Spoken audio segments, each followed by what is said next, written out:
Welcome to the Agent Program, Initiate. I'll be waiting for you inside. Follow the lights, please.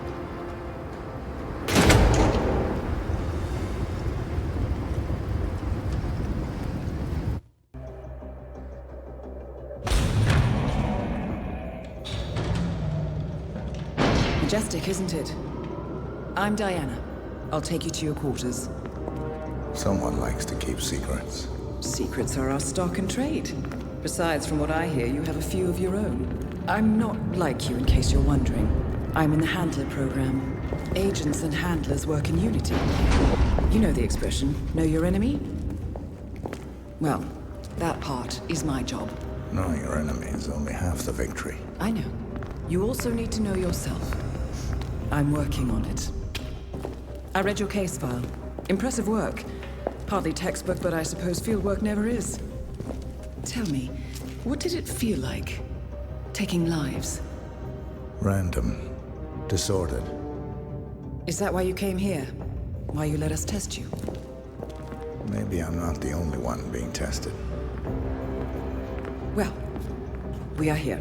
Basic training starts at 0600 hours. I should leave you to prepare.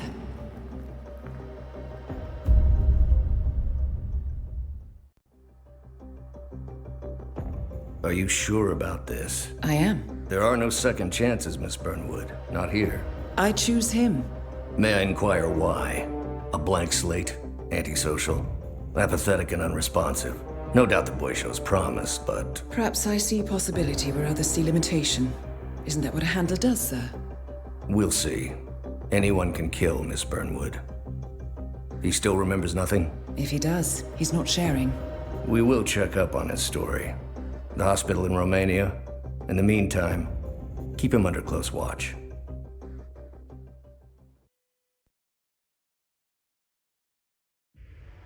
Welcome to Advanced Mission Training.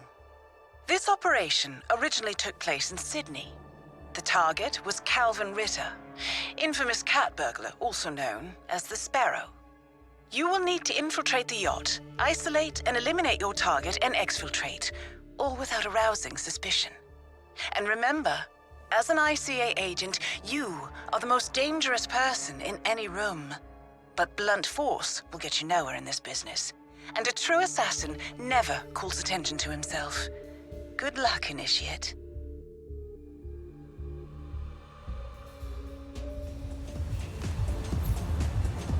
As previous tests have established, you exhibit an unusual level of enhanced sensory perception. Use your instinct now to sense the position and movement of people around you and identify your target.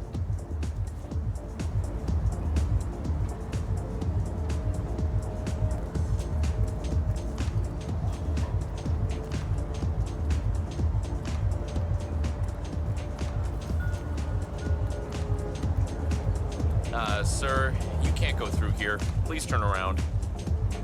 You heard it. Move.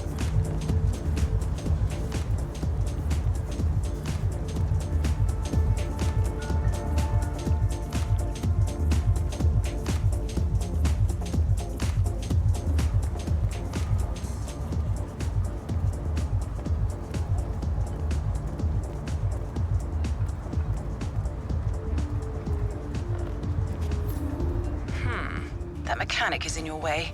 Sneak up and subdue him quietly.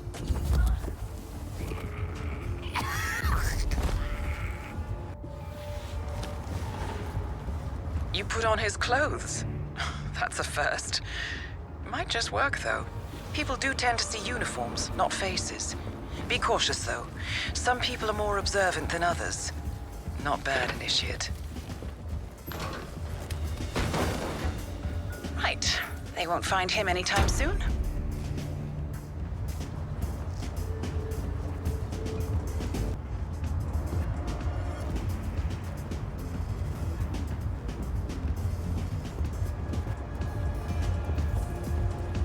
This particular uniform should get you access through the staff entrance. Just act normal. Hold on.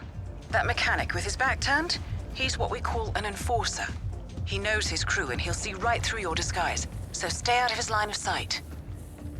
Right, now for the tricky part. Start by locating your target. Intel suggests he's around the bar area. You're in. Well done, Don't waste Initiate. any time, do you? I suppose on a boat like this, there's always something to fix.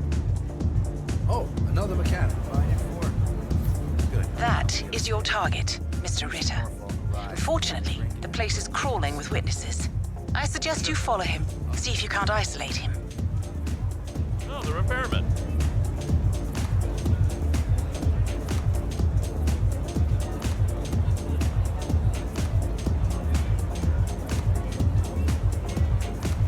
Hold it. To be No mechanics expected, allowed here. Ritter's Sorry. private deck is Step off back. limits for mechanics. If assimilation is the name of your game, you'll need a better disguise.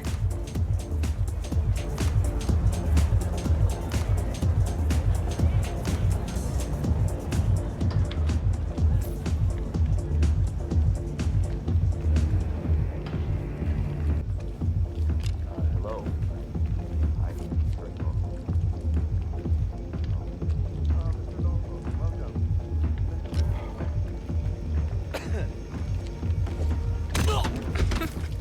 Well, that's gonna leave a mark. Good thing we have insurance.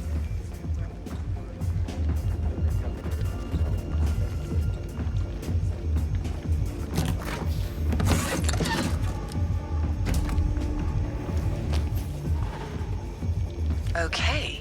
Unlike mechanics, the cabin crew is allowed upstairs access. I see what you're getting at. Very unorthodox. I like it. How you doing? Hello, sir. The target's private deck. Now we're getting somewhere. But according to Intel, Ritter is another enforcer who picks his own cabin crew. So tread carefully. The target will spot you if you get too close. To eavesdrop on his conversation, try and find a way to blend in. The Sparrow cannot die. You're not a superhero, Calvin. They don't exist. Not with Nice that day for it, attitude, they don't. isn't it?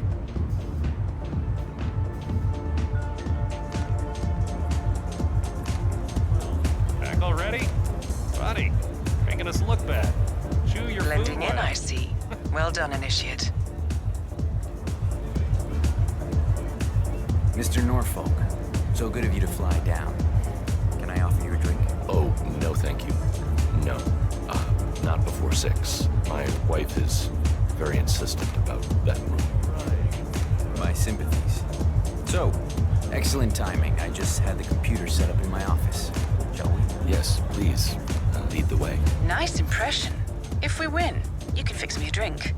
Anyway, sounds like Ritter is about to have a private meeting with the gentleman in white. This could be useful.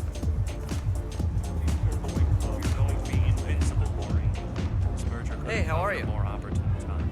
The world's biggest video rental chain and its largest music retailer together at last. Clearly, Ritter doesn't want to be disturbed. Try sneaking around the back.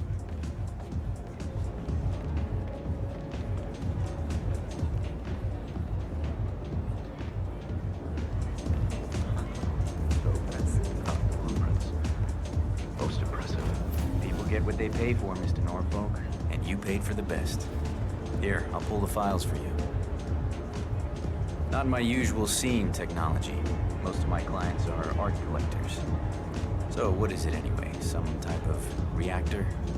Well, not just a reactor, Mr. Ritter. It's more of a Wait for revolution. it. 50 years ahead of its time, maybe even more, maybe 75 or 100. I don't mean to boast, but whoever makes it to market first with this reactor will become king of Well, I'm rooting for you. Now is your chance. Use your silent pistol or the client will notice. Hold on. Thinking. Maybe you're... Whoa, hey, stop that right now! Your target is down. Now head calmly towards an exit. Be advised, Initiate. ICA clients rely on our discretion and do not expect collateral damage.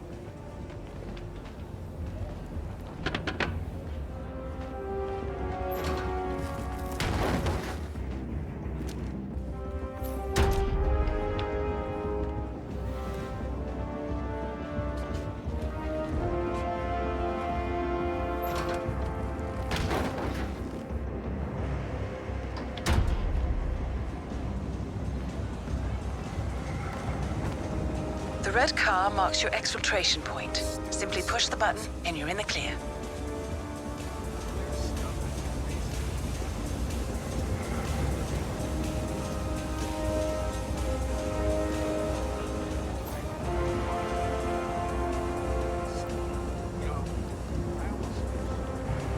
Yacht crew.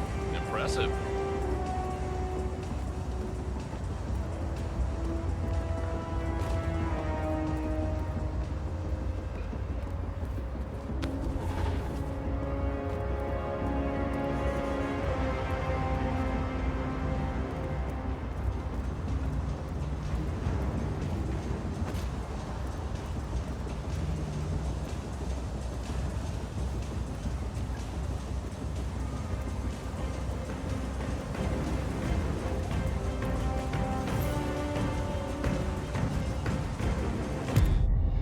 Advanced mission training complete.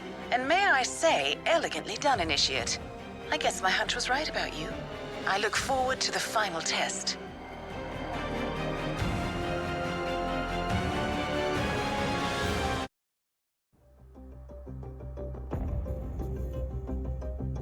How did you know? I told you he had talent. His stats are off the charts. Such skills and reflexes. They could only be the result of previous training. Power like that, with no moral restraint, he could be dangerous. I thought that was rather the point, sir. All agents have weak spots, Miss Burnwood. Pressure points to keep them in check. But this one... Perhaps it would be better to just... Give me a chance, sir. Give him a chance. I will take full responsibility. Very well. It's your show. I just got word. Romania was a dead end. You're saying that he lied? Place is real enough. Deserted. But we found no trace that your man was ever there. Or anyone else for that matter. Someone erased his steps. We'll keep digging, of course. But frankly, it's as if the Earth just spat him out. Are you still determined? Does it matter? I was told there'd be no second chances. Don't believe everything you hear, Miss Burnwood. My decision stands. Very well. I'll be watching. The final test is based on an authentic 1979 mission. The high point of Training Director Soda's career as an active agent. The target was Jasper Knight, a famous US chess master exposed as a Soviet spy. Soda's caught up with Knight at a military airfield in Cuba and eliminated him against all odds. This will be your objective as well. Now listen carefully. ICA exams aren't normally this difficult. Not only was the airfield a virtual fortress, but he even added additional guards.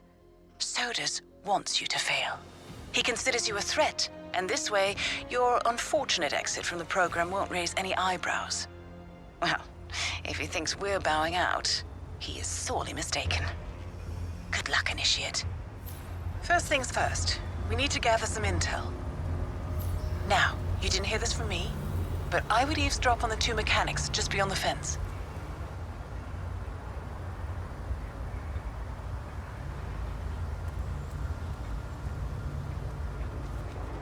Did you print out the safety protocol for the jet? It's on the clipboard.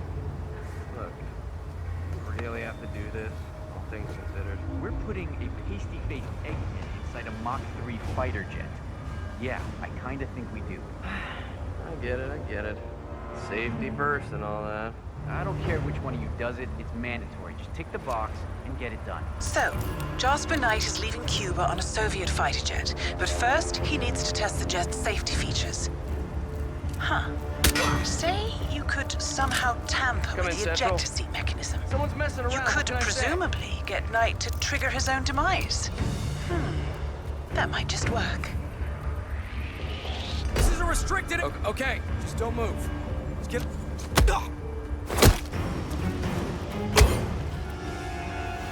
And they say cash is obsolete. So, this uniform should provide access to the hangar. Good job, Initiate.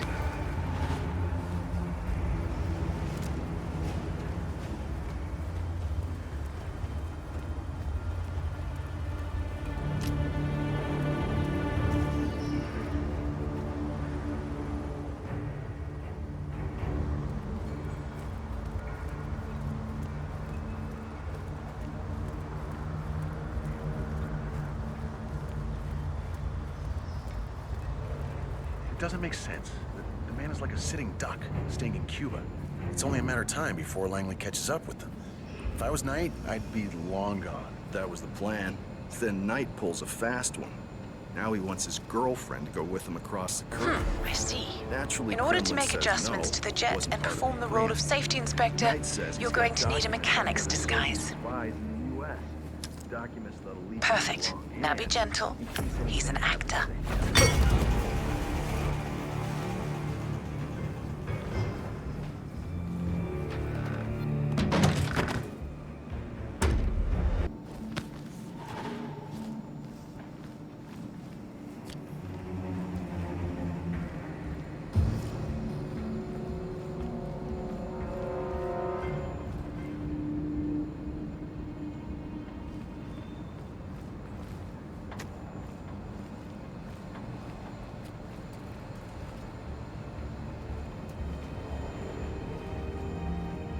Mr. Mechanic, what's up?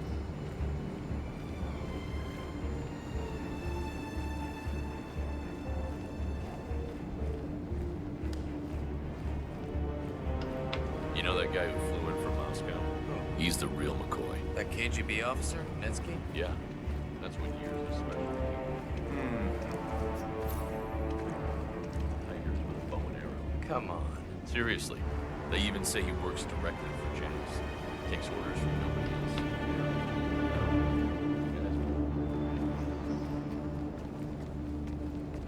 Mr. Mechanic, what's up?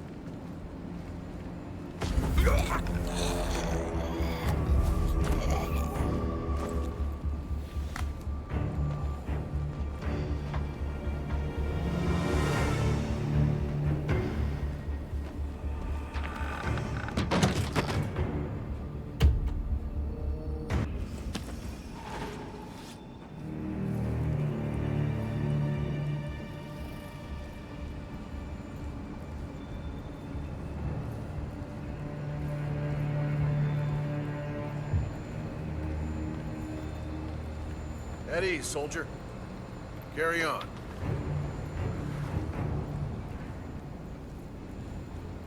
Sir, the vodka you requested. Excellent. Put it in the meeting room.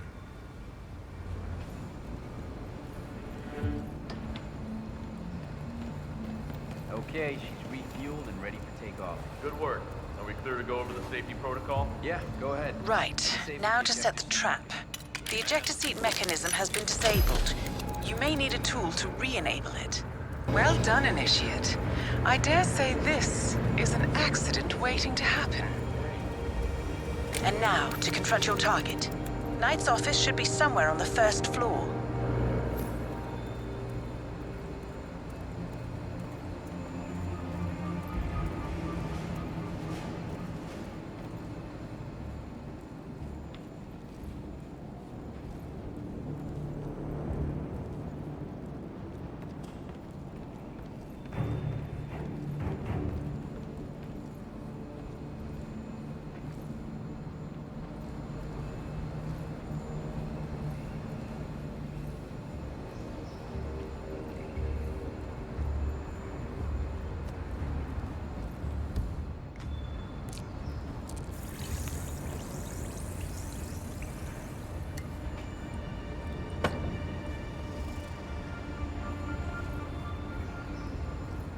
don't bother me.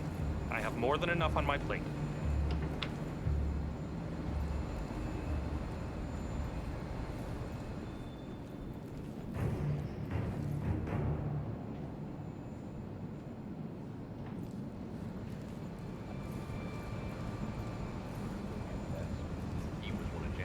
You, bring me those projection slides from the reception, and be quick about it.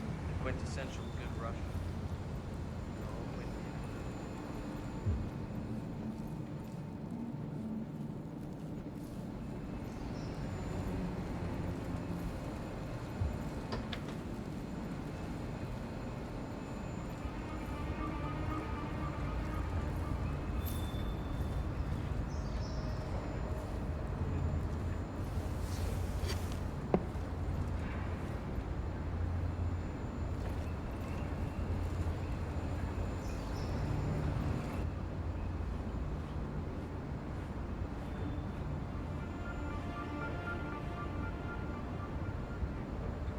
Yes, just the move I was contemplating. I appreciate the gesture, friend, but one genius is more than enough. Why on earth didn't I think of that?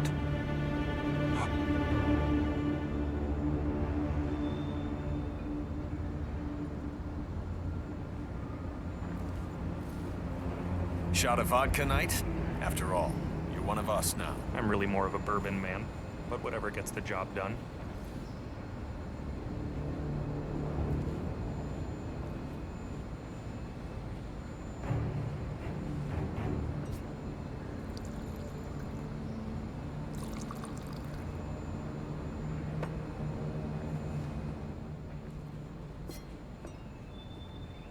To fallen comrades. Not socialism.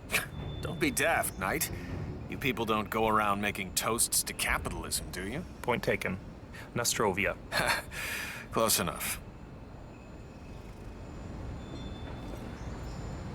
Ah, the fabled vodka. Okay. I don't feel so hot. Oh, God.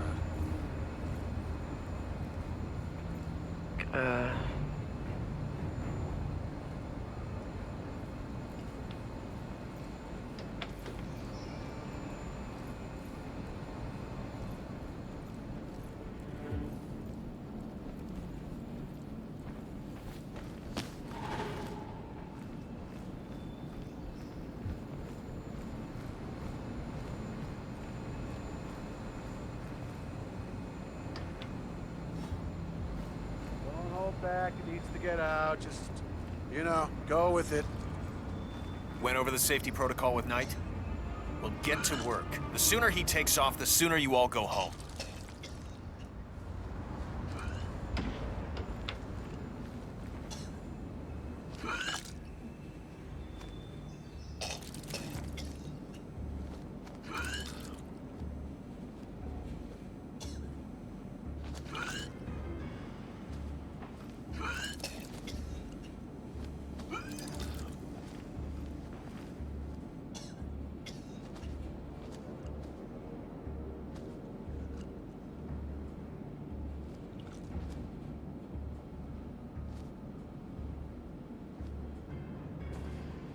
Hey, Grease Monkey, keep it real.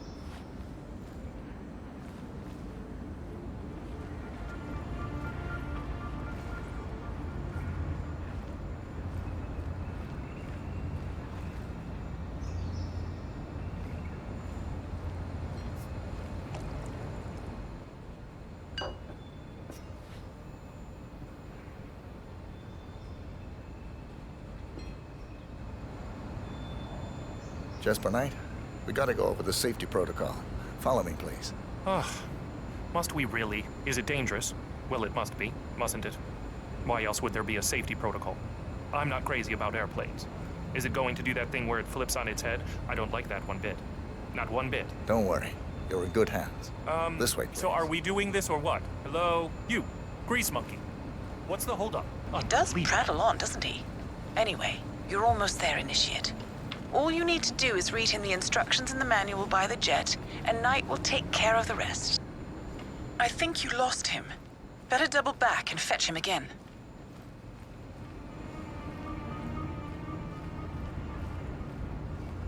Mr. Knight, We did some readjustments to the jet, and we'll need to do another safety check. Is this strictly necessary? Oh, very well.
Okay, Mr. Knight.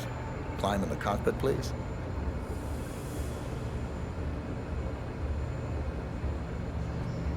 All right. Easy. One step at a time.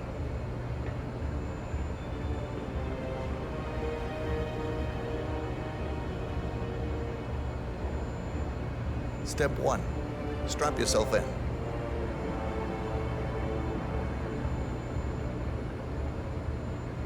Okay. All strapped in. Step 2. Locate the ejector seat handle.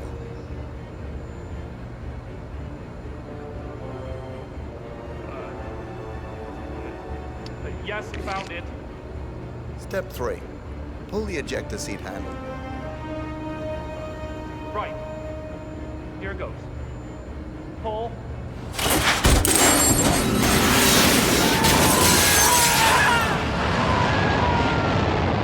Target down. You did it. Now head towards an exit. Well, I never thought they would use a functioning jet. Good thing you didn't disable his parachute. Anyway, you did it. Excellent work, Initiate. I bet Sodas didn't see this coming. Now stay calm and head towards an exit.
Congratulations, Agent. You are cleared for field duty. I hope you know what you just did. The chopper leaves at dawn. Now get out of my sight.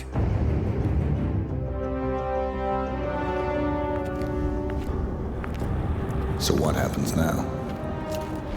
You go back into the world, disappear, stay on your own and on the move. When we need you, we will contact you. And Sodas? He played his hand, and he lost. He cannot touch us now. Still, I can't believe we beat him at his own game. If you know your enemy. Quite right. I should tell you, the trail went dead after Romania. Our team found no records of any kind. No name, nothing. I think they called me 47. That's not a name. So make it one. All right. Agent 47.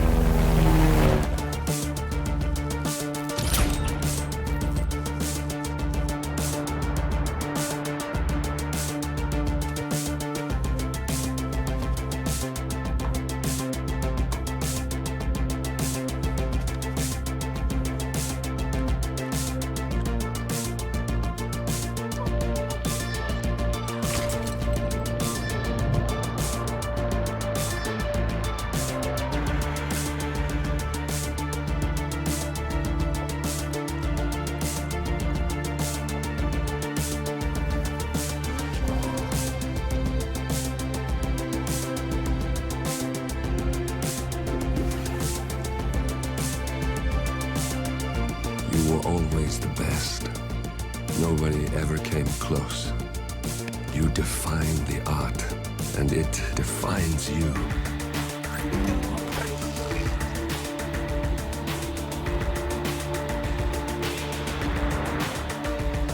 Your actions have changed the world.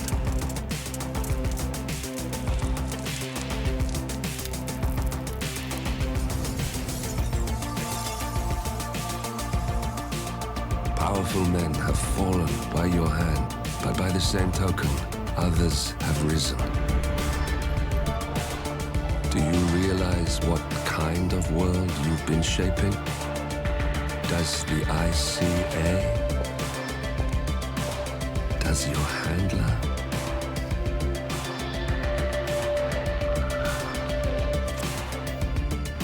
I live in that world. I have seen the consequences. I have felt the cost. That's what defines me. Good evening, 47. Your destination is the Paris Fashion Show by Sanguine, one of Europe's leading couture brands. Your targets are Sanguine owner Viktor Novikov, a former oligarch turned fashion mogul, and his partner Dalia Margolis, a retired supermodel, an iconic power couple on the global fashion scene, and two of the most dangerous people in the world.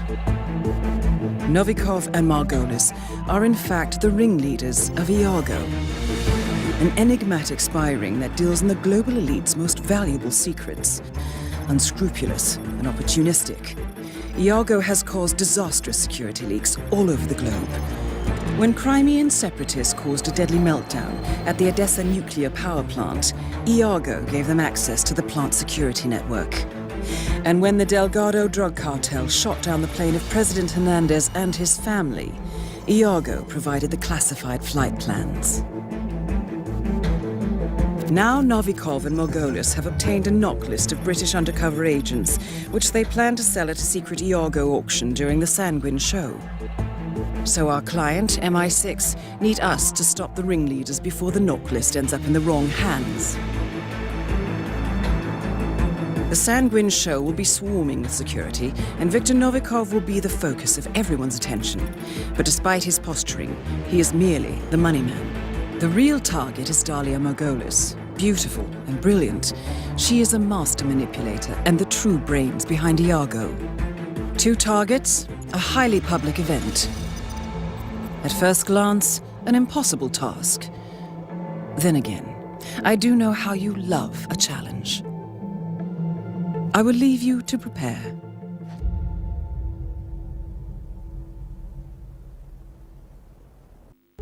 Welcome to Paris, 47. The show is just about to start.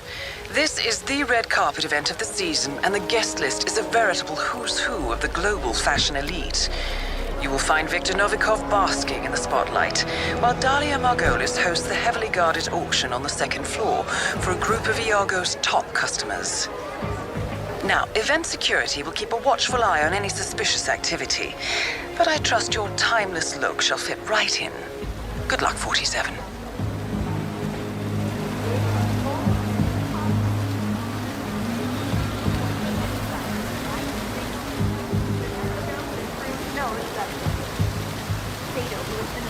One of the boldest young designers of his generation, surprised the fashion world earlier this year when he cut! Yeah, thanks a lot, man. Real considerate. You mind staying out of my shot?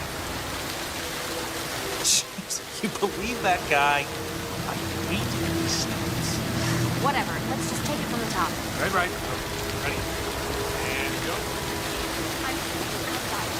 So, according to our intel, Helmut Kruger is friendly with Dalia Margolis. I suspect that Iago uses fashion models to infiltrate the lives of the rich and powerful, and Kruger is likely one of their spies. His face paint conveniently obscures his features, and the two of you already share a striking resemblance. Step right in, sir. Enjoy your evening.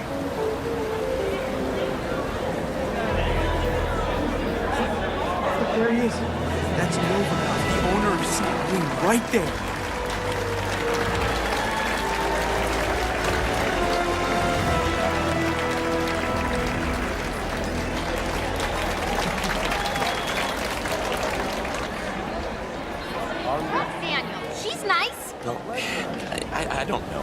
something.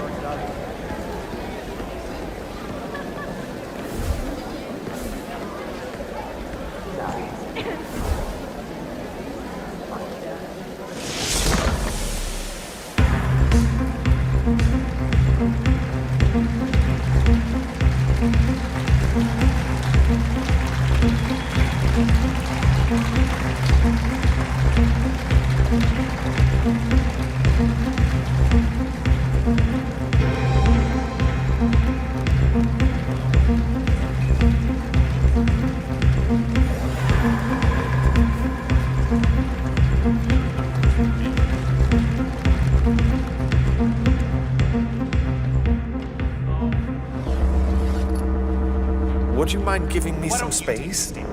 We all know how much you love the spotlight. Man, I wish I had that jaw. Stop, you look I think you need to step fine. back. I know Monsieur. I look fine, Restricted but access. he's like a Greek god or something, you know? I can't believe he's actually here, you know? Like in the same room as us.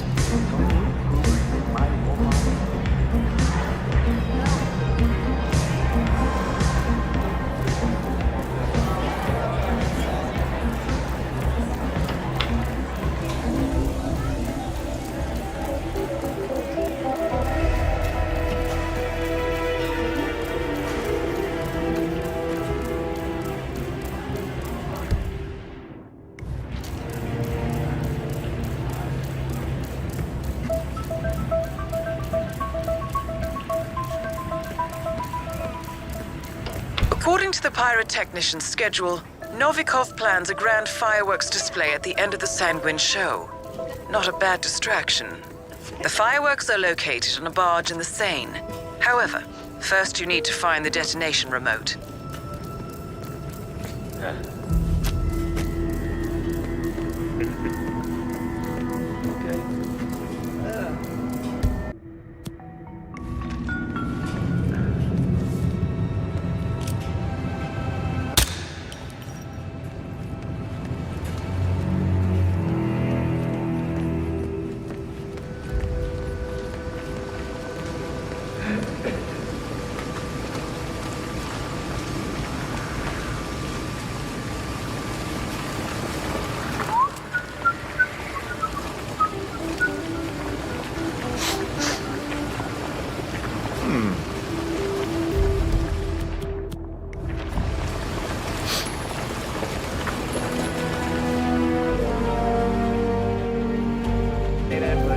According to staff, Viktor Novikov's favorite drink is a rather obscure cocktail known as a bare-knuckle boxer.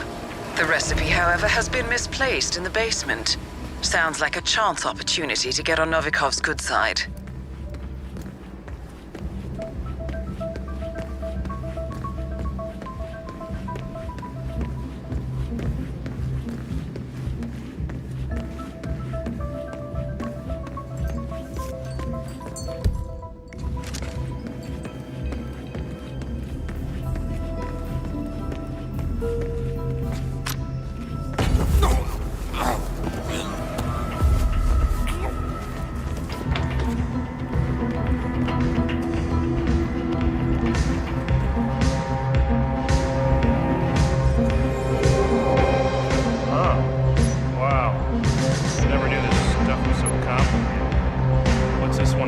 That's a fireworks remote. I wouldn't touch it if I were you.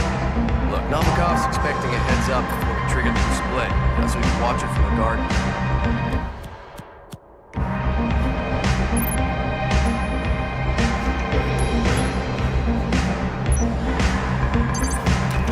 Listen to me, I want everybody to stay right here. One at one. Do yourself, okay? Keep it safe.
Where are my Peking duck rolls? I had them airlifted in from Lestrade's in London, for God's sake. The least you idiots can do is serve the damn things. Yes, sir. Huh? This is a joke.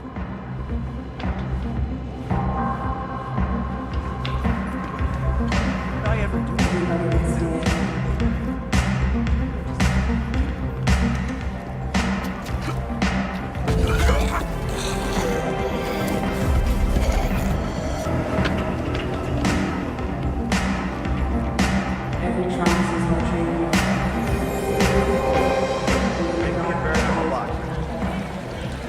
Laren should have left you people the recipe.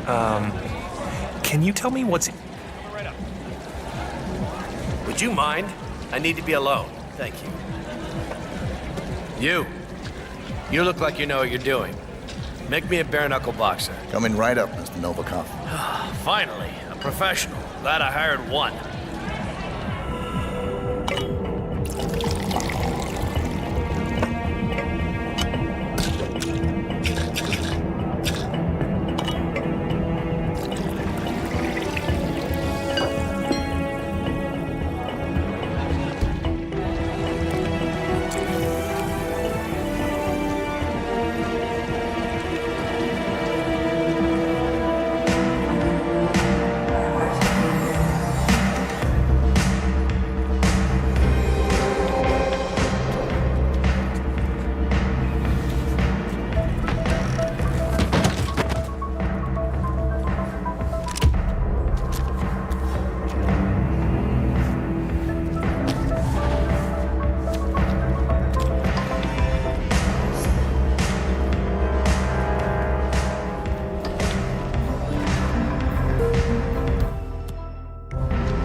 Mr. Novikov, Decker here. I'm at the show. Well, we could hardly predict a pileup on the freeway, could we? So you have a spot in mind, or...? Okay, fine. We'll wait in the lounge.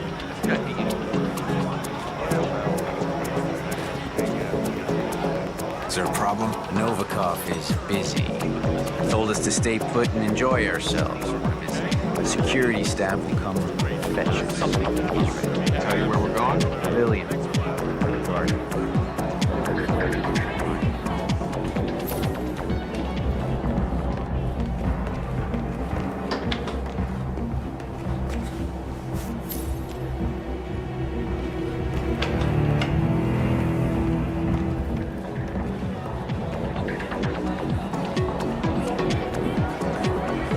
So, Sato doing the Sanguine line, huh? Time you did my stage clothes for the last tour. Pretty cool stuff. The way his solo career was skyrocketing, I never thought he'd be taking a backseat, designing for one of the big name brands. Oh, he left me a fly on the wall with the design.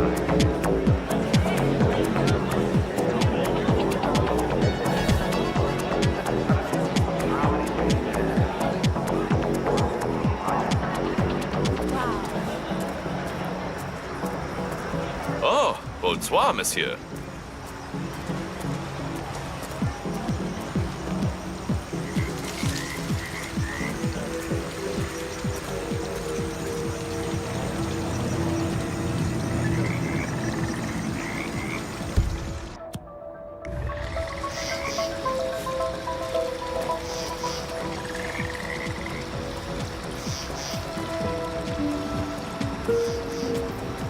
Look at you.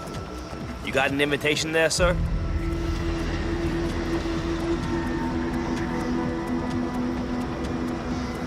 Okay, you're all fine. Off you go.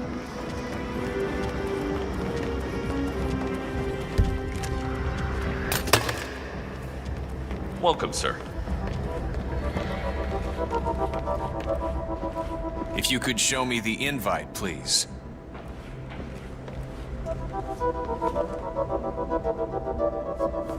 You're good to go, sir. Thank you for your patience.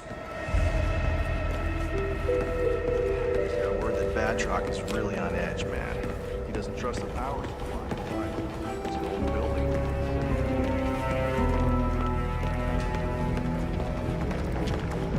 Sir, I will have to pat you down if you want to come through. Security measures. Okay, thank you, sir. This will be over in no time. Okay, let's go, sir. Thank you.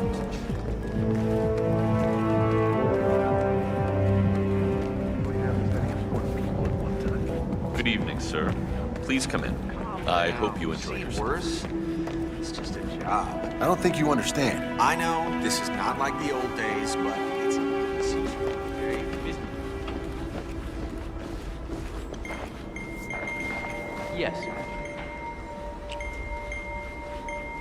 Thank you. Good evening. I don't believe we've had the pleasure, Mr. Reaper. Tobias Reaper.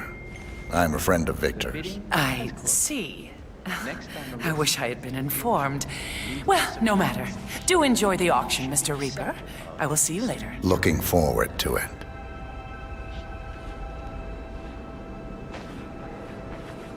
Please place your bids.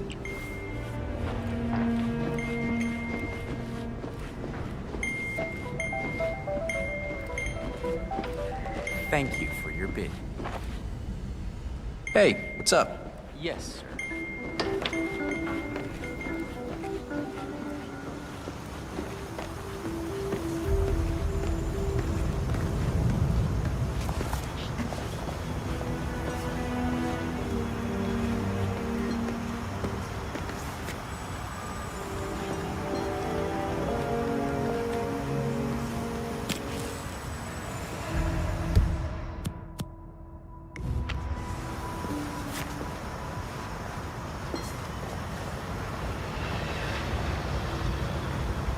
Miss Brent, looking for anything in particular? Campaign kicks off in the south next month. Polls are on our side. Still, I would appreciate anything that makes the opposition look megalomaniacal, hypocritical.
Attention all security.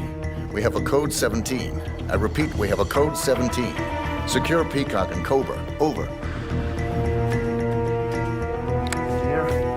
I need to get back.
Okay, we're all clear now. Relax. Good job, boys. Thank you so much for your excellence.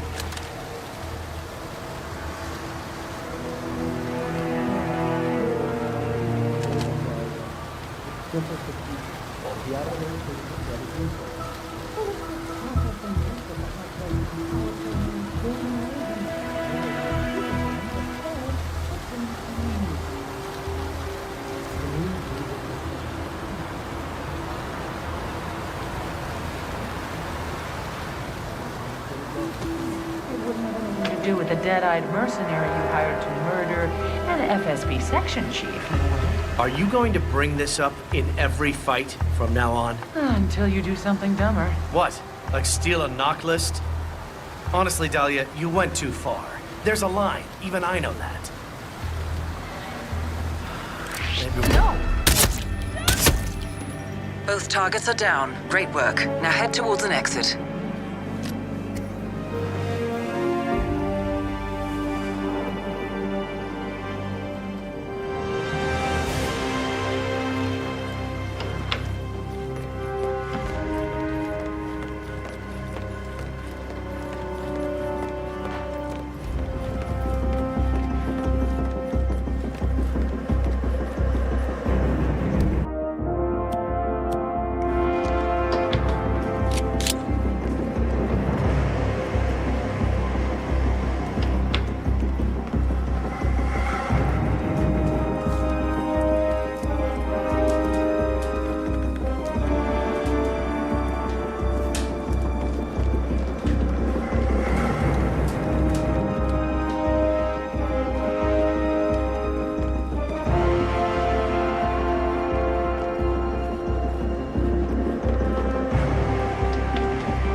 What's up?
champagne being served at the bar.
How was Moscow?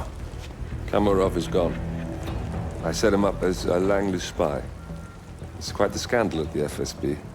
His death will not be investigated. Your turn. Very well. The secrets of the global elite. 5 years of work, everything we've collected. This thing makes WikiLeaks look like a gossip rag. The pen beats the sword, huh? I have found that whoever wields the sword decides who holds the pen.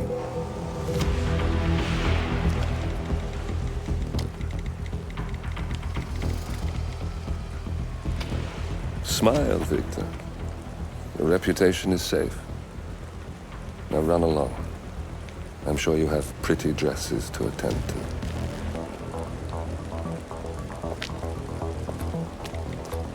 Victor, good luck with the show. I have a feeling it's going to be the one you'll be remembered for.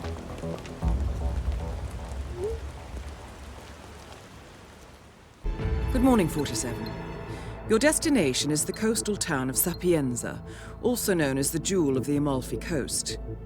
Your target is a former client of ours, Silvio Caruso, a brilliant but troubled bioengineer employed by the Ether Biotech Corporation. Renowned for his early stem cell research, Caruso is now reportedly working on a far more disturbing project, a DNA-specific virus able to infect anyone, anywhere in the world. Imagine a bullet, fired in any direction, passing through countless bodies without inflicting harm, invisible and undetectable until it strikes its target. A world of armchair assassins killing with impunity. This is what awaits us, unless Caruso is stopped. Our client, one of Ether's major private stockholders, wants the project cancelled on ethical grounds, but without destroying the company in the process. She has asked us to eliminate Silvio Caruso and destroy the yet unfinished virus prototype. You will also need to deal with Caruso's lab head, Francesca DeSantis, a high-level Ether employee and cutthroat corporate climber who holds intimate knowledge of Caruso's research and could potentially carry on in his place. This is no ordinary contract, 47. Caruso's virus is a serious threat to our craft and trade, not to mention our core ideals. So failure is not an option. I'll leave you to prepare.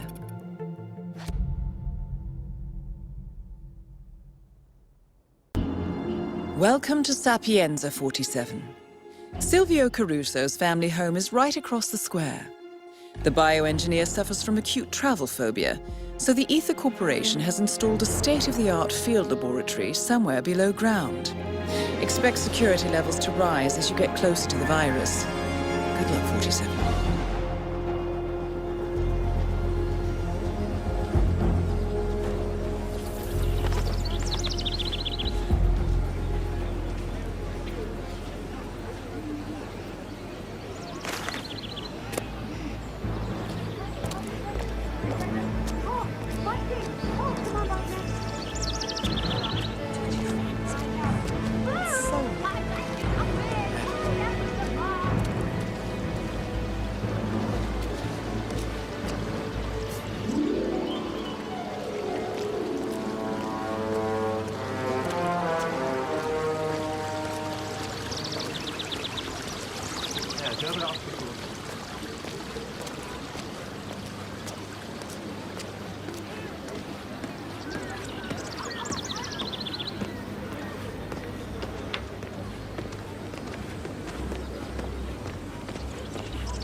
Dr. Lafayette speaking.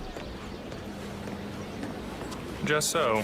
I'm outside Villa Caruso now, enjoying a coffee in the sun. Lovely town. So, anything I should know about Dr. Caruso before our first session? I was briefed on his anxiety attacks, his genophobia. Very well. Don't you worry. Caruso is not the first troubled genius I have turned around. Just look at Jordan Cross. I'll have young Silvio calm and serene in no time. And you as well. No, Monday I'm not working, Tuesday I'm not working, like ever I'm coming. I got the job. It seems Ether Management is concerned about Silvio Caruso's mental health, no doubt due to his mental breakdown last year. They have hired world-renowned psychologist, Dr. Oscar Lafayette, to treat the neurotic bioengineer. The session will no doubt take place in private, and furthermore, our records show that Caruso and Lafayette have not previously met.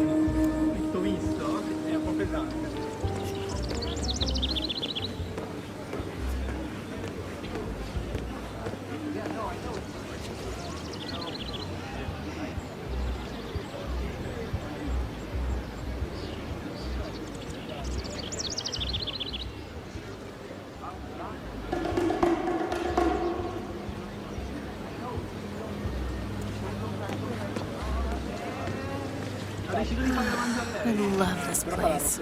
It's so quiet and sleepy. This is so safe.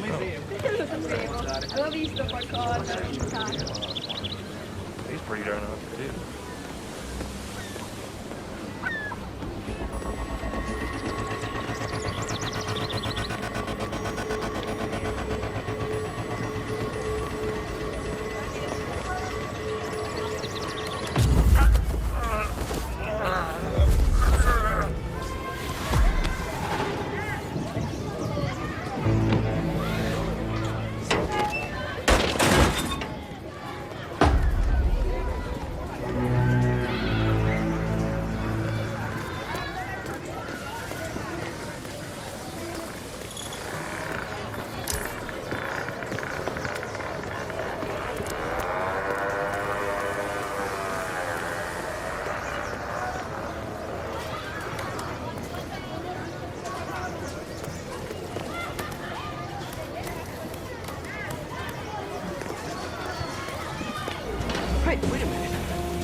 Hey, get down from there.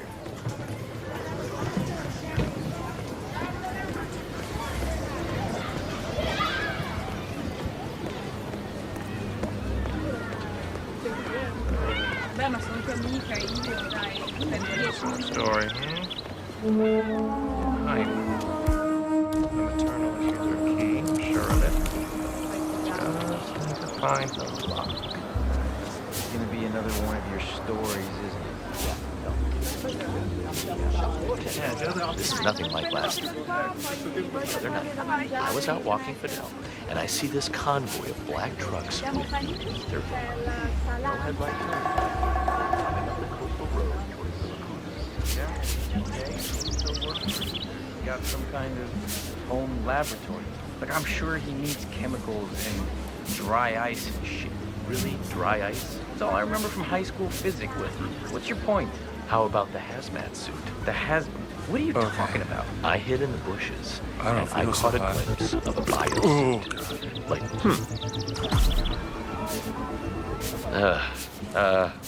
are you okay? You want a glass of soda water or spritzer or something? You need help?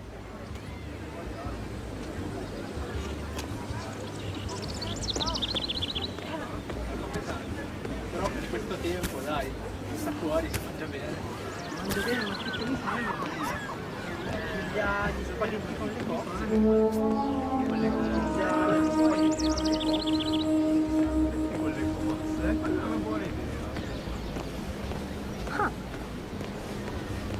Oh, boy. I know how you feel. If it's any help, it'll pass. It always does.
Doctor?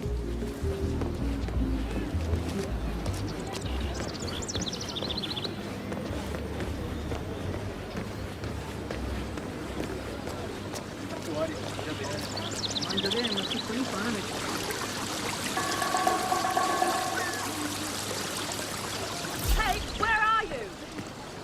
Rocco! Rocco!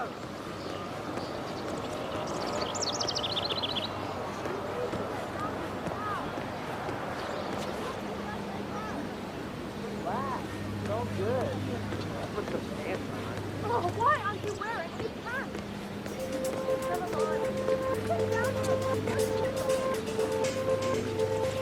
Wanna wait on that weirdo Caruso for the rest of your life? Ah, you gotta think big, sis.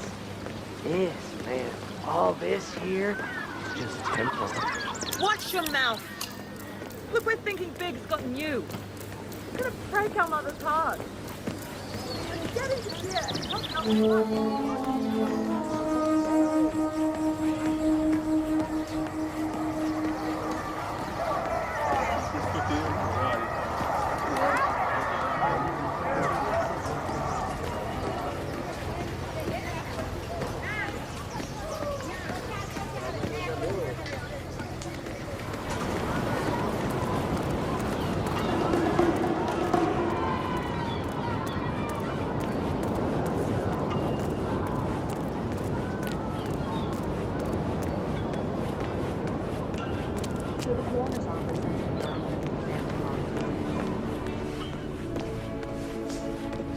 Doctor?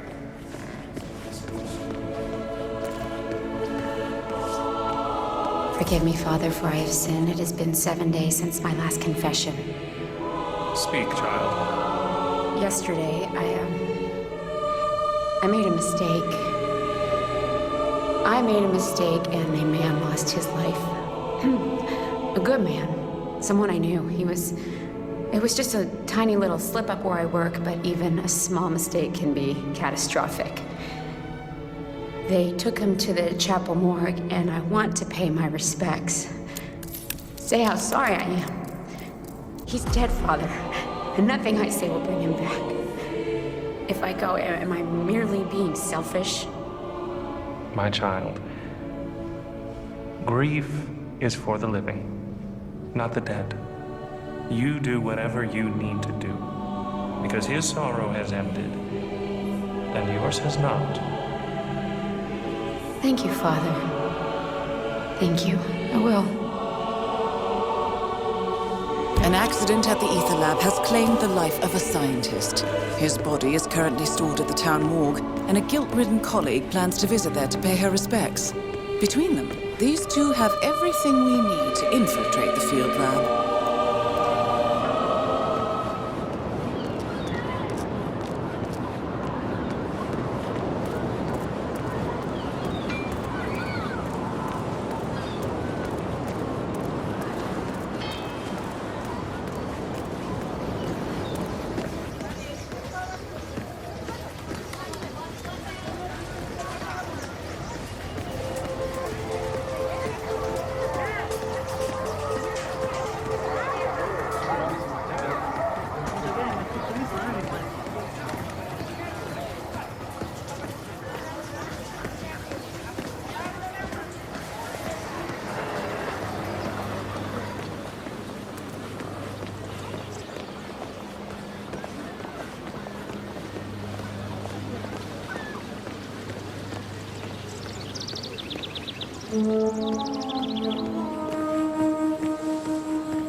Dr. Oscar Lafayette, here to see Mr. Caruso.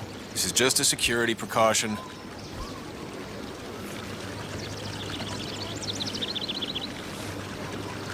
You're expected. Thank Right you. in.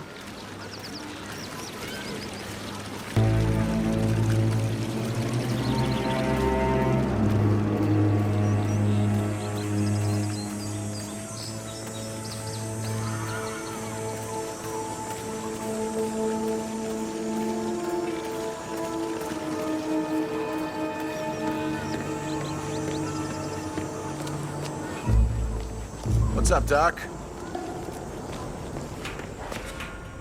Oscar Lafayette. I have an appointment with Mr. Caruso. Ah, yes. Senor Caruso has been informed of your arrival. Please, follow me. I shall take you to his quarters.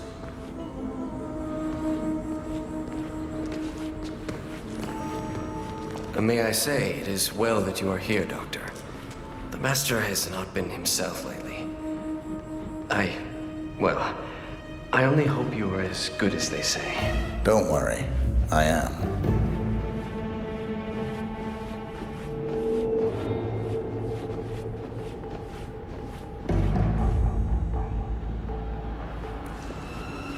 Dr. Lafayette?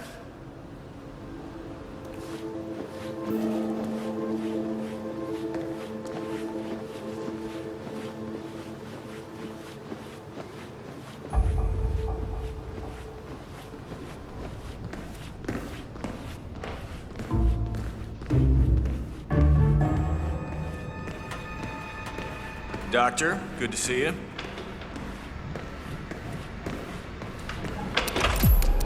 Senor Caruso's private quarters. I will be downstairs if needed. Best of luck.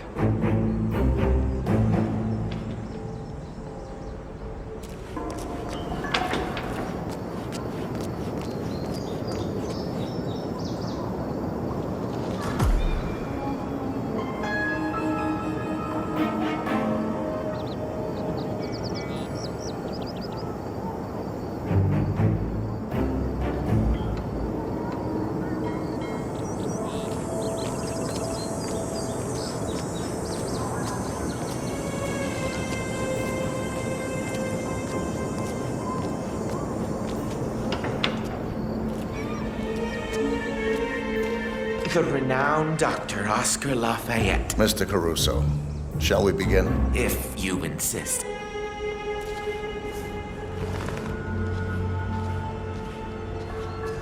So, Ether sends a specialist to rummage through my brain. They must think I'm losing it again. Relax. Start by telling me what's on your mind. Isn't it obvious?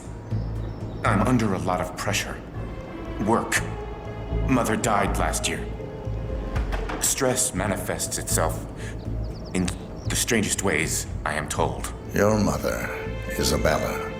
Would you like to talk about her? Look, I know what you're driving at.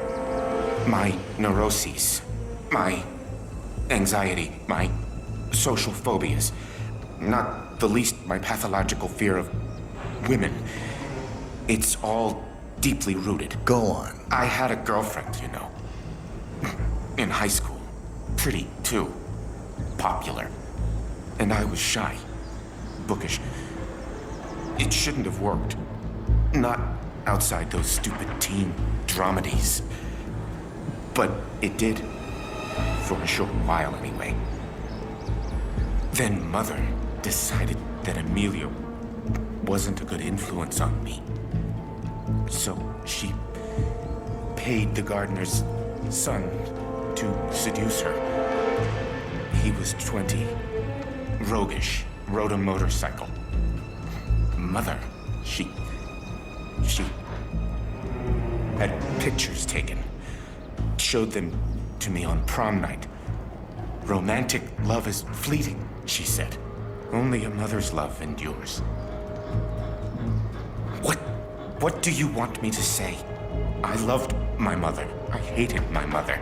Same as everybody else. Isabella bullied you, shamed and belittled you, made you feel like a failure. All to keep you, her last and loyal son, from ever leaving too. Stop it. I don't want to hear it. Your mother was a monster. Is that not why you killed her? What? How dare you? You couldn't breathe.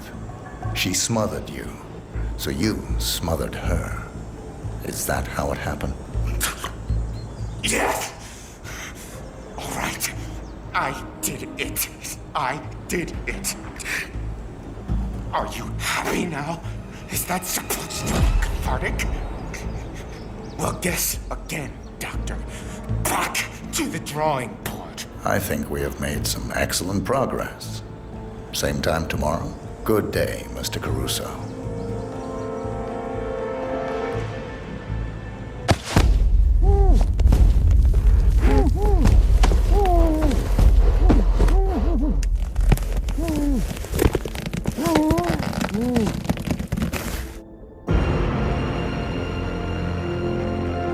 Target down. Next up, Francesca DeSantis.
Okay, let's see what you're up to, Silvio.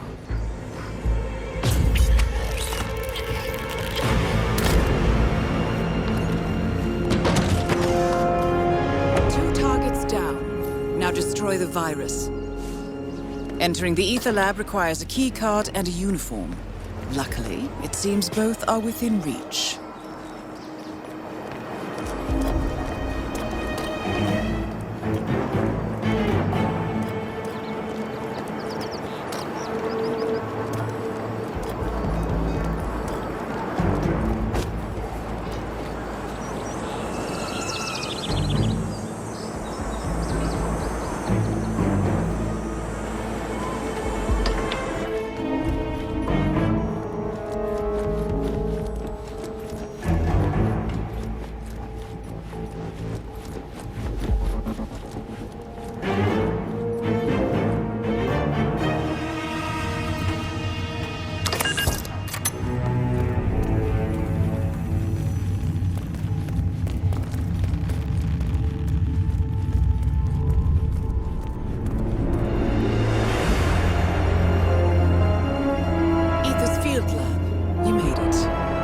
Prototype will be close by. Look for some type of quarantine unit.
Warning, dangerous compound. Warning, dangerous compound. Processing. Test sample incompatible. Leaving stuff like this.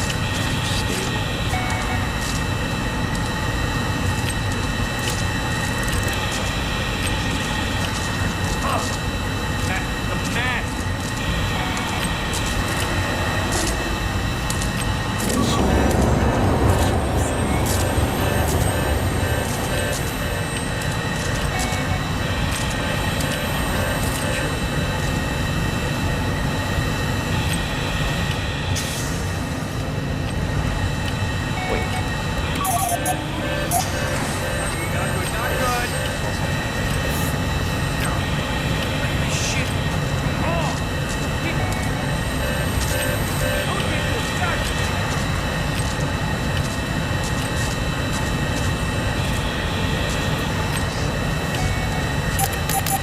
Temperature rising.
Security's in the dark about the incident. A few at the company knew about the virus. Not even the board.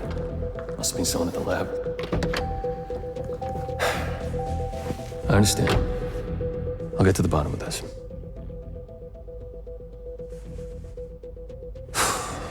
Boss is unhappy. I followed you from Italy.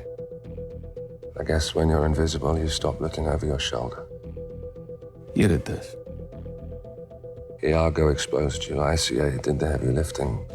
I just pulled some strings. Yeah, you're mine. How do you expect... I play dirty. That's how you defeat a stronger opponent. You strike from behind. Now give me the key.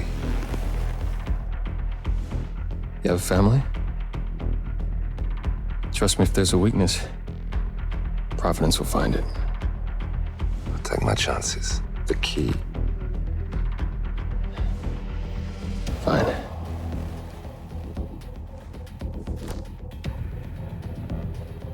Won't do you much good. It's funny. Cobb said the same thing.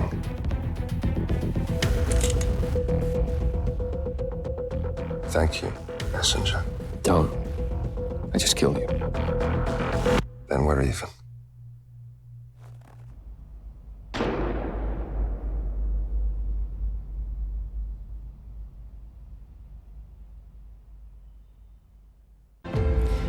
Good afternoon, 47. Your destination is Marrakesh, Morocco, where civil riots are looming. Your targets are private banker Klaus Strandberg and Army General Reza Zaidan, two of the conspirators in a sinister plot to overthrow Morocco's fragile government. Strandberg, a former bank CEO who stole billions of dollars worth of savings from the Moroccan people, was facing trial for investment fraud. But early this morning, a band of heavily armed mercenaries freed Strandberg from his prison transport, resulting in the death of several police officers. Strandberg now takes refuge at his native Swedish consulate, in front of which crowds of angry protesters have gathered, demanding his handover to Moroccan authorities. We believe General Zaidan orchestrated Strandberg's escape to infuriate the public and spark nationwide riots, allowing Zaidan to impose martial law. Operating out of a field HQ at a nearby abandoned school, he will no doubt use the riots to depict the Rabat government as weak and inept, and persuade the general staff to support a fully fledged military coup in the name of national security. Our client, building contractor Hamilton Lowe, who stands to lose a fortune in government contracts, has hired us to prevent the coup d'etat. To do so, you need to paralyze Zaidan's rebel forces and prevent the riots from escalating further, hence the double contract. This is quite the political powder keg, 47, so be careful. The fate of a nation is at stake. I will leave you to prepare.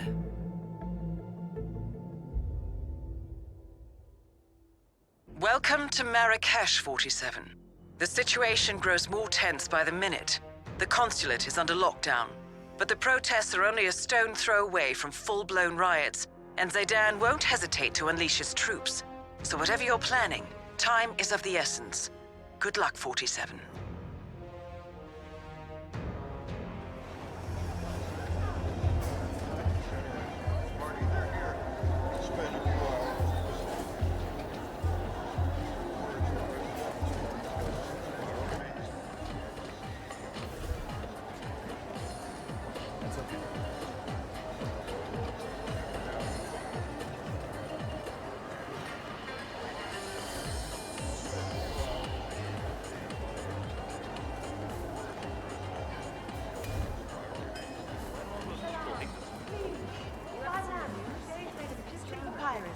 You like? Yeah. Hello, you look clever. Are you a reader? You look like a reader. What about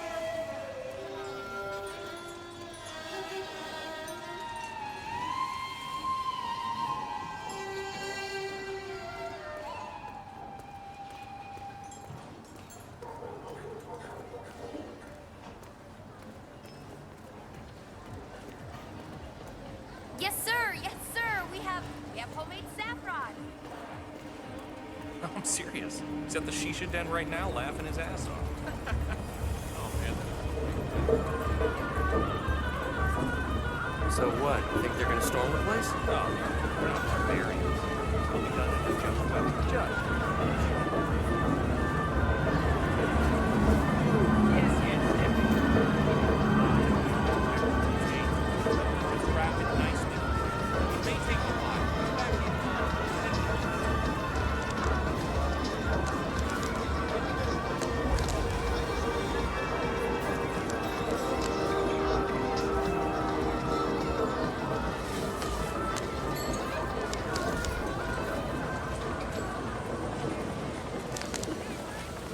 My luck, I'm at the lobby checking out, and I hear this big shot producer from GNN on the phone with an agency desperate to get a cameraman for an interview with Klaus Hugo Strandberg. Strandberg, the banker. Do you ever watch the news? Anyway, I tap him on the back, show him my press pass, and the guy is so relieved that he just pays me a month's salary up front. Of course I'm not gonna do it. There's no way I'm getting near that place. Besides, I've got all this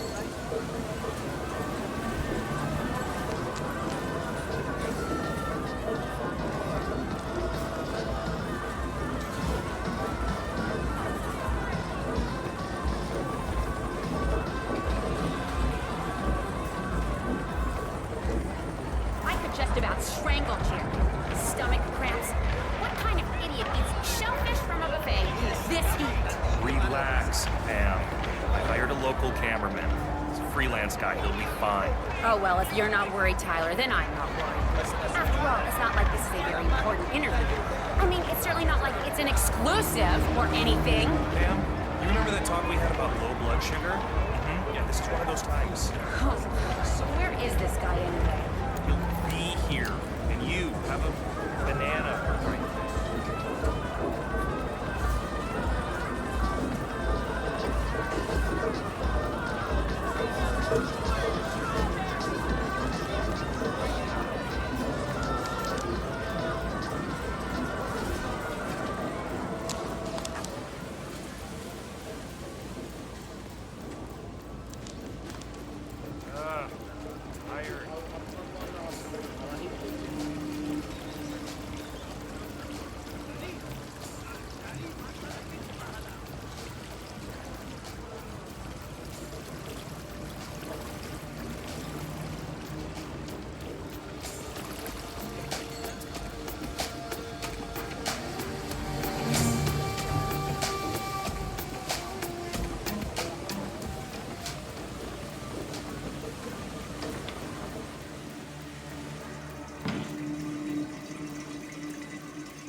Welcome, sir.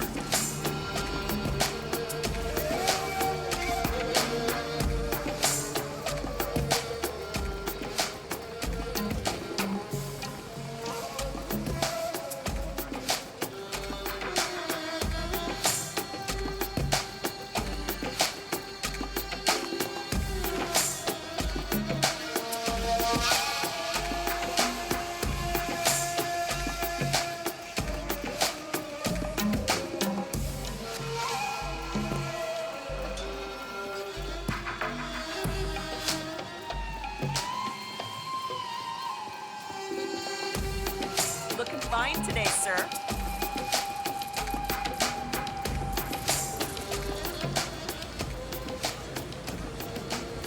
Ooh, pretty strong stuff in those bikes.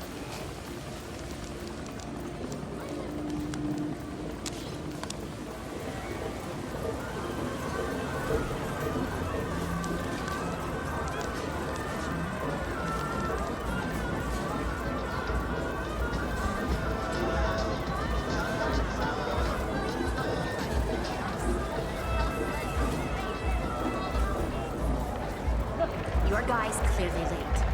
Maybe he just took the money and made a dash for it, huh? He'll be here. I just got stuck in traffic or something. Or the protesters down the way he's going and... Printing crew spreads fake propaganda in the name of Crystal Dawn, the Pan-African Liberation Movement. This encourages Moroccan citizens to rise up and take justice into their own hands, which of course is exactly what Zaydan is counting on. Very clever. Scandinavia is pilfered from the citizens of Morocco. And what is our government doing to protect us from the white-collar predators like... When the security alarm sounds, Strandberg has been instructed to rendezvous with a team of Zaydan's soldiers at the underground garage. Apparently, a secret tunnel runs between the consulate and a shoe shop downtown. This is how the banker plans to escape the building unnoticed. I suggest you locate that shop, 47. This could be a way inside the consulate, not to mention a chance to lure Strandberg into the open. You made it. Most impressive, 47. Now to locate Klaus Strandberg.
Oh, Zayden's very charismatic and all that, but I hear his true area of expertise lies in interrogation techniques. The enhanced kind. I don't care. I really don't. This is just another gig to me. An extremely well-paid gig. We light the fuse, clamp down on the rioters to make Zayden look good, take over. If you're into nation building, please stick around. Me? Buying an island somewhere. Stick your neck out for nobody, eh, Rick? I used to work security for Richard Quincy. Call me desensitized. Still, I have to admit, I am curious. Someone wants resident.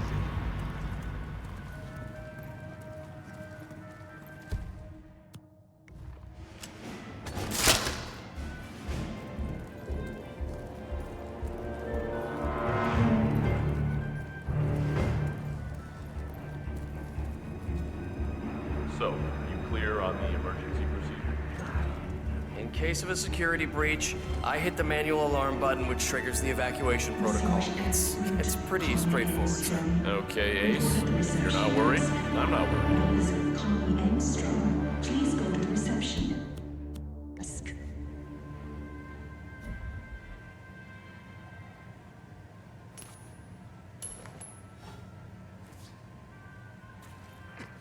Who threw that?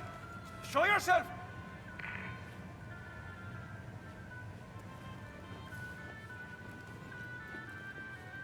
Très bien.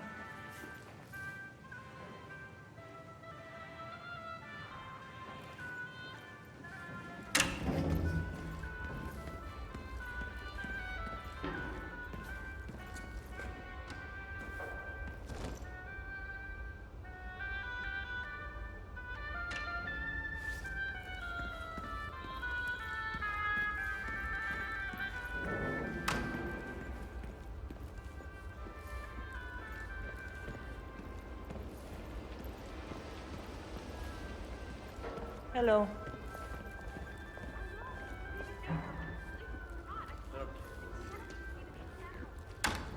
It is not fair. It isn't. You can't keep me in here under these circumstances. If I had known, well, that's easy for you to say. You're not the one supposed to be doing deep tissue massage in a freaking war zone, okay? Attention. It is that bad, Donald. It is. Believe me. Yeah, no, do not put me on hold. Oh, huh.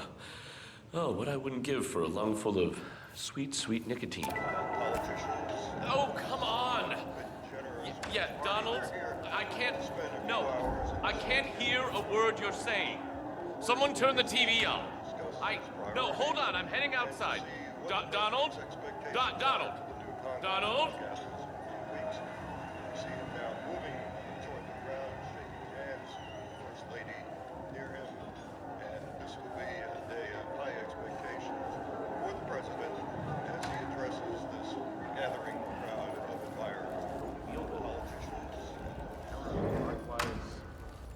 Okay, screw this. You let me down, naked silhouette guy.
Been broken.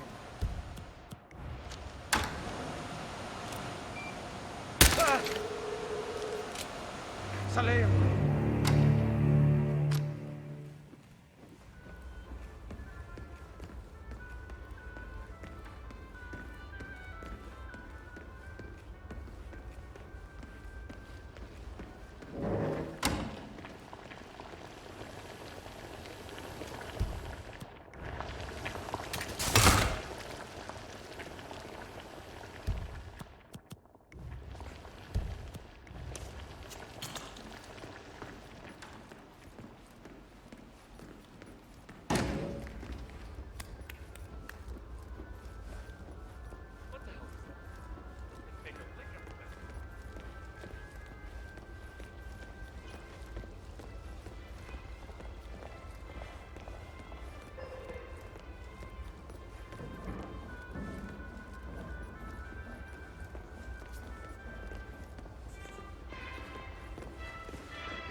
Connie Engstrom, monsieur, here for an appointment with Klaus Strandberg. Ah, Mr. Engstrom. Please proceed to the massage room. Don't It's I upstairs on mean? the right. I'll inform Mr. Strandberg.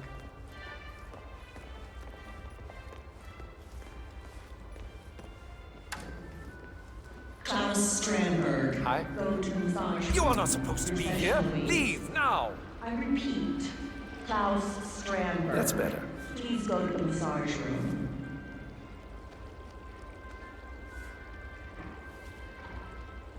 Well, thank God that wasn't anything to worry about.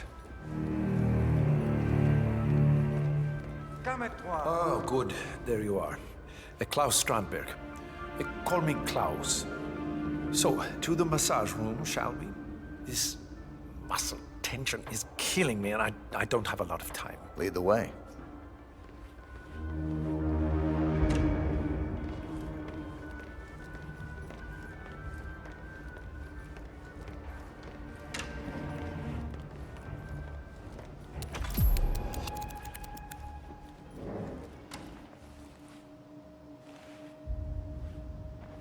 Well done, 47. I will leave Strandberg in your capable hands.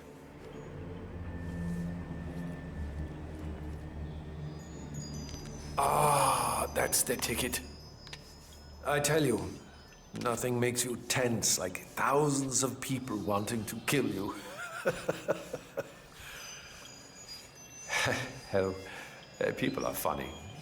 The fact is, if those morons had bothered to learn the first thing about market investments, my scheme would never have worked. Greed and ignorance, my friend. Those are the cornerstones to any good con. But you see, easy money, that's all people care about. So they can drive their ridiculous urban SUVs and drink wine on a Thursday, on a Tuesday, whatever, and tell each other how they've made it. It's pathetic. I own a private jet. I made it. But tell you what, you seem like a sensible guy, so I'll give you this one for free. You should pack up and leave the country, because things are about to become unpleasant.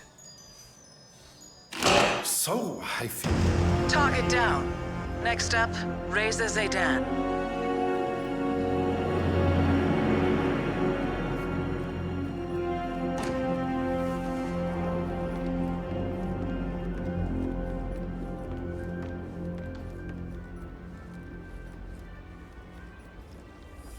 What?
Huh?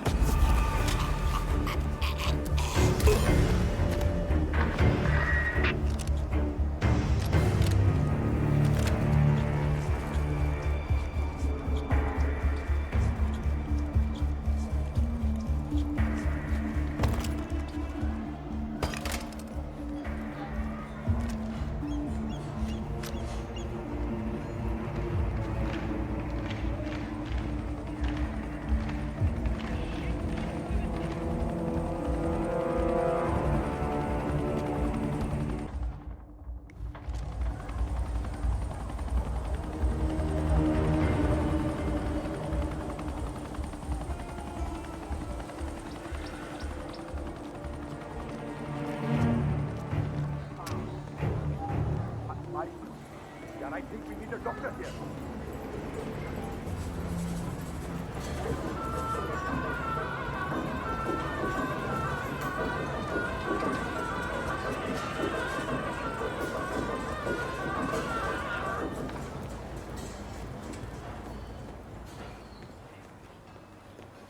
Salam! I am so honored by your visit to my humble store. Hello, come in! Come in! I can sit.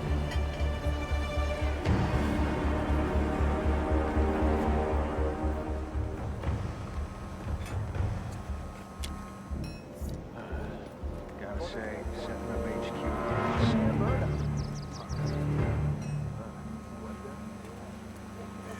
How's your father? Doing well. Thanks for asking.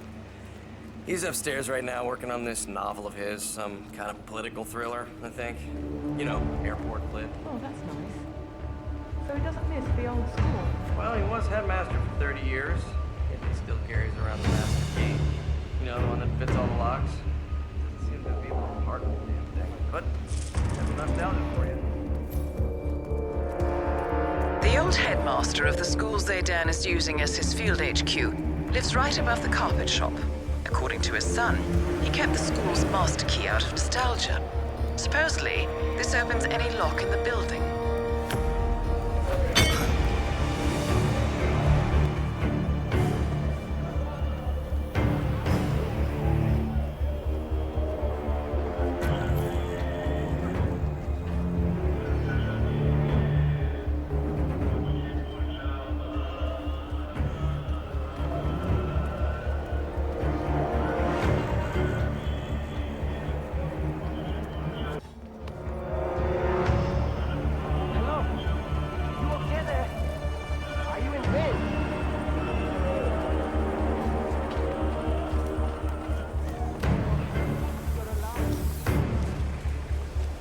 Zaydan keeps coming down here to check on the prison. I hear they were close, so what do you do?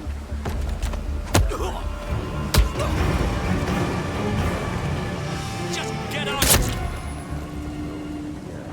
Boy, am I lucky. I really need to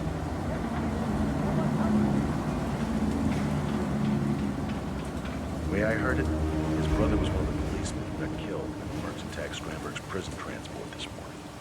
So he got cold feet. Tried to blow the lid on the whole operation. Not smart. But pretty human. I'm just glad I wasn't picked for the firing squad. I hear you.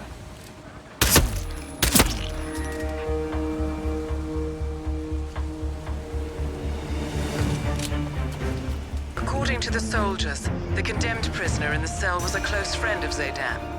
However, when his brother, a Marrakesh police officer, was killed during Strandberg's breakout, the prisoner decided to betray Zaydan and go public. Alas, he was caught before he could thwart the coup d'etat.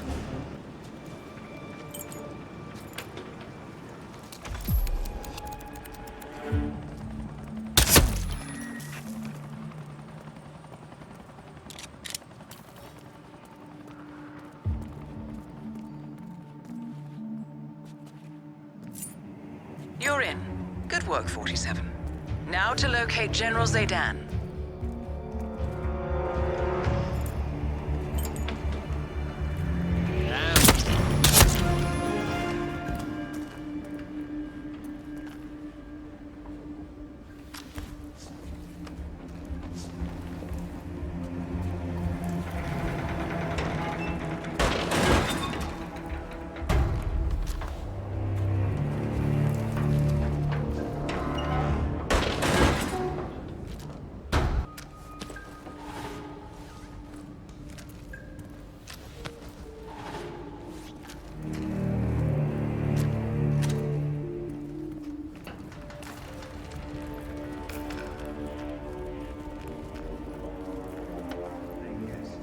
Zayden is even the lead from the front kind of guy, you know? I mean, he graduated from West Point, la-di-da-da, flying colors and all. But has he seen actual combat? Not unless you count enhanced interrogation. Blowhard with a pair of pliers. That's all he really is. You got that right.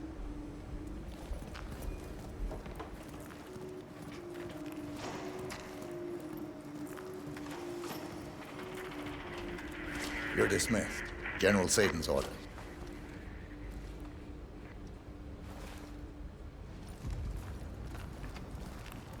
Yes, sir. Thank you, sir. There's gotta be a way. There's always a way.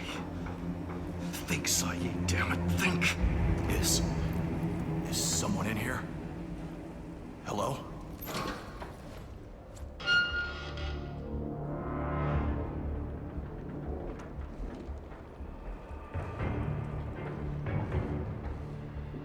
What? No salute? Are you here to gloat, Reza? Thought you had a government to overthrow. You should always embrace the small pleasures. You saw us outside. And I would do it again. Proudly. You're a monster, Reza. I am sorry about your brother. He wasn't supposed to have been at the prison transport. But you know what they say about omelets. And he died for a cause. To line the pockets of your mysterious backers. I didn't say it was a good cause. Right. Well, this was lovely. Now, please leave. That's it? No threats? No, I'll kill you if it's the last thing I do? Reza. Oh, I will kill you. If it's the last thing I do.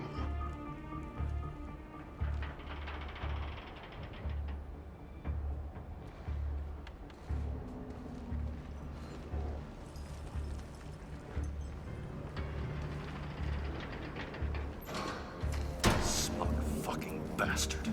Thinks he can get away with this. The metal see through him. They'll know. They'll rise up against him. Yeah, good old-fashioned mutiny. That's right. Officers against the wall. Any minute now. Any freaking minute.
Time to decide.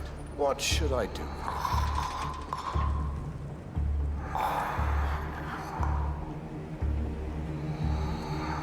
But don't tell me you're sleeping, Said. There's plenty of time for that, I'm sure. Both targets down. Now head towards an exit.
Oh, shit!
Compromised, but I don't understand. There is no sign of forced entry, no alarms, nothing.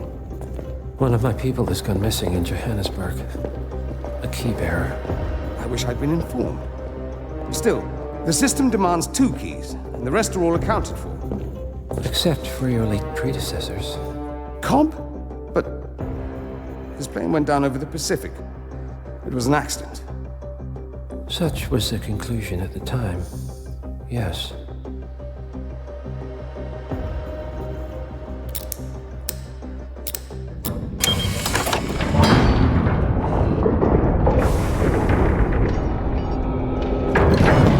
People die, Mr. Fannin. Happens all the time, even to us. It seems like a conspiracy. Probably isn't. And yet, the failed coup in Morocco, the ether virus. Someone knows about us. There was a pattern and I failed to see it. Providence is under attack. How much was there? Money? Not money, Mr. Fannin. Information on all of our assets and operatives. Like you. Dig a trench, Director. And make it a deep one. Because none of you are safe anymore.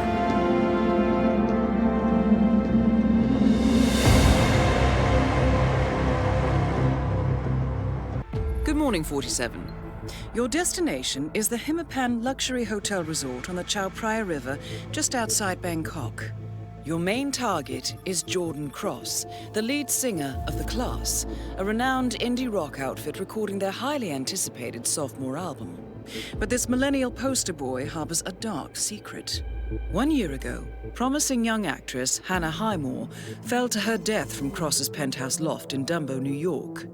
According to the police, Miss Highmore's death was a tragic accident, but her parents remain unconvinced. They firmly believe that Cross murdered Hannah and only escaped justice due to the power and influence of his father, billionaire media mogul Thomas Cross. A secondary target, Ken Morgan, corporate fixer and attorney to the Cross family, is also staying at the hotel. Cunning and unscrupulous, Morgan was a key agent in the cover-up of Hannah Highmore's murder and Jordan Cross's subsequent acquittal. The Highmores understandably want retribution, and while the system may be powerless, ICA is anything but. I will leave you to prepare. Welcome to Bangkok, 47. Ken Morgan has booked the Queen Suite but has yet to check in. You will find him in and around the restaurant. Oddly enough, Jordan Cross seems completely unaware of his presence. Cross and the class have set up a recording studio in the Emperor's suite on the 3rd floor. Private security around Cross and his entourage is highly capable. Still, I'm sure you can find your way into his inner circle. After all, today is Jordan Cross's 27th birthday. The age when rock stars die. Good luck, 47.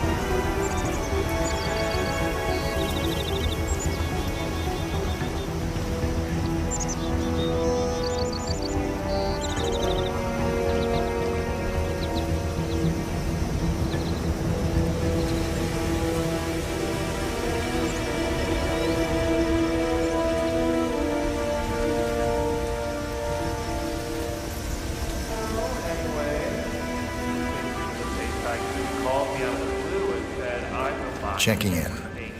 Name's Tobias Reaper. Thank you so much, sir. Here's your keycard. Welcome to the HITMAN Hotel. Welcome to the Hitman Hotel. Please follow me. I hope you'll enjoy your stay. Lead the way. Sir, Ken please. Morgan. This way. Has a message come through for me yet? Let's see. No, nothing they yet, take Mr. color Morgan. so seriously here.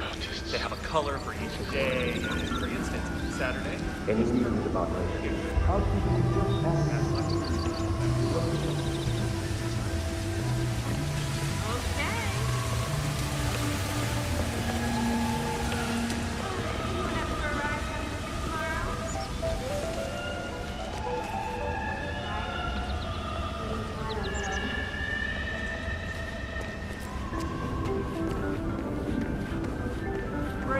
Now they're not even letting you Please, sir, follow me. I'll take you to your room. Yeah, the cross piece.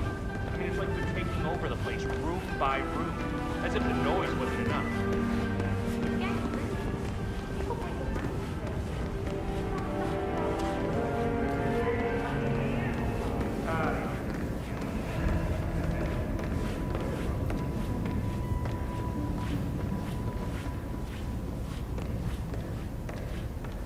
Please, sir, come in. I'm sure you'll find this room more than satisfactory.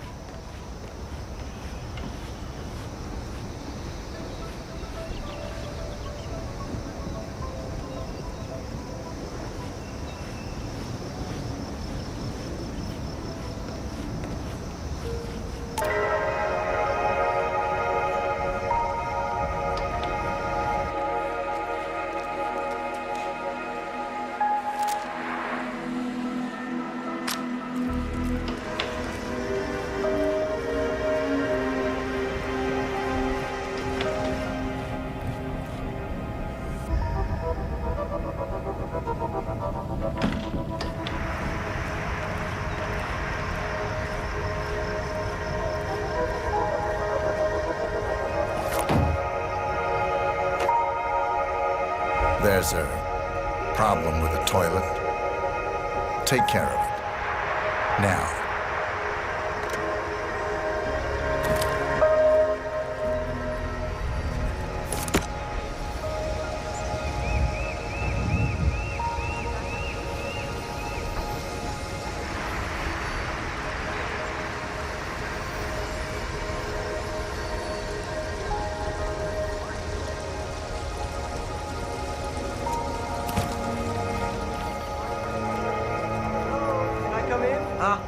I am here to take care of the toilet, sir.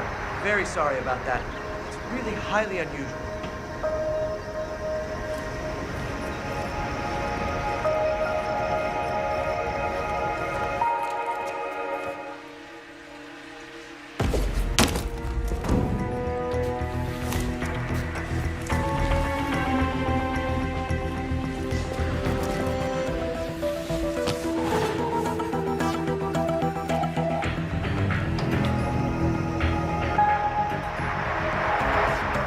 Get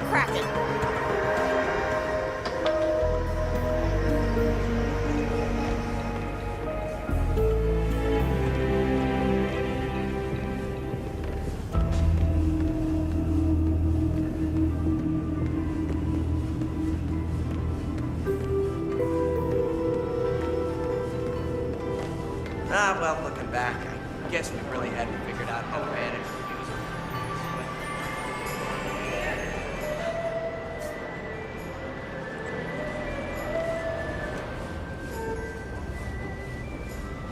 Who's the jittery guy over there?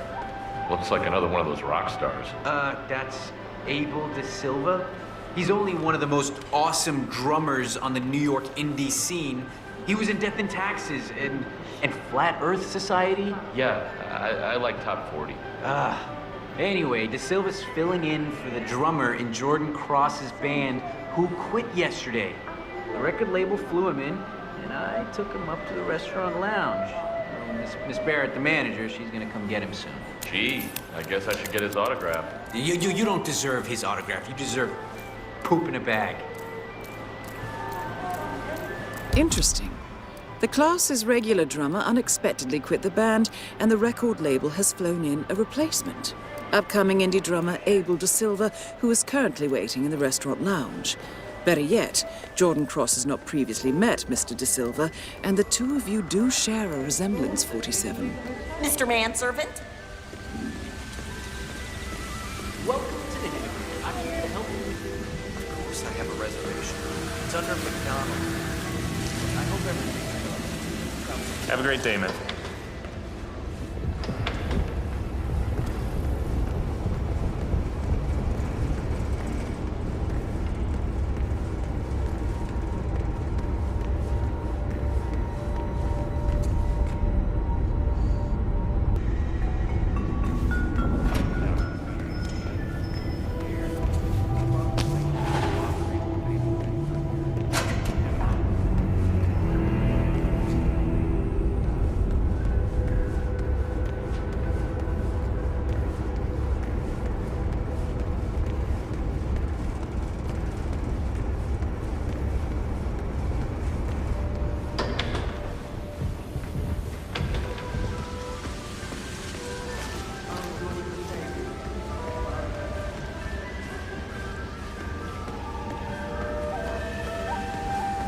Smile for that extra tip.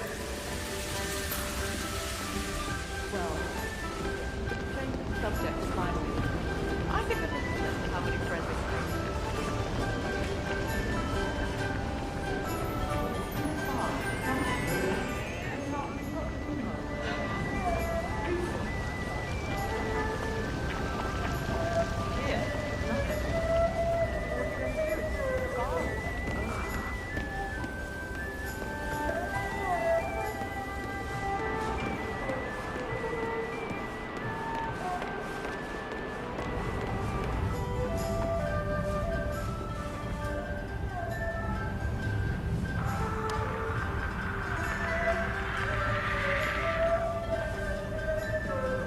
So, when is Dexy Barrett coming to pick me up?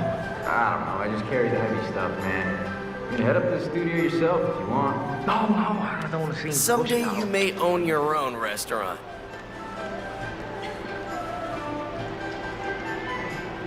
I'm telling you, it's every night. Happy no hard.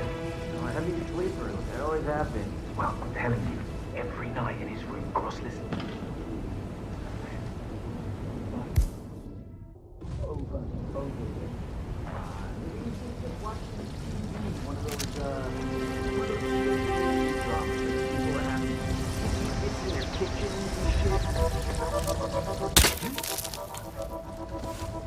What was that noise?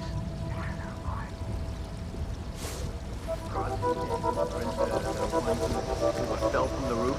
No, the other one.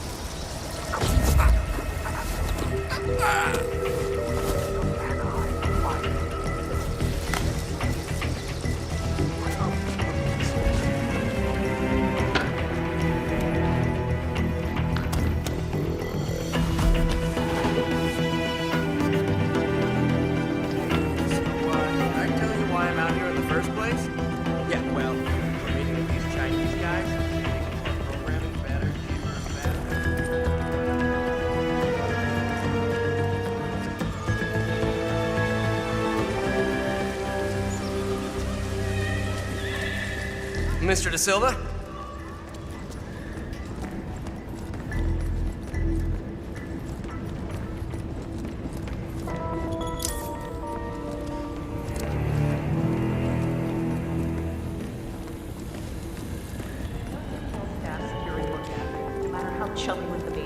pregnant they might claim to be. Kitchen staff is the sole exception. Mr. And Silva, do try and how keep are you? quiet while the band is in session. Jordan is sensitive today.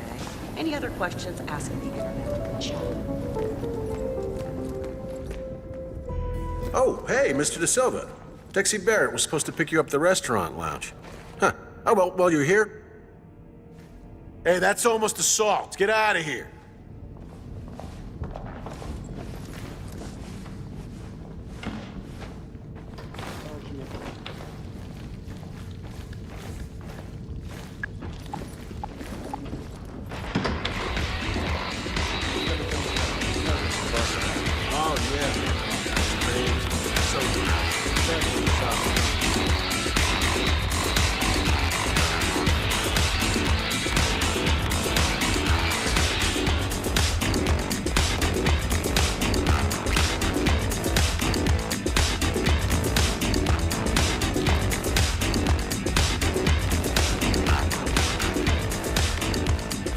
Let me know if you need anything, Mr. Abel.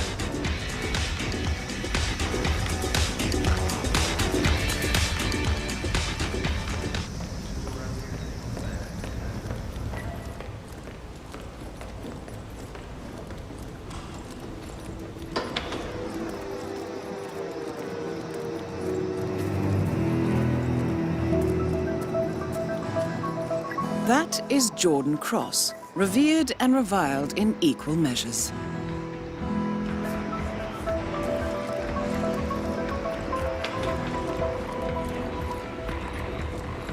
How you doing?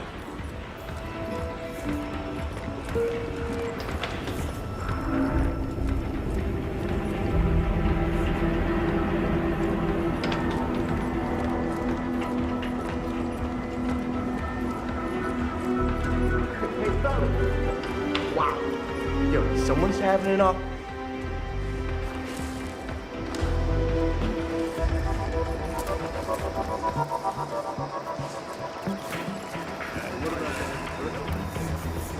Do I know you? Oh, hey, you're Quentin's What's up, replacement, Abel? right? Abel De Silva. Thanks for coming out, Abe. Follow me.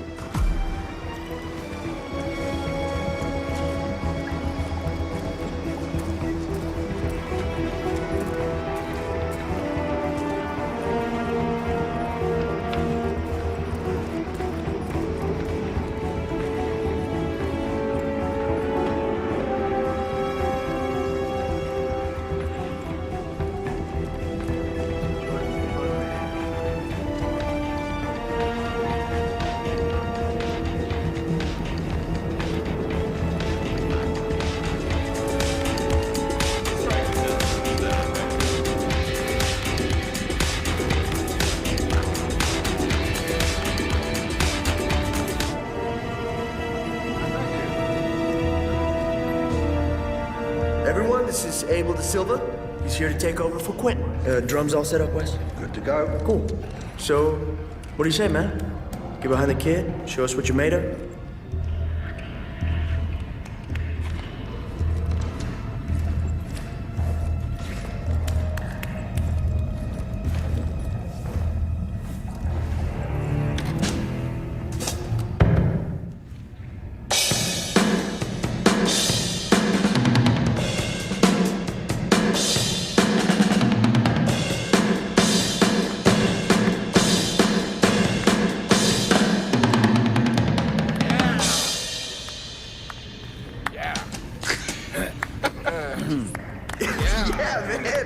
Yeah, that was cool.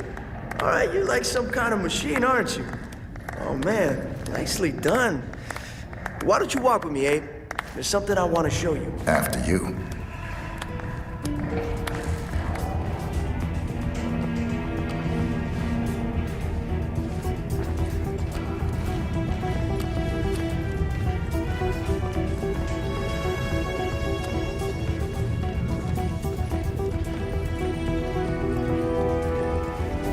Yeah, so sorry about the mood around here. Heidi's still pissed about Quentin leaving, but you know, just don't expect her to roll out the red carpet. So just do your thing, do it well, and she'll soften up. It's fine. Where are we going? Atrium roof. Look, I want to pitch you something, and I don't want the others to hear. It's bad for morale.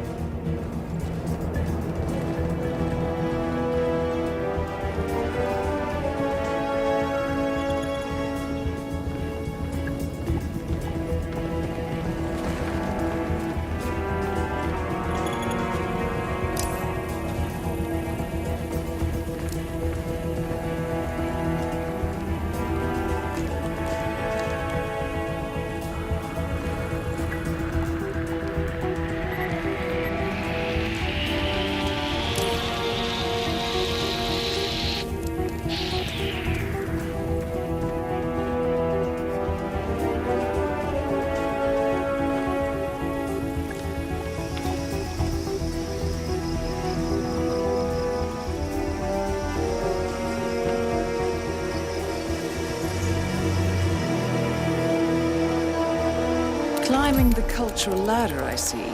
Good work, 47. So, I like your style.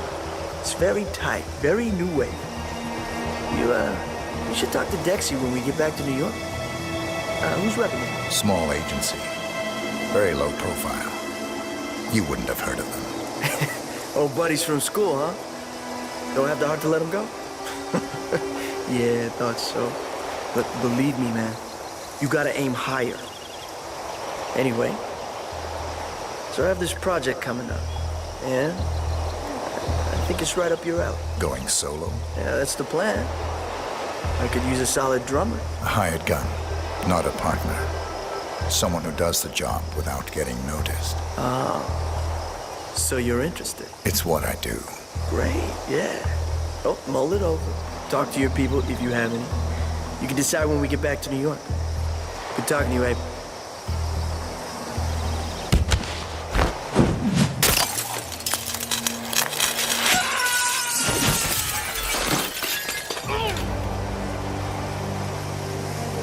Target down. Next up, Ken Morgan.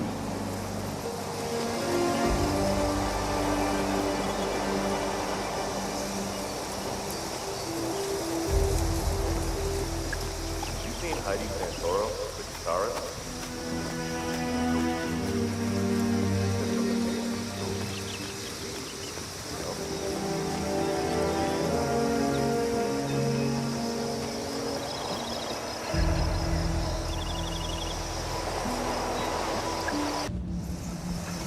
Time to go to work.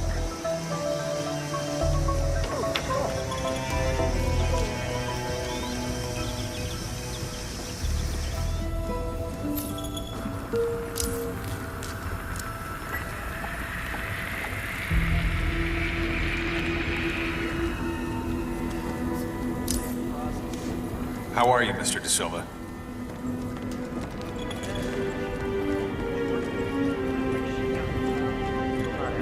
Finger for his entire life. So, then why does he? You know, lift a finger. I don't know, but you want to do nothing all your life?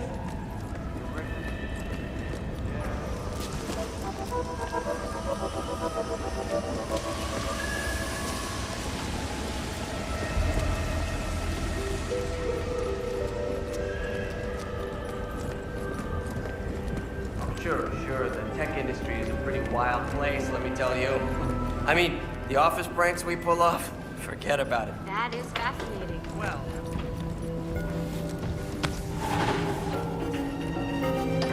we kill each other to get the right people. Like we do everything for the engineers. Ping pong tables, on-site spas, right?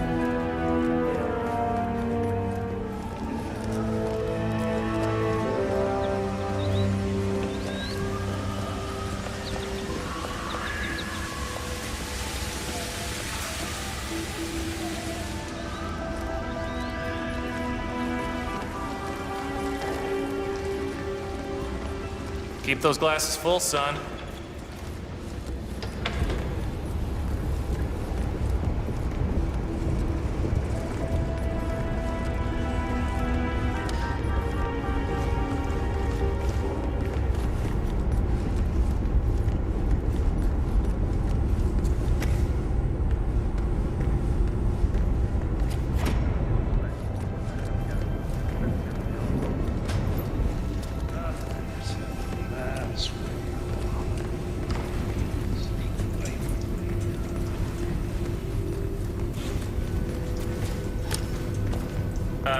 Thanks. Don't get too close. Thank you, but I'm not interested.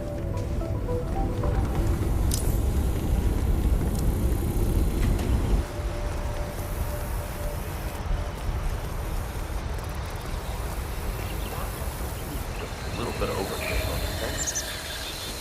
Is there maybe something they're not telling me? Well, you're no quitter. I've got to give you that. Look, I can fix this. I'm homing in on the problem. I just gotta... Damn it! Yeah. Are you sure you don't want a ride home? It's not about that. There's his guest. Big shot lawyer fella up in the Queen Suite. He's offered to buy it. This piece of crap for like an obscene amount of money. I just gotta get the engine running. A guest wants to buy your crummy old tuk-tuk. Tourists, right? They just love authenticity. I don't know, the guy wants to use it as a golf cart at his Hamptons Country Club or whatever. Be my guest, man. His folly is my gain. No kidding. Well, I guess I can stick around for a bit. You know, for moral support. According to the hotel gardener, Ken Morgan wants to purchase his aging tuk-tuk as a souvenir. Unfortunately for him, he can't get the engine working. Well, you're good at fixing things, 47. I suggest you give the gardener a helping hand. This could be excellent bait.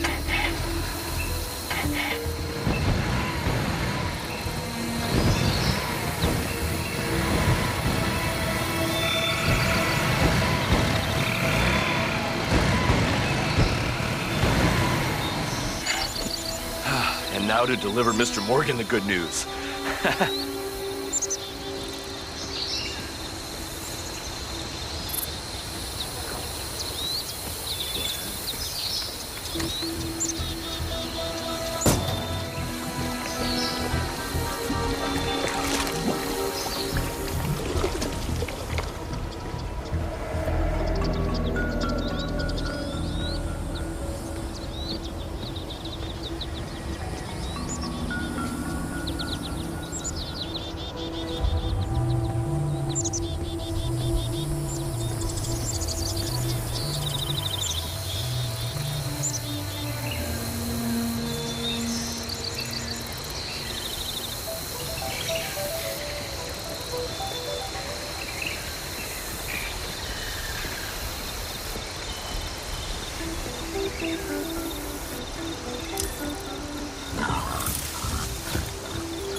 There she is. Go ahead, Mr. Morgan. Please, you do the operating. Oh, check everything. I don't care what, but if we're not fully stocked up, the Hammerman Whoa! Both targets down. Now head towards an exit.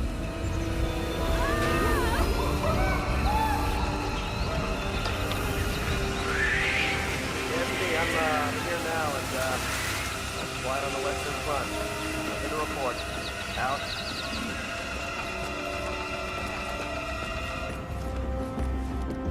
Okay, let me tell you this one then. Do you have cigarettes in the bar? No? Good. It's such a nasty, nasty habit.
body of billionaire media mogul Thomas Cross was discovered earlier this evening, slain by multiple gunshot wounds. Cross was scandalously kidnapped this morning at the funeral of his only son, acclaimed rock musician Jordan Cross. The notorious recluse, Thomas Cross, not left his private island in years, and authorities are now looking into a connection between the two deaths.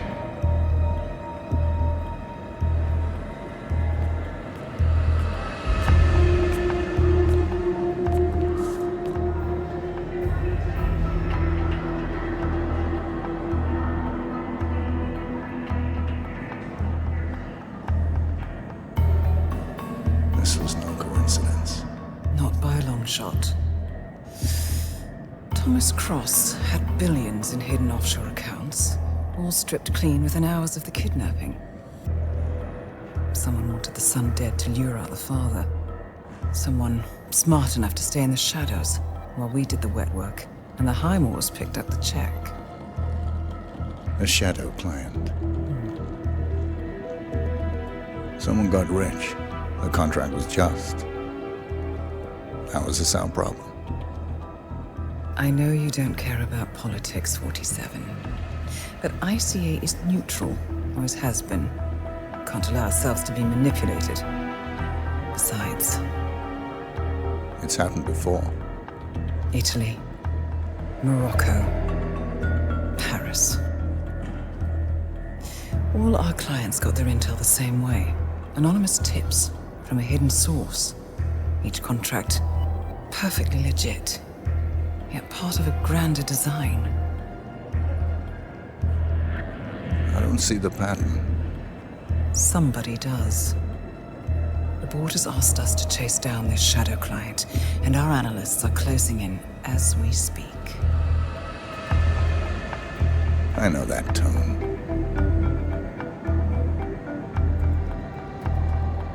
Someone's playing a game, 47. The question is, against whom?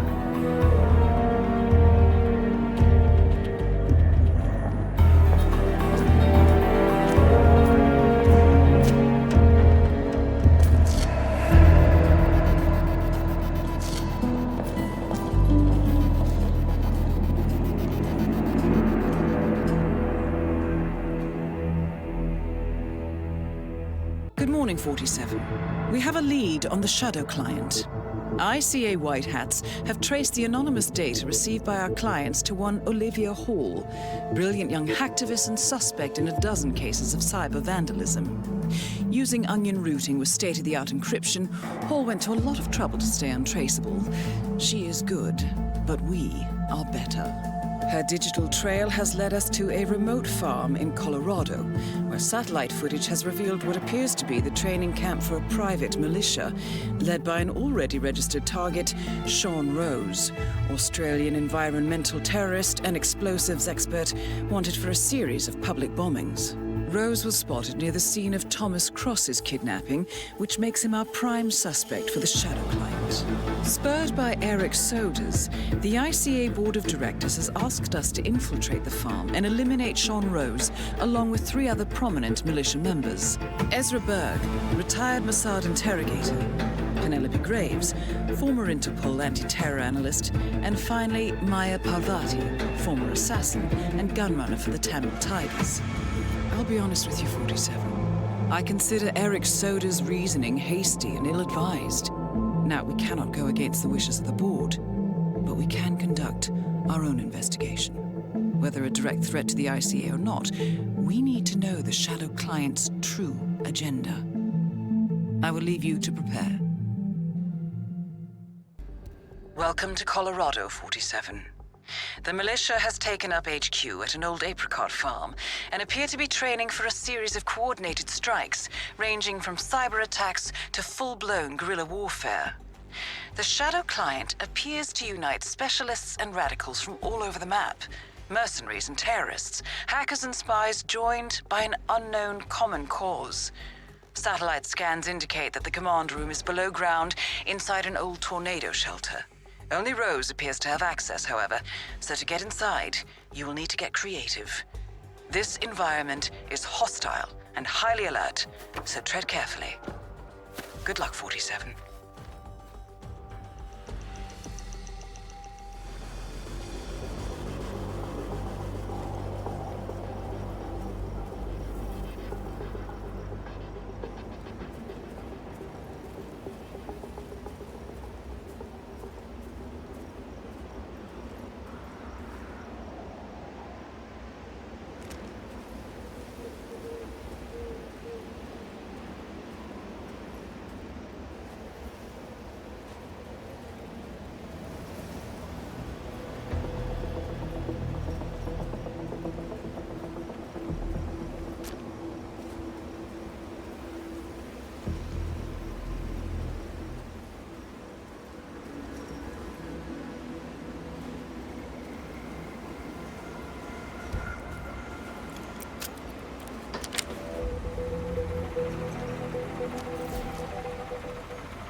Freak in the mask? What the hell are you talking about? I was just at the security station watching the feeds. There's this creepy guy interrogating the hostage. He wears like a 3D printed mask. Oh, yeah, that must be Berg. Oh, yeah, man, his interrogation techniques, totally just out-of-the-box stuff.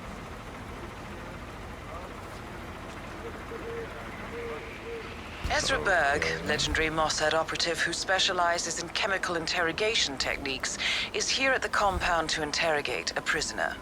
My notes indicate he's set up a makeshift drug lab in a garage, and it looks like he's spending a lot of his time in the basement. Could be an opportunity there, 47.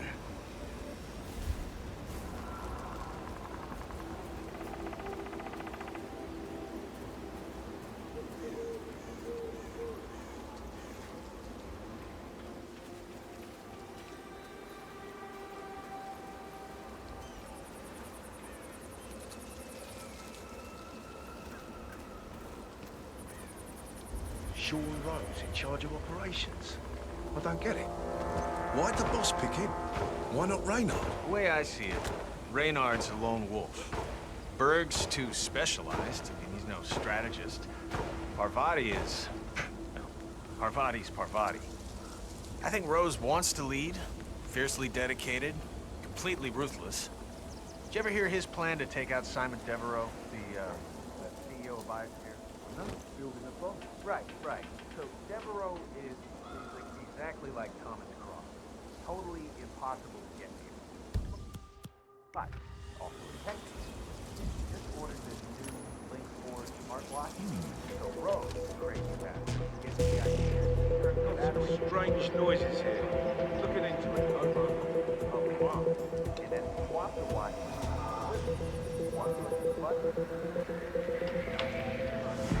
Fascinating. According to the blueprint, Sean Rose is building an explosive battery unit for a Link 4 smartwatch. The charge appears to be email-triggered. The unassuming target checks his messages, the virus triggers the charge, and boom. Very clever, not to mention devious. The resident hackers have installed the software trigger on one of their phones, and here is the punchline.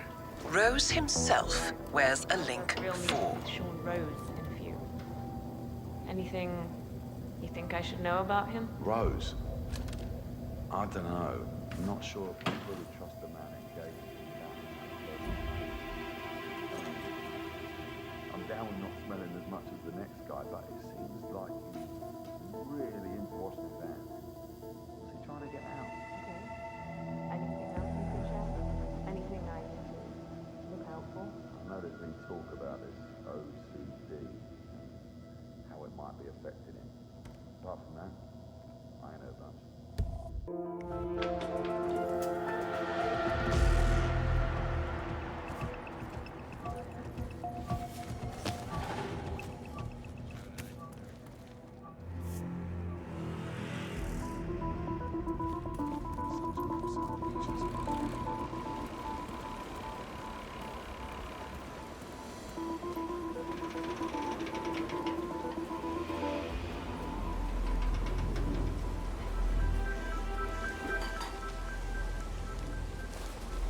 Yes, it is. I'm glad you asked. We have this old man in our congregation. He's diabetic. Lost one of his legs last year. Now his eyes. When I would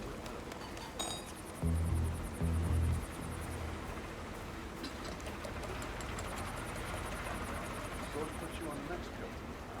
Regulation. Security for Olivia. It's a beautiful piece of work. Or murderous death trap. Well, you know, art comes in many guises. Swords can be beautiful, guns too. And this bomb. What's this I hear about a training? Have you seen how That would tiny be it is? Burgess, the sharpshooter. Looks like a smartwatch battery. Point man in the Mexico operation. Huh. Got clipped by a ram or something? The team trains with a battering ram to simulate the attack on Secretary Torres' motorcade. I don't know. I guess old Burgess had his head up his ass. 9 out of 10 accidents happen in the home. They do say that. Anyway, the guy was lucky. Sprained his ankle, that's all. He'll be back in a couple. So does Rose still supervise the training? Sure, why? Well, if we ever want to get rid of Rose without the boss knowing, I guess Burgess just taught us how. Huh. I like your thinking. Tell Parvati, eh, man? It'll make her day. A battering ram has injured one of the strike team, point man by the name of Burgess, and according to those militiamen, Maya Parvati oversees training. Sounds promising. I suggest you infiltrate the strike team 47. Perhaps you can relieve the hapless point man of his duties. So, you got your ex-military, the mercenaries. I saw a couple of,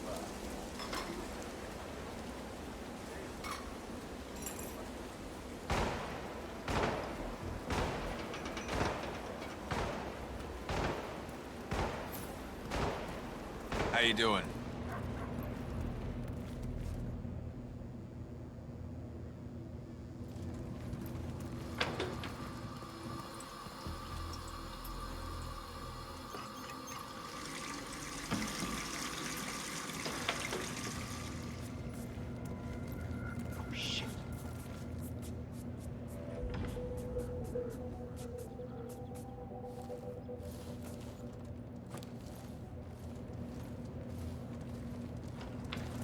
No, that didn't just...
That is Maya Parvati, Sri Lankan assassin turned pirate turned insurgent. Greetings, sir. Find control. Scratch 4 Mexican bodyguards and 1 secretary. Well done. I'm back. Well, well, our very own punching bag. Any broken bones? Wounded pride, that's all. Good to hear. All right, head over to the briefing area. We'll resume in a moment. Hi.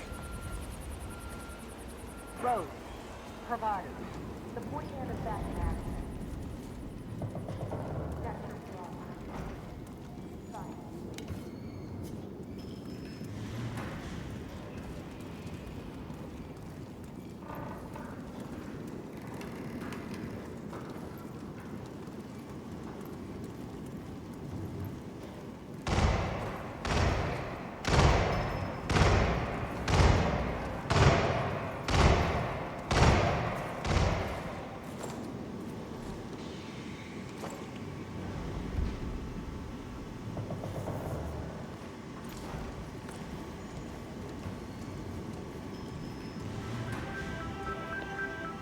People, let's get to it. Burgess is back. We're finally ready to make this happen. I expect you all to know this by heart.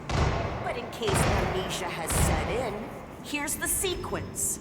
Advance to the car with haste. Eliminate the passengers. Retrieve the briefcase. Extract. Got that?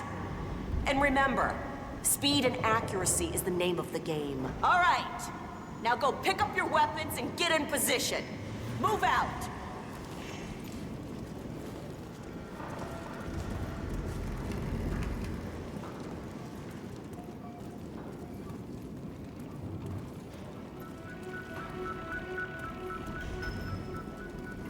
Sir. Rose. Parvati, please proceed. Pretend I'm not here. Not a problem. All right, let's go again. On your marks. Ready, set, execute.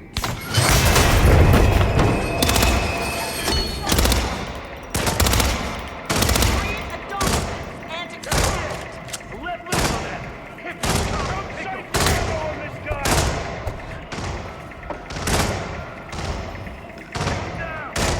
Take him down! Just do it!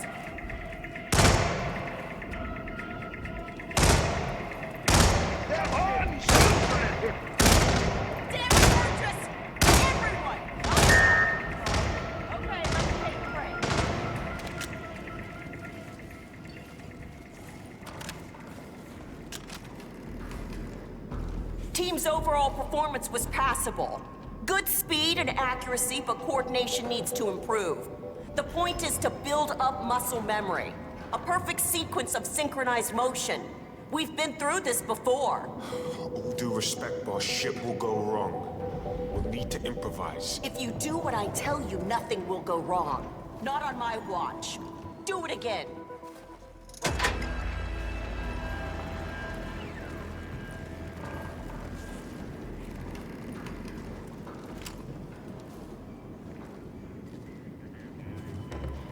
All right, let's go again. On your marks. Ready, set, execute.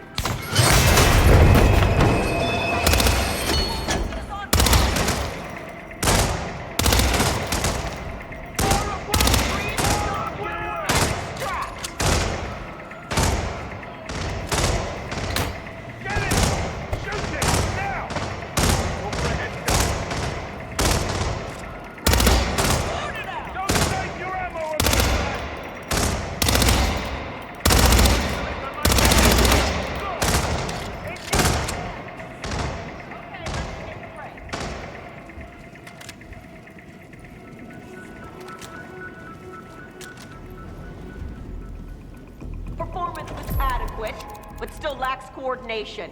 You're stagnating, people. We'll need to wrap it up and revise our strategy. I've seen I don't know.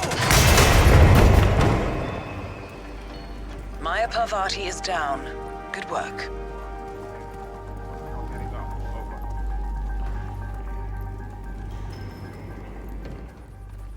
Oh, you were at Jordan Cross's funeral, huh?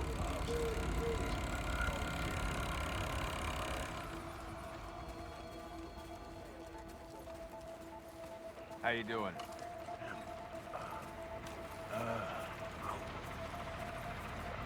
Yeah, I can't let you...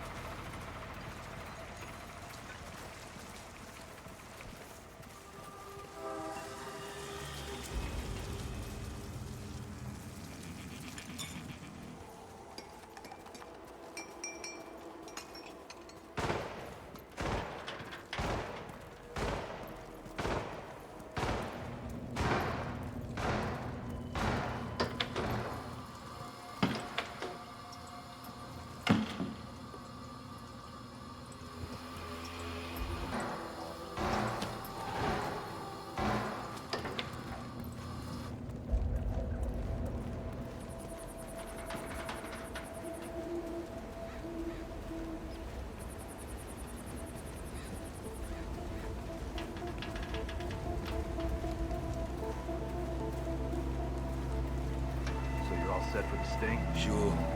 Got a badge in my pocket, prep my lines. Shouldn't be a problem. Almost game time.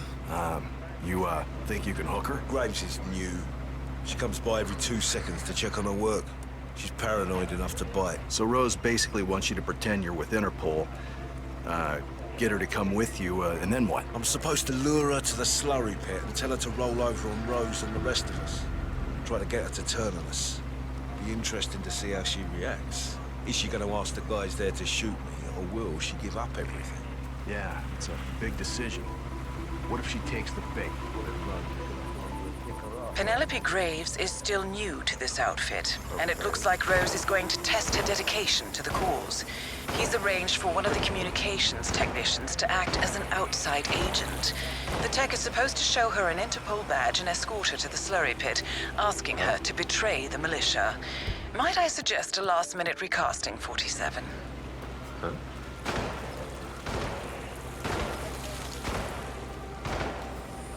Ah, great.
That is Penelope Graves, acclaimed anti-terror analyst.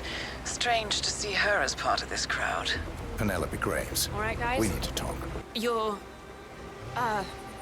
what is this? I'll explain everything at the slurry pit. It will be in your best interest to do as I say. I understand. I'll see you there.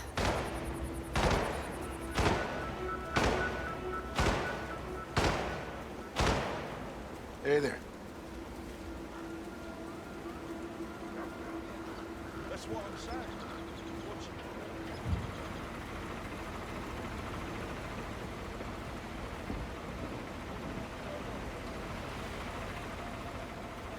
Hey, good to see you.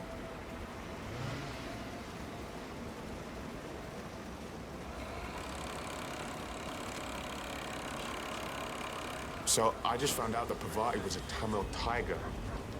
Those were some seriously hard people. I'm beginning to feel I've got the rough around the edge.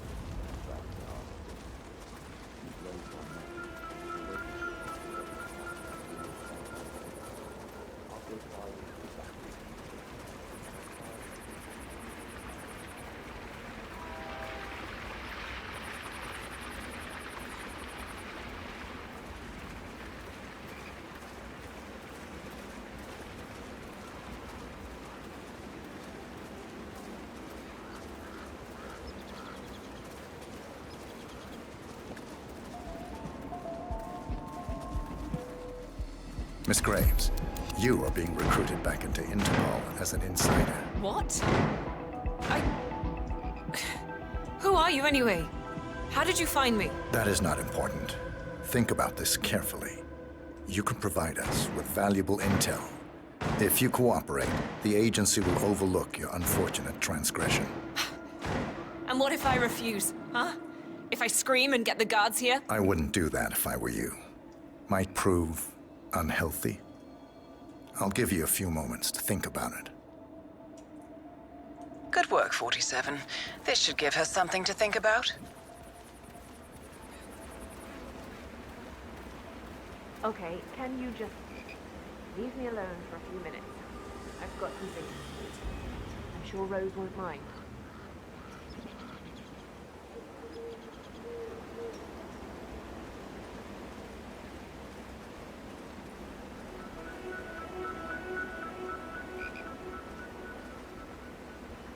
Think, Graves. How did they get to you? Flight out of Lyon under assumed name. Passport provided through Delgado and that Vanisher guy. It looked clean. Changed clothes at JFK and again at Denver International. Charred the passport after leaving the hotel.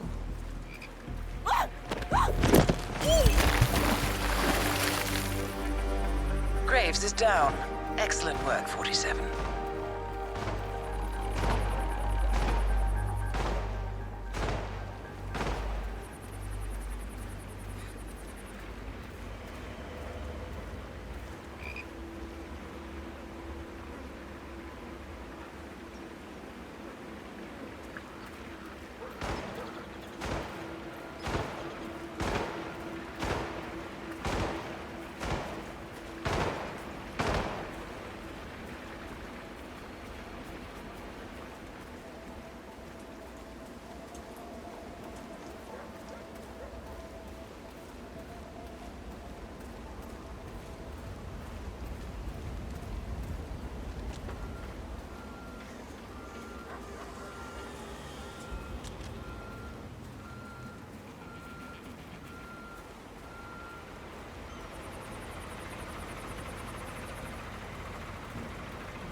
Nah, you don't have the right clearance, mister. Please, don't waste my time.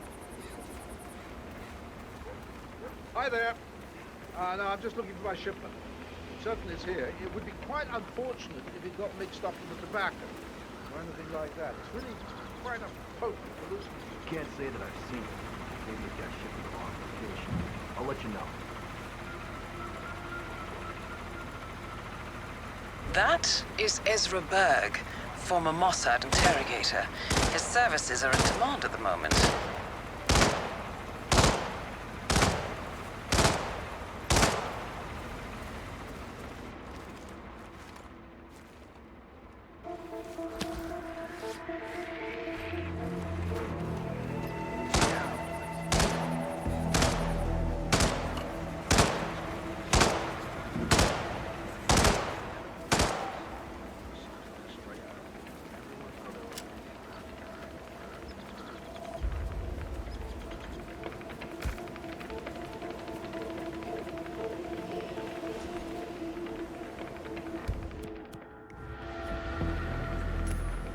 Huh. Command, thought I heard something. Checking it out. Over.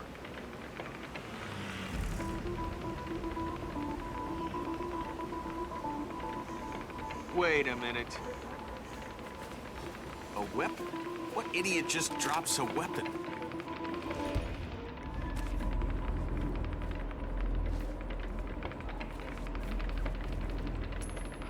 Huh.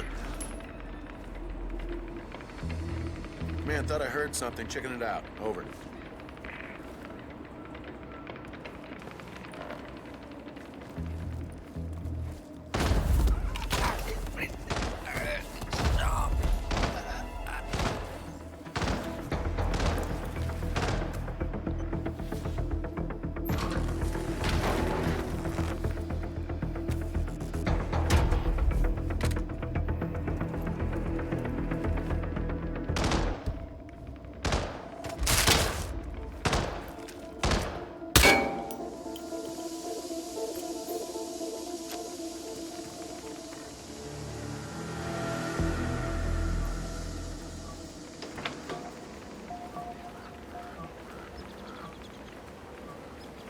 Hello, sir.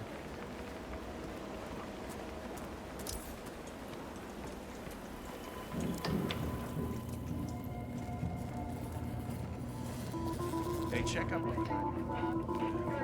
The guy.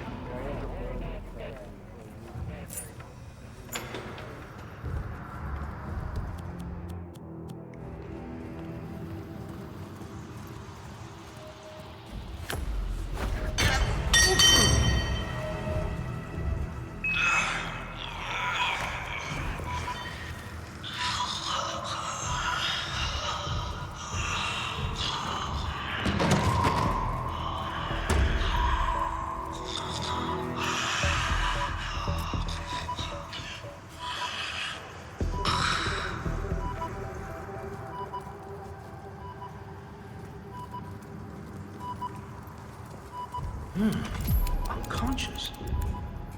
Why, Ezra, that's very embarrassing. That makes no sense at all. I'll need to check my numbers.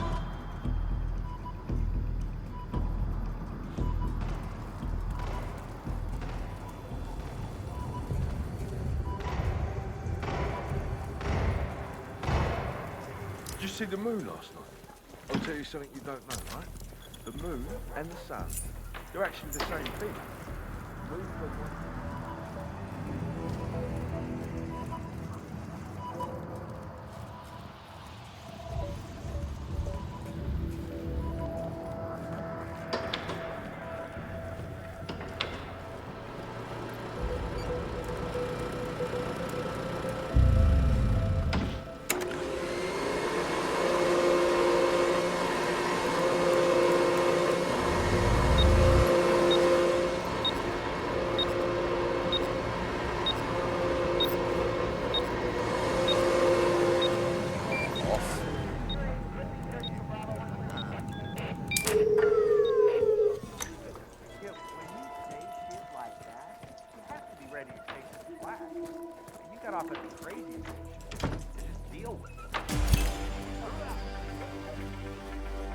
Ezra Berg has been eliminated.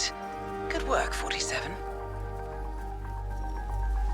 The amount of freaks being brought into this camp has increased recently. Rose is on his own planet, but that new interrogation guy was...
According to Graves' ledger on Sean Rose, he is hypersensitive to the effects of drugs, in particular hallucinogens.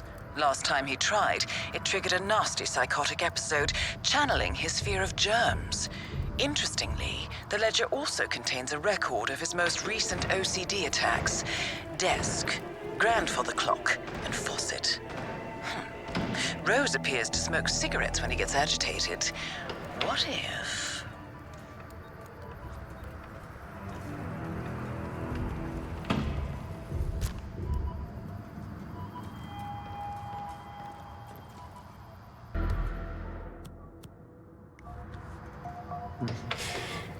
Should check if the old thing's running slow.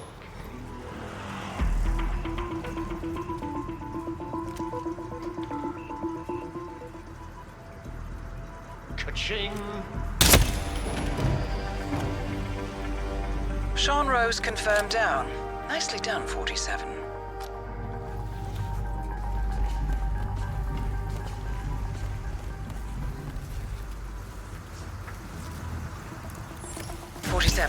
It appears the door to the tornado shelter is protected by a biometric lock. To gain access, you need Sean Rose's body, or something equally convincing.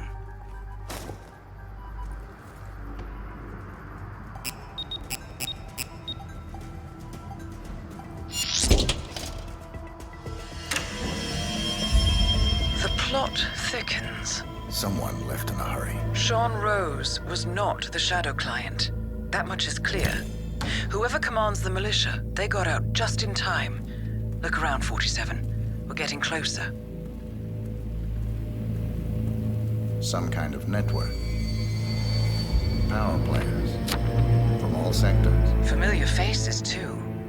Thomas Cross. Klaus Strandberg. Ether. And that's missing banker Eugene Cobb. Well, well. There's a name. Providence. What? No. No, it can't be. The Hidden Hand. Thought they were a myth. A hypothesis, nothing more.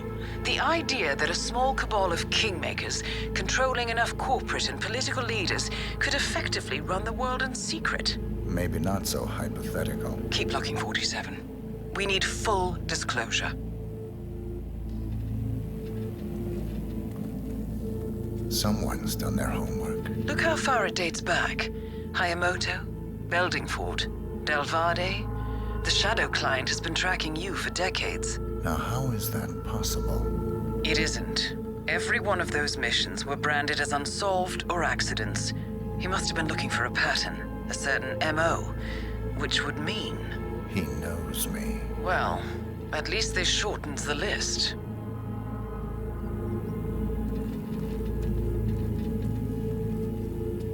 Found something. Sodas? But that would mean... Providence has infiltrated ICA, and Eric Sodas is their operative. Bastard! It all fits. He was the one who persuaded the rest of the ICA board to greenlight this operation. This changes everything. Get out, 47. We got what we came for. What about the Shadow client? He is no longer our primary concern. ICA has been compromised. I always wondered if Providence was real, but I never actually... I will need to confer with the board, but mark my words, 47. This will have consequences.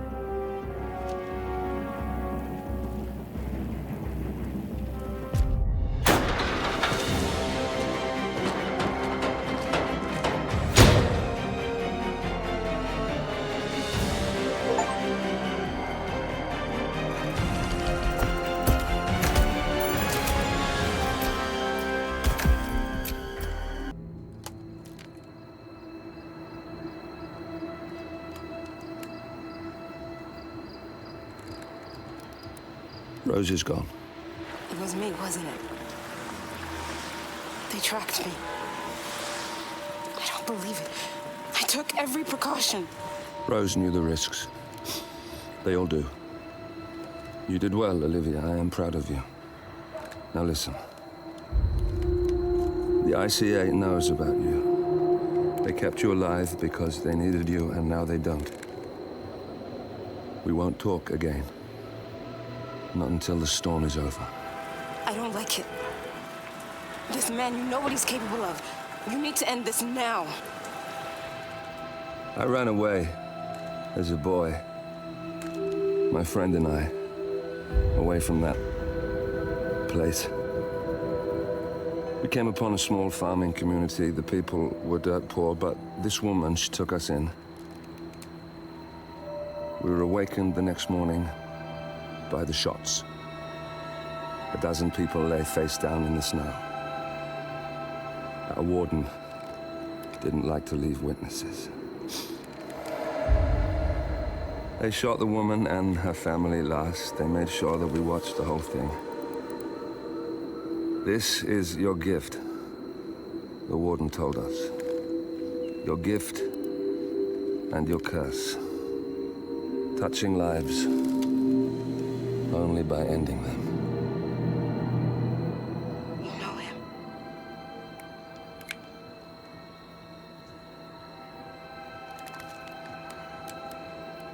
Better than anyone.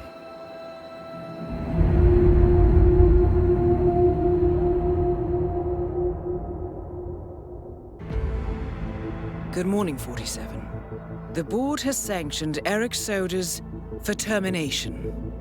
After Colorado, we did some digging into Soda's private affairs and discovered that he has been fast-tracked for critical heart surgery at the hyper-exclusive Gama Private Hospital in Hokkaido, Japan. Such a display of power has Providence written all over it. Sodas, who suffers from a rare condition known as situs inversus, where his internal organs are reversed, desperately needs a right-sided heart transplant and has clearly betrayed the ICA to get it. He was admitted last night and is currently being prepped for a 3-day surgery. We have booked you into Gama under the usual guise of Tobias Reaper, corporate shark, here for a standard medical checkup. As such, you will need to play it by ear and procure whatever tools you need to complete the mission. You also need to eliminate Yuki Yamazaki, a Tokyo lawyer who works for Providence. Sodas has already given Yamazaki access to our client records and has agreed to provide a full list of active ICA operatives post-operation. This transaction cannot be allowed to happen. Sodas must pay for his treachery, and his insidious employers must be taught a lesson. ICA's sovereignty is at stake. Powerful as Providence may be, we need to draw a line in the sand. I will leave you to prepare. Welcome to Hokkaido, 47. The Gama Private Hospital provides cutting-edge medical treatment for the global elite, outside the law if required. The facility is partially run by an artificial intelligence system known as CAI. The AI oversees patient admission to various areas in the hospital and even participates in some medical procedures. You will find Eric Sodas in the operating theater, undergoing a pre-surgery regenerative stem cell treatment, a highly controversial procedure, yet to be approved by Japanese authorities. Yuki Yamazaki has already arrived. You'll find her in her suite or roaming the restaurant and spa areas of the hospital. Sodas is scheduled to be put under soon. Let us make sure he stays that way. Good luck, 47.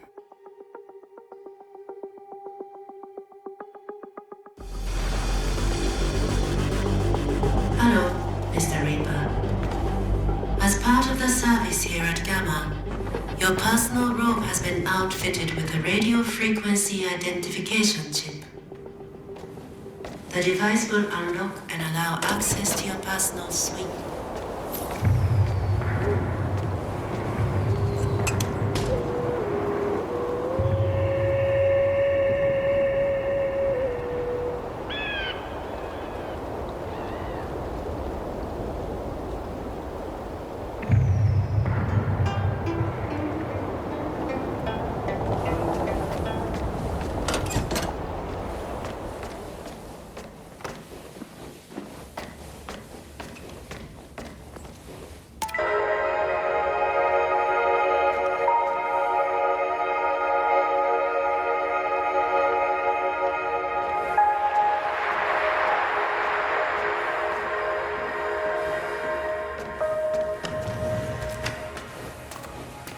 No keycards are needed at Devon.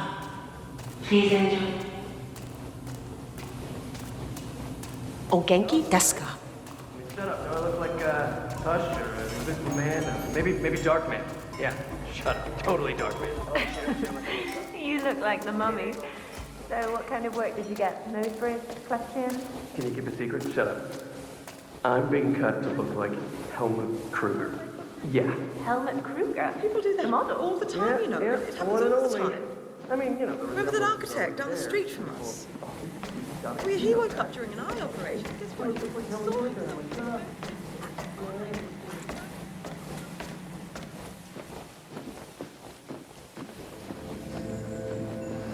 Hope you have everything you need. So, you doing yoga after this? I wish. I had 2 lessons booked, but I just got informed that I have been bumped back in the queue. Oh, and that's gotta be an error, right? Did you talk to the instructor? Well, that's the thing. I haven't actually seen him all day. And then I asked one of the staff members, and she checked the schedule. Turns out all appointments are booked by someone called Yuki Yamazaki. I mean, literally all of the lessons. What kind of behavior is that? I would like to give her a piece of my mind. Yamazaki? No, that's the Yakuza lawyer. Well, okay, whoa. You know, maybe you should just let sleeping dogs lie. If she wants something, you let her have it. Is that who she is? Well, that certainly changes things. Maybe you're right. Oh, she's a real piece of work, that one. I mean, maybe the instructor...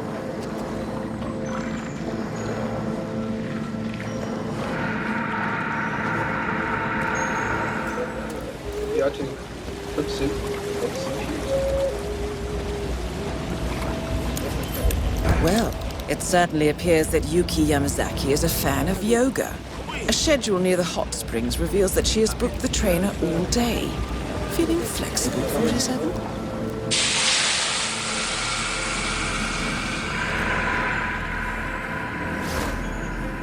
Good evening.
That's a little harsh, isn't it? A total ban?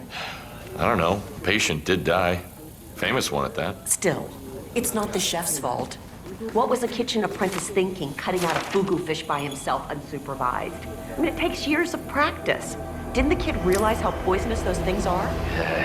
He's a kid. I mean, probably wanted to show off. I don't know. But anyway, the hospital administration probably thought it would be better to just ban serving fugu altogether. Poor chef. That was his best party trick. Now what do we do with the last fugu? Throw it out, I guess. It's a damn shame, too. The chef had to refuse serving Yuki Yamazaki. Aquariums always fill me with such calm. Looking at the beautiful fish, just serene in their simple existence. Takes the stress right out of it. You got any tricks like that? Oh, I do yoga.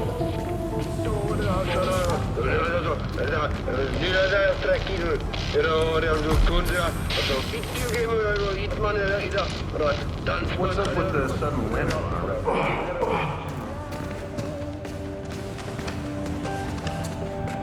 Oh no!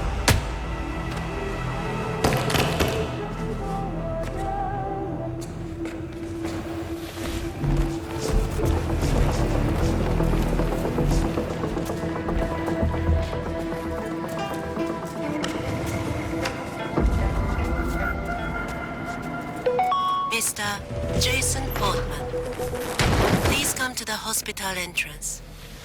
A doctor will escort you to your checkup. That was for Mr. Jason Portman. A doctor will escort you to your appointment. Please proceed to the hospital entrance.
Miss Yamasaki, I believe you booked time for a yoga lesson? Yes. To be honest, I was beginning to wonder if you're ever going to show. Glad you're here. If you will just follow me.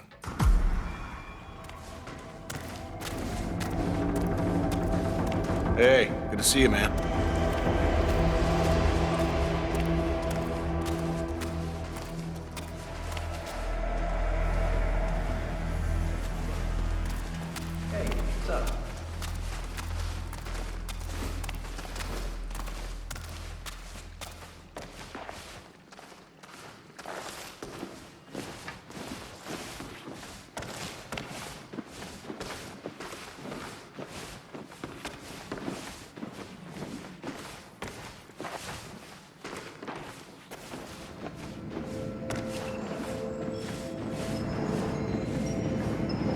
Hope you have everything you need.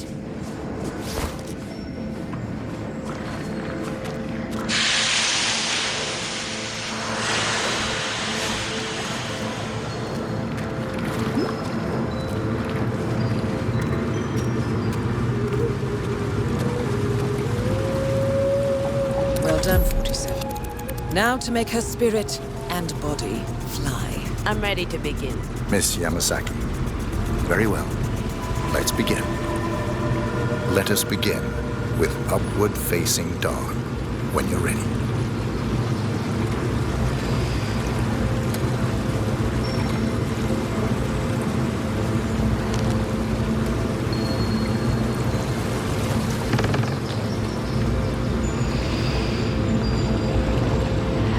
Fluid movement. Very good. Now, transition into Lord of the Dance. Remember to breathe throughout.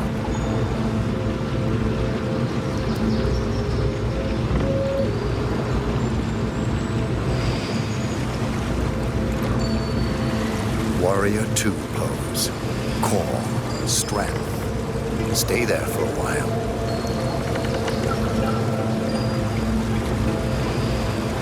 Changing sides. Be strong.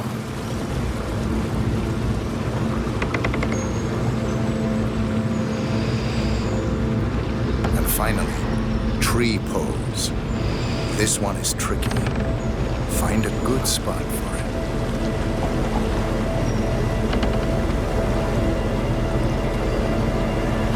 Now, this is a view to die for.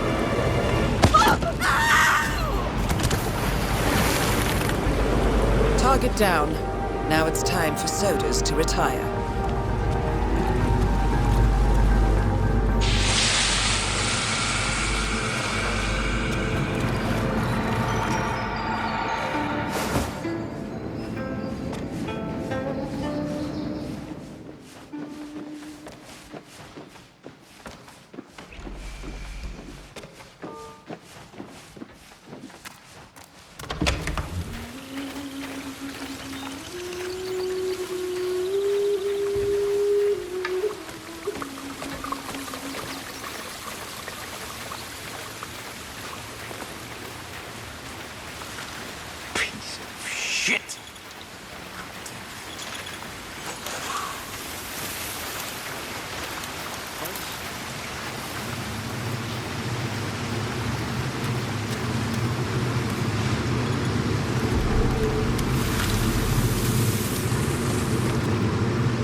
Dr. Katashi Ito, also known as the Curator, is participating in some sort of medical trial. Interesting. The Curator oversees the hospital's organ storage facility and surely has access to Soda's donor heart. I suggest you locate the Research Assistant's Report 47 and find out what this neural implant is for. Hey, so... Could prove useful. You're the Curator's research aide, right? Let me guess. You want to know about the medical trial. So it is.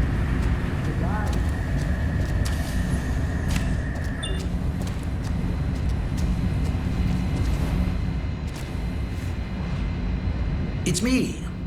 Are the final details in place? Oh, well, he was very handsomely rewarded. Not that he fully understood the rarity of the boy's magnificent heart, of course. Oh, that goes without saying. I do still wish we'd be able to put it into someone, well, younger, frankly. There are only so many years left in the old man, after all. Such is the nature of my art. I take and I give. Perhaps once Soda's body has given up, I can recollect the heart. There's a certain poetry to that, I think. That's for another time. We'll talk again. Oh my! This space! The colors! Oh, the shapes! It's beautiful. Exactly as it needs to be. Oh, a place for everything and everything in its proper place. Oh my goodness. Oh, why haven't I noticed before? I need to share this with my babies.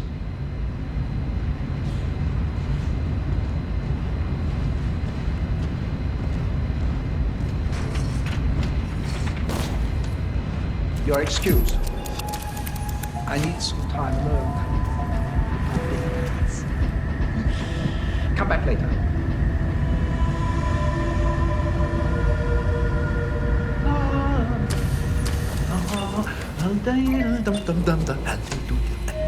Hallelujah, hallelujah, hallelujah, hallelujah, hallelujah, hallelujah, hallelujah, hallelujah, hallelujah.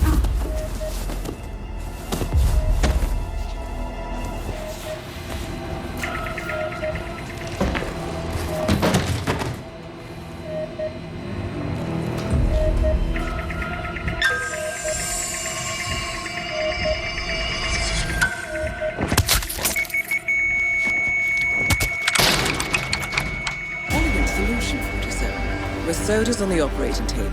and no hope of getting a second right-sided heart in time, you have effectively killed him without laying a hand on him. This should be a clear message to anyone considering following in his footsteps. That's both targets down. Time to find an exit. We're done here.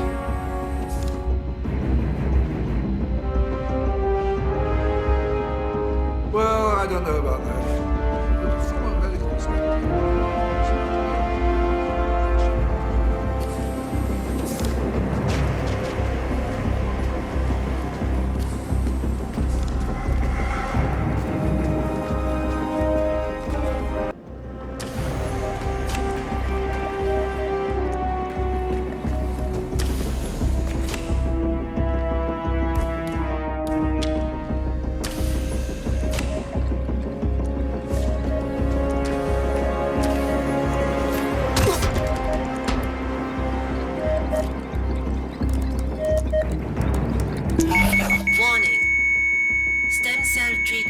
discontinued. Warning. No vital signs detected.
O Genki desu ka?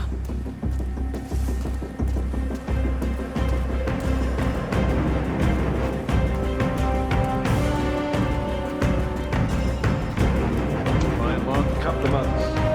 Yeah, it's a good situation. Miss Yamazaki's very smart, very capable.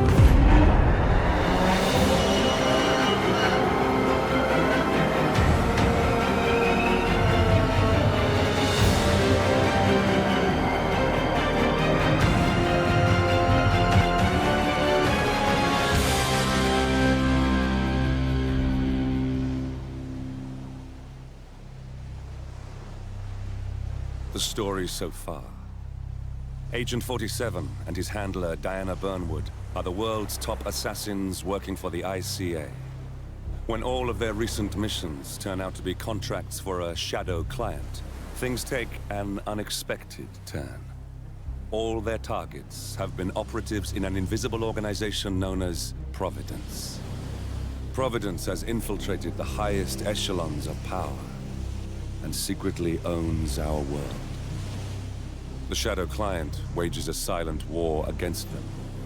And so the Constant, Providence's enigmatic controller, seeks Diana out. His request, track down and eliminate the Shadow Client. In return, he offers something irresistible. The truth of 47's lost origins. Neither know that the man they hunt is 47's childhood friend. And unlike 47, he remembers everything.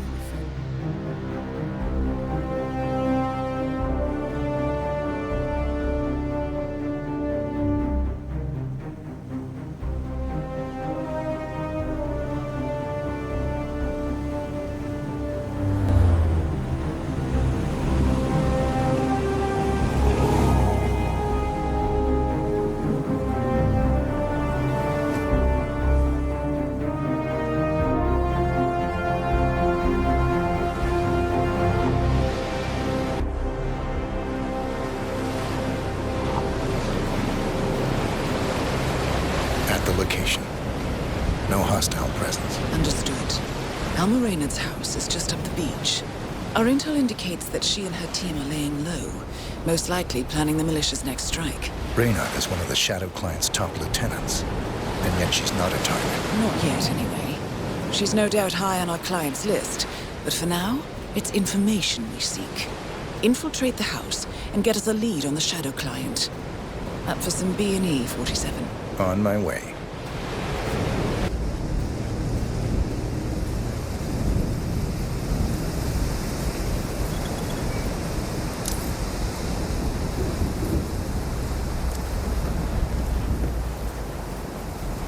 No cars. They could be out. Could be lying low. The satellite scans were inconclusive. Only one way to find out, I'm afraid.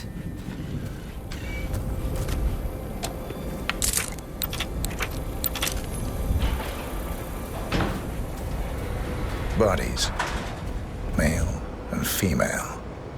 Early 30s. Executed. I see them. Oh, poor bastards. Looks like Reynard's grisly handiwork, all right. She was never shy about collateral damage. The owners? Don't think so. The house is registered to a non-existing environmental NGO. This feels more like identity theft. Like you, Reynard is known to use disguises. Keep looking, 47. Nothing we can do for these people now. Authorities believe these politically motivated killings are the work of highly trained mercenaries. Found something. In Japan, Looks like research reports. Berlin, Shanghai. Every major militia strike since Thomas Cross's kidnapping. Looks like Reynard had a hand in all of them. All in the past, I'm afraid. Keep looking, 47. Nevertheless, this comes as bad news for the consumer tech giant, which is still reeling from last year's PR disaster, where stolen Kronstadt fighting drones were employed by Carpathian dictator Jin Po against peaceful civilians in the Tonkin Valley massacre. 47. That computer. See if you can't access it. Encrypted. Assuming there's a key, Reynard wouldn't just leave it lying around. Wait. According to the floor plan, the room you're in should be a lot bigger. There might be a concealed space behind the wall. Check for hidden panels, 47. Ah, thought so. This should be interesting. Here we go. For the office computer, no doubt.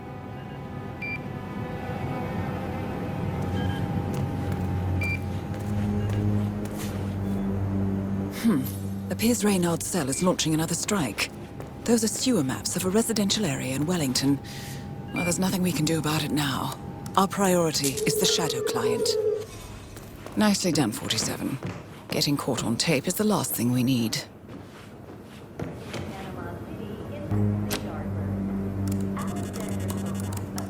I'm in. Hurry. I'm detecting movement up the road. A motorcade, possibly Reynard's. Uploading the data. Hold on. Receiving it now. Nothing on the Shadow Client or the other cells. No names, no aliases. I doubt she even knows whom she's working for. Wait, here's something. A message from Robert Knox of Kronstadt Industries. And by the sound of it, he's a Providence operative. A defector. Well, well, well. Client won't like this one bit. And you can't wait to tell him. They're back. Multiple hostiles. I see them. Damn. Okay, we've got all we're going to get. Go to stage 2, 47. Eliminate Reynard, and preferably without raising suspicion. One step ahead of the Shadow Client for once. Let's keep it that way.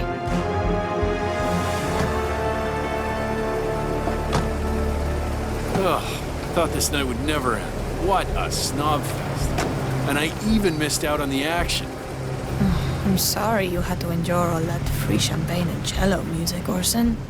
What can I say? You really took one for the Yeah, team. well, I say stick to what you know. I am Pam Kingsley, GNN News. In a press conference earlier today, Montreal PD confirmed rumors that the helicopter crash, which claimed the life of shipping mogul Rex Larson 4 days ago, was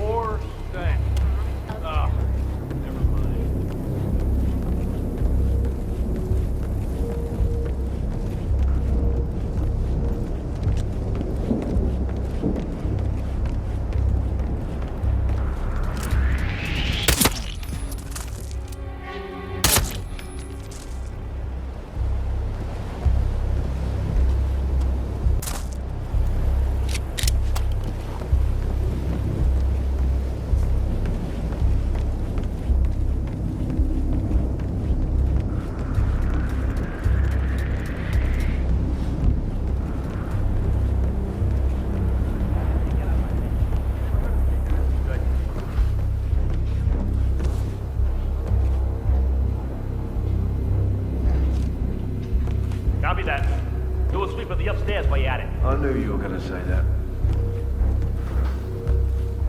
So, you gonna tell me who it was we just kidnapped? House guests of the people. The wife and two daughters of one Lance Donovan, the VP of Dynasty Global. The online retailer? Uh-huh. Donovan is back in London, working. You should receive the pictures as Donovan's boss, Dynasty CEO Ethan Field, is a top Providence operative. But we can't get near him, so I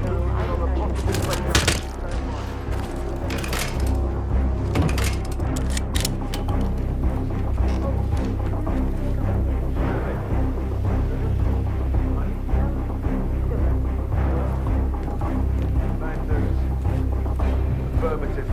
Broken perimeter extremely light. Mr. Donovan. Who I am is not important. You have seen the pictures, yes? Good. I will tell you exactly what to do. Do it soon.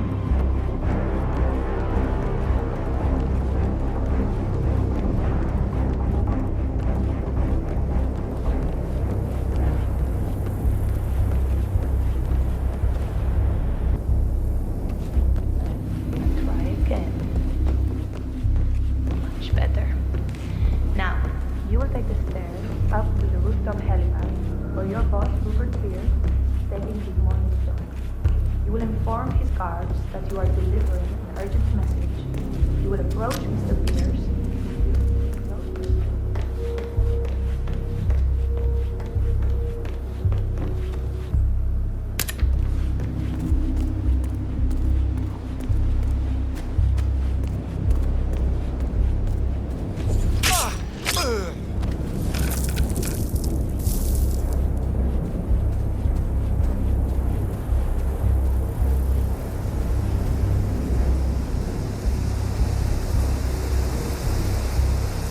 So Alma and Orson infiltrate this party at the stage.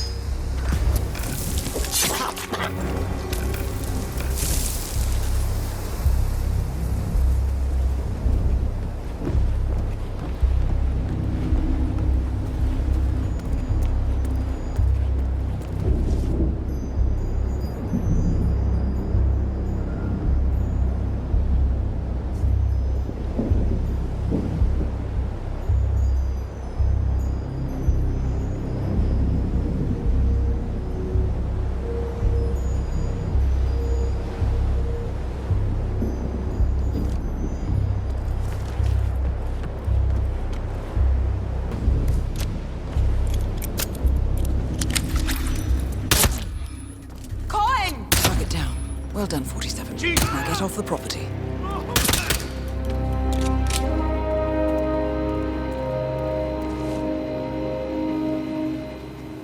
Command! Someone's been hurt. Over. Need assistance. No! Requesting assistance. We gotta...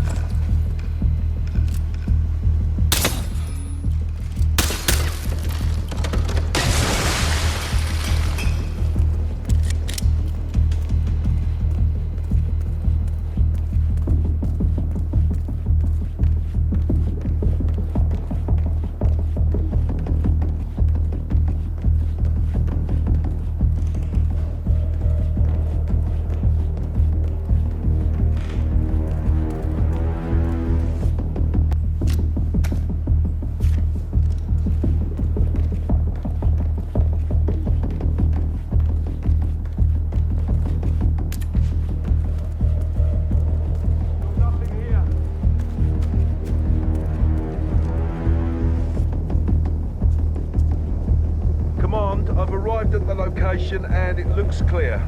Back to smoking and joking. Over.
your boat, 47. They're on high alert, combing the beach for intruders. With caution.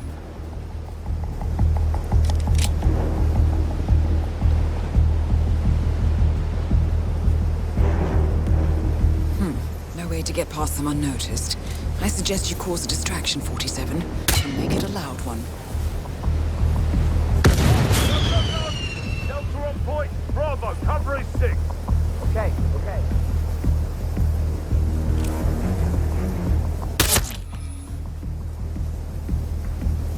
I'm standing.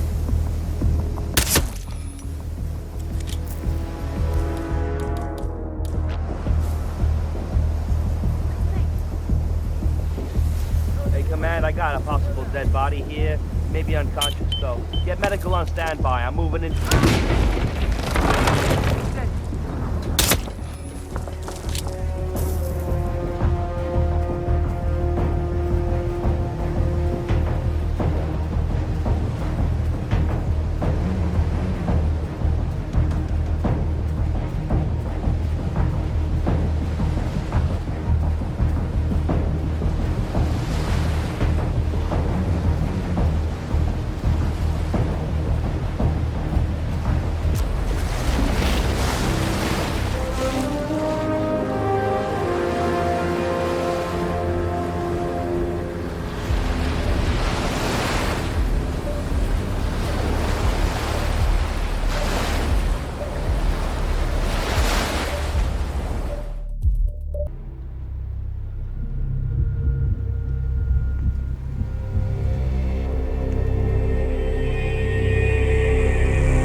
Well, it's official.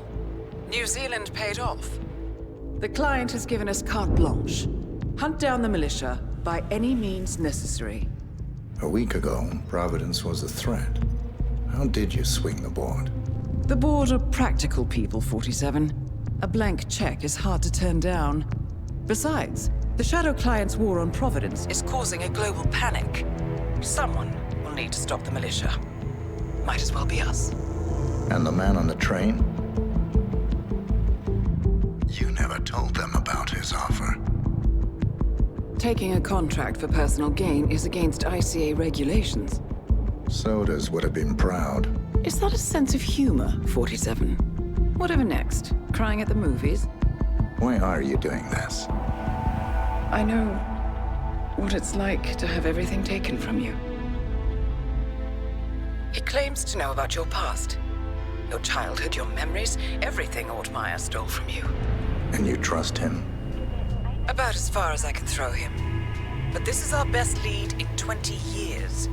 I say it's time we break a few rules.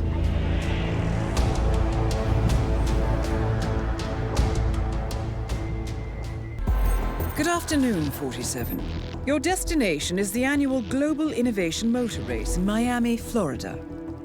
After analyzing the data from Reynard's computer, the case is clear. The Providence defectors are Robert and Sierra Knox, head of robotics developer Kronstadt Industries. A visionary inventor and technological innovator, Robert Knox has spearheaded Kronstadt Industries to the bleeding edge of technological development. His equally brilliant daughter, Sierra, is not only a financial wizard, but also a fiercely competitive race car driver, with a fiery temper to match. Kronstadt enjoys enormous popularity with global consumers. However, few are aware that the company is also one of the world's leading suppliers of next-gen military tech. Last year, despotic ruler Jin Po employed prototype Kronstadt drones against peaceful civilian protesters in the now infamous Tungan Valley incident. And although it has yet to be proven, there is little doubt that the Knoxes personally brokered the deal, making them complicit in a war crime. It is unclear why the Knoxes would betray their masters, but likely the fear of being next on the Shadow Clients hit list has pressured them to cut a deal with the enemy. Undoubtedly, with Kronstadt Industries on their side, the militia will increase their attacks tenfold, and so our contract obligates us to retire Robert and Sierra Knox and contain the damage they may inflict on Providence. I will leave you to prepare.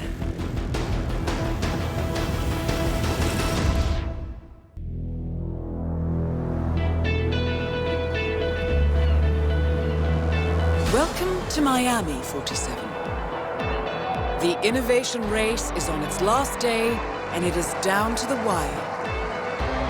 Thousands of eager fans are gathered for the final laps of this unexpectedly close race. Sierra Knox is expertly piloting her red Kronstadt car.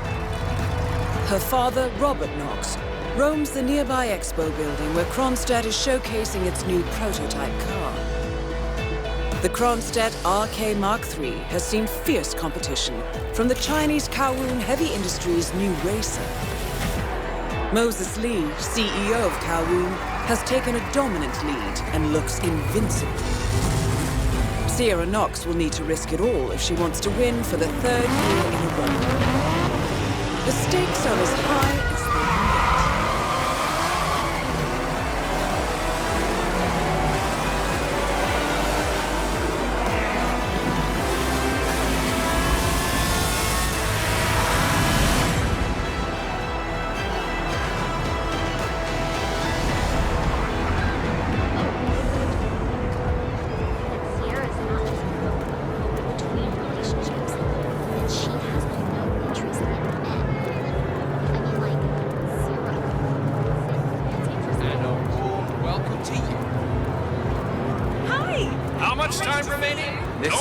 can get. Drama, just need to check your pockets if you want to pass.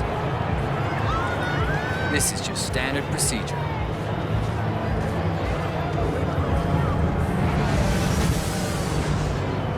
Thank you. Don't forget, the secret of endurance racing is to keep that car going until the end. This race is not over until the clock ticks down.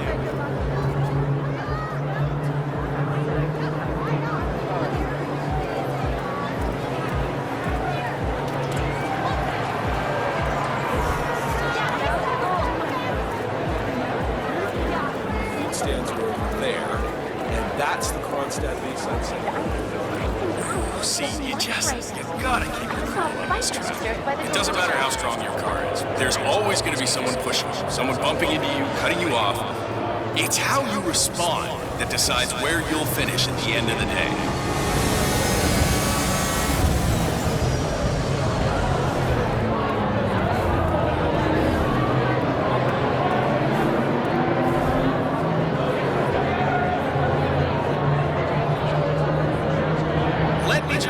Some ground rules for those of you new to endurance racing. You gotta cover as much ground as possible within the time frame. When the time's up, we have our winner.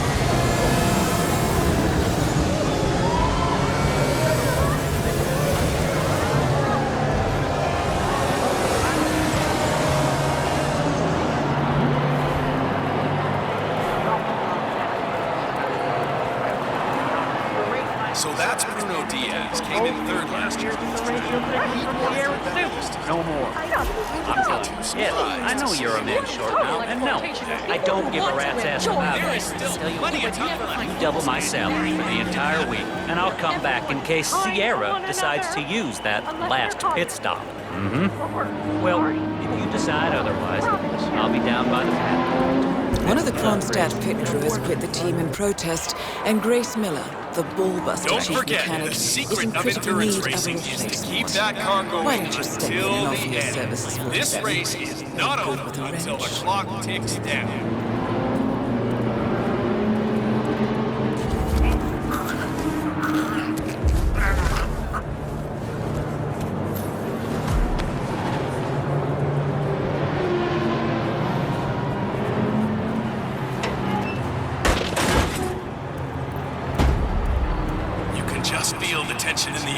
Now, this is a good, clean family show, folks. Make no mistake. But at the end of the day, it's all about winning. And Moses Lee and Sierra Knox is neck and neck out The there. nerve of that ticket tout! I mean, only the rich can afford to strike. Makes him up good, huh? Hey! I've been looking forward to this event all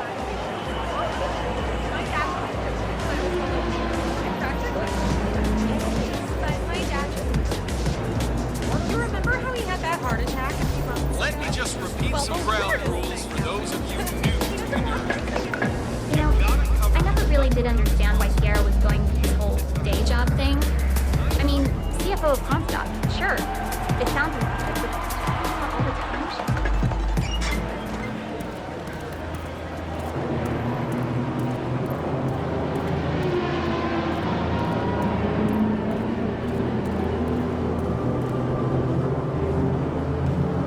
Now, the key here is tire management. I mean, if you're not careful, you can burn these tires off after 10 laps. It's a huge deal to manage that in this season, and these drivers know.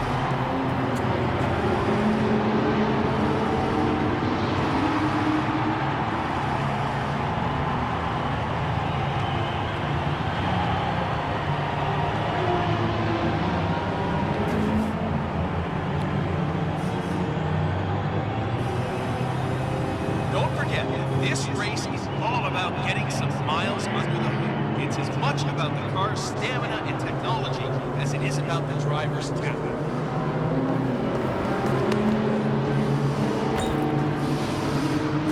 About Thierry? How's he doing? No. The guy about to stay up the car when they brought him back in. I think.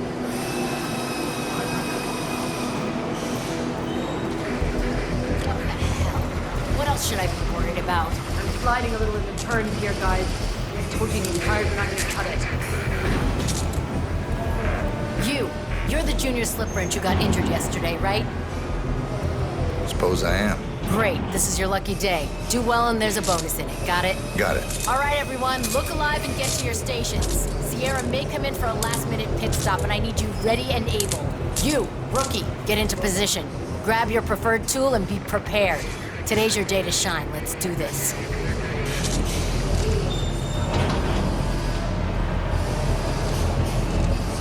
Sierra's coming in. Everyone on your stations, now!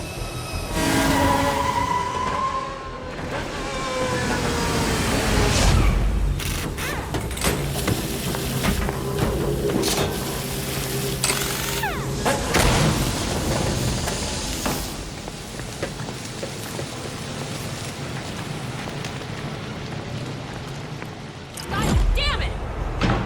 Oh, shut up! Just shut up!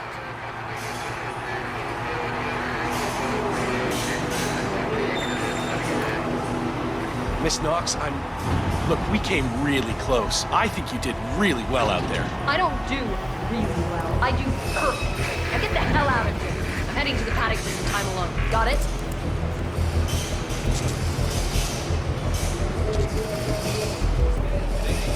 Don't miss the big part, depression. Blue Sea brings you high-quality pharmaceuticals at prices you can afford. Hey, Sierra! Sierra! You're very fast!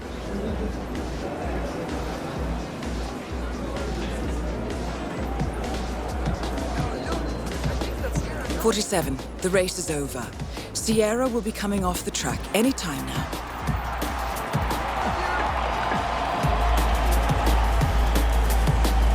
Sierra, no!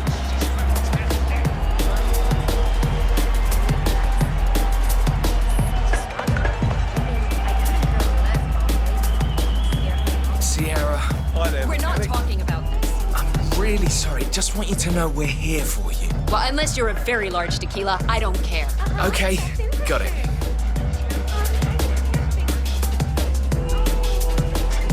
Let's get those Magnum Dom Perignon bottles lined up. I remember a few stories from back in the day. I can't go into detail, but those celebrations would sometimes last 3 days. Today, the drivers are so disciplined and hardworking.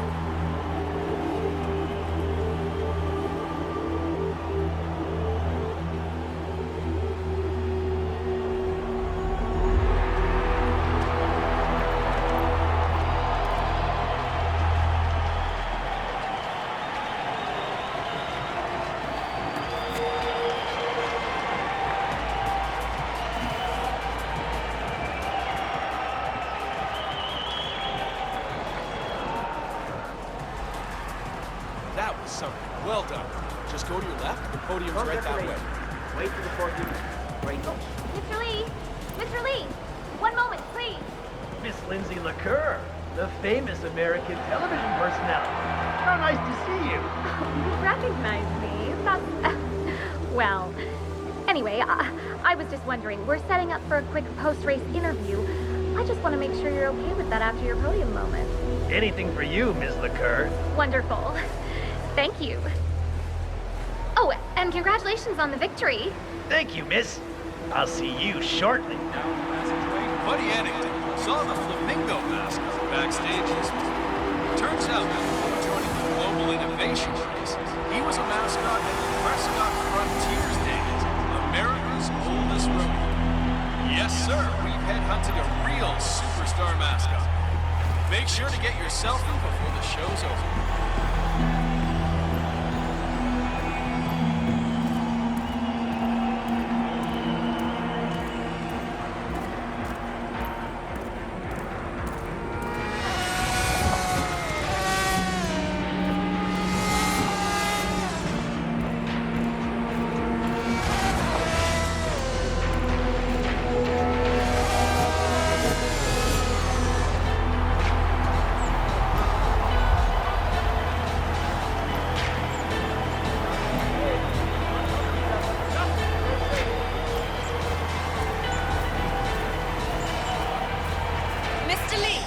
Mr. Lee, allow me to be the first to officially congratulate you on the well-deserved victory. Ah, Mr. Rutter, thank you. Hey, Grease very Monkey, much. keep it real. My pleasure.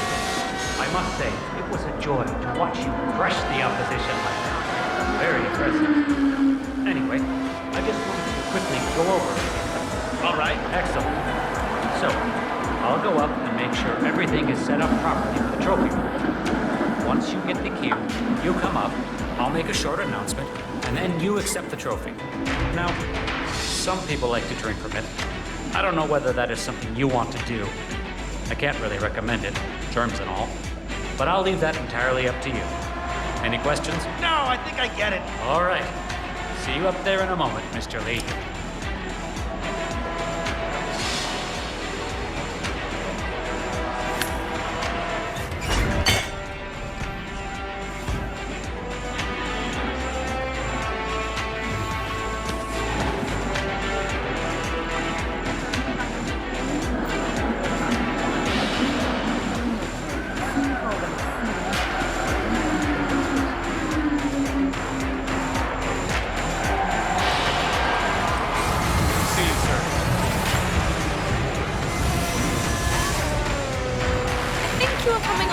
Too strong, mister.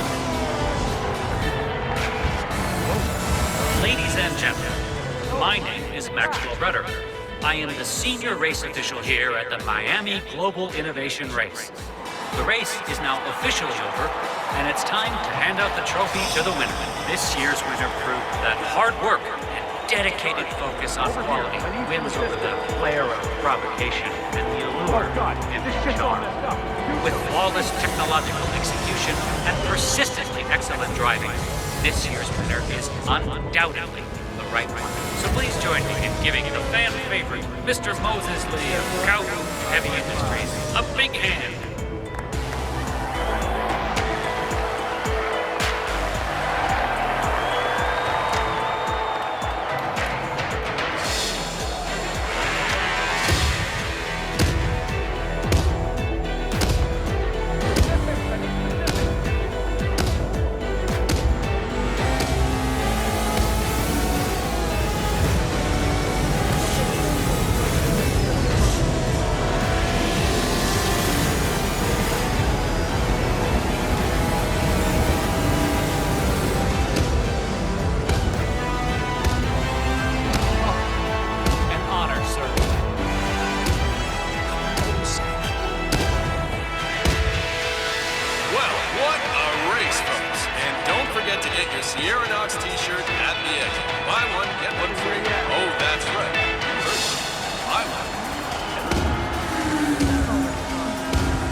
race is entering its final lap, 47.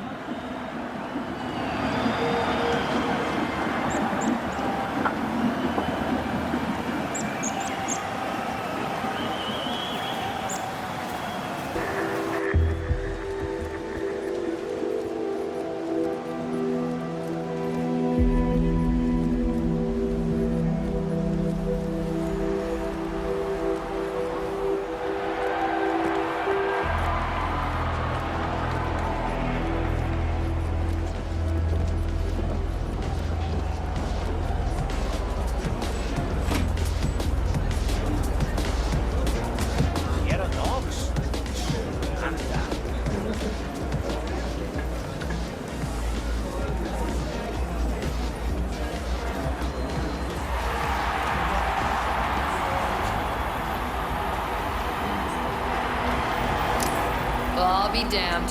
He showed up. Moses Lee actually grew a pair and arrived just in time for the chili immolation challenge. Are you ready to do some crying, Lee? I'll see you inside, my boy. This is gonna hurt.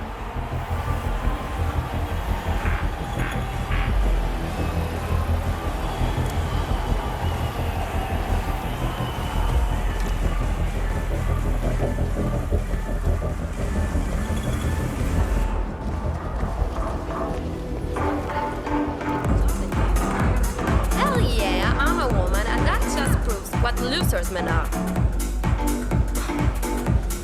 Listen, honey, I love you, and I'm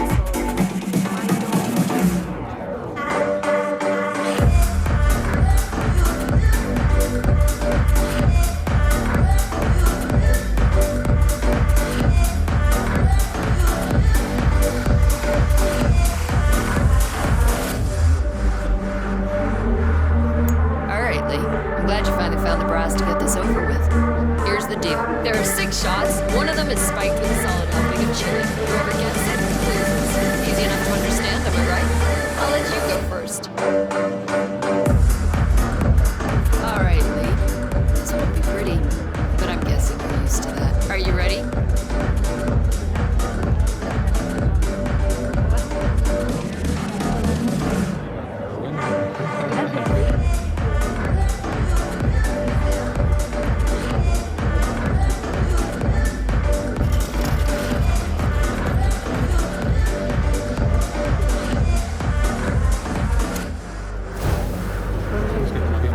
Doesn't it, Moses?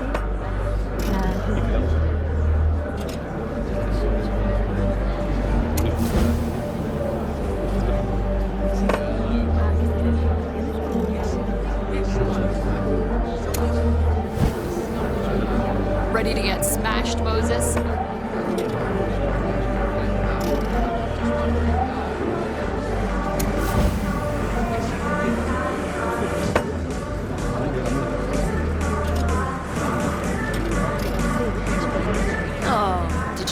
Big boy pants today, Lee?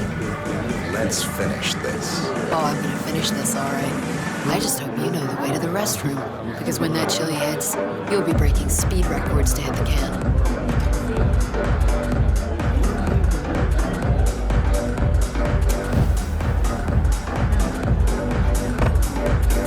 Oh shit, come on. Milk, milk, has anyone got milk?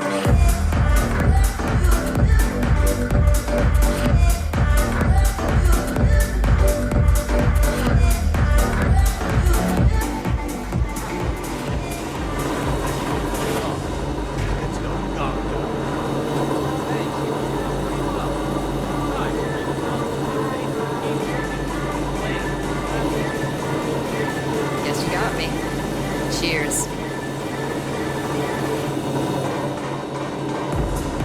Oh, I should tell you.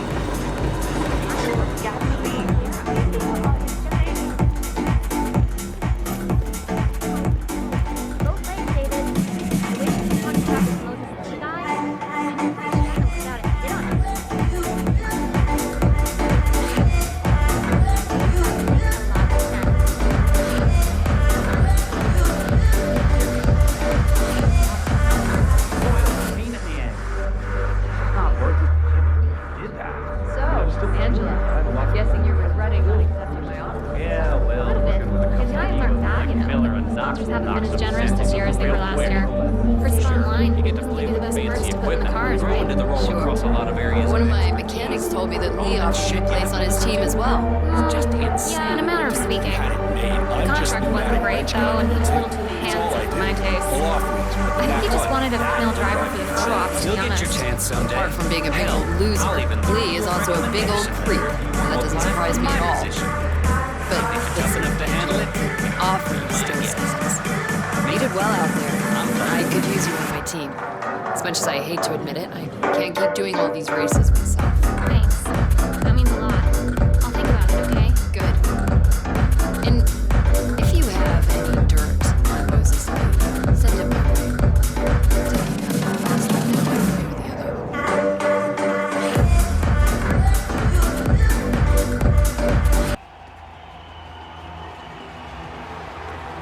I'm telling you, Miss Knox is going to be pissed.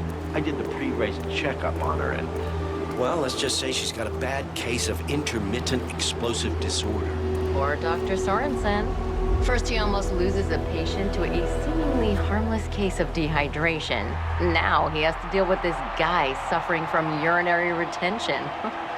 Not his day. Let's just hope he doesn't somehow screw up the revitalization procedure on Miss Knox. I know it's just a simple injection, but given his track record these past few days... Well, at least we know who's buying us beer tonight. Ain't that the truth? It seems Sierra Knox has jumped on the revitalization bandwagon and is scheduled for an injection of some sort. The doctor who is supposed to help her with the procedure is preoccupied with a patient who is unable to urinate. Curious situation, 47. Maybe you can speed things up.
How are we doing?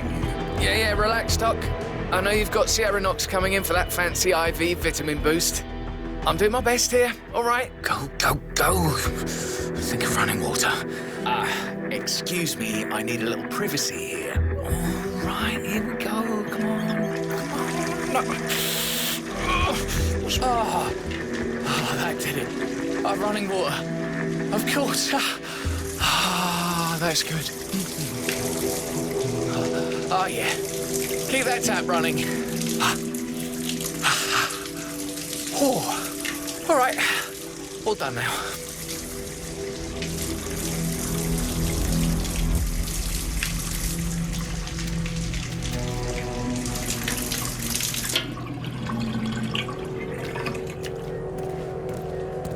All right, Doc. That was amazing. I'm done. Left my sample in the bathroom. I guess I'll just head out now and let you get to your next patient. Bye.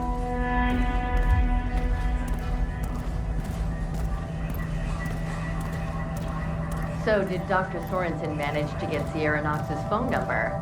I heard him arguing with that Kronstadt lawyer earlier. No, didn't have any luck. Once he's done with that other driver, he'll just have to use the Oh, Doctor! Gosh, I'm so happy to see you. I'm guessing you're here to replace Dr. Sorensen. I figured... All done here, nurse. So, all you medics look alike. I don't think so, Mr. Durant. Have a nice day. Oh, Doctor. God, I'm so happy to see you. I'm guessing you're here to replace Dr. Sorensen. I forget your name, sorry? Dr. Reaper. Ah, yes, of course. Well, whenever you're ready, you can page Miss Knox. I know she's very eager to get her vitamin boost. I'll prepare for her arrival. Paging Miss Knox. Paging Miss Sierra Knox. The doctor will see you now.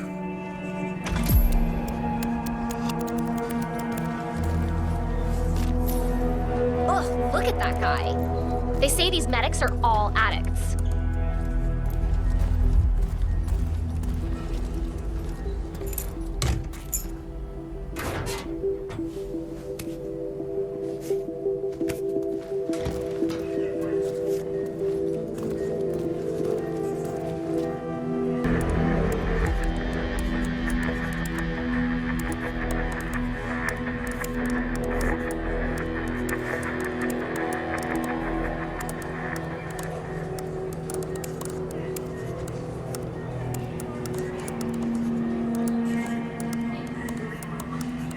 Yes? I'm Sierra Knox. You paged me. I have an appointment. Ah, Miss Knox.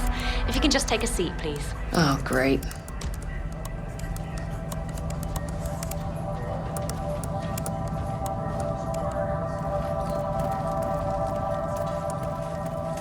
Miss Knox, I'm ready for you. Let's do this.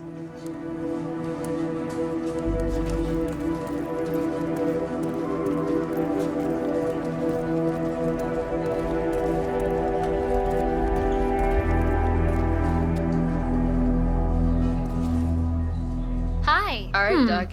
Where'd you want strange. me? Miss Knox, come on in. Have a seat and relax. So, what's on the menu? Something that'll take care of this hideous pain in my neck, I hope. I promise. Once I'm done, you won't feel a thing. So what's in this thing anyway, Doc? Mostly floral extracts, hemlock, belladonna, aconite. It's designed to be fast and efficient. Fast and efficient. I like that.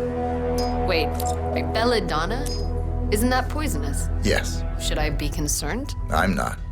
Just relax. It'll be over soon.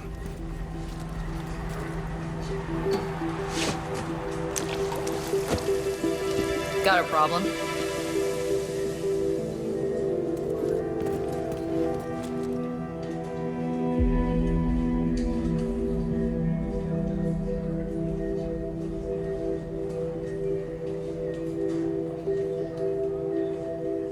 Hey, you know what? I do feel refreshed.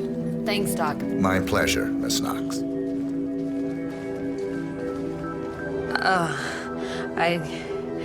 I don't feel well, Doctor. Don't worry.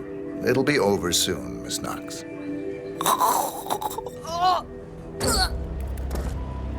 Target down. Next up, Robert Knox.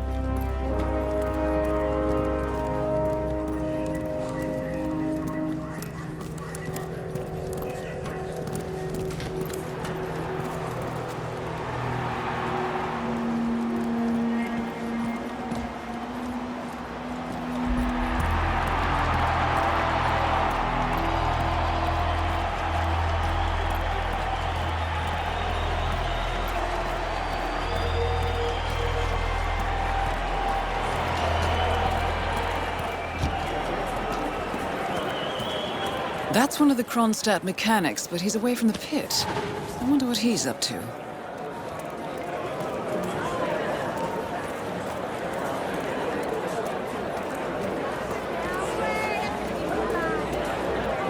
Can you believe the nerve of that ticket tap? I mean, only the rich can afford his prices. It's insane! I've been looking forward to this event all year.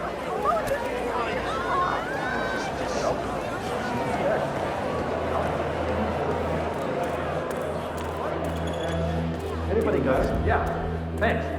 Doctor gave me some sort of vitamin hydration boost, normally reserved for the drivers. Fixed me right up. What, like doping? No, it's for after the racing's done. Although it did kind of look like the board of presidents. It's me. I'm here now. Ready to meet up with Sierra Knox over at the hotel. Yeah, after the race. I just got to pick up the documents from my van, but I had to knock out a guy who's seen the police on the station.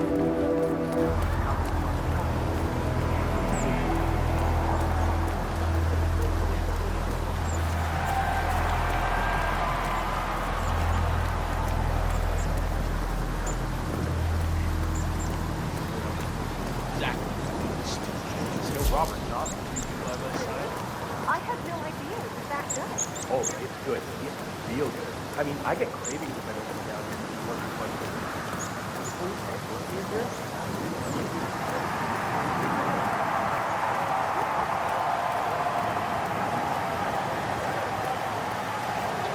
Seriously, got to try to I may only be a tech reporter, but I have ambitions too, you know. The fact is that Kronstadt is very likely to filter information on what actually happened. That is Ted Mendez, one of the country's most influential military-grade moneymen.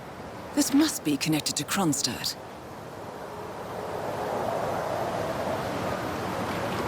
Phil, it's Ted here. Just returning your call before heading over to the expo building to meet Knox for the new combat android presentation.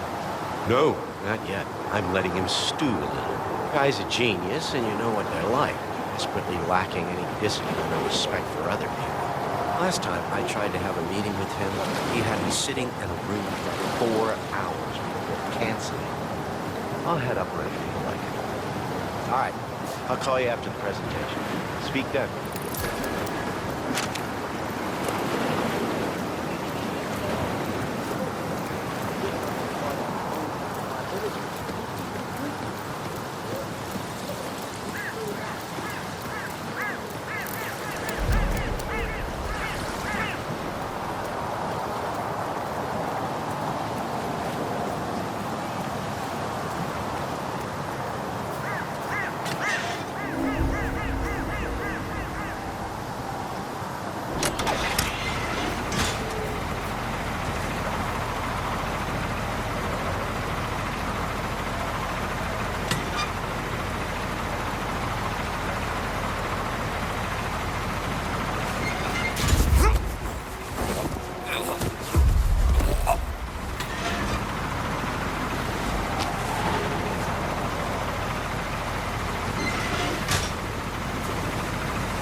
Mr. Mendez, good to see you, sir.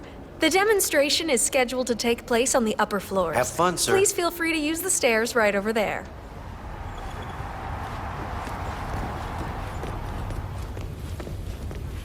But it's off limits, apparently. Yeah, Robert Knox owns the whole thing. He straight up just bought it before the race. Downstairs is okay, upstairs, not so much.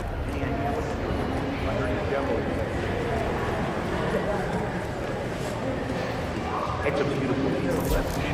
I understood from the briefing earlier that we're just supposed to grab him if something happens to it. No poking around the engine or anything like that.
HR?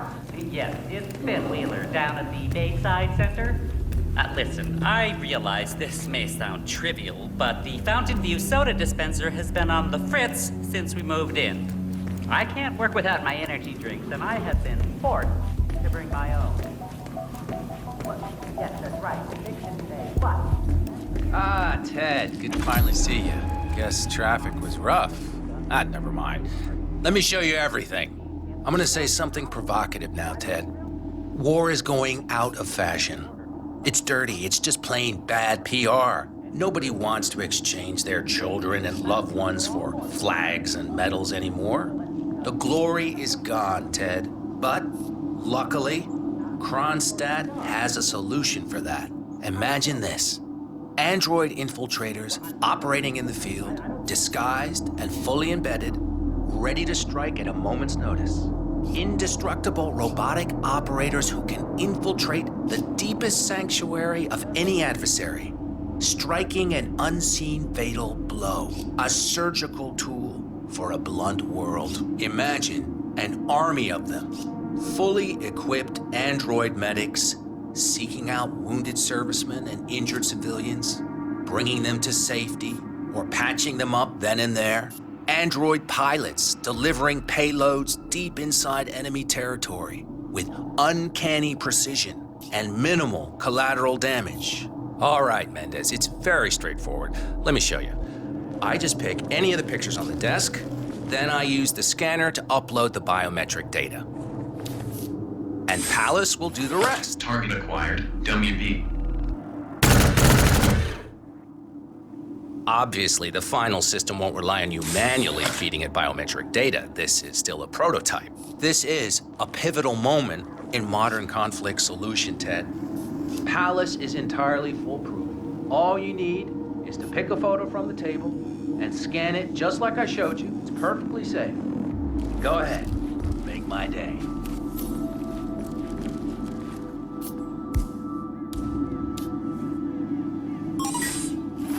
Target acquired. Dummy C.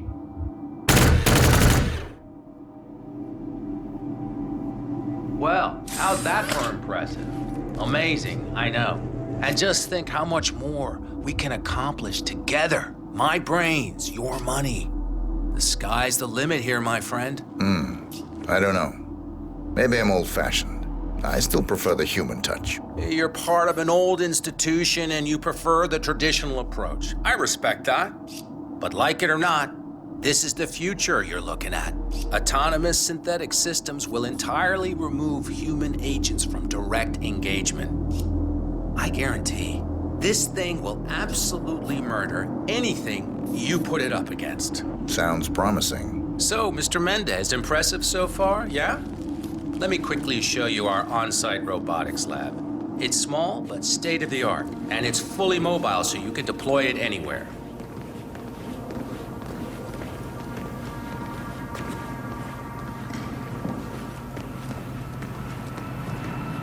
So, as part of the deal, Kronstadt will throw in one deployment cell per 5 units. Outfitted to enable on-site adjustments and calibrations, it'll be shipped in a bulletproof shell and can be dropped anywhere on the planet using the Kronstadt T-37 deployment drones. So if you have any questions or want to see anything again, just let me or McInnes know. I'll let you hang out and look at everything for yourself. Hey, don't be a stranger, Ted.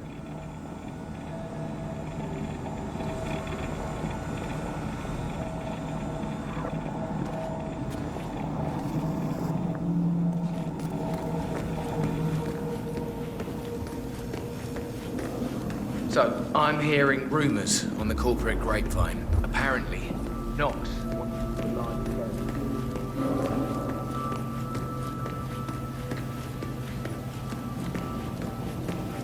Their selling down by the water is driving you nuts with hunger? No, that wasn't it. I was thinking about what might actually happen when Collecting Knox and pictures of celebrity entrepreneurs now, 47? What are you thinking?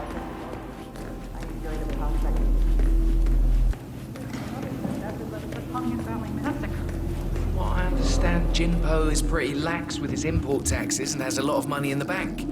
I suspect Knox wants a piece of the pie. I'm ready for another demonstration, please. Excellent. Let me just call Mr. Knox and bring him down here.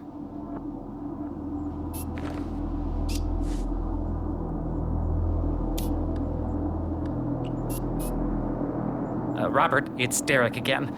Mendez is ready for round 2. You really need to get down here ASAP.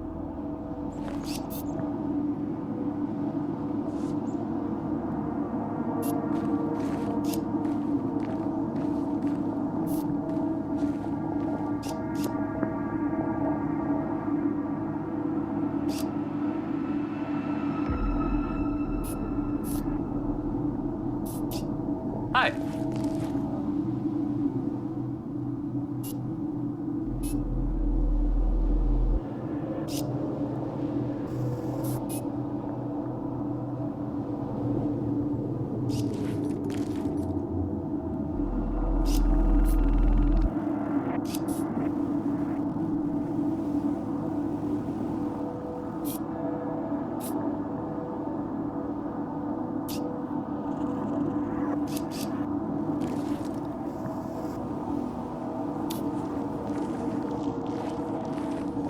Ted, let me give you the rundown again. All right, I think we can skip the intro part.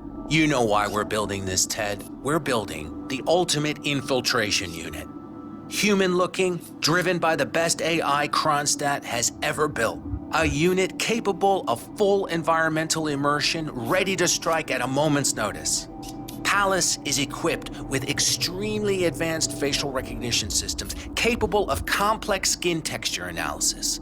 Ultrasonic 3D information capture ensures the right targets are taken down every time.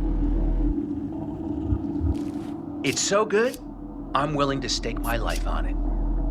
You know what to do, Ted. Bring it.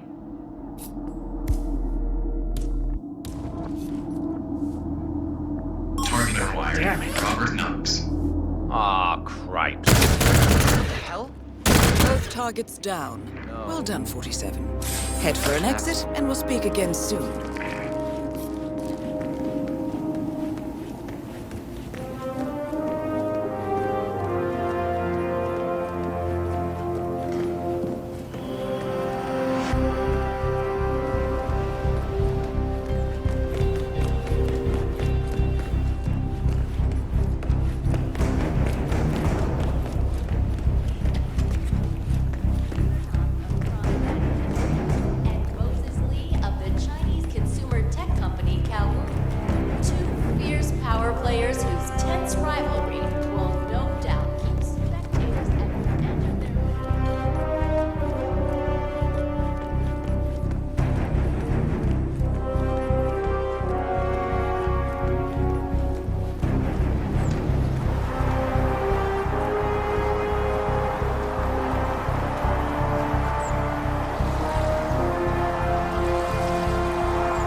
Berlin. Shanghai. Montreal. We're bleeding operatives. Panic is spreading, and now we are axing our own? Knox was a traitor. He would have caused incalculable damage. And he won't be the last. This is exactly what the enemy wants. We need to fight the sickness, not the symptom. And I have just the tool for the job. Right. The Burnwood woman. Eric Soders warned you about her, didn't he? The Crusader. I can handle Miss Burnwood. Everyone hates power until you offer them some. And you ought to know. ICA speaks the enemy's language. We need them. And once we don't? We'll cross that bridge when we get there. Fact remains, we are shadowboxing. We need to know who we are up against. I was getting to that. His name is Lucas Gray, the late Mr. Cobb's head of security. Cobb was ground zero, first of our operatives to die. It had to be one of his staff, someone with military training and access to the plane. Grasping at straws. Gray is a mercenary, a veteran of every backwater tragedy you've ever ignored on the 5 o'clock news. Chechnya, Sierra Leone, the list goes on, but before '89, nothing. No records of any kind. Now, come on. CIA, KGB, plenty of spies went dark. After the curtain was lifted, I cast a very wide net. Lucas Gray simply does not exist. If you're all quite done wetting yourselves with excitement, I couldn't give two shits where he came from. I only want to know one thing. How does he know about us?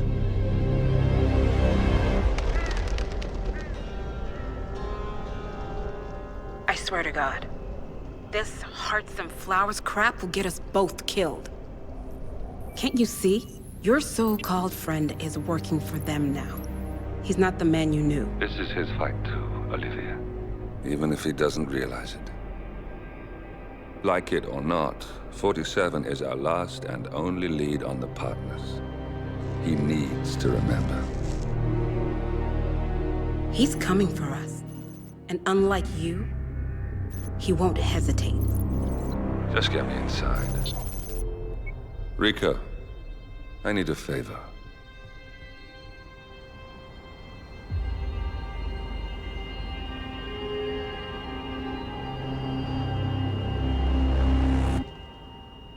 Good morning, 47.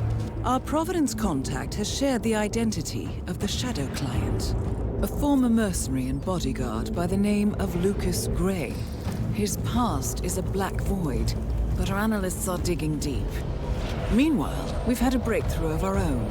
Comparing the malicious attack patterns with global shipping and transportation routes, we've figured out how Mr. Gray and his paramilitaries move around the world undetected. They're using the distribution network of the Delgado Cartel, Colombia's biggest drug manufacturer.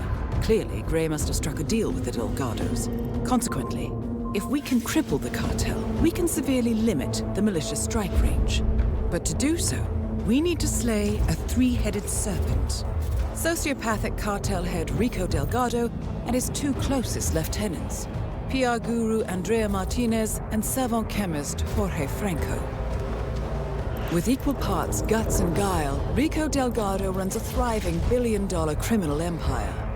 The word is, the brutal and volatile cartel head is hell-bent on becoming the #1 drug lord in the world. To achieve this, Martinez, a childhood friend of Delgado's, has been buttering up state leaders and decision-makers, paving the way for an expansion of the Delgado logistics network, while the brilliant but aloof and antisocial Franco has been hard at work developing a new type of super cocaine.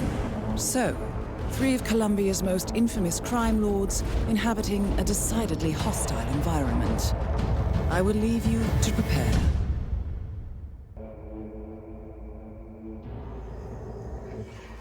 Welcome to Colombia, 47. The remote village of Santa Fortuna awaits you deep inside the Colombian rainforest. An iron-fisted Delgado cartel rules over the village and its surroundings. Security around Santa Fortuna and the closed-off cartel compound is extremely tight.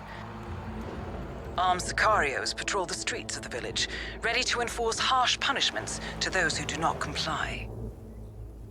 Rumors persist of hidden transportation cave systems connecting the village, the cartel compound, and the hidden coca fields beyond. It is a rare occurrence to have all three cartel leaders present in the village at the same time.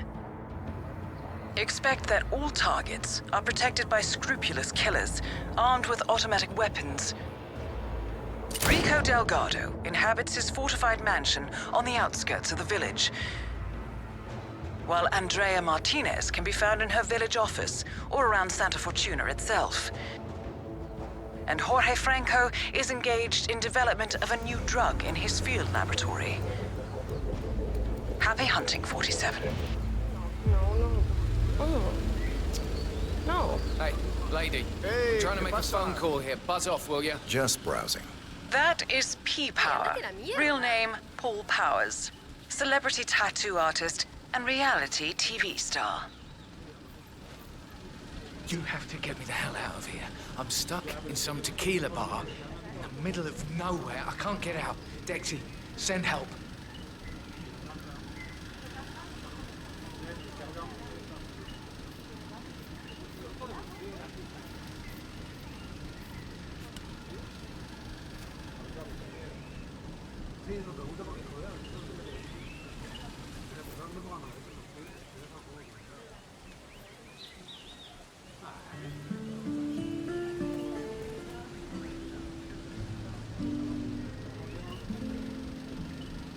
Mate, I'm telling you, I've been in some crazy shit before, but this takes the cake.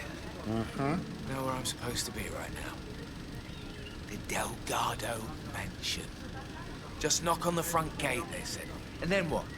Walk in and tattoo the world's most notorious cartel boss. I can see how that's not easy. I heard he kills people. Just for fun. Imagine what he'd do to me if I messed up. Oh, sure, he's dangerous. But it's his wife you need to look out for, caballero. I'm a dead man. So, P-Power, celebrity tattooist of Tattoo Torment fame, has come to Santa Fortuna. Presumably to work his magic on Rico Delgado, a known ink enthusiast. Sounds like an invitation to the mansion, 47. Are you feeling expressive?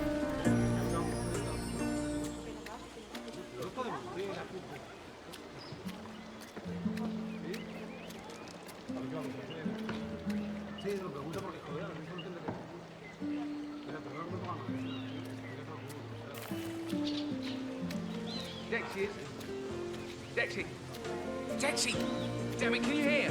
Oh, damn music! Dexy! Looking good, man. Looking good.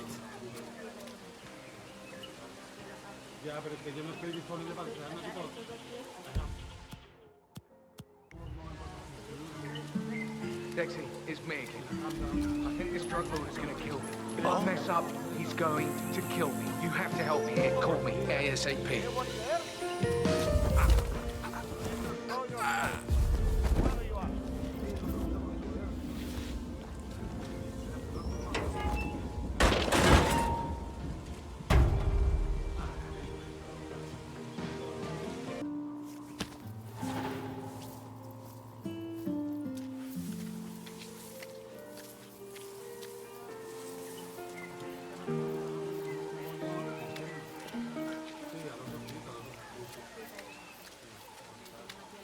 Ya, pero es que yo no estoy disponible para quedarme aquí todo.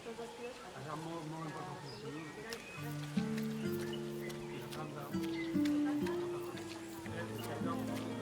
Oye, you okay?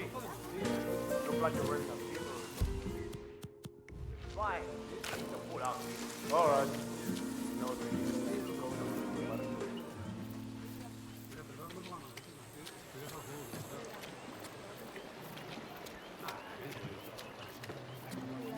Quite a party last night, huh? You see, it's the first time in a while I've seen people just passed out in the street.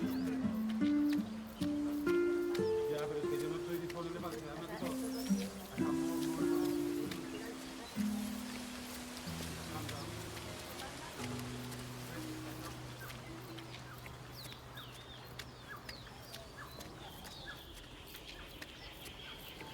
You there? What is the status? Tell me something good here. I'm afraid it is not great news, Miss Martinez. The statue's ready, but there are some problems with the foundation. Could be a little Hey man, how much for a cover-up tattoo? I'm not dating Marcela anymore, it looks old.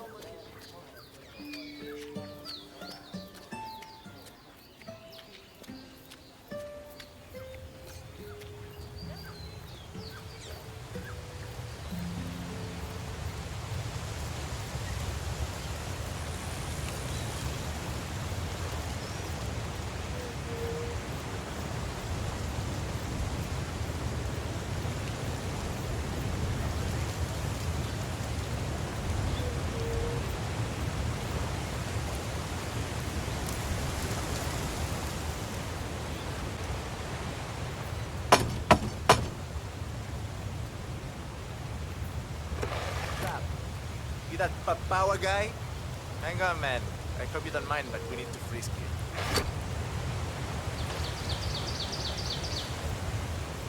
I have to give you a pat down if you want to come through here, parcero. You're entering the lion's den, 47. Tread carefully. Practically everyone here is dangerous, not least Rico Delgado himself. All right, Mr. Power. Follow me to the house. Mrs. Delgado wanted to meet you. She's a big fan. She'll take you to Rico afterwards. The celebrity tattoo guy is here. My sister got a tattoo once. It was supposed to be a tribute to her son, but the guy fucked it up. Baby Gustavo ended up looking like a dead chupacabra. When my brother-in-law saw the tattoo, he went down to the guy's house. Shot him dead. Which was kind of dumb because he was the only tattoo artist around for 100 miles. Can't say that ever happened to me. I know. That is Catalina Delgado, wife to Rico Delgado for the past 11 years. It's really you, P-Power. It's such an honor to meet you.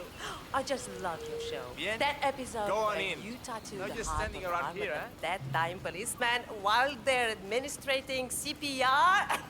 It's the most beautiful thing I've ever seen. A great moment. I cherish the memory to this day. Let's see. So, Rico has this tattoo on his neck, and he insists it's supposed to be based on a photo of me. I'm not a fool, Mr. Powers. My nose never looked like that, not even before the operation.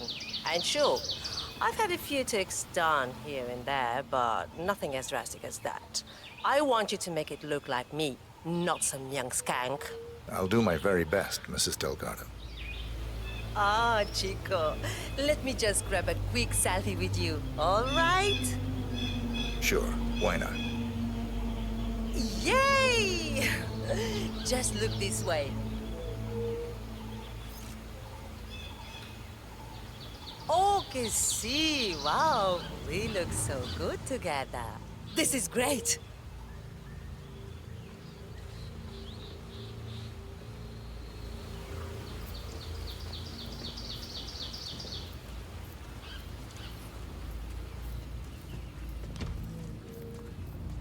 Hey, babe. Hey, baby. Hey, what are you doing? The session's in here, man. Don't go wandering around my house. So, this is the famous P. Power, tattoo artist to the stars. Huh. You don't exactly look like you do on TV, do you? There's something different about you. Cariño, don't insult our guest. He's obviously not been sitting in a stylish chair for days, but this is P-Power. Who else would it be? Well, what about those cheekbones? The guy on TV didn't have cheekbones like that. Hey, Rico, enough.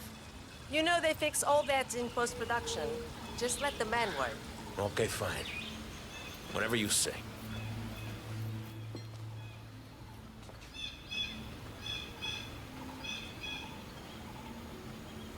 Okay, I'm ready. Let's get this thing fixed. Cat, I swear to God. Oh, stop being so grumpy, Rico. I find your constant photography very annoying, dear. I really can't see what the problem is. So what are we waiting for, huh? I'm here, I'm ready. Get on with it. Oh, stop doing that! It's not every day we have celebrities visiting, you know? It's very distant. Whoa, hey, Rico, don't worry. I've got this under control. Hey, tattoo guy. I'm watching. One wrong move y la vas a estar pidiendo. You hear me? Calm down, all right? Everything's okay here. Just making sure the script doesn't try anything funny. Hey, I need you to stand down. Stop waving that thing around. No way I'm letting my guard down around a stranger, Rico. Hey, I'm not paying you to just hang around, amigo. Get that needle to work, or you'll be sorry. Hey, listen, you're taking this new bodyguard job a little too seriously, Jose. Just doing what's necessary, Rico. Put the gun away, I'm fine. I'm sorry, but I'm just doing my job, Patron. You need to keep still, Mr. Delgado. I wouldn't want to stab you by accident. You heard the man, Catalina. Leave us now. Fine, have it your way. But that tattoo better look exactly like me when you're done with your new BFF, Rico. I need you to calm down a bit, Jose. Better safe than sorry, boss. You're taking it too far, Jose. No guns. No. I'm not willing to take any risks here, Jefe. Hey, Jose, I need you to leave us alone now. You're too wound up right now. You understand? All right, boss, all right. But I'll be back in a little while if I don't hear from you, huevón. Oh, finally. Some peace and quiet. Can I finish my work now? Do what you do best, man. You got it.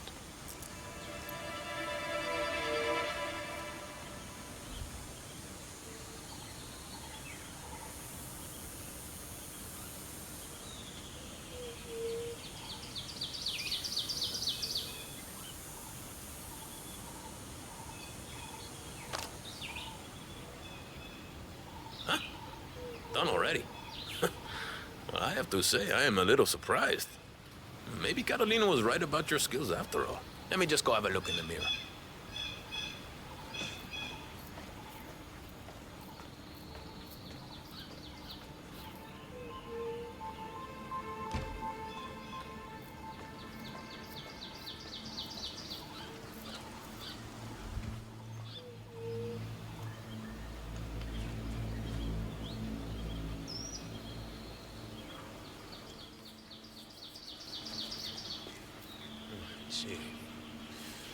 You certainly improved it.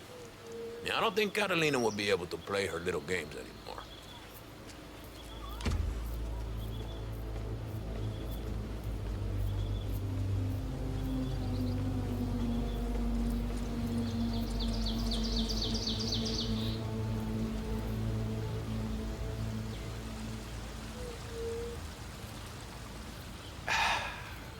Finally done with this nonsense, huh? Catalina will have to find someone else to chew out now.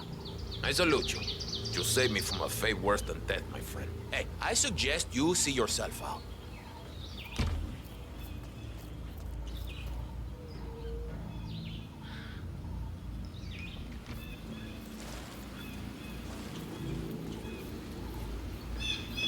Hey, man, you done already? Feels like you just walked in a minute ago. Time flies when you're having fun.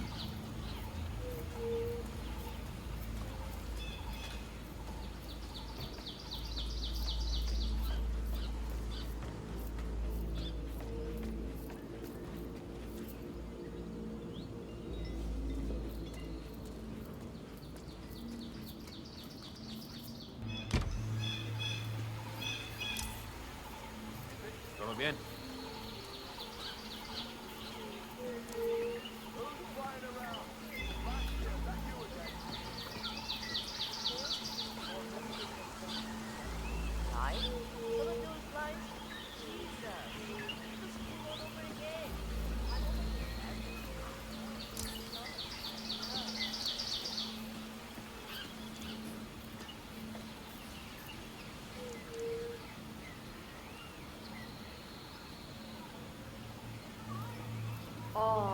I love this photo.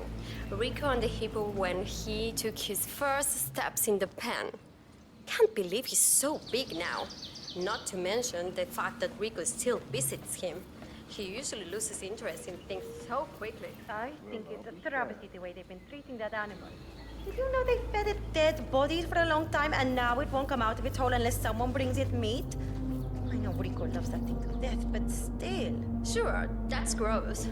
But still, I think it's cute Rico's so attached to it.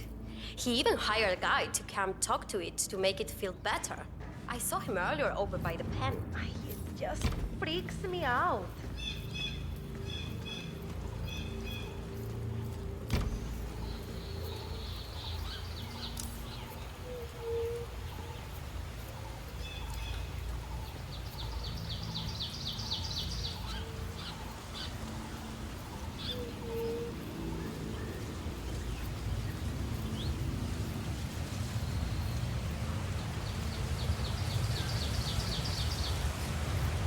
Franco's something of a daredevil, isn't he? Seeing him skating around in that slick.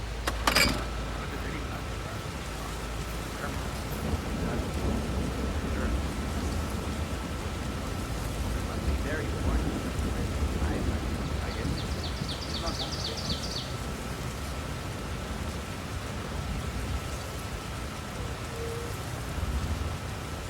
No way!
Well, I'll be damned.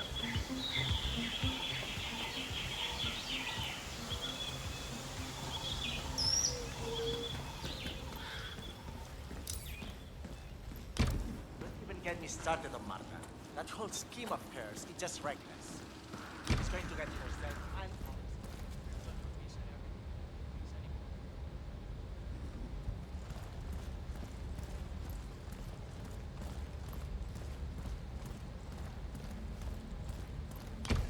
You need to be extra careful along the front.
Aye, the tough guys are here.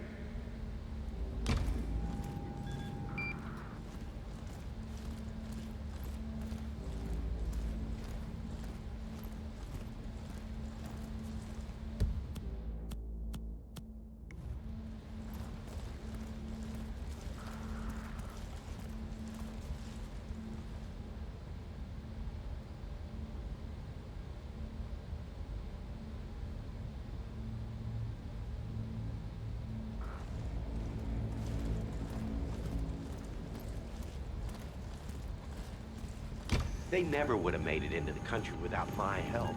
You know how difficult it is to fake entry permits to the US these days? I can only imagine. I have a cousin living there. He can't even get out of the country.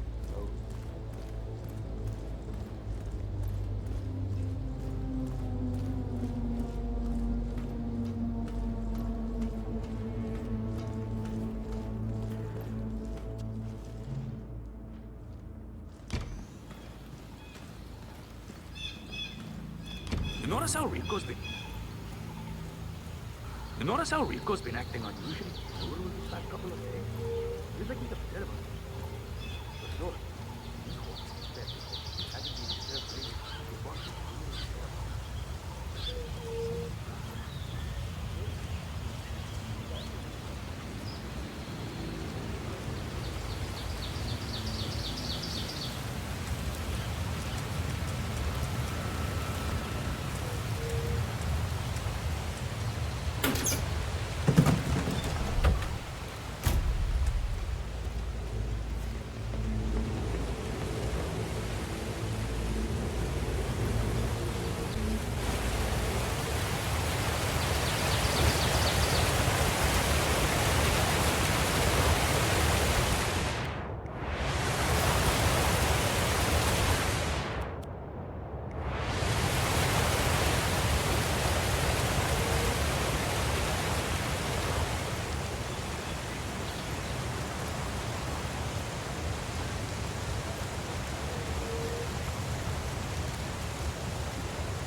My poor God, look at that. He's digging again. Needs another patch job, I bet.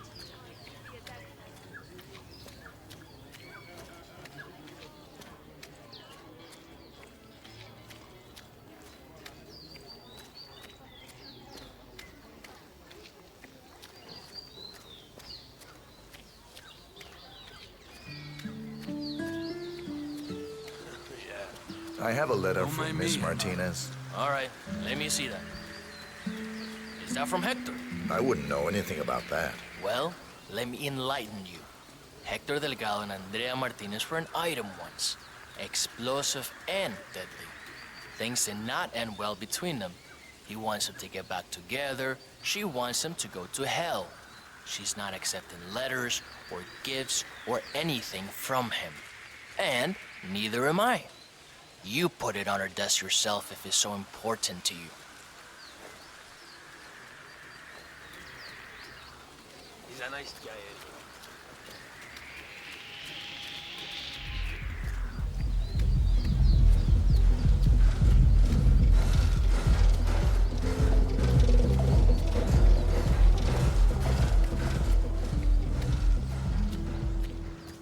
You heard the news about the Moreno? How they had 15 guys in lockup in Mala, and yet all of them worked 2 hours after Breen broke in? That's only half the story. Martinez has spent 6 months getting them up, talking to the Guatemala. Those bad guys.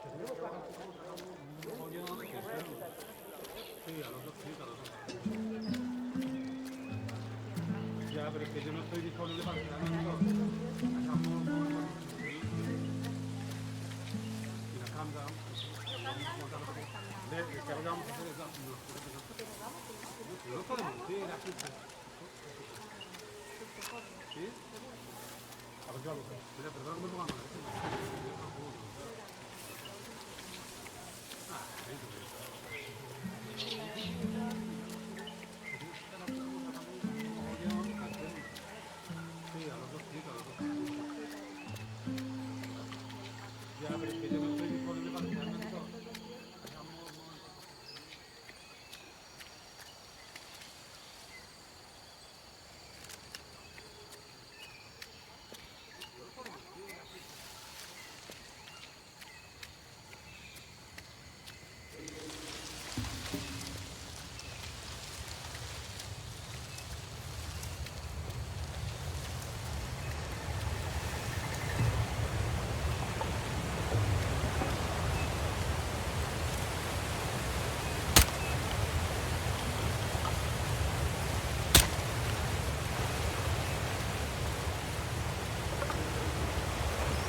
eating a hippo meat is so stupid. Sure, the guy's a drug lord and everything, but seriously, what if it doesn't respond? I don't speak Spanish. Maybe it only understands Spanish. No, it's fine, it's fine. I'm a professional hippo whisperer. I can do this. Okay, I just gotta find a way to get it out of that tunnel. I don't want to end up as hippo fodder. These fruits just aren't cutting it.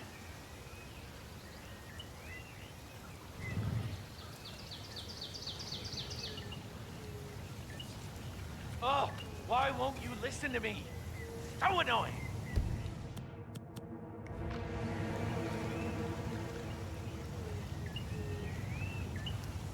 All right, maybe the internet can help me out here. Let's see. No signal down here. Damn it. Maybe I need to go somewhere else.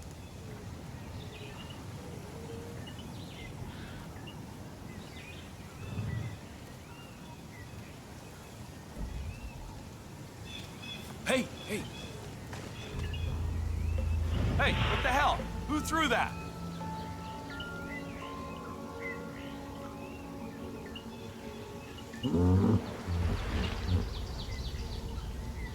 Okay, nothing, I guess.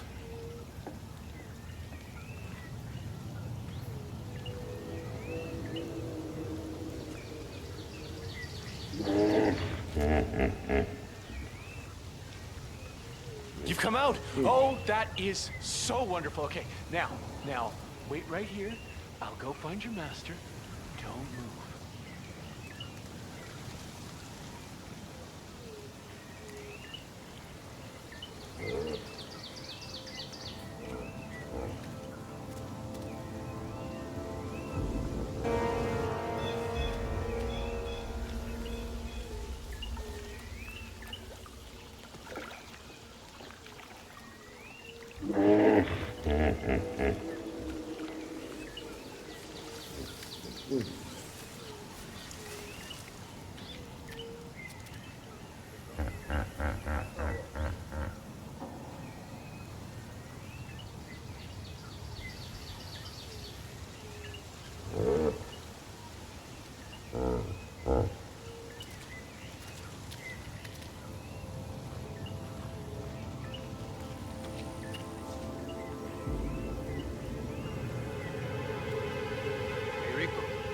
My little mijo.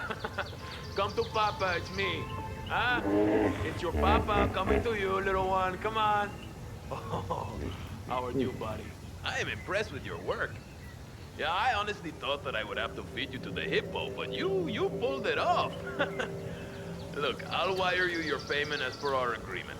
Now, if you'll excuse me, and leave us alone for a little while. I want to spend some time with mijo by myself.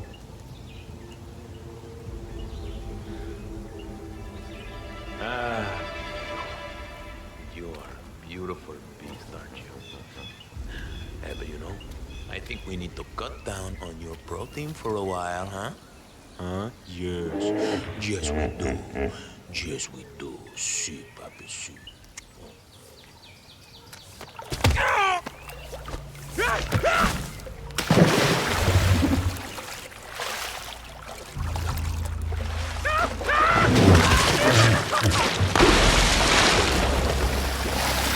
Rico Delgado has been eliminated. Nicely done.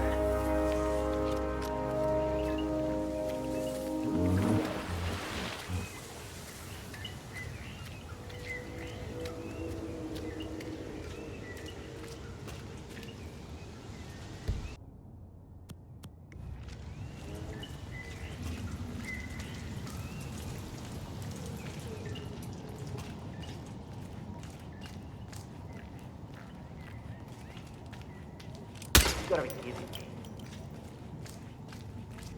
Got some extrañas noises here. Looking into it.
You don't want to get that nice suit dirty, do you?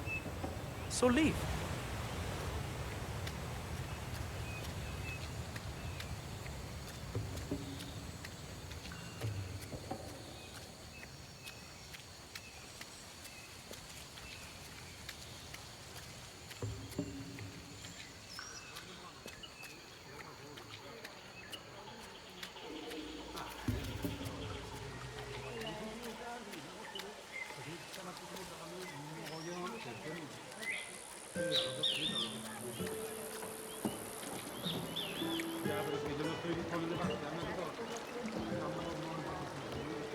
Those band guys really know how to train. Impressive that they're still alive.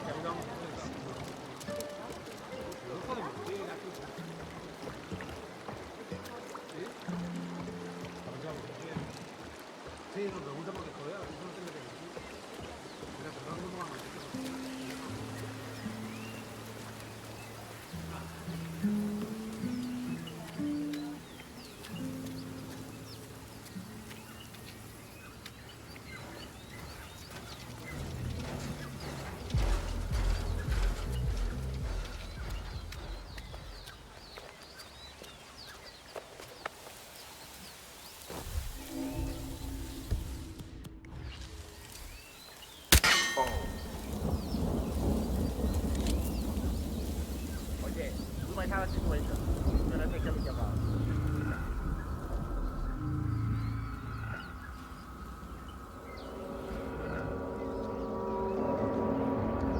I couldn't see anything out of the ordinary. Not the alarm.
I told you not to let anything from Hector through. But what did I just find? A letter.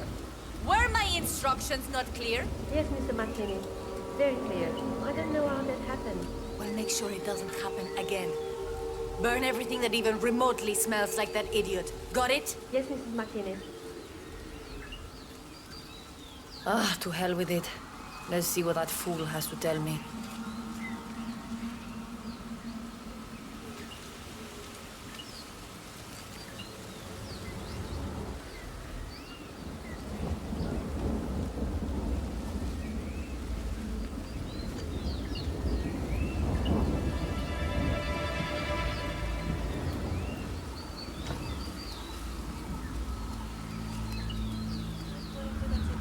Let's see what he has to say. My, Hector. You romantic fool. I had no idea you still felt this way. Maybe... But has he really changed? One thing to say all these things, these wonderful things. Another is to have actually changed. We did have some good times, Hector, it's true. But you're just too dangerous. A loose cannon. I can't trust you to do right by me. And yet I do feel some of those old emotions as well. No. No, I can't do this. This has to end. Better to let this letter and your words end up as food for the piranhas than let my heart end up there. We're through, and I will have none of this.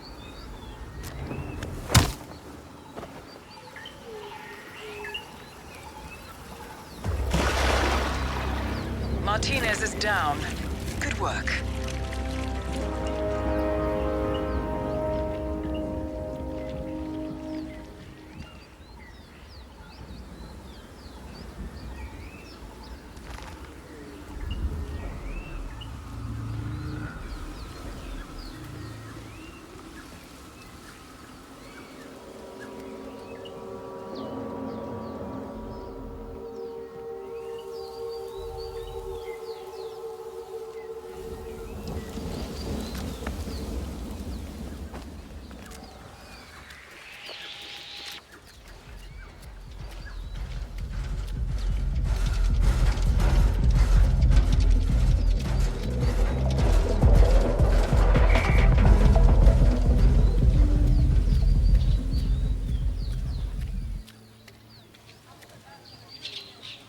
Quite the dresser.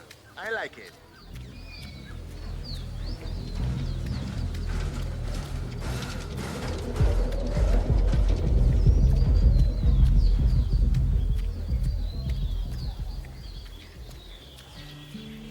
Did you see the poster? Rico Delgado coming down to ask dirty villagers to unveil some ridiculous statue? Sure. I was at the bar last night and the band were really good. Well, we can Looking like a pro, man.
Jeez.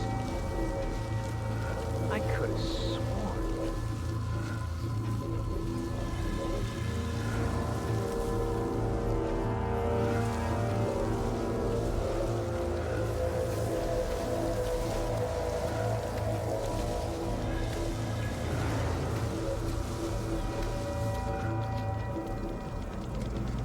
I heard from my uncle who lives in Bogota that white stallion is making practically destroying the entire competition.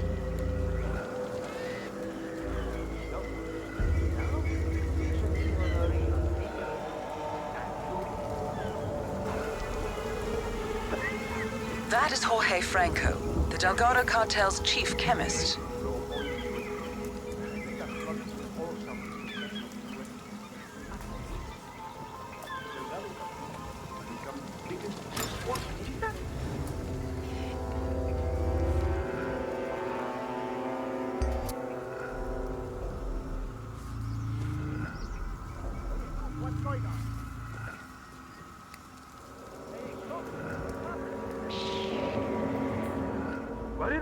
You need to set this guy straight.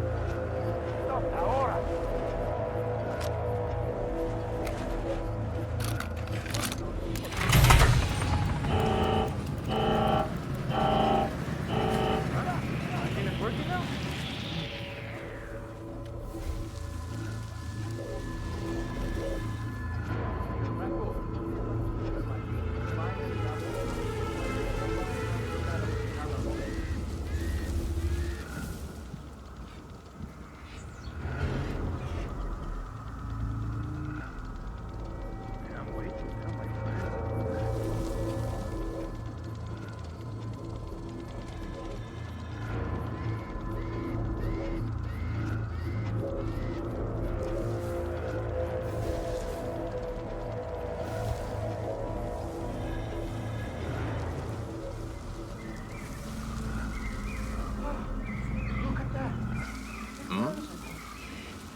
Uh-huh.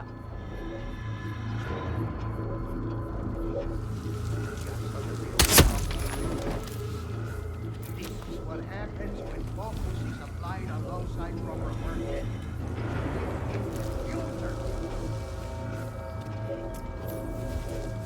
Well, why are they still standing here?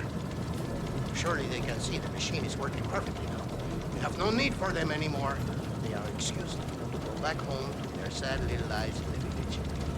That is all. Guard, please escort these people from the room. We want to be alone in here. All right, everyone. Follow me.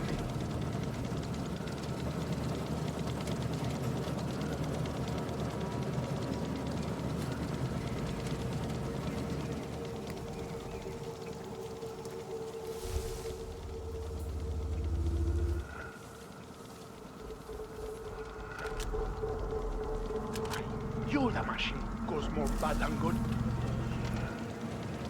All right, Mr. Franco. I've checked everything. We're clear.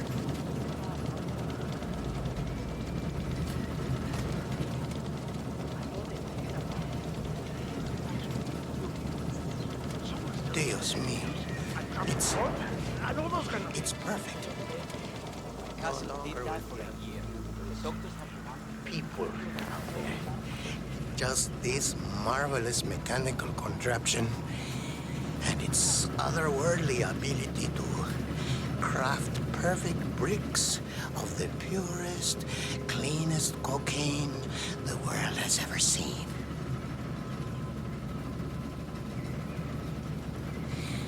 All right. We need to get back to work.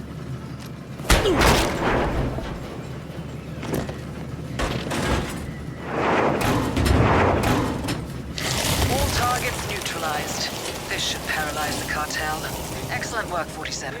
Now head for an exit.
Colombia assignment successful.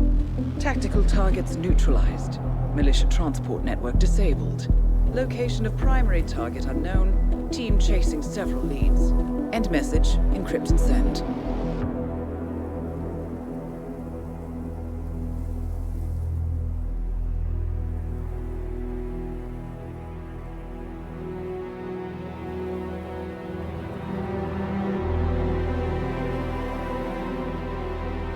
I'm not as strong as you.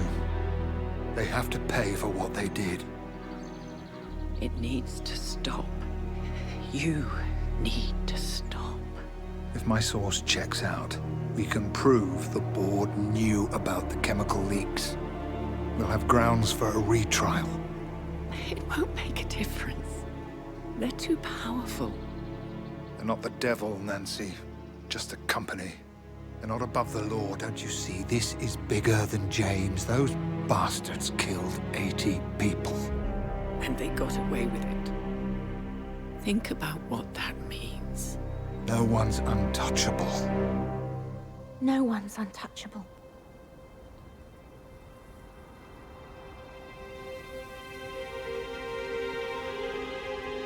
Diana! Coming!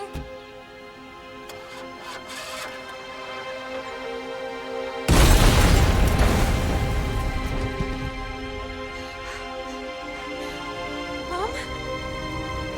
Dad?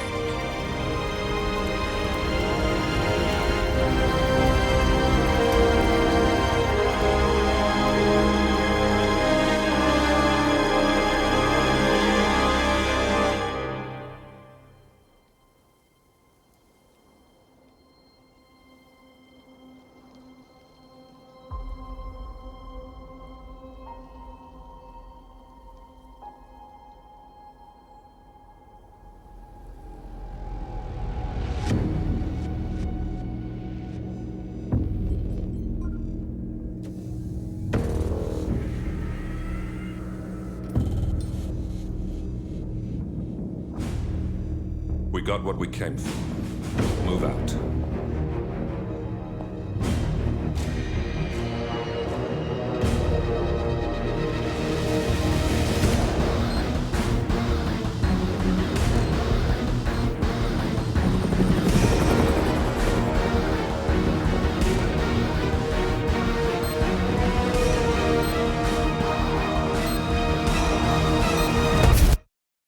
Good evening, 47. The militia has released a hostage tape, outing the existence of Providence to the world.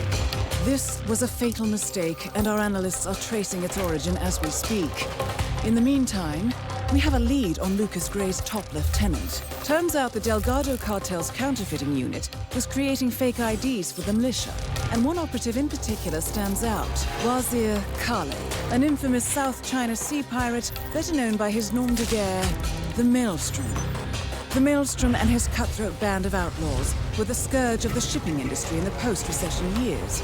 But his reign of terror came to an end with the disastrous 2014 hijacking of the supertanker, Francis King. Chinese elite forces stormed the ship, resulting in the deaths of a dozen sailors and most of the Maelstrom's crew. But Kale slipped away unseen. The Maelstrom's connection to Gray is unknown, but we believe it was he who carried out the audacious killing of a Providence CEO in Shanghai, along with two reactivated members of his old pirate gang, Vanya Shah, a shady figure in Mumbai's criminal underworld, and Dawood Rangan, the gang's old cashier turned dodgy movie producer. Shah, Rangan, and the Maelstrom form Lucas Gray's Eastern Cell. They are a crack strike team, and stopping them is our client's most pressing concern. Unfortunately, the elusive Maelstrom appears to have vanished into the seedy underbelly of Mumbai, the cradle of his criminal legend, and no one knows his whereabouts or what he currently looks like. So, a bandit queen, a showbiz charlatan, and one certifiable ghost. I shall leave you to prepare.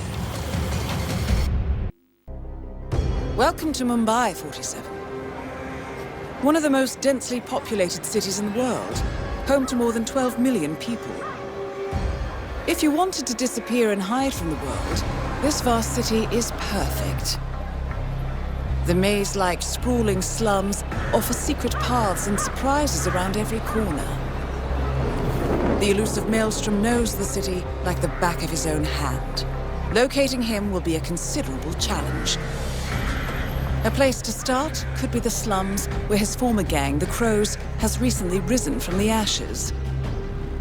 Dawood Rangan will be easy to find in his half-finished tower, wrapping up his new film called Mumbai Hero. While Vanya Shah has ensconced herself in the overgrown remains of an old train yard. Your 3 targets call this labyrinthine part of the city home, so choose your approach carefully.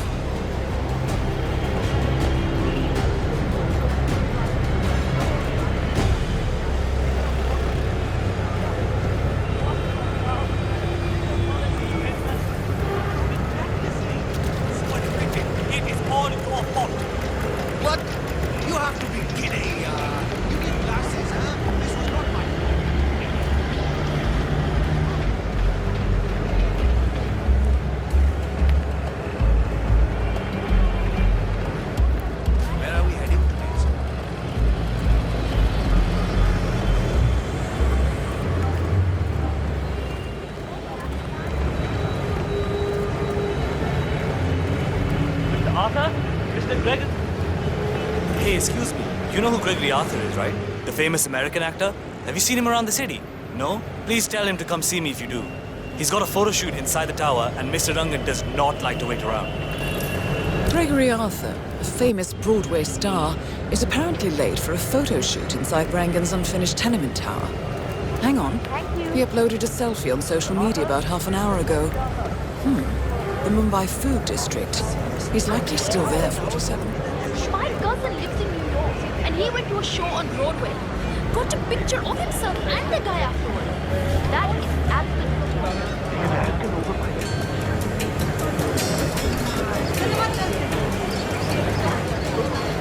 47, our intel suggests the Maelstrom is hiding somewhere in the city slums. I've marked the headquarters of the Crows on your map.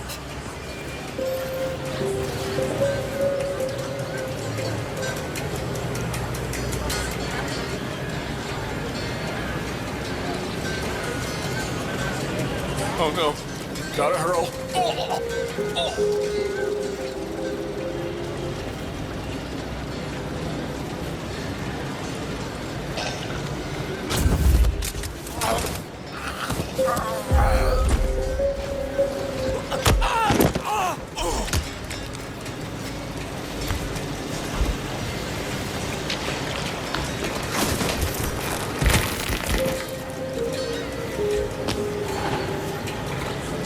Interesting look, 47.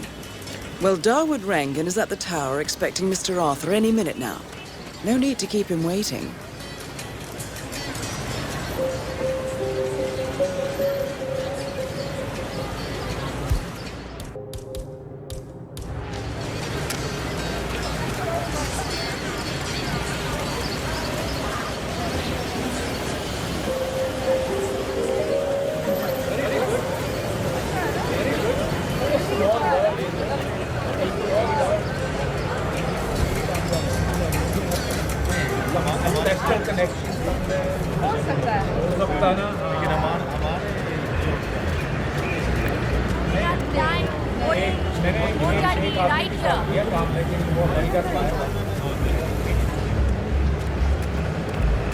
Taxi, let's go, sir.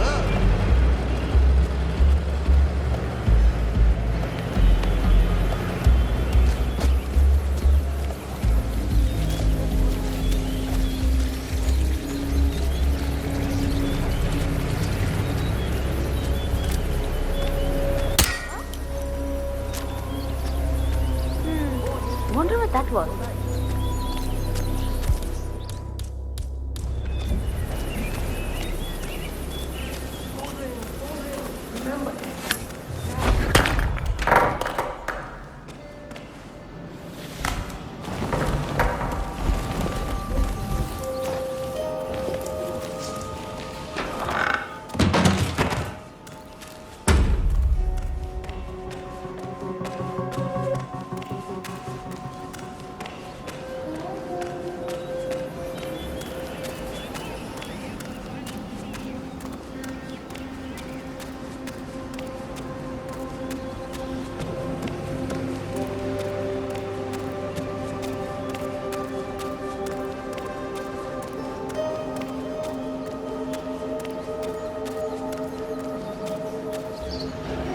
mean, I'm a great dancer, but I'm not. I'm here. Excellent.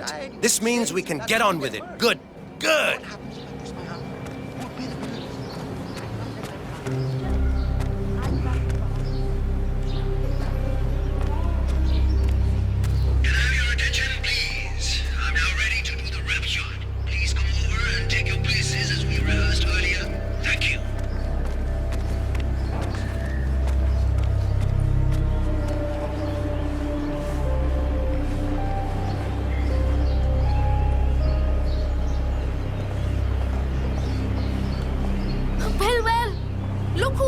Showed up. Looks like you had a rough night. So, I just wanted to say, I absolutely loved you in Blundering Frights. I thought it was a brilliant performance in a very funny horror comedy. Oh, thank you. You know, my brother directed it. I'll be sure to let him know you liked it. He didn't do very well, but... How's everyone? Ready for the photo shoot? I know I am, so let's do this. Great. Folks, let's all get into position for the big photo, shall we? All right. Let's get this done. Okay, chalo, I'm ready to do this. Okay, less chatter and more laughter, friends. So, Miss Hassan, I guess you're ready for another round of Mumbai heroes soon?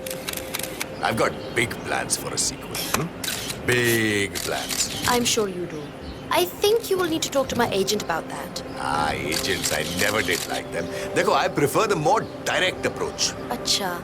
Well, I'm hopefully kicking off some international roles soon, so my availability may be limited. I see. Well, I certainly hope nothing should happen that would prevent you from pursuing your goals, Miss Hassan. Great work. Now, if we could do a few shots of just Mr. Arthur and Miss Hassan, please. Arthur and Hassan? As if they're that important. I suggest we do another round of solo shots of the guy who gets first billing. Me! If you say so, Mr. Rangan. I do say so. Come, shoot. Oh, Gregory, stick around, huh? I want to talk to you when I'm done here. All right, people, get off the stage. It's time for the big guy to do his magic.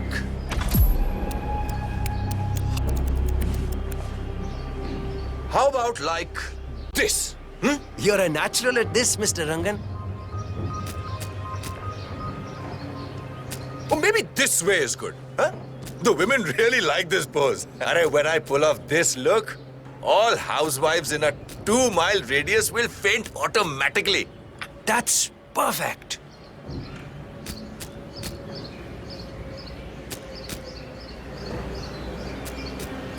All right. I think that's enough beauty shots for one day. Great. That's a wrap then. Champagne for everyone.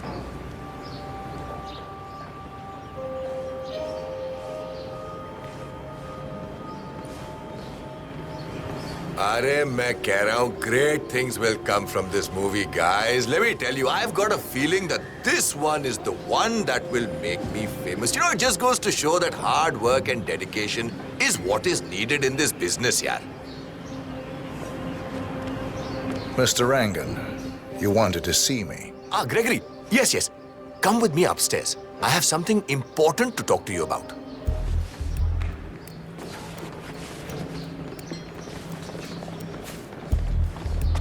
Gregory. As you know, there's a lot at stake with a production like this. Everyone needs to play ball. We're on the same team after all. But it's important to establish a pecking order. Soon, all of Mumbai will be mine. I'm sure you can imagine what that means.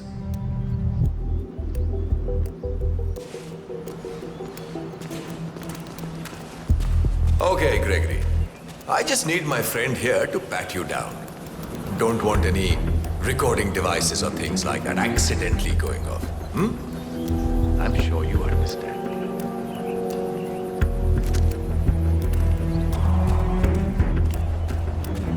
Hello. I gotta search you, sir, if you want to come through this way.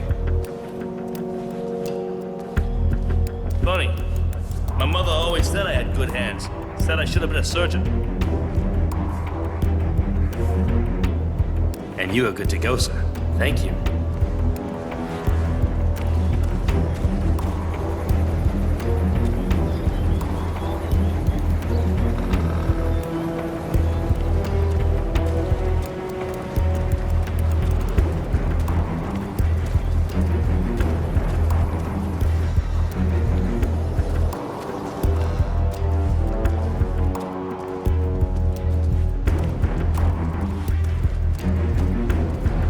Gregory, here's the deal.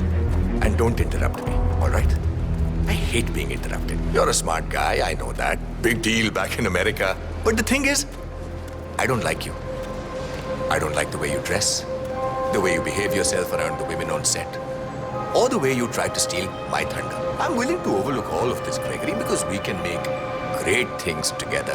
However, and this is very important, if you ever try to take my place, if you ever think you can become bigger than Daud Rangan, you're in for a world of hurt. I will destroy you and your family. Your mother, your friends, your pets, anyone and everyone will die. Do as I tell you, and I can make you more famous than you've ever dreamed of. Cross me, and you're dead. Understood? I think I understand. Excellent. In that case, we're done here.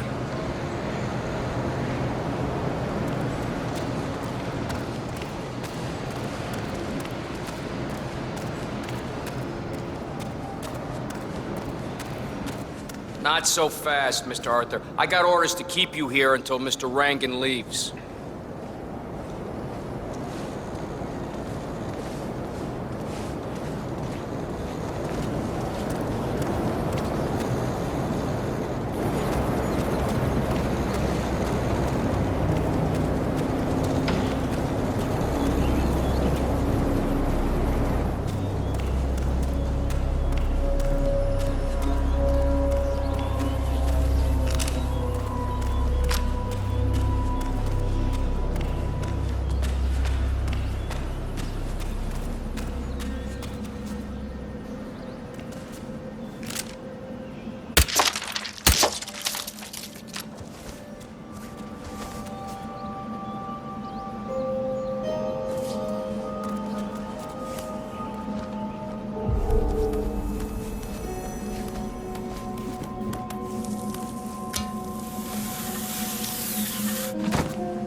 Is the fan good to go?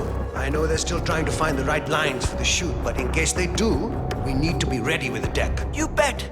I had to hack the controls to reduce the power output of the machine.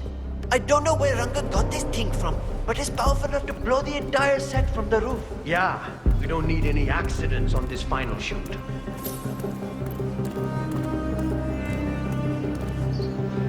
Like, I know rhinos are endangered species, and probably should be. Oh, hero! You're so strong! You there? Why are you just lingering there? Go and find the missing script. Okay.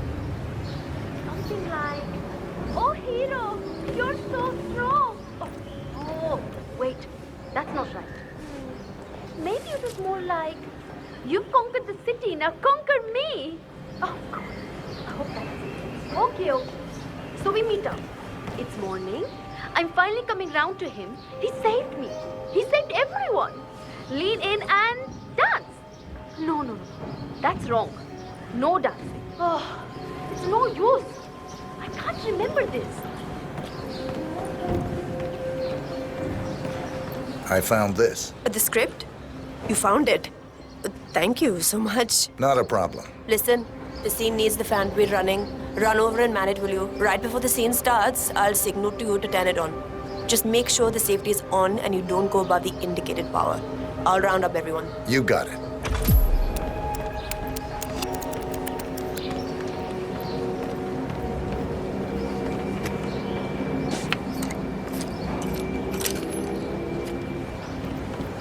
Great news, everyone. We have found the script. Get to your places. We are ready to shoot. All right, everybody. Mr. Rangan is on his way. We just need to get this one scene in the can, and then that is a wrap. Karishma, here's that last line that you kept missing. I'm yours forever, now kiss me, hero. Right, right. So, what's my motivation here? Like, why kiss him? He is a foul pirate after all. You love him. It is a pure, intimate love that has bloomed over the course of the weeks that you've spent in captivity. The evil witch queen had clouded your mind all of those years, but after he set you free, you realize that he is your true love. Your hero. I don't know. It sounds kind of unrealistic to me. I mean, sure, he saved me and everything, and I understand why I would be grateful. But a kiss? Maybe just a firm handshake. Or a hug even. Oh, you're full of love, Karishma. Mumbai has been rescued, set free. The pirate is not the evil person portrayed by the... All right, people. Time to get the show on the road. I'm here. My lips are ready for the final, most important shot of the film. Karishma, are you ready? As ready as I'll ever be.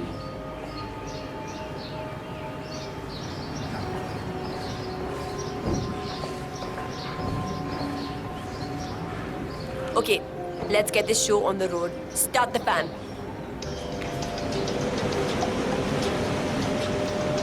But jaldi yaar, fast marks, come on.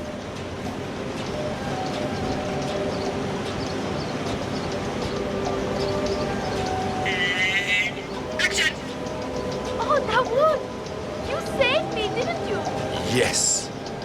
The witch rests in hell now, along with her assassin. You're free.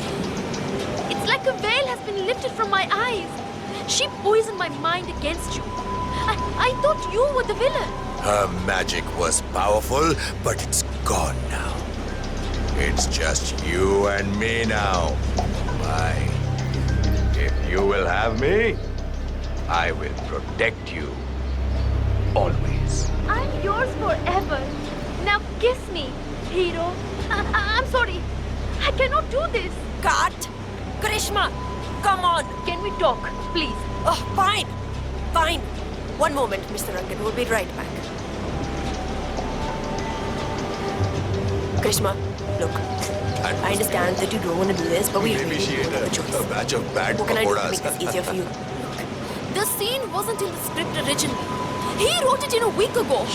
I was specifically told at the casting that there would not be any kissing scenes. A woman? At least replace Rangan with someone that doesn't make me want to throw up.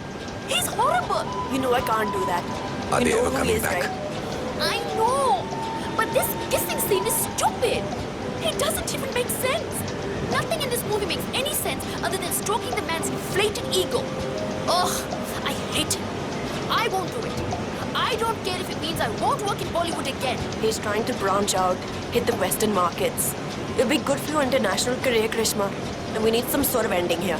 Yeah, well, what about you throw him off the roof or something then? Arey! The wind! Arey, too much! Hey! Abey, stop the fan! Arey, koi somebody stop! I cannot believe this! Dawood Rangan is confirmed killed.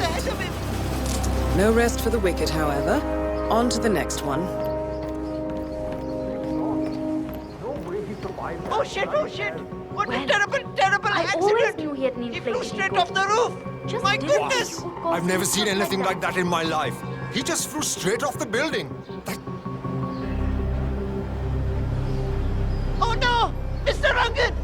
that something like this happen?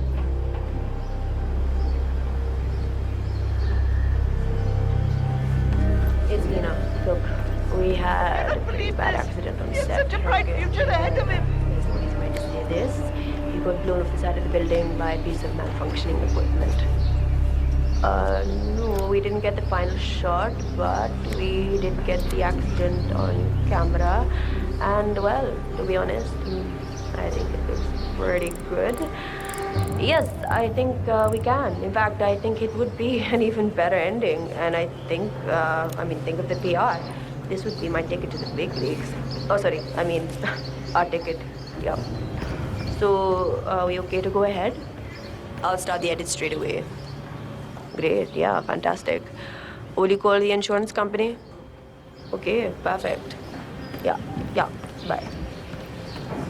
I'm a great dancer, but I'm not sure. I get tired, and when you get tired, mistakes, and that's when you get hurt.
imperative you notify me as soon as Sargar's barbershop is open again.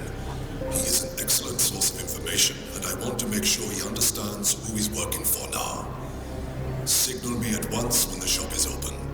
That is all. Acha, ek baat bata. Any idea why the boss wants to know when the barbershop is open again? Yeah. Sargar, the barber, has a side business dealing in information. He basically has every snitch in the slums sharing the news with him. Boss wants him on our side. Barbie even came down to the hideout to be shown a picture of the boss so he'd recognize him when meeting him. Yeah, all the secrecy is so strange. You know the boss. He says having a secret identity is key to what he does. But I honestly don't understand what he means. The guy's a bit of a mystery to me. This barber is tangled up in some shady business, 47. But even more interesting, he may have seen a picture of the Maelstrom in the hideout of the street gang known as the Crows. That picture would be very helpful to our cause.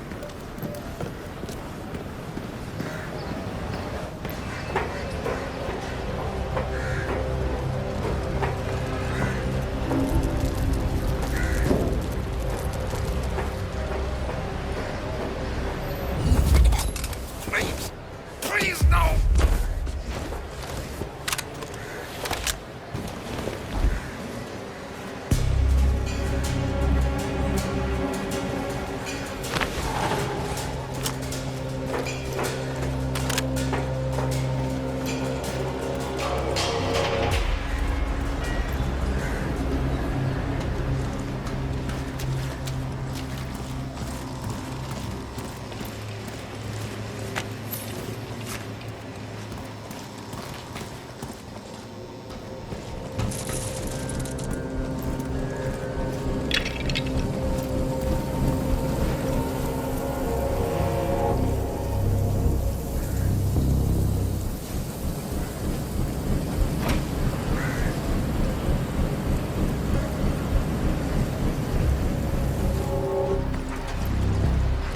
Have you showed that picture to the barber? Yeah. He was literally about to shit himself. Delving straight into the heart of darkness, 47. Good luck.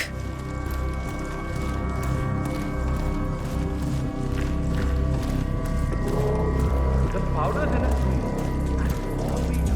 Grab it and toss it in one of the furnaces in the metal workshop. Barabar, this is the third time you're asking me this question. What's wrong with you? Nothing's wrong with me, okay? I just want to make sure I don't mess up when the boss asks me to do something. Just relax. Yes, you grab the powder into the furnace, lots of smoke goes up. Whatever happens after that isn't your concern. Okay, good. I wonder what does happen after the smoke goes up. Not your concern. Fine. Arey samajh na.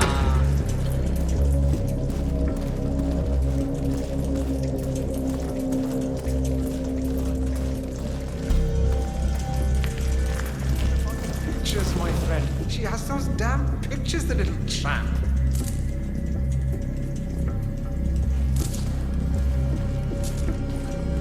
A photograph and a note addressed to Sagar the barber. This looks like a very recent picture of the maelstrom. With this in hand, picking him out in a crowd should be possible.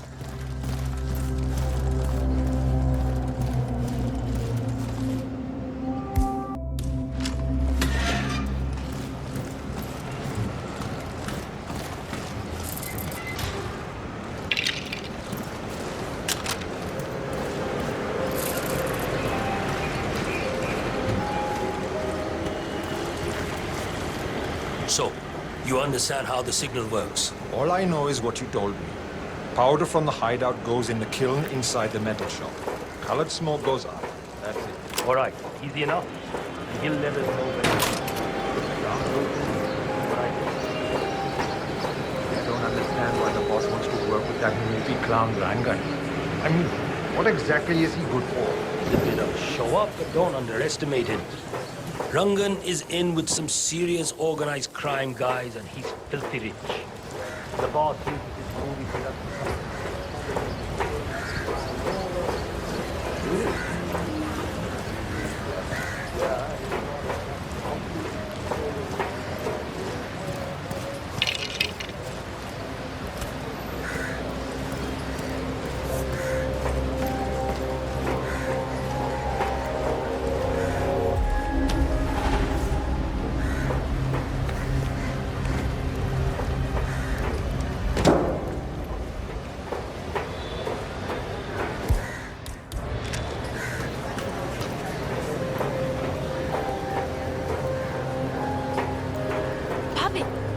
What are you doing? You need to open the shop.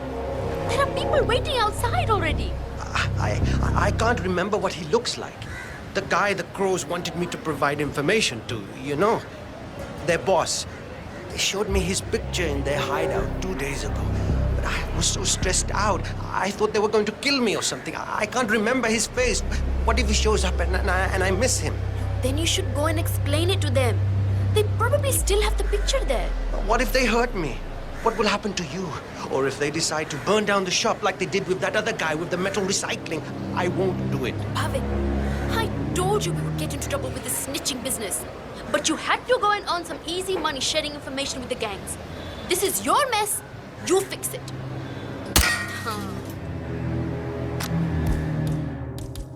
Who's that? Hello?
Finally! You have no 47? idea how That man important this there. shave is to me. He Maybe resembles later, the sir. Maelstrom.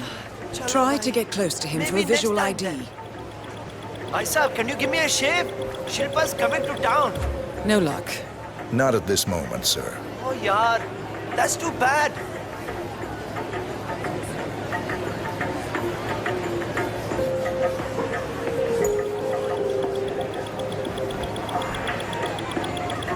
No, that wasn't him. Any chance for a shave today? I'm afraid not, sir. Forget this. I'll go somewhere else.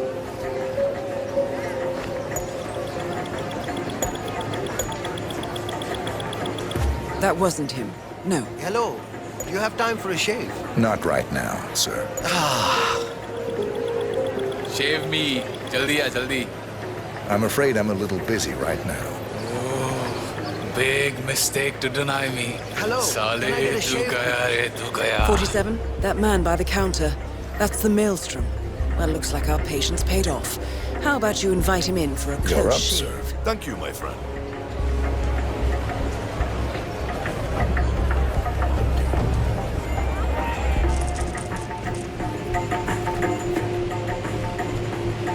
All right, I'm ready for my shave. Make it a close one.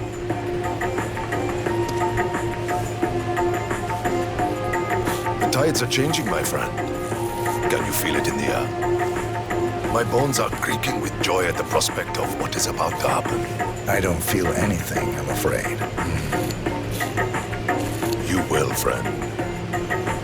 You have an important task ahead of you, have you not? I sense that about you. Together, we will all release the shackles that have bound us far too long and rise up against those who seek to keep us down. Whether those are our friends or foes. A day of reckoning is coming, is it not? It does seem unavoidable. Indeed. The question you must ask yourself when the time comes is what side you choose to be on.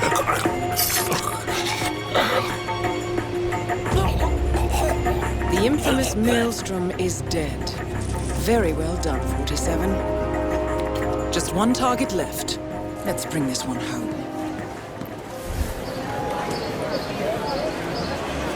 Hello there. Are you interested in cloth wares? The finest colors and fabrics anywhere. You there, sir, please, one moment. You look like a discerning gentleman. We have the finest wares. Greetings, sir. Can I interest you in my fine wares? Cheap, durable cloth in many special colors. How much are these? Ah, my friend, you have chosen well. Now, we have the best prices here. What do you say to 140 rupees per running meter? Does that sound fair? No? Nothing? Ah, I can see you're a man of refined taste and a skilled haggler. My kids will only eat rice tonight, but it's yours for 105 rupees then. It's a deal, yes?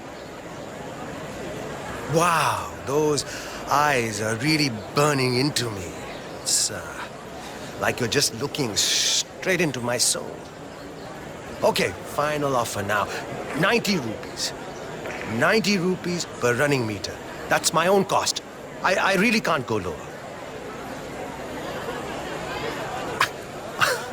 Still no. Your haggling skills are something else. I'll give you that much. The silence, it's terribly unnerving, to be honest. It's like you're just dead inside. Like there's a vast, empty space where your emotions would normally reside. I can go no lower than 75 rupees. Really, take the offer. Please take the offer. You know what? My grandmother made these with her own hands. There's blood on the loom every night because she works so hard. The fair price is 100 rupees, so that's what I'm charging you. That serves you right for just standing there like a corpse.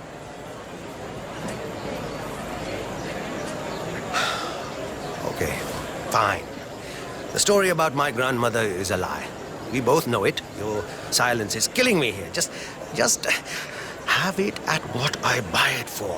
40 rupees, that's it. Please. It's a fair price. You beat me. Take it. 40 rupees, okay?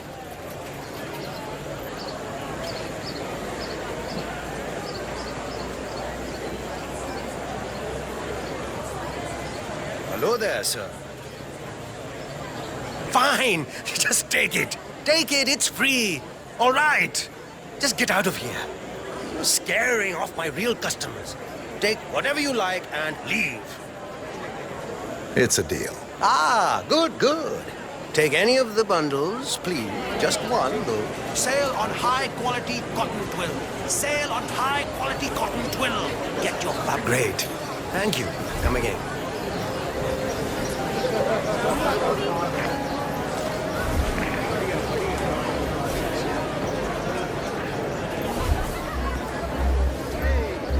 Need a new shirt for the office? We got the best cotton fabric in Mumbai.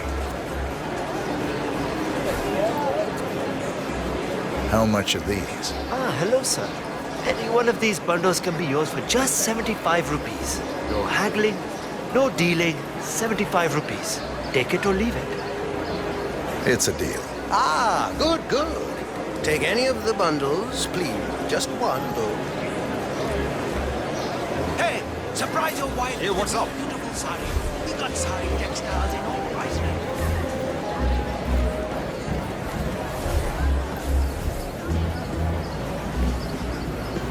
Vanya Shah will hear of this. Mark my words.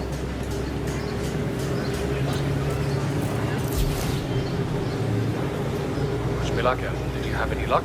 No, that tailor is impossible. I explained to his employee that Miss Shah wants to meet with him, but he claimed that the tailor wasn't available. So you didn't just go inside and look? Only the Royal Guard can do stuff like that. I'm sure Miss Shah will send someone with more hands-on experience than him. He's the only tailor in town that can make that damn dress. That's what happens when you drown all the others, I guess. It appears Vanya Shah is in the market for a dress fit for a queen. She's sent after a local tailor, but for some reason the man refuses to cooperate. A man of your impeccable taste should be able to fill in perfectly for the tailor. What are you going to do? Listen, I have to go out for a while. If anyone asks for me, just tell them I'm not here.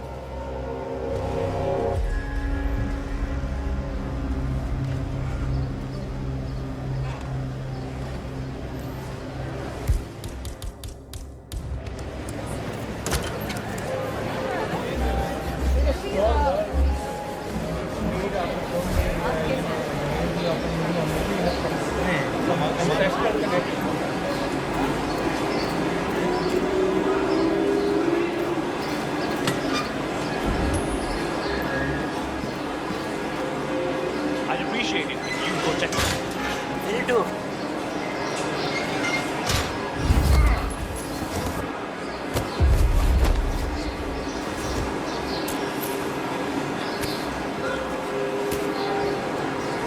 Excellent. Let's find out what kind of dress a woman like Vanya Shah wants.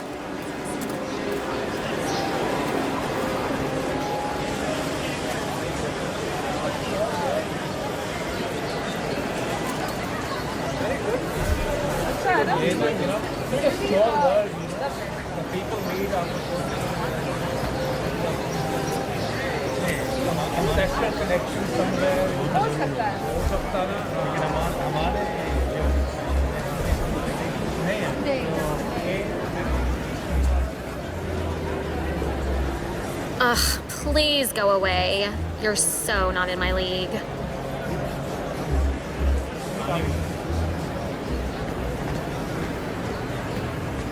Ah, it's you. Did you bring the cloth for Miss Shah?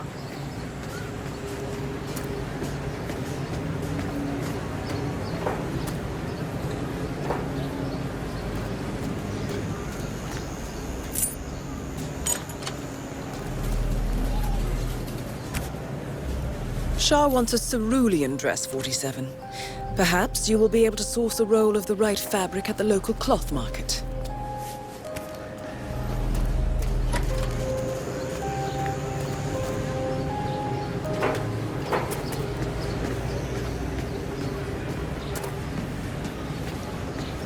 Ah, it's you. Did you bring the cloth for Miss Shah? Yes, I have it right here. About bloody time! Come with me! Oh, don't be alarmed, by the way. Miss Shah takes security very seriously, so the guards will search you. Not to worry. You want to get through here? I'll need to frisk you first.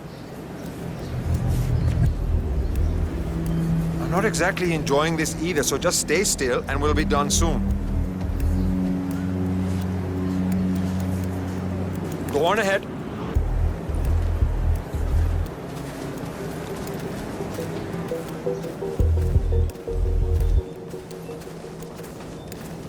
Miss Shah has been dying to meet you. It's not wise to keep her waiting, you know. I won't disappoint her then. That is a good idea. She's not been happy with the other tailors. A word of warning. A word of warning. Just play along with her eccentricities. She can be rather dangerous. Thank you. I'll do my best. Good man. Do well and there will be a lot of money in it for you. I know. So, this is my first potential audience and Queen Shah. I've got to say, this Here we are. Boy, Just come go through there. there. The Queen is waiting for you in the garden. But we've been without water and power for more than 8 days, and it's very warm in the island where we live. Without water and power, That we is cannot Vanya manage. Shah, self-appointed queen of the Mumbai slums.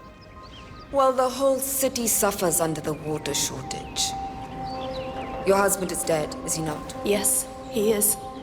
2 years now. And your children are already working elsewhere in the city.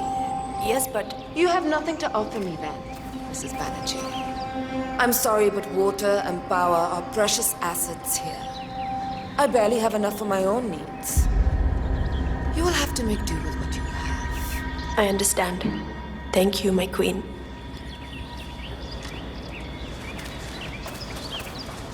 Ah, the elusive tailor. Here at last. Let's have a look at the cloth you've chosen. I want to make sure the color is the right one. Yes, of course. Here it is.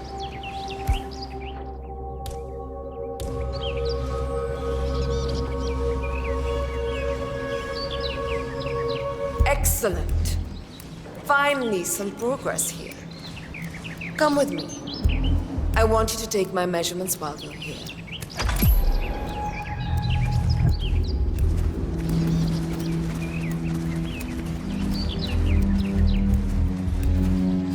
Looking good.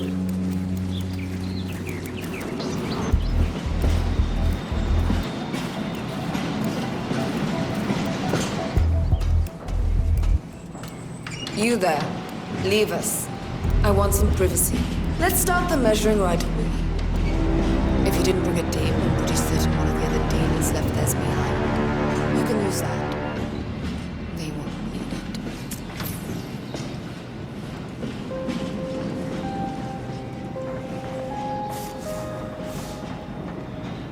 Relax your back, please, Miss Shah.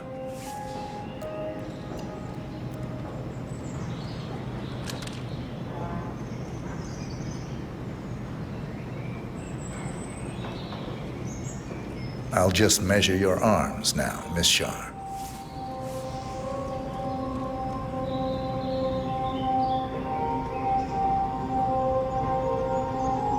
Turn around, please, Miss Shah. I need to measure shoulder to shoulder.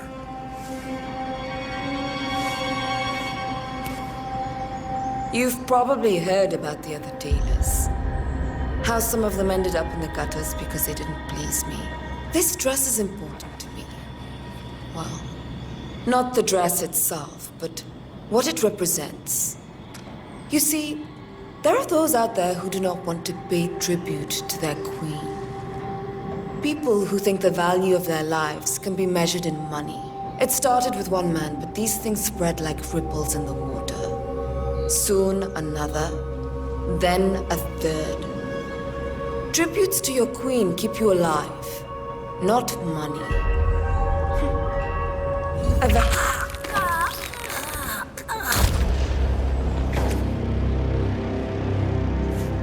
Confirmed kill on Vanya Shah.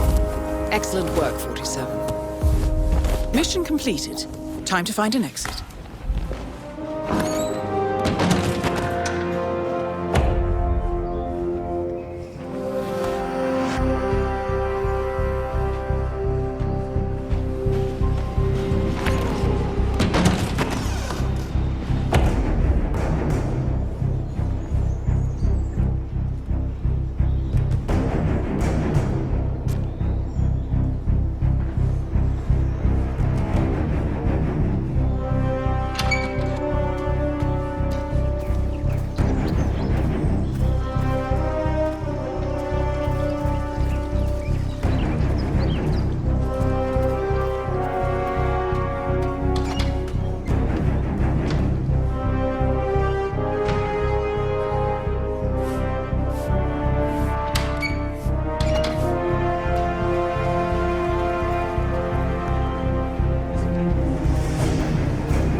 According to records, this was a youth correctional facility until 1962, when the estate was overtaken by an obscure Soviet research fund, the Institute for Human Betterment.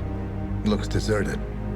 The place was abandoned after a fire in '89. Then, only a few weeks ago, it was acquired by an anonymous investor using cryptocurrency. It has to be Lucas Gray. He's here. Be careful, 47. The breadcrumbs are almost too easy to follow. It could be a trap.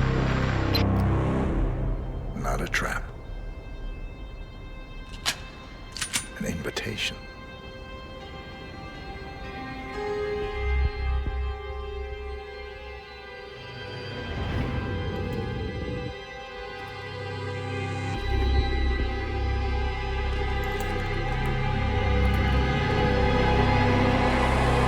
You came home.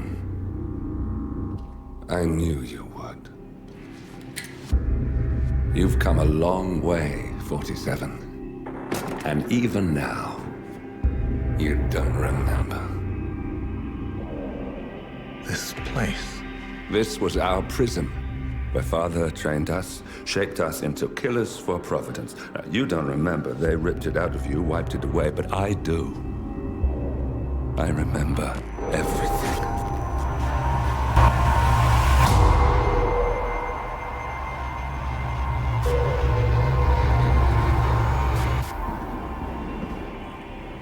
You're a terrorist with nothing to lose. You'd say anything.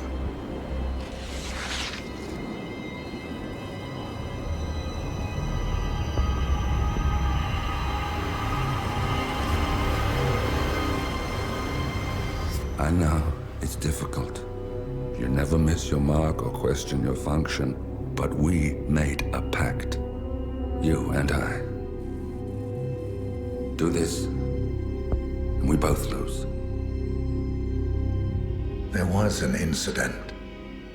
That boy, he died. He lived. Because of you. Don't you remember his name? You know this. Deep down, you know. What was his name? Subject 6. Your name is Subject 6. And what is our purpose? To take them all down.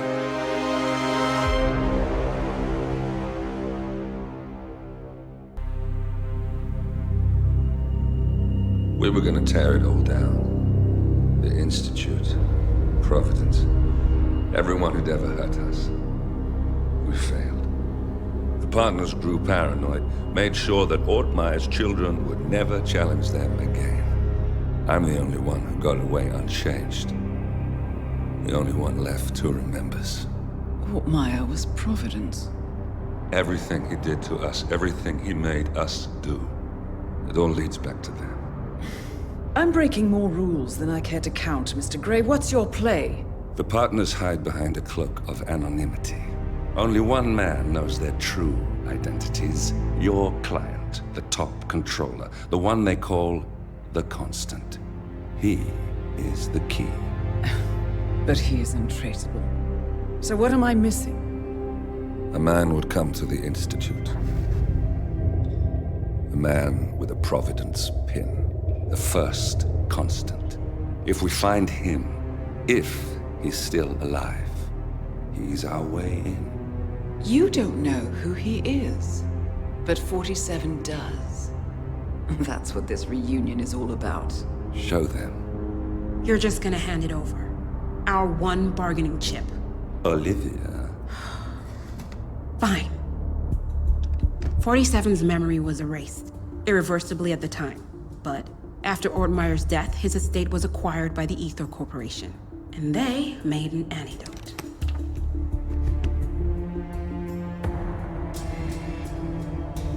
It's a long shot, I know. This is not how it works. We don't just join the revolution. ICA is neutral. We don't take sides. I hate to break it to you, lady, but neutrality is a side. It's the side of the status quo.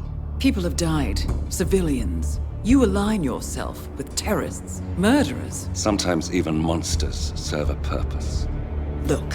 Enough. You have a choice. But I made mine a long time ago.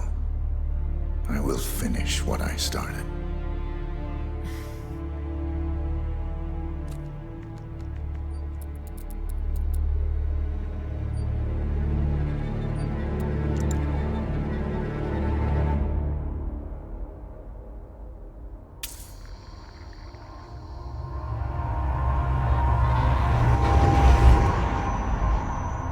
Subject 47. Most gifted of all my boys.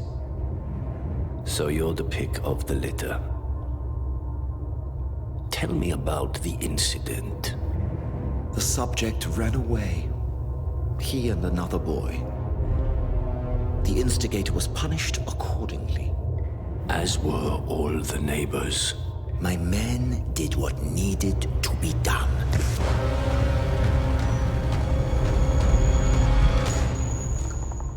It won't happen again. Bring your house in order, Doctor. You won't like the alternative.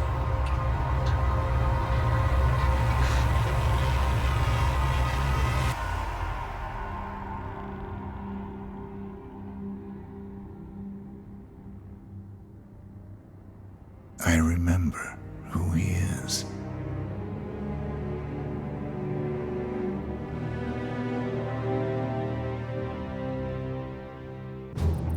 Gentlemen, let's go over the plan.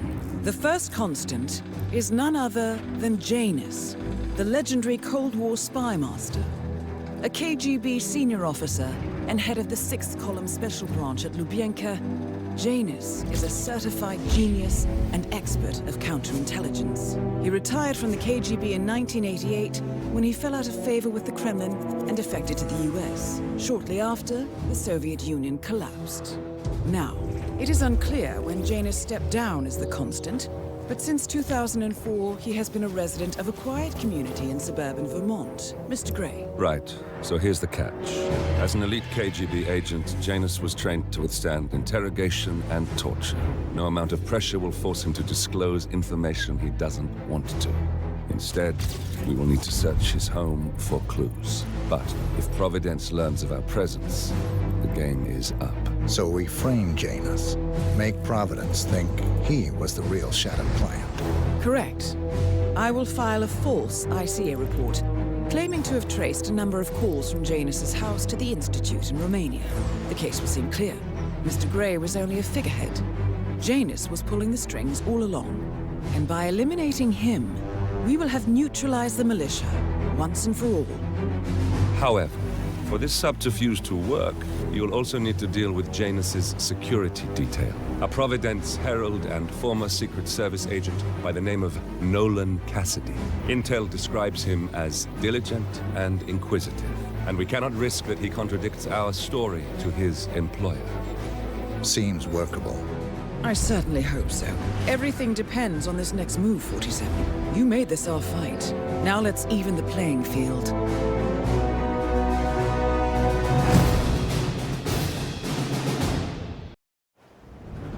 Whittleton Creek, Vermont. On the surface, a picture-perfect suburban dream. Wide roads, golden maple trees, and verdant lawns. Most residents here are white-collar professionals, ranging from university staff to government employees. Most, but not all. Janus's unpresuming home is protected by a host of bodyguards, and intel shows that the fragile former constant rarely leaves the property. Nolan Cassidy, on the other hand, roams the neighborhood streets. A recent arrival, the dutiful Providence Herald is busy making threat assessments and settling in with his security team. Now remember, this is about more than just revenge. Janus is the key to bring down Providence. So get in there and find us a lead. Good luck, 47.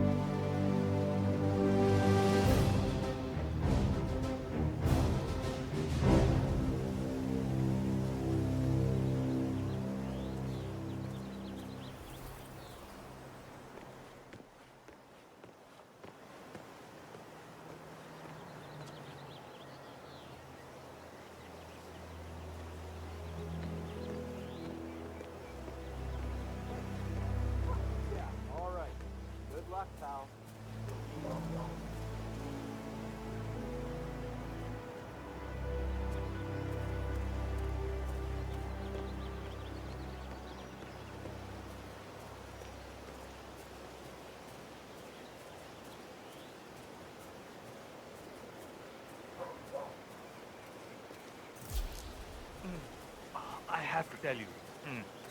These are the best muffins I ever had.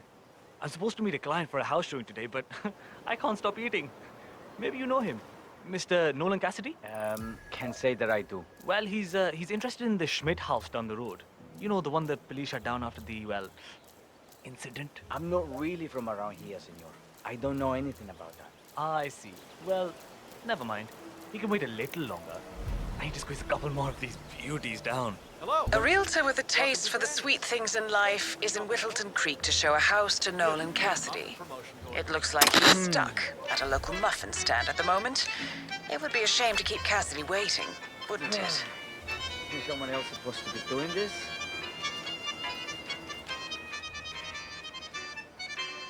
And off.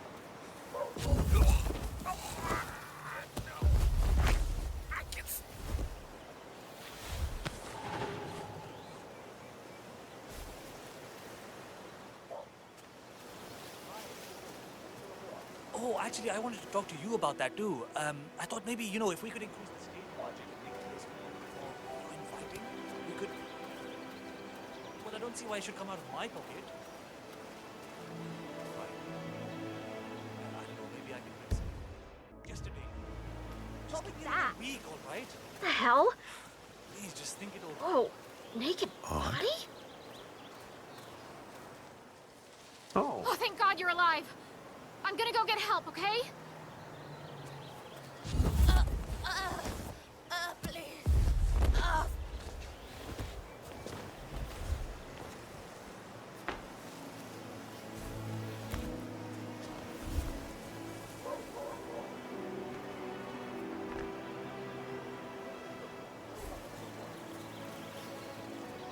Hi.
They're our neighbors.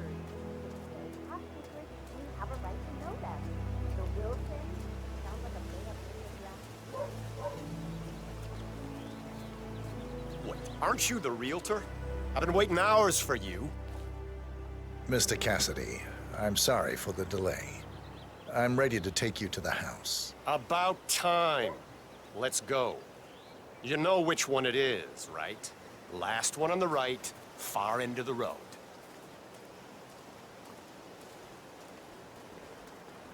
I hope you've got your presentation in order. I don't want this to be a waste of time, you understand me? Yes, Mr. Cassidy. I've been eyeing this place for some time. I trust we can make a quick execution here. Of course, Mr. Cassidy.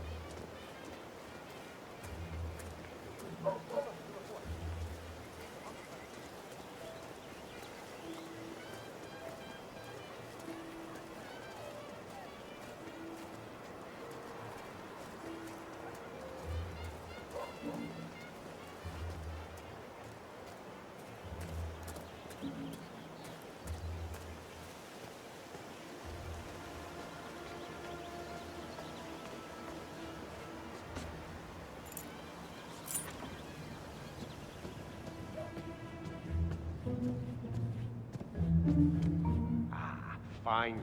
I've had my eye on this place for quite some time. Let's see what sort of secrets she holds.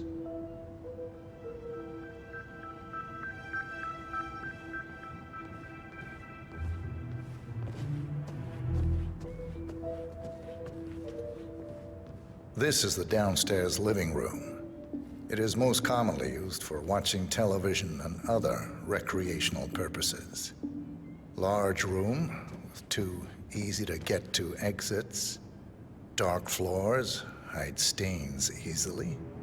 A room with lots of potential. That's all fine. Is there more to this house, though? Oh, hi there. Pretty much done here, so I'll get out of your hair. Good luck. This is the downstairs bathroom.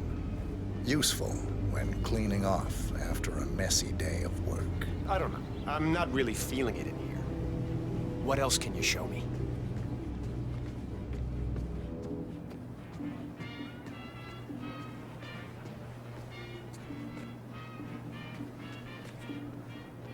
The kitchen. Gas stove. Vinyl floors, which can be quite slippery when wet. Along with the bathroom, the kitchen is the most dangerous room in the home. Yeah, that's not gonna make me buy this place. Let's move on.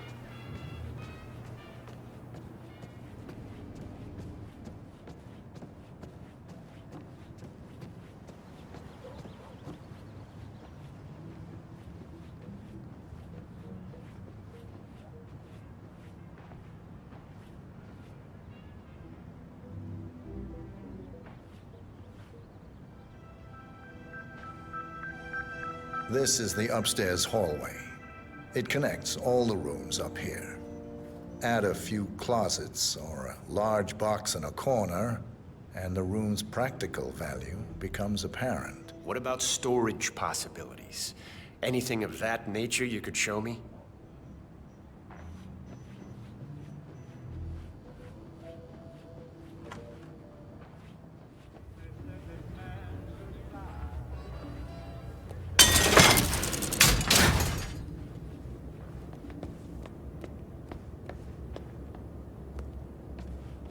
The attic. Not too much to say about it. It's small, tends to be prone to a leaky roof, and likely houses various types of molds. What are you talking about? I don't care about some leaky attic. Get down here. You know, it's a nice house. Sure. But where's the wow factor? Downstairs, maybe? A spare bedroom, in case you have a lot of house guests. It could also be used as an upstairs office, or a storage space with easy access to the attic above.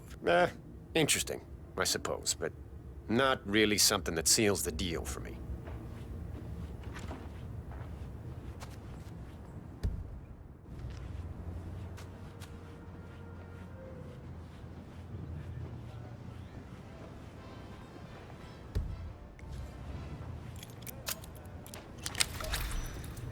It looks like something violent took place here. The previous owner seems to have been connected with Janus somehow. The police report mentions they found him here in a pool of blood. The house has been sealed off until a few weeks ago.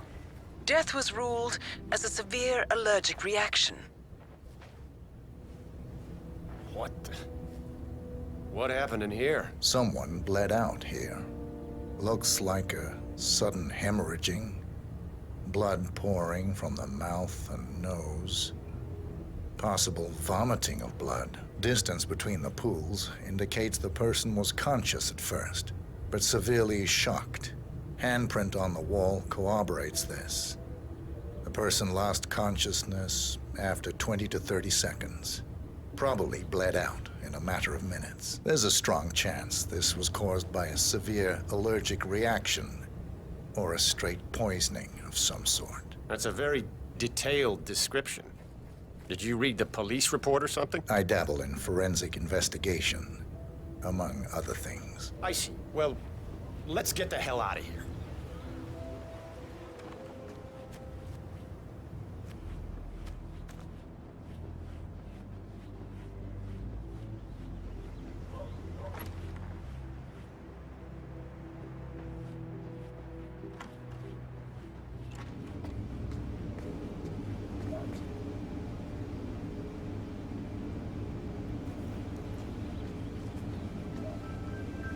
Here we have the master bathroom. Shower, toilet, double sinks.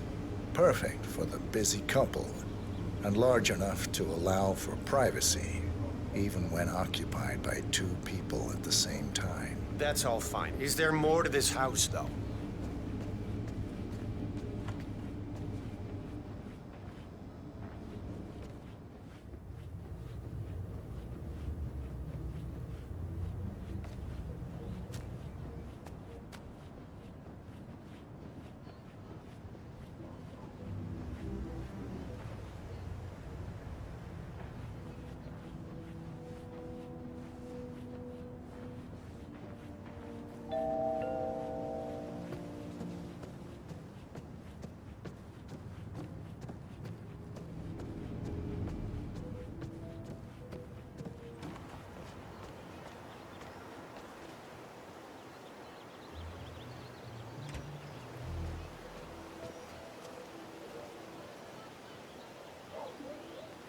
This is the garden area. Manageable size, well-placed shrubbery, useful for hiding yourself or other things. Tree house, which affords an excellent overview of the adjoining gardens. And look at all those lawn lamps. Good thing it hasn't been raining. I don't know. I'm not really feeling it in here. What else can you show me?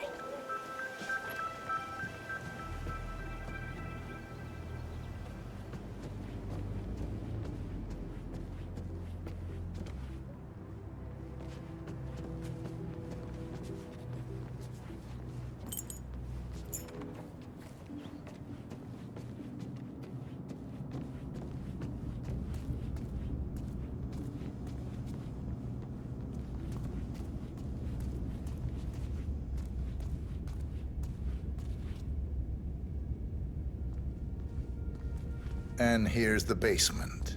The usual boiler elements are to be found down here. And it seems a room with a safe of some sort. Now that is more like it. That looks just like a vault. This is very interesting.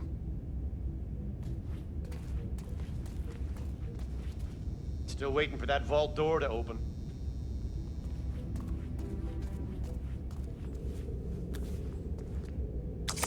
Yes, now this is more like it. This I can use. Very nice indeed.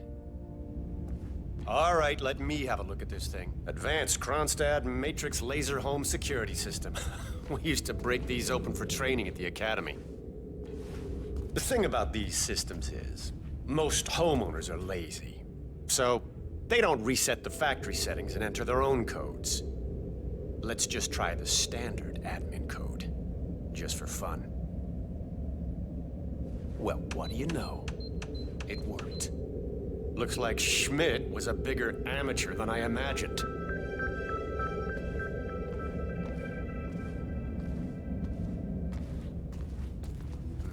Frank, go outside and check the garden. I want to know how visible this vault is from the outside. Anything sticking out of the ground, weird sloping things like that. You got it, sir. So you're looking to sell this for, how much was it again? 1.1? Sounds about right. I suppose that's not unreasonable. And his vault unit looks quite versatile. Internal climate control and explosive laser security. All the comforts of home. Yes, quite interesting. And a nice looking safe in here too. Any idea what the previous owner was using this for? No idea. Maybe a mausoleum. That's... No, don't turn it... Capacity is down. Good work, 47. Janus awaits your attention.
Damn it.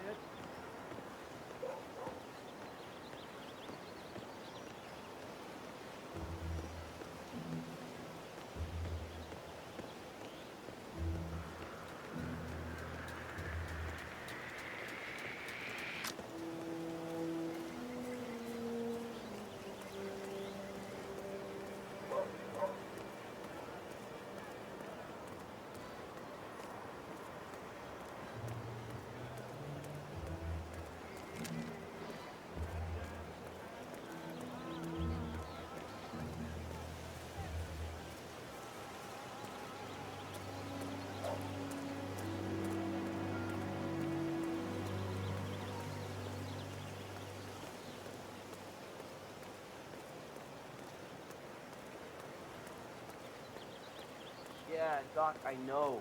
But this batty guy is driving me crazy. Every time he sees me, he comes out and wants to talk. And the problem is he just won't shut up. Always ranting about that damn lawsuit against Janus and waving piles of paper at me. As if I give a rat's ass about their problems. Let the judge sort it out. What do I want? A lawsuit between Janus and a local resident. It might be just what we're looking for. Batty lives in number 432. All right, Doc, sorry. I'm just stressing out here, okay? Please, do what you can, all right? And I'll talk later. You know the exterminator guy who's working on Batty's house? Same guy who did Kathy, right? Yeah. So I let him use the green shipping container to store some chemicals. I asked him for his poison, but he assured me that it was only a sneaking. He told me that he didn't kill the bug.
Janus is apparently engaged in a civil lawsuit with another resident of Whittleton Creek.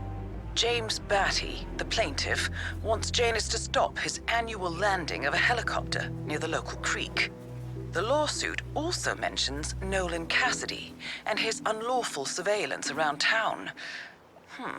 So Janus takes a helicopter trip once per year. I think we're onto something here, 47.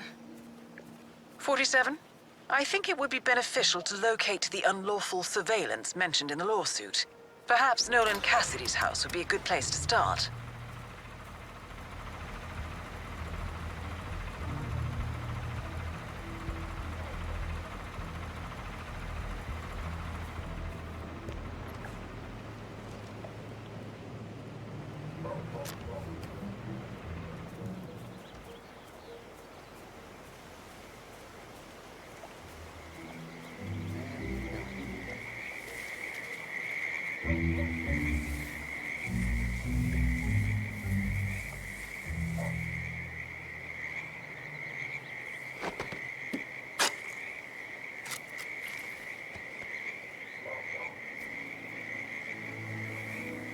A cigar box with a few cigars and a note inside.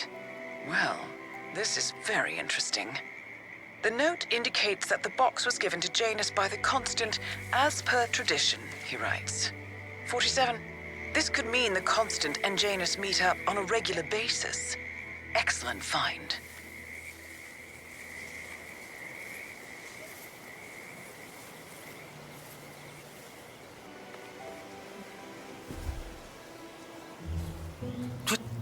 What was that?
mail going up from Janus's house yet? No. I got sidetracked by all the activity surrounding that politician who came to visit. Well, I've got another letter that needs to be looked at before we allow it through. Cassidy made it clear that we'll have no leaks coming from here. I'll put it in the pile when I have time. Got it. So Cassidy withholds Janus's outgoing mail. He might have written something considered confidential in the past. Might be worth a shot. A recording of some sort. The note mentions another house. Perhaps Cassidy is using one of the vacant buildings as a base of operations, 47.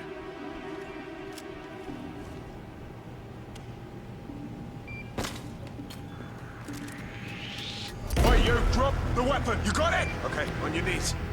Don't make me blow a big freak...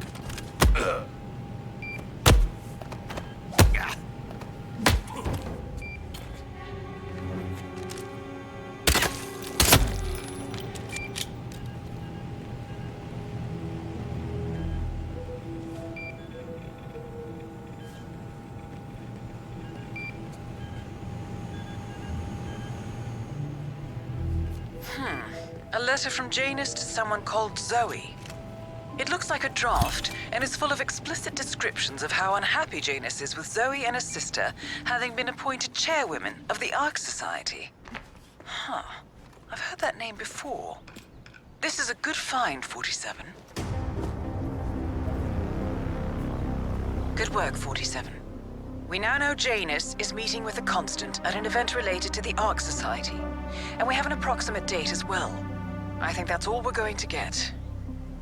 We're close to the finish line. It's time to end this.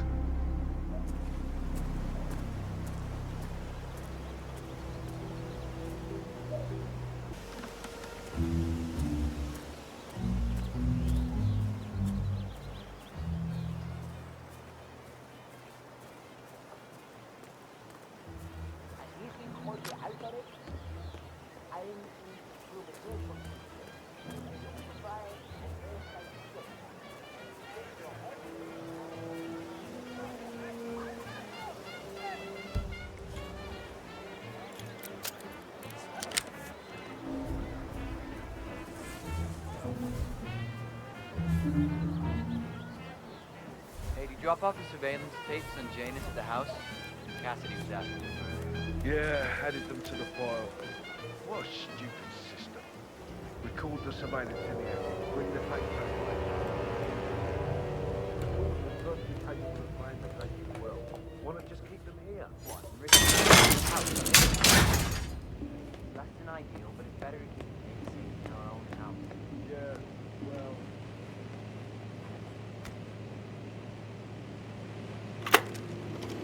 Yes, I understand. You tried to reach me earlier. Ah, there you are, my boy. Yes, well, it's about the chairman's seat.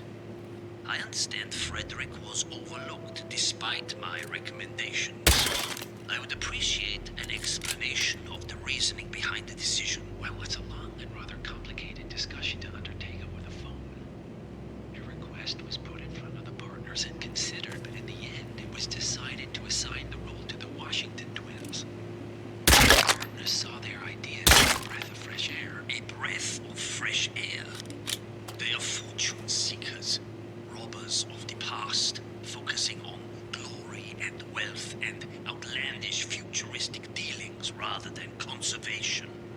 They are not representative of what the society was built for. I understand your concern. Rest assured, I will be watching them closely. Very well. It seems we have a lot to discuss when we meet soon. Agreed. Until then. Excellent, 47. This recording confirms that Janus is planning to meet with the Constant. This is just the sort of thing we're looking for.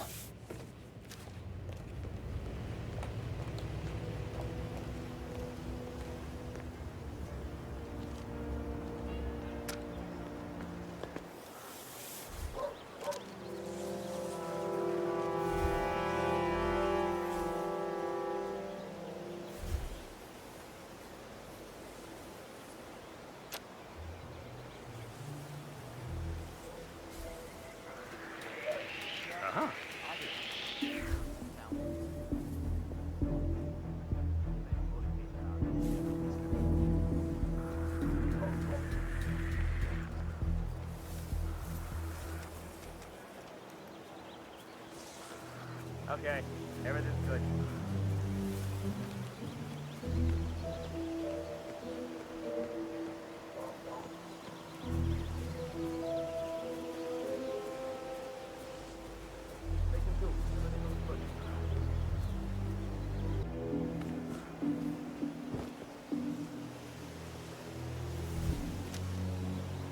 What the? Ouch!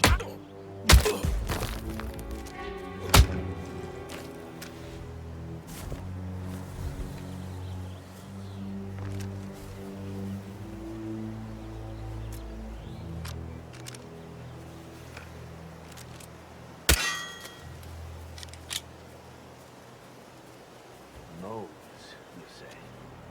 Well, the irony certainly is paramount. Janus. Cold War Spymaster and the first Providence constant. I wonder how much he remembers. How little he cares.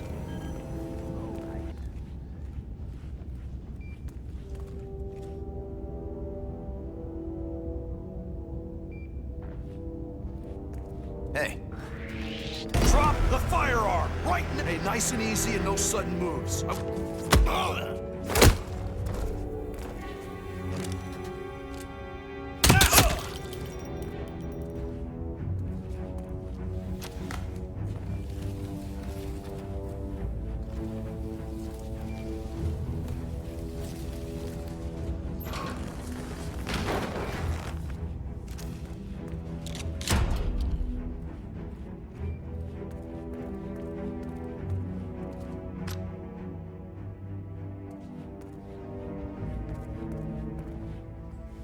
The first annual gathering of the Ark Society. That rings a bell.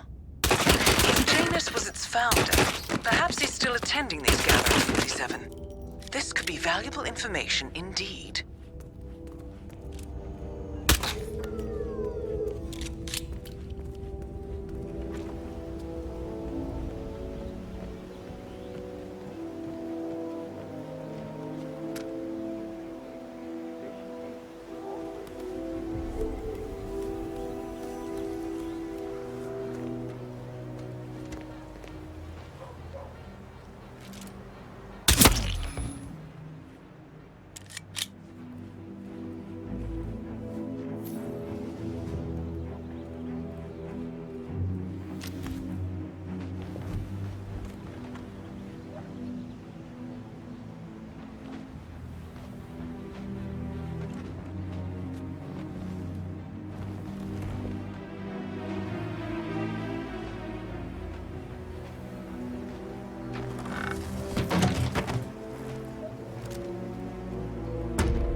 Really wonderful things here.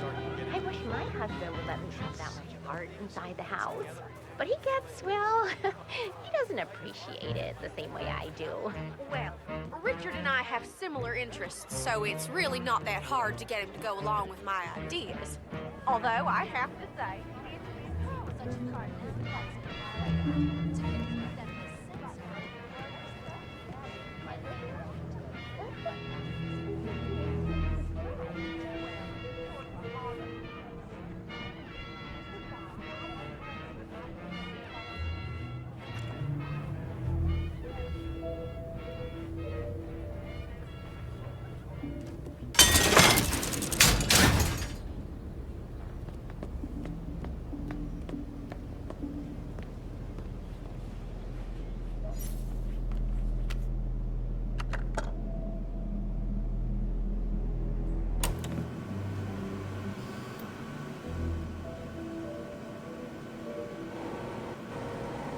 say Janus is a meticulous man.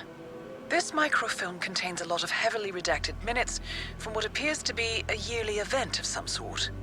Plenty of initials and project code names that don't ring any bells. Janus is mentioned by name throughout, however. This is a very important find, 47.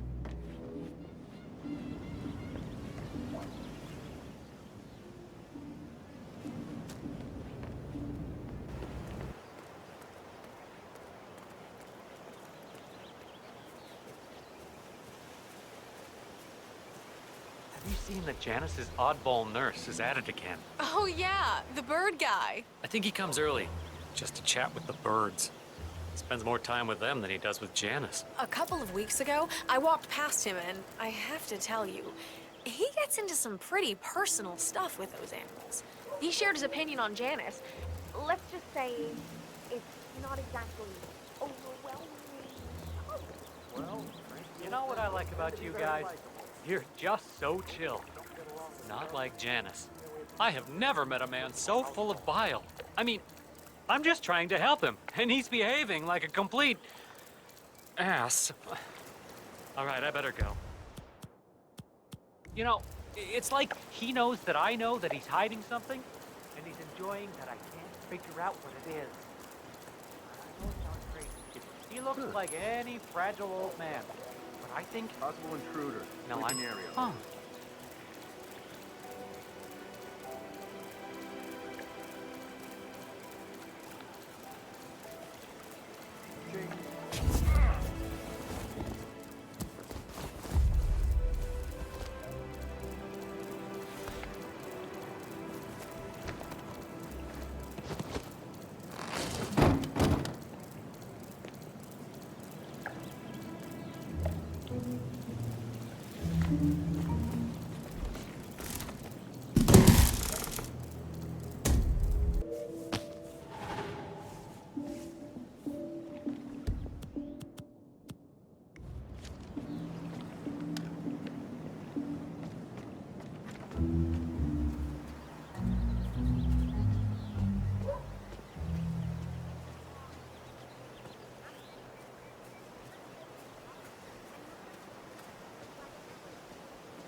He's been sitting there most of the day. I don't know what he's reading, but it looks like it's the most interesting thing he's ever come across. The new Cassandra Snow novel, maybe. Slivers of Past Shimmers, or something like that. See, my wife's reading it now. I can't get her to do anything around the house. No, it's not a novel. I think it's a journal, or a diary. It's one of the security people working over at that old Russian guy's house. It's gotta be something from the old man's archives. Oh. Well, if he tosses it out after reading, we can have a look. How I get most of my books these days.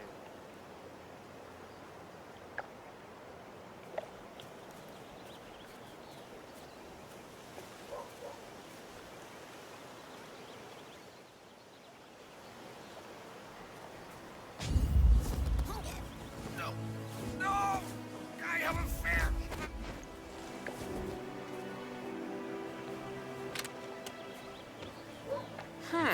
One of Janus's many diaries. He's apparently been the chairman of the Ark Society for years. He stepped down very recently, but is still attached to the society. Well, 47, this is valuable information.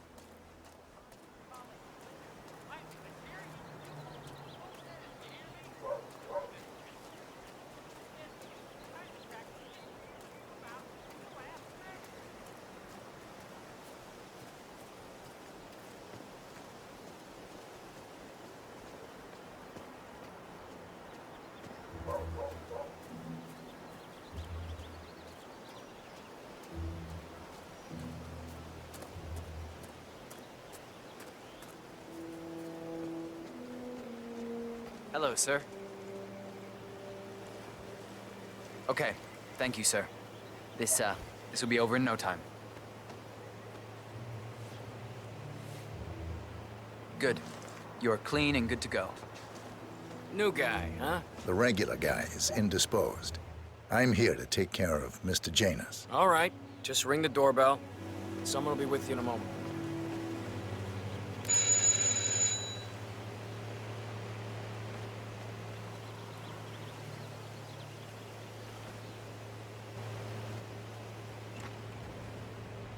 Who are you? Where's Lafayette? He's not well. Well, hopefully it's something serious. I wouldn't mind if Lafayette was replaced permanently. He's an insufferable bore with a room temperature IQ. But if you're the new guy, you'll need to be on time. I have a busy schedule, you know. You have a very distinct face, my friend. Eastern European, am I right? But more than that, a refined mix of cultures. You look almost like an artist's rendering of the perfect man. I knew a man once, a doctor. He would have found you quite interesting, I think.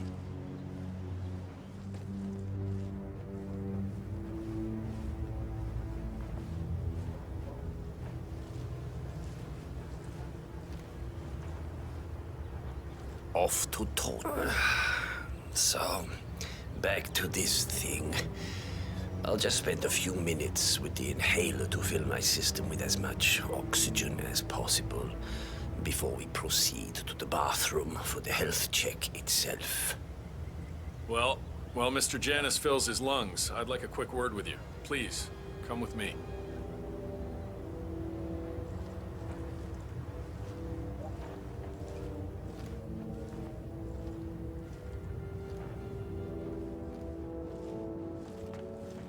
All right, new guy.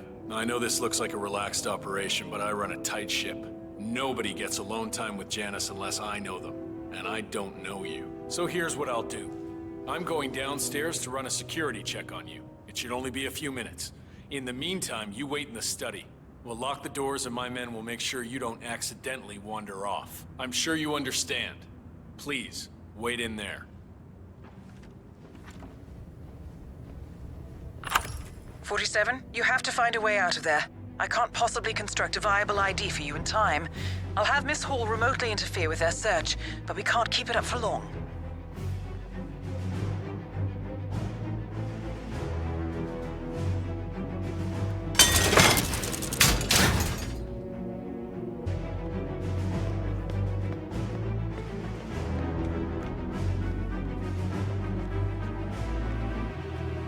Well, that was certainly an interesting turn of events. Still, no rest for the wicked, 47. You could probably slip back inside and give Janus his health check while his bodyguard is busy. Just be mindful of the patrolling guards.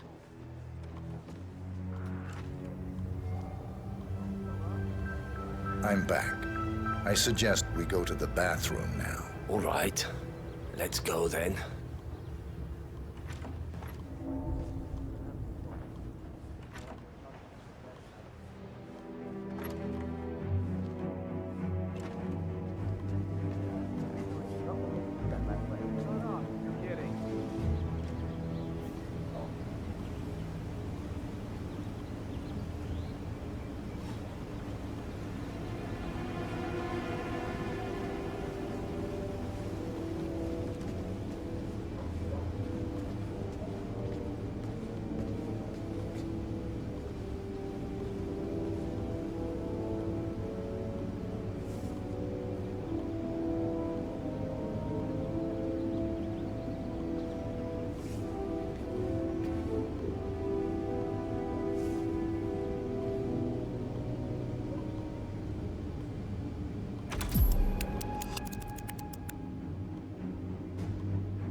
You know, you remind me of someone I met a long time ago. A young boy in Romania. Tell me more about this boy. Ah, the boy. I remember his eyes better than anything. Ice cold, defiant. Maybe it was the nature of the project itself that led me to dislike him, but I felt nothing but disappointment when I looked at him. What a waste of resources. Project? What project? It was all based on one madman's pipe dream. Create an army of super soldiers through genetic manipulation. Somehow, he had managed to impress my superiors, and they had provided him with effectively endless resources to be wasted on foolish ideas and experiments. The project was idiotic, The subjects were erratic, unreliable. Why build an army of reckless super soldiers when a handful of well-placed spies can do so much more for your cause? What became of him? Oh, I don't know. Dead, I assume. In the end, we had his mind wiped. All the boys underwent the same treatment. I didn't follow the subsequent cleanup process, but from what I understand, the doctor and everyone else associated with the project is long gone. I see. Yes, well, enough reminiscing. Are you about done here?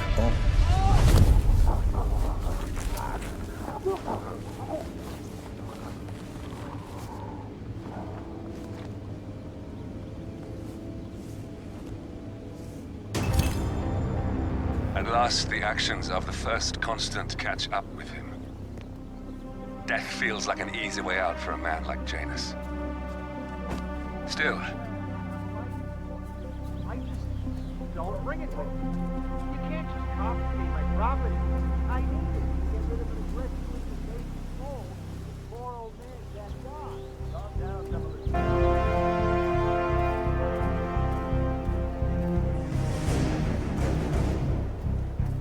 Here's a flyer for you. Mr. Blake has many important initiatives to share.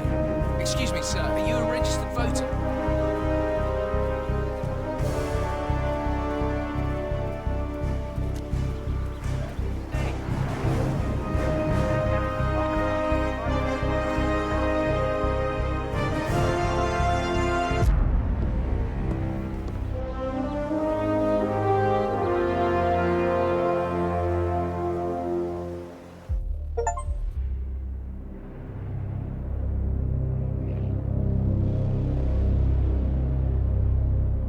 The Ark Society.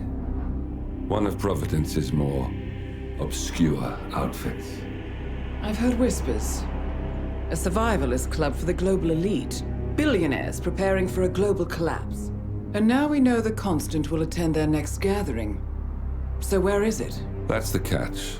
The report is redacted. No names, no location. So it's a dead end. I can't track them, not without ICA backup. Now, I'm no big shot analyst, but it seems to me Janus was the Ark Society's founder, so chances are they'll want to pay their respects in private. Track the coffin. Worth a shot.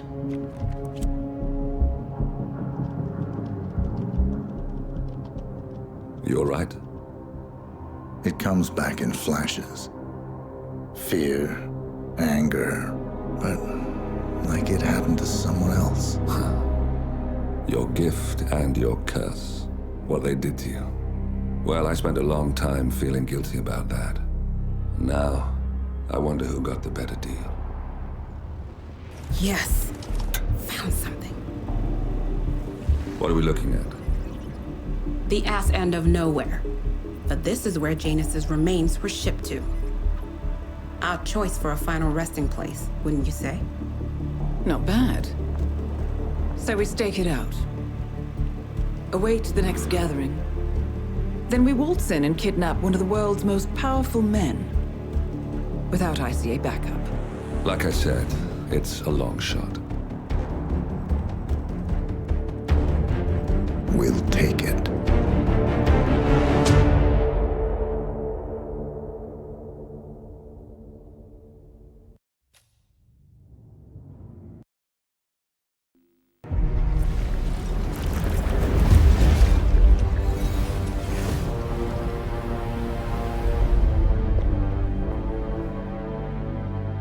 Morning 47. The Ark Society's annual gathering is several weeks away, which should give us ample time to prepare. Meanwhile, Mr. Gray has an off-the-books request. Perhaps you should explain. Noel Crest. One of my best fixes. Before Romania, I left him in charge of the militia. Told him in no uncertain terms to cease all attacks on Providence, stand by and await further orders. Safe to say he did not. Crest and his men have gone rogue. reinventing themselves as a glorified gang of international thieves. They specialize in ruthless spectacle heists with zero regard to collateral damage. I've seen the man's file. What did you expect would happen? It's not like I had much choice, seeing as all my best lieutenants were killed by you two. Fair point. Nevertheless, Crest is a rabid dog. He is my responsibility, my mistake. I would like your help correcting it. Current whereabouts? Ambrose Island, an isolated harbor north from the Strait of Malacca. Coincidentally, one of Wazir Kale's old ports of call. According to my intel, Crest and his men have joined forces with a local pirate syndicate to raid a passing tanker. His goal, a control unit for an Ether Corp satellite being covertly shipped abroad. The satellite is a node in the company's most secure cloud storage network, so they would pay a fortune to preserve its integrity. What is Crest's endgame? Extortion, if I had to guess. We don't have the luxury of a full investigation. For us to move against the constant, we need Providence to think the threat is over and lower their guard. Another militia attack on Ether would raise alarms. I agree. 47. You'll need to eliminate Crest and destroy that control unit, or lock the militia out. The satellite cannot fall into their hands. We'll need a cover story for ICA. Luckily, Aka, the rapacious leader of the syndicate, already has an active ICA contract on her head. Take her out, and we'll even get our expenses paid. Well, I never had you pegged as a rebel. I'm warming to it. Thank you, both. 47, seeing as I know Crest, I'll provide field support. Meet you out east.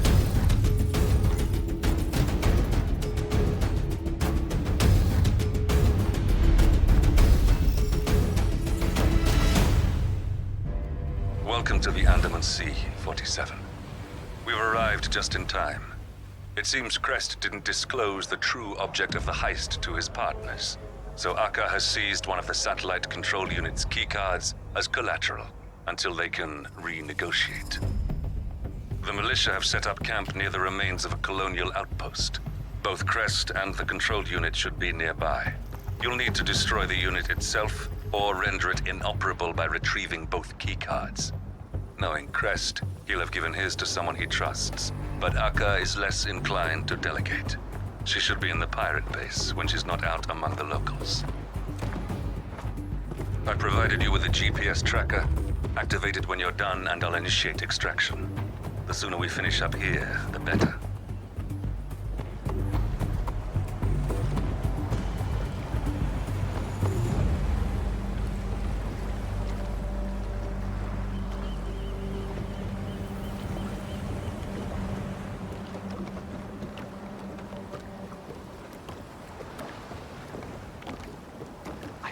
Pacing around like a tiger in a cage earlier. It makes me nervous. Ever since they got back from the raid, the mood's been different. They're not being as chummy with the toy soldiers anymore. Used to be, she was at Farah's every night getting drinks with their boss, wasn't she? Something must have happened. You know Aka, if she thinks someone's taking what's hers, she'll just as soon cut their hands off as ask for it back. Maybe it was stupid, but I expected better from them. They've been pretty easy to deal with. When they showed up, I thought they would take the whole village over, but they mostly keep to themselves near the road. He makes friends with the crocodile. Give him the wall. Maybe now they're going to eat each other.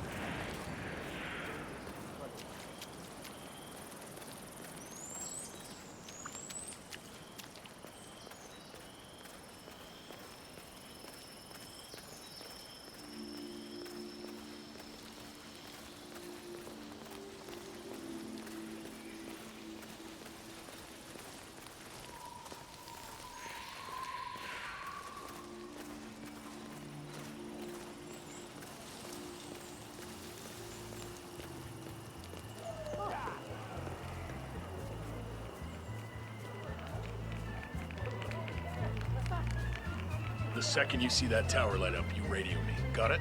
Aka's not gonna get any friendlier if she calls a meeting and I keep her waiting. Yes, sir.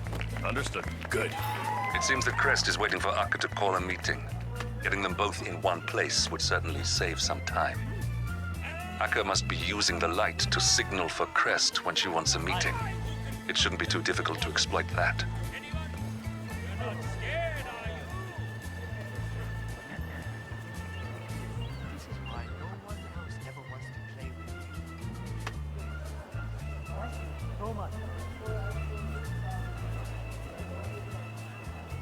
Yeah, keep it real.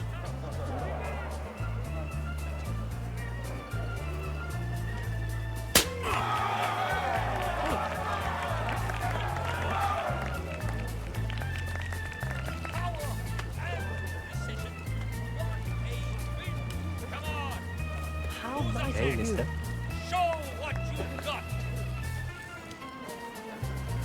Hey, you've been nosing around here a lot tonight.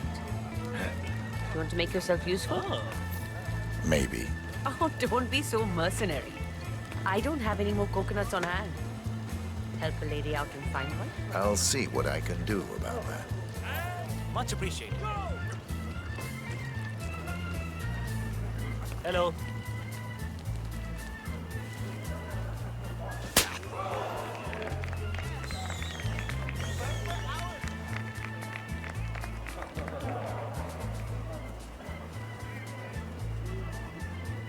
Oh. Hey, man. One more of those and keep it down. Oh boy, do I feel special.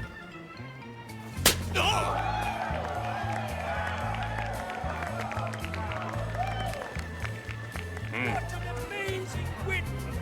Brutal! Looks like a bit of friendly competition between the militia and the locals. I wonder what Crest would think of a newcomer besting his people.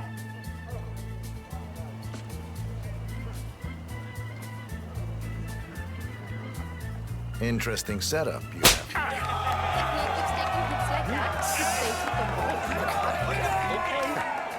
Thinks he's a champion just because he got the better of one noodle-arm lightweight. He wouldn't stand a chance against one of us. Hey, why don't you go show him what real competition looks like, man? You don't look so tough.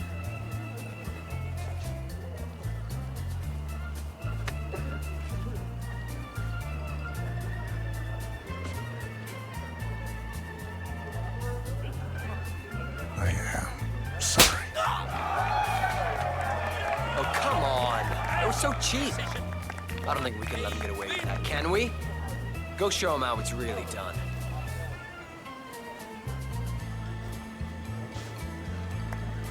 I'll smack that blank look right off your damn face.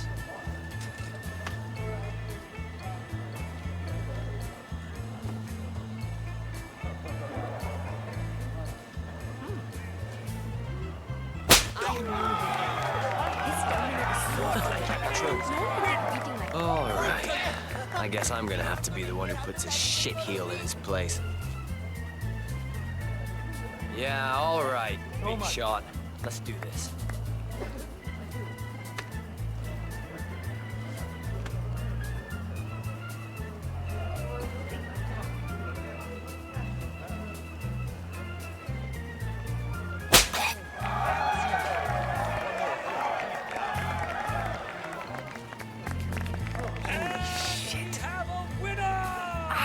What the hell? Did he freeze his hand or something? Son of a bitch, it's like a pickup truck.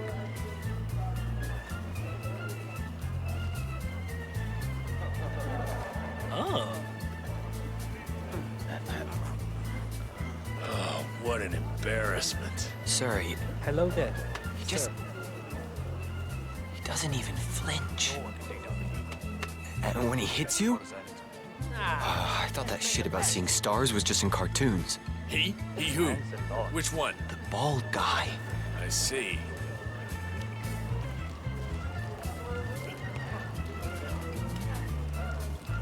Hey, you, come here.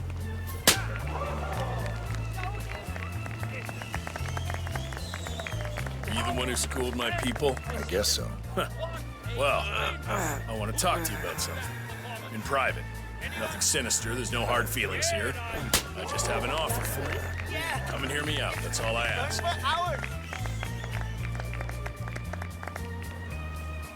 Huh.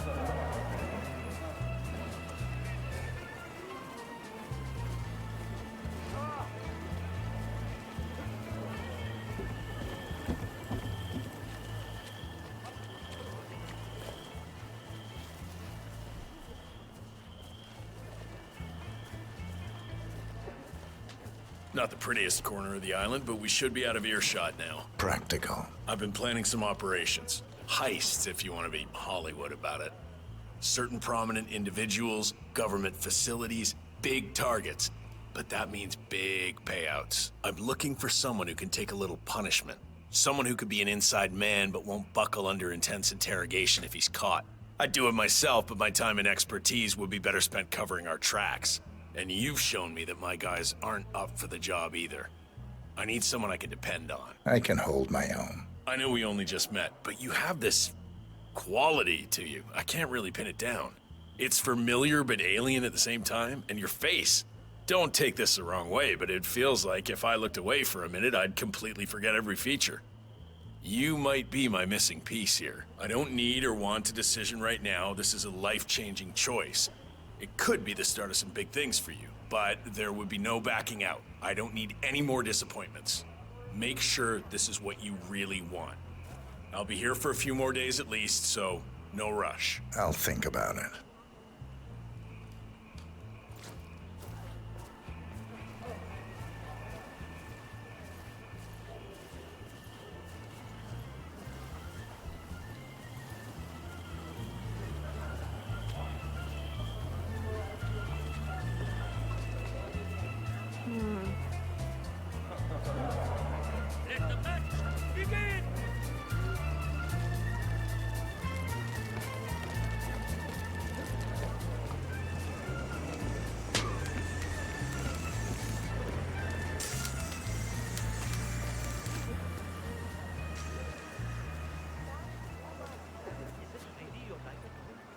That we should still act like our ancestors and continue the Moken ways? My best memories are from when we were kids.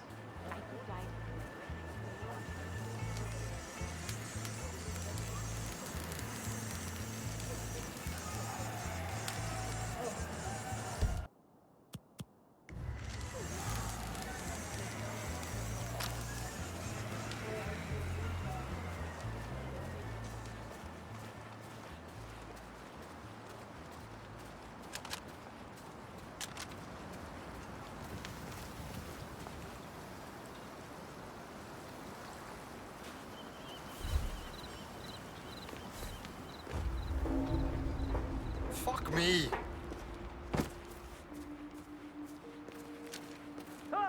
We're good. Nothing to worry about.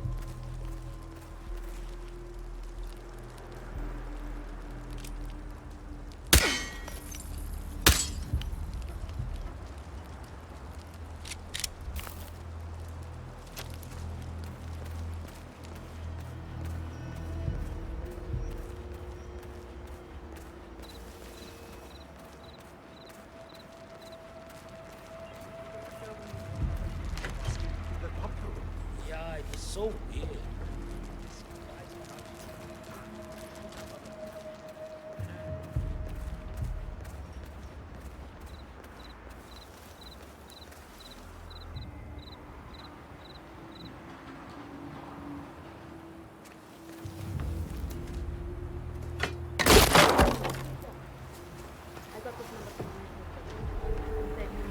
I don't believe it!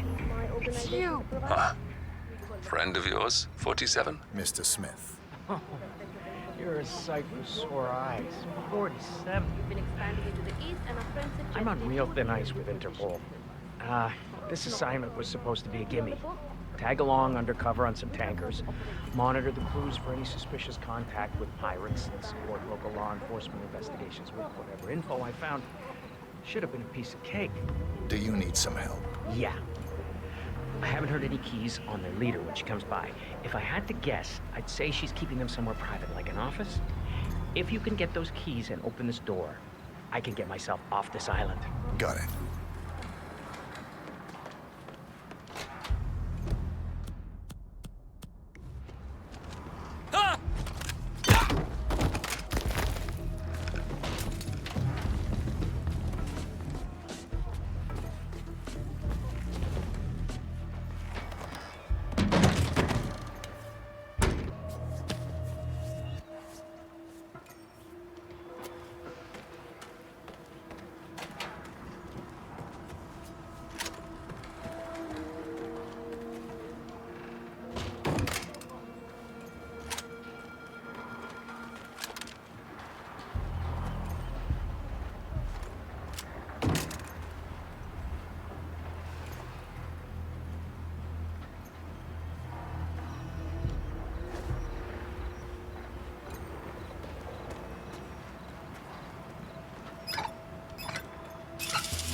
Tell me why you aren't on that damn crew manifest. Were you using an alias? I have nothing to say to you. Well, you're the one in the electrified cage. I can wait.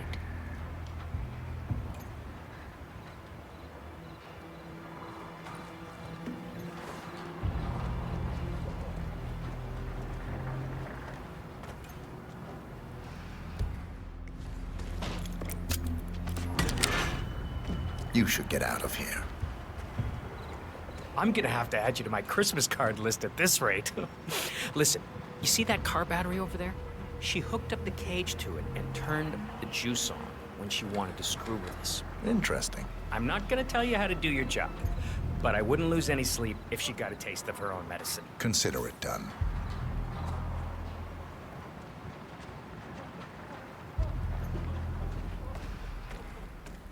Shit! Now's my chance! See you around!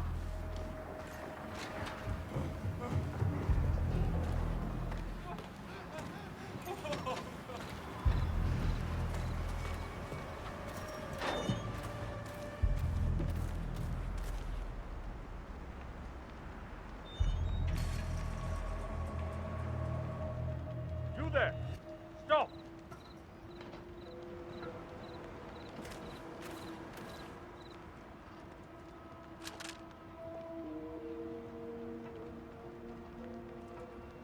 Yes, what? I got one of the hostages. Got loose. Which one is it? The track stuck up. Yes,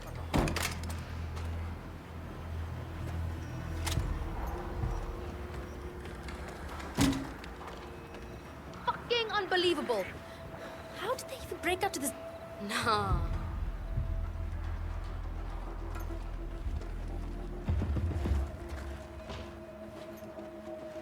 Oh, fuck.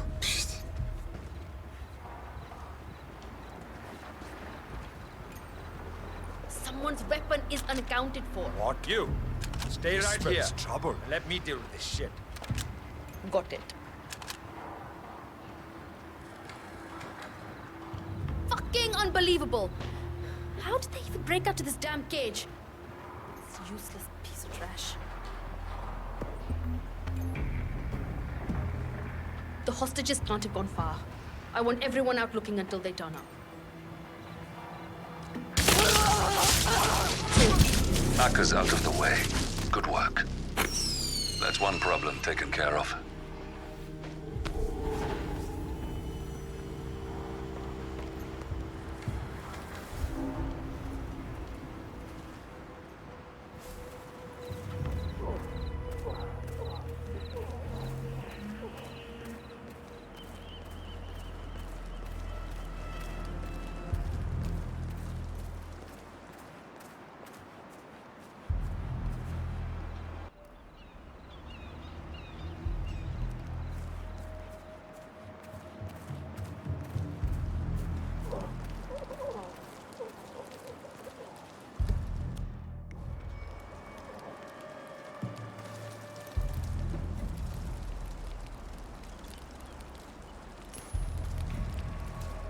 Okay. Something's going down, I think. Got some weird-ass sounds here. I'll go and check it out.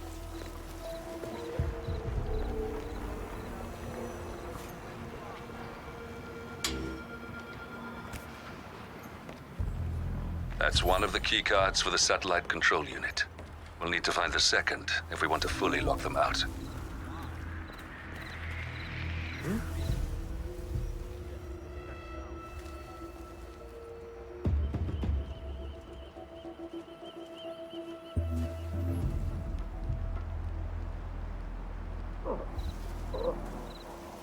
Whatever, man.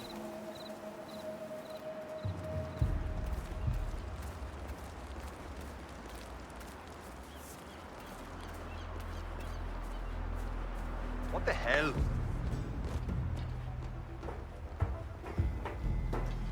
What the hell? Turns out it's nothing.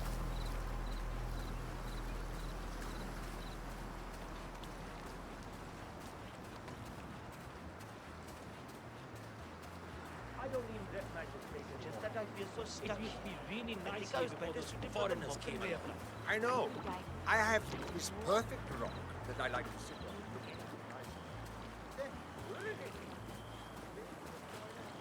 We just have to wait it out.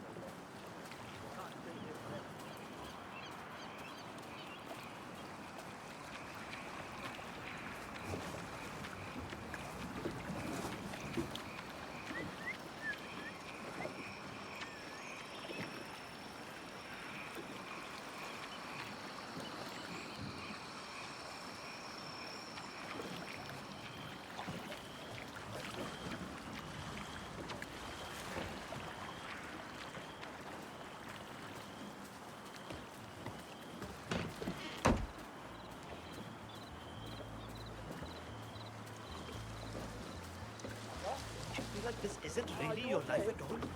That we should still act like our ancestors and continue the Moroccan ways?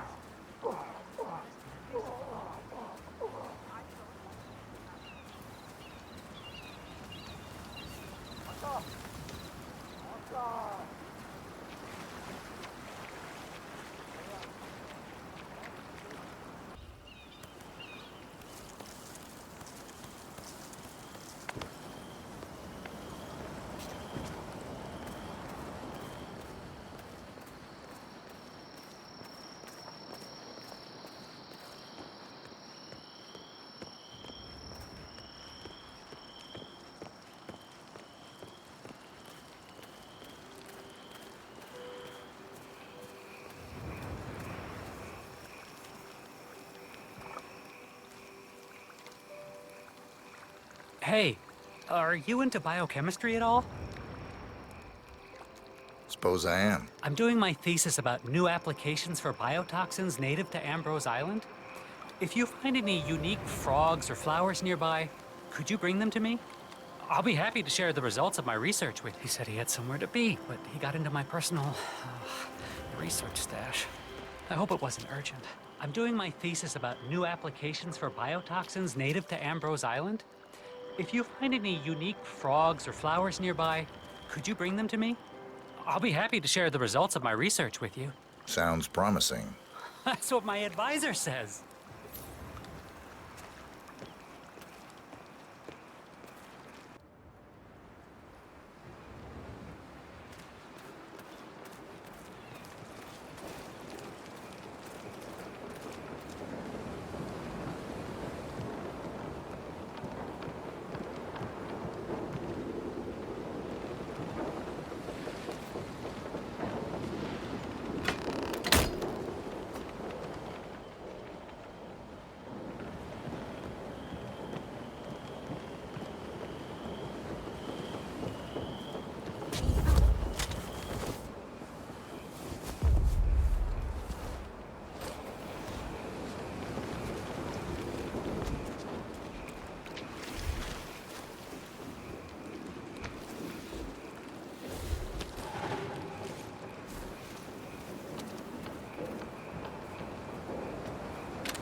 Currents there can be a problem.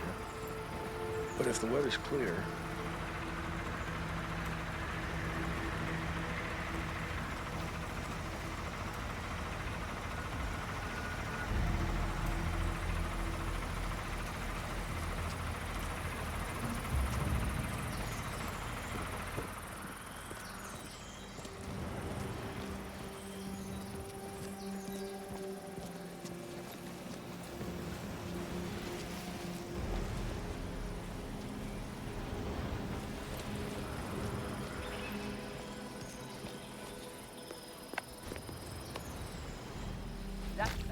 Stop it, now!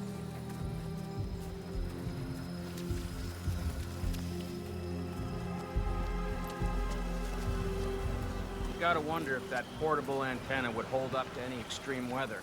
Ah, I don't wonder at all. It's already so damn good. Yeah, well, she's not exactly in mint condition anymore. I bet Crest is wishing he'd bought a new one for this trip. I don't think anyone expected we needed up 24/7 to maintain calm. Yeah. I had to switch the power supply over yesterday. It took me a couple minutes longer than normal. Just as I'm hooking it all back up, I hear Crest coming for me. Whoa. Oh, I bet he let you have it. He sure did. That guy doesn't unclench for a second. Must have been difficult getting an antenna set up out here. Though without it, they'd be at a tremendous disadvantage. Crest would probably come running if something happened to it.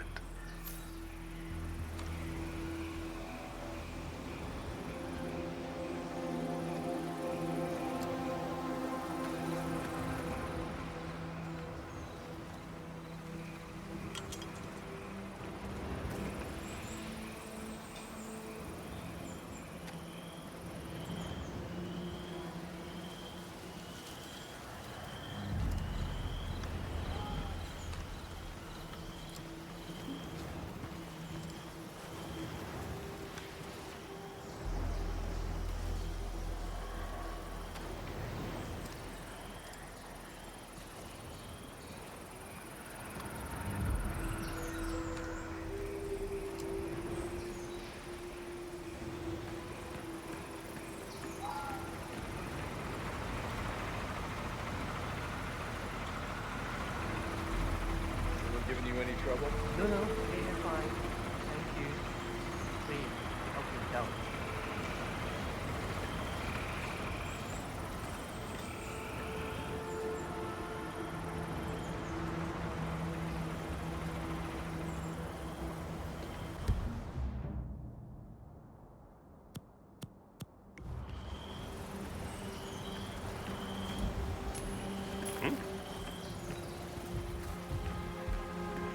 That was weird. You, take a look. Okie dokie.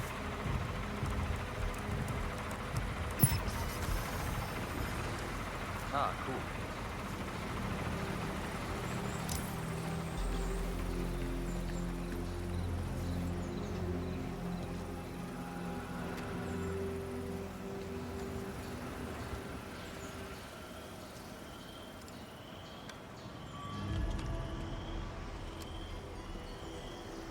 Crap. Looks like something's up with the antenna. Crest is going to be pissed if he can't radio in.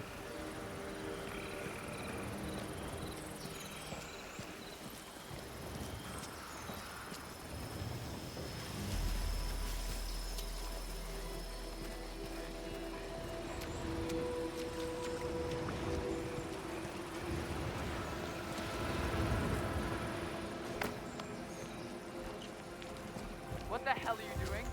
It's not a playground.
That's the second keycard. Without these, the control unit is little more than a military-grade paperweight.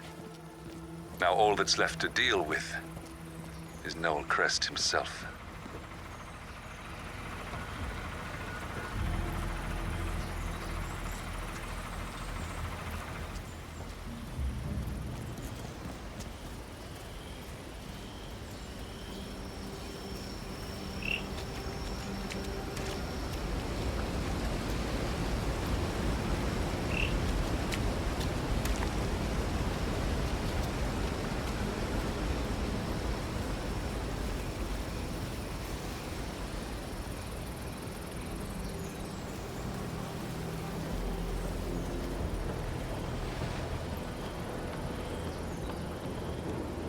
Will do, sir.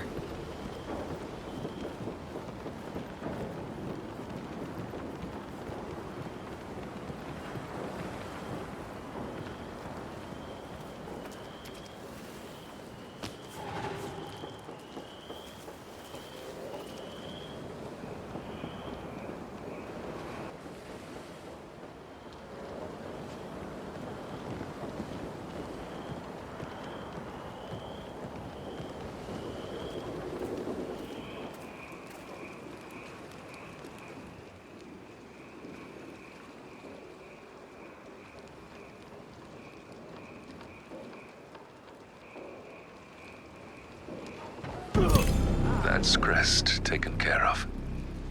And that's that. The rest will pick up the pieces. It's time to go, 47. I'll see you soon.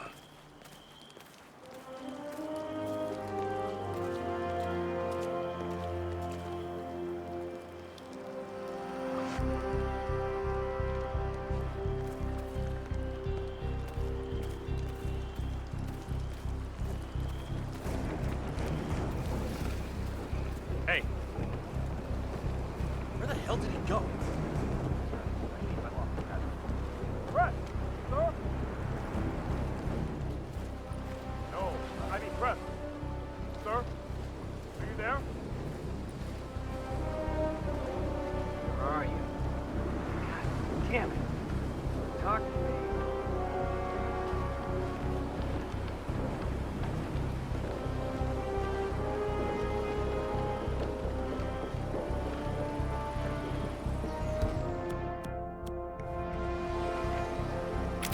Tracker signal received. Coordinates locked. Incoming.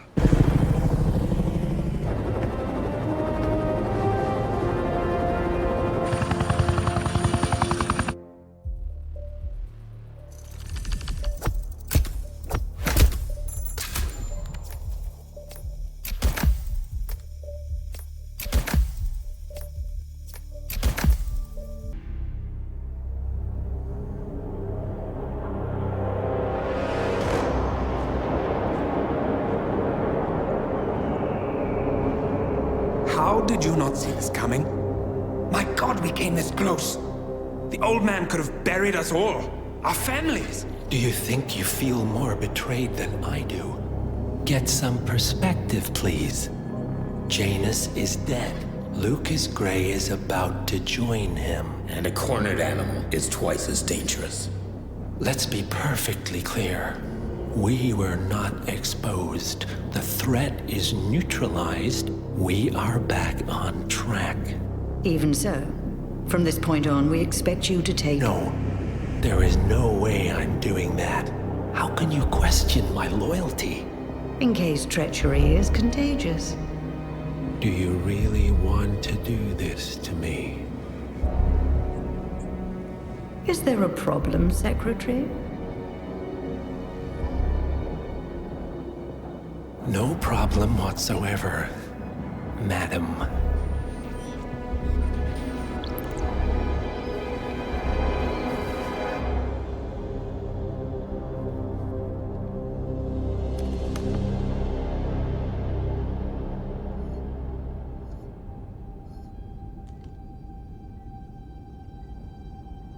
Here's to loyalty.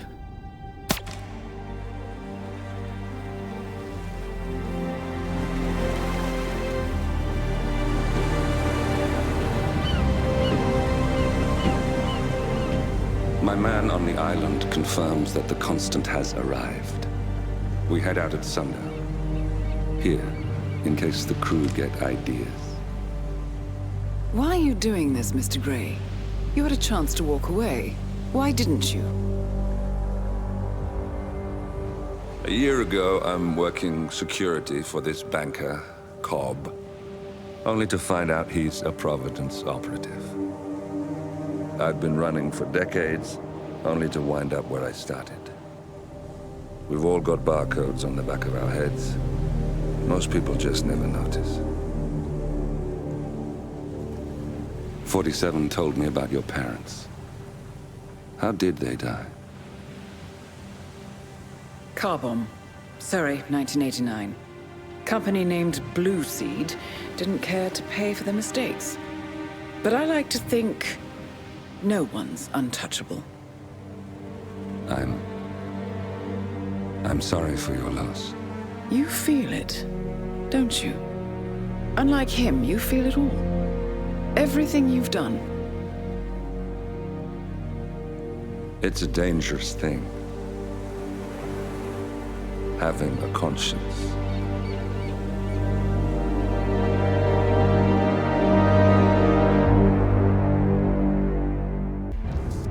Attention, gentlemen. Our source on the island just made a critical discovery. The Constant has a poison chip embedded in his neck. A failsafe, in case he's compromised. Damn it. We should have expected something like this.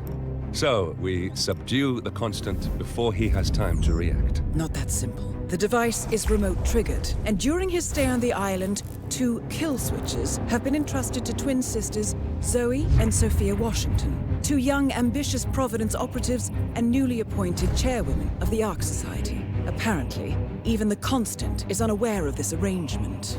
Right, change of plans. We divide and conquer. 47 takes out the Washingtons, while I figure out a way to get the Constant off the island. It'll be tight, but once we're back at the ship, we should be able to surgically remove the chip before the partners have time to react. 47? Tell me about the targets. I know them from the archive. Zoe and Sophia's father is president of a powerful conservative think tank, one of Providence's prime assets. The apples don't fall far from the tree. No saints either. According to ICA files, the twins are pampered socialites who get their kicks from treasure hunting. Commanding a band of trigger-happy mercenaries, Zoe and Sophia prowl the world in search for ancient relics. With little regard for local culture or even human life, they stop at nothing to claim their prize. Well, collateral damage they may be, but safe to say, they have it coming.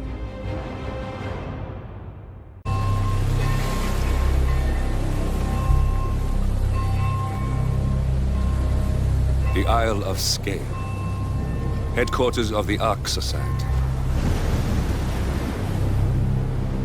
Founded by Janus in 1991, the Ark Society is the world's most exclusive club. Its plutocratic members fear the downfall of civilization, and they are willing to pay huge sums to ensure their own survival. Once a year, they gather here to shop the latest survival products and to showcase new initiatives and breakthroughs. Right. These gatherings are shrouded in mystery, so we have limited intel on what to expect on the other side of the walls. The Washington twins are hosting their first annual gathering as chairwomen of the Ark Society, and the Constant is known to attend every year. Beyond that, you're on your own. Good luck, gentlemen. I dare say you're going to need it.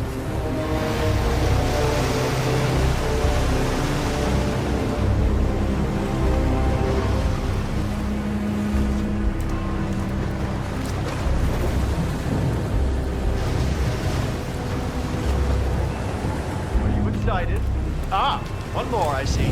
Won't you join us, sir? We were just about to begin. Good evening, lady. I see someone's in a hurry to get inside. Well, no one's putting a gun to your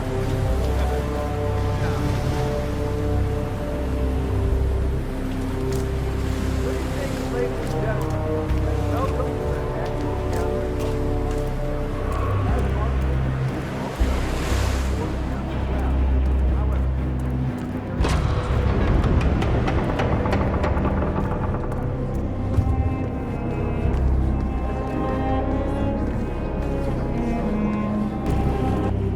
Is that the, what's the term?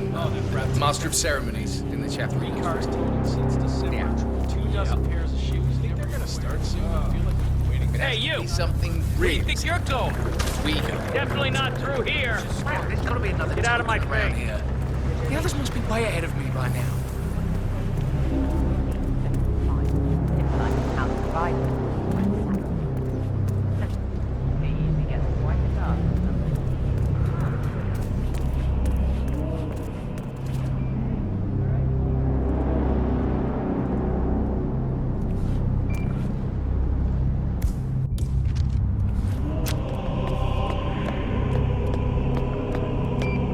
Remember that monkey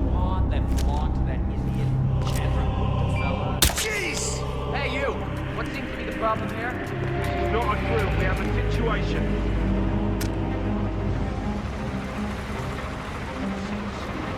The trouble with that particular guy.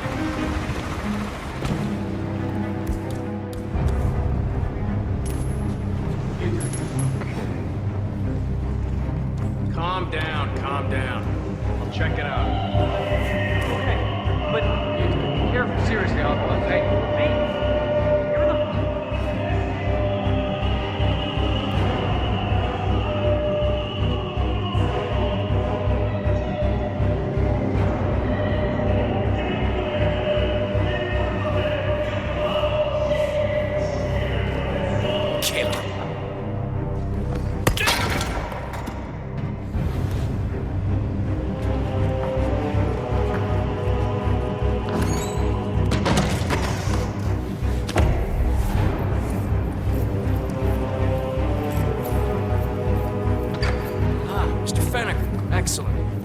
Was starting to get restless. Your peers are waiting by the stage, and the torch is ready by the money pit.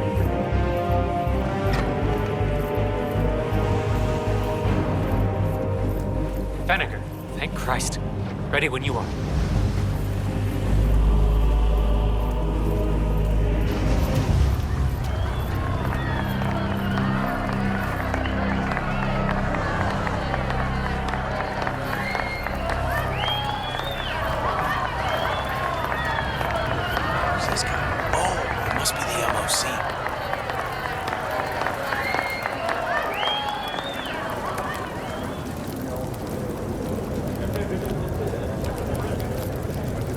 A handsome pledge, and yet a drop in the ocean.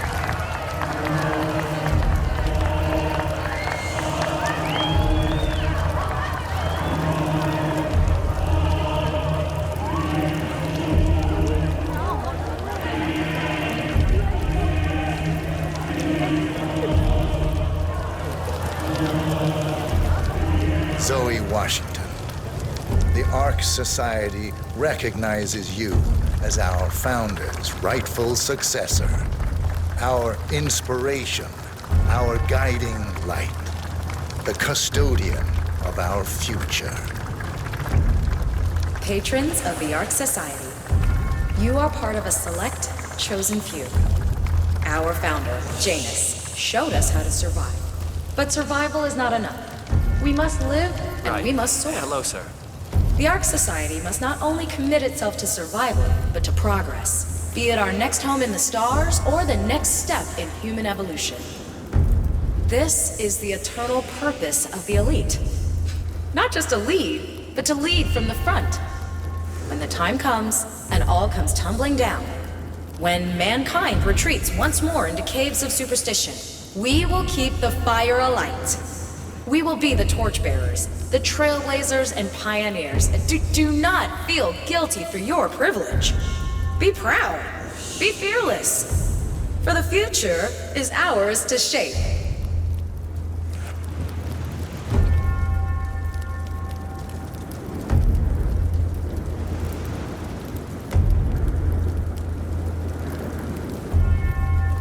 Look at you, Vinegar. All dressed to kill. Now, let's do this thing. Light her up.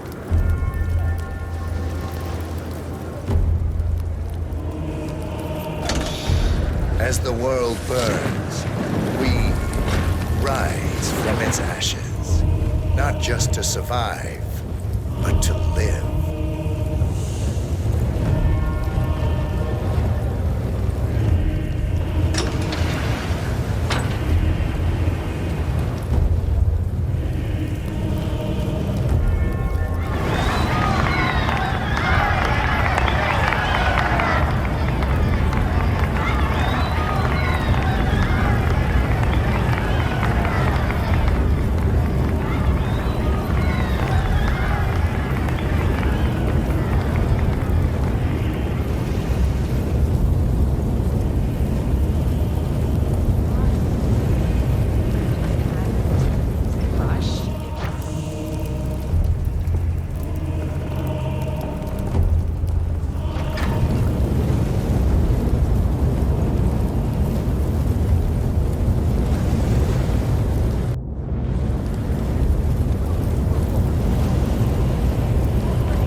So, Mark... It's the thing we're all dreaming of during the day. And now, the Ether Corporation presents the That is so annoying. layers after layers after layers of sleep. Pull it over yourself like a blanket. The eye. And...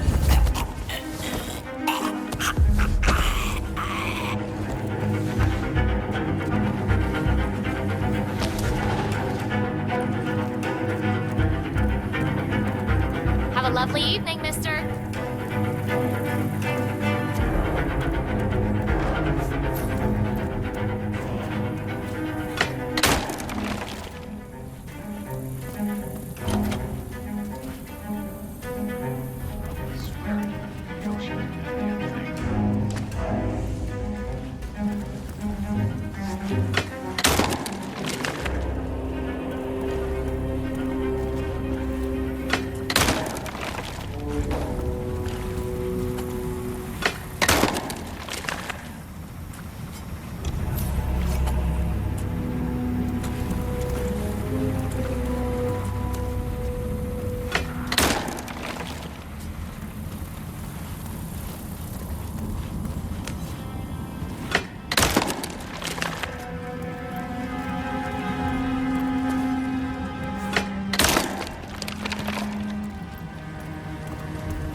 Hey, that big guy.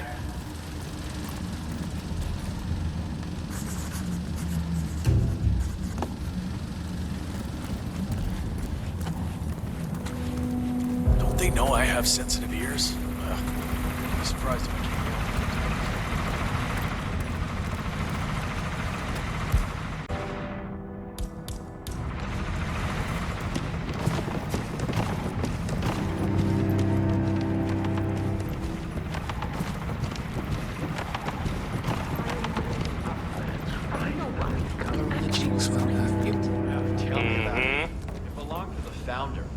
Washington's got rid of most of his stuff when they took over his office, but I guess the main... Well, it's purely ornamental, if that makes you feel any better. Iron Maidens were rarely used, if ever. It's really more of a gothic fantasy. Well, there's a first time for everything. Now, why would you say that?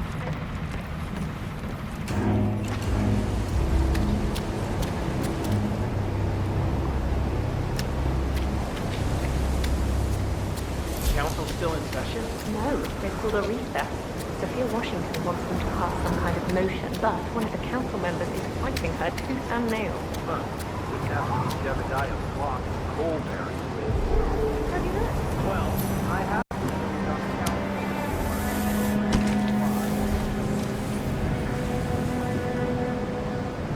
As we know, Zoe Washington will host Janus's wake.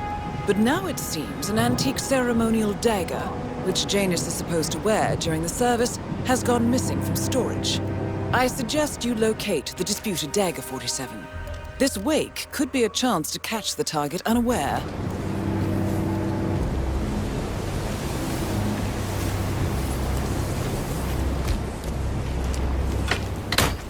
There we are, Mr. Janus. Don't you look handsome?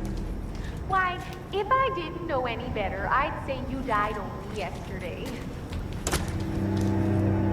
Final touch of makeup, your burial mask, and ceremonial dagger. Oh, why, you'll look like a king of old.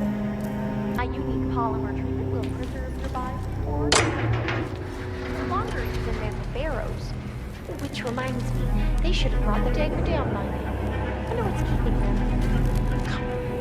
We can't very well display you before your fellows without your prize dagger, now can we? Miss Washington, I forget which one. She told me.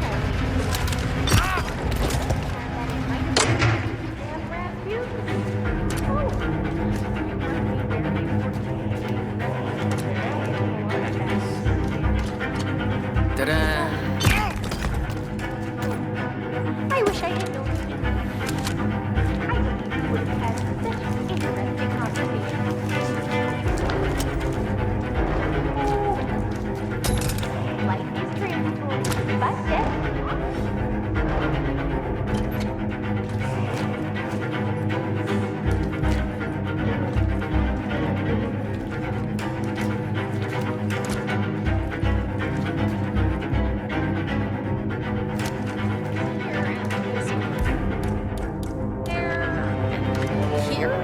this is a mess.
We're all set. Cue the music.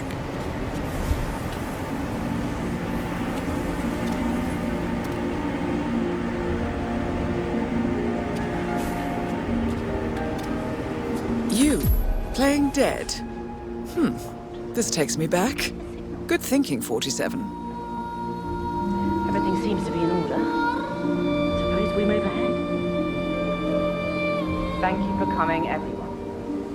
The service shall begin in a moment.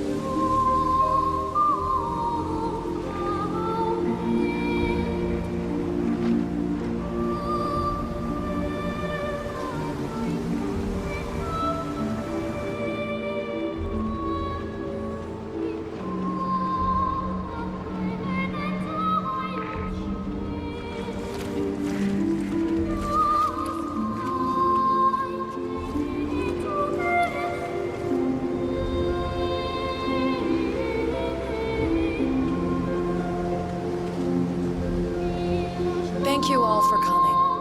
As Janus's successor, it falls upon me to say a few words. I'll keep it brief, for there is little I can say that does the man justice. Janus was our founder, and like all true visionaries, he was far ahead of the curve. While we, the privileged class, were blissfully toasting the end of history, Janus saw the writing on the wall. As a veteran of the Cold War, Janus knew better than anyone that when true disaster strikes, the rich are as damned as everyone else, unless we work together. Janus never got to see the collapse, but died peacefully in his sleep. And yet, what he started in 1991 will one day be hailed as the dawn of a new age. One where the best among us can thrive, uninhibited. This is Janus's legacy. Long live his memory. And now, you are welcome to pay the founder your last respects.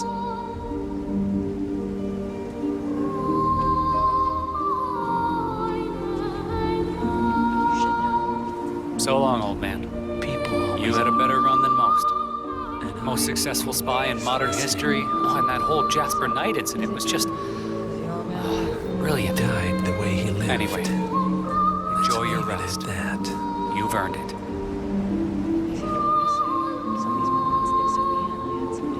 Now, why would they think you'd be capable of a thing like that? Wow. So fierce-looking even in death. The mortician is a genius. I totally believe that you once wrestled a brown bear to a tie. Anyway, Godspeed, Mr. Janus. Sorry I never knew you.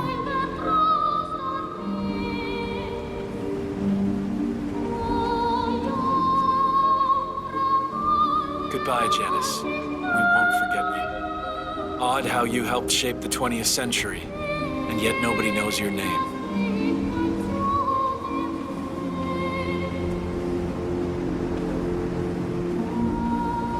Das Vidania, old boy. You were always the best of us. I still can't believe I never got to beat you at chess.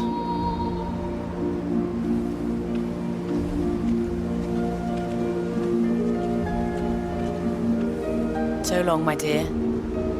I can't believe you're gone. Last of the greats.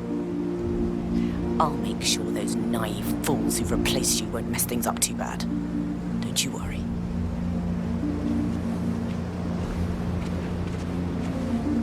Goodbye, old friend.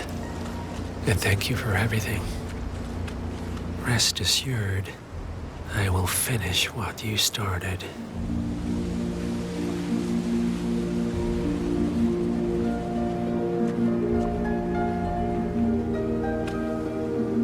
So, here we are. You didn't want me and Sophia taking over.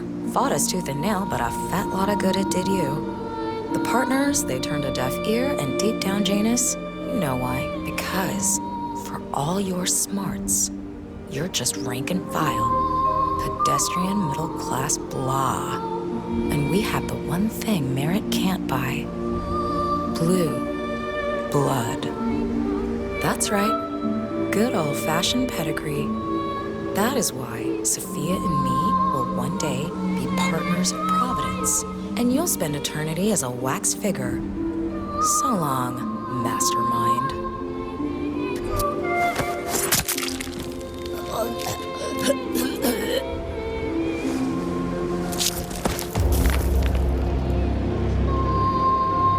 One target down. Nice work, 47. Next up, Sophia Washington.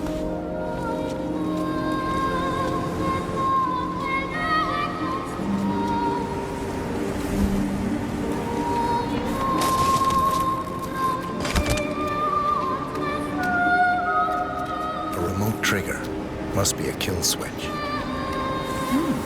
I bet this would make the constant come quietly. But first things first, 47. Focus on the target.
Evening, sir.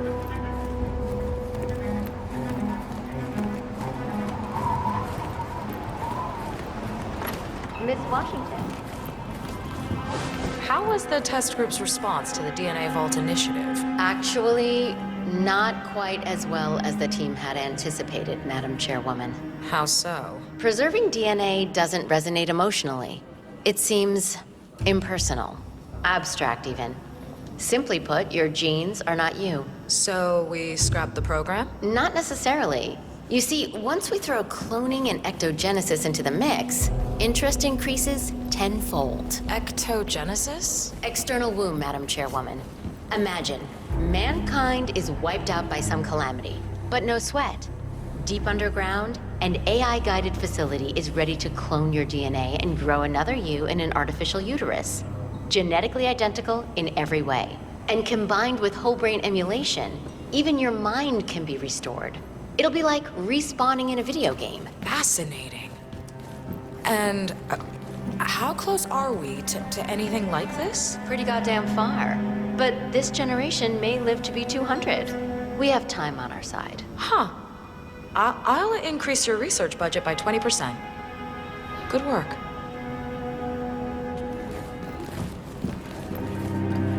Modern society being what it is. My guess. Maybe we should move next to Constant. Good evening, Sophia. Great Depression times. Well, isn't this ironic? The one guy here who's actually hiding does not wear a mask. Invisibility is a gift. It's amazing the things you pick up when nobody gives you a second thought. Ah, let's have it. I gave you a task. Should have been an easy sell, and yet, I hear the council is undecided. Should I be worried? I have it under control. Even if that idiot Block decides to veto me, I have an ace up my sleeve. Thy will be done.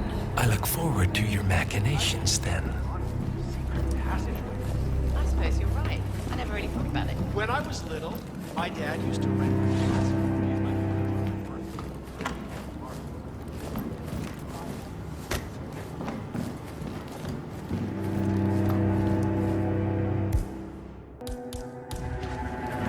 Sophia the schemer. What's she up to this time? You know that Kronstadt designer in charge of the brain upload program? Hey Sure. there. How you doing? What did he do? I don't know, but she's real interested in something called. I hate to say this, Jim. It's Washington makes it down. Climate change is not on the circuit well, so the world is finally catching up. The Corona Treaty is only the beginning. Change is coming. Bah humbug. The council has been usurped by latte-sipping tree huggers. This vote can't possibly be binding, can it? Of course not. We're a secret society. It's not like we can take our disagreements to court. But what? Provided that the others agree. Mr. Block, you look troubled. I know you, don't I? You're Janus's man. I'm a friend of the Ark Society, yes. If I may be so bold, I heard about your predicament, and, well, I believe I may offer a fresh perspective. Why not? Shoot. All right. Say the world does collapse. The weather goes haywire, the poles melt, and the Ark Society heads off to a comfortable Arctic sanctuary, while the rest of civilization falls into chaos. That's about the gist of it. Sounds great to me. No more needy assholes. Why wait? Well, you do realize what kind of place it'll be, right? What are you talking about? 100 or so people? No market, no economy, no social structures. It will be like a space colony. Everyone equal and dependent on each other. It will be egalitarian, sir. It will be, well, communist. My God. That's what I paid almost $2 billion for? Why didn't anyone tell me sooner? Merely food for thought, Mr. Block. Good night. I need to, think.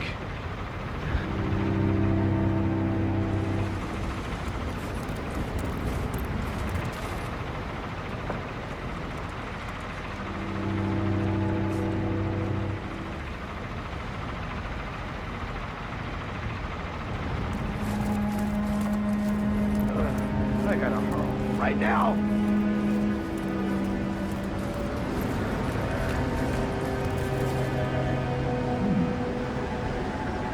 Ah, really?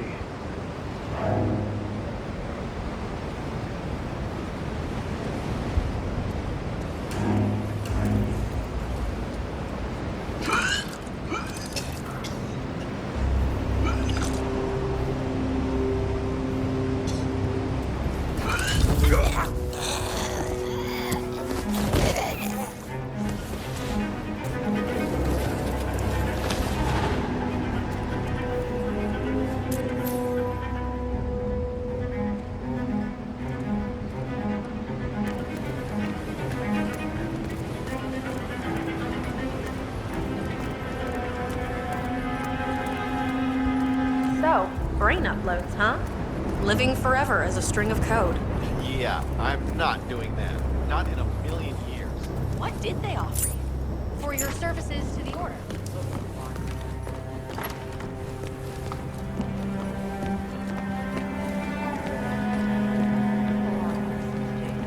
Shabby doomsday bunkers.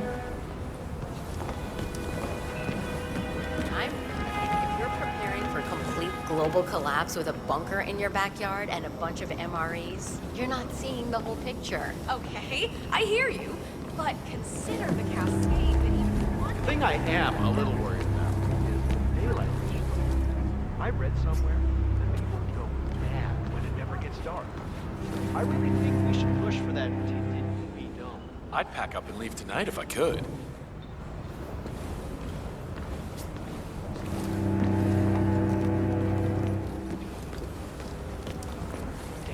This feels wrong. I got a bad feeling. Miss Washington, after due consideration, I have revised my position. I would like to support your motion. Well, well, look at you, Block. Finding your good sense and manners. Come along, then. I'll call a vote at once. I've always said I want to live somewhere cold. Not I knew you'd come around. You're stubborn, Block, but you're not a schmuck. You know I'm right. The analysts of my father's think tank have been grinding the data for months, and they are rarely wrong. The Karuna Agreement, climate litigation. We estimate that fossil fuel companies like yours have a decade, at best, before you're all resigned to the junkyard of history. And what kind of secret society would we be if we didn't keep each other in power? What indeed? I knew we could talk sense. Just vote in favor of my motion, and I promise you, Block, you'll power the world for decades to come. Who cares how, as long as you're the one getting paid. Ain't that the truth? Friends and founders, the recess is over. Let's return to the council room and proceed with the vote.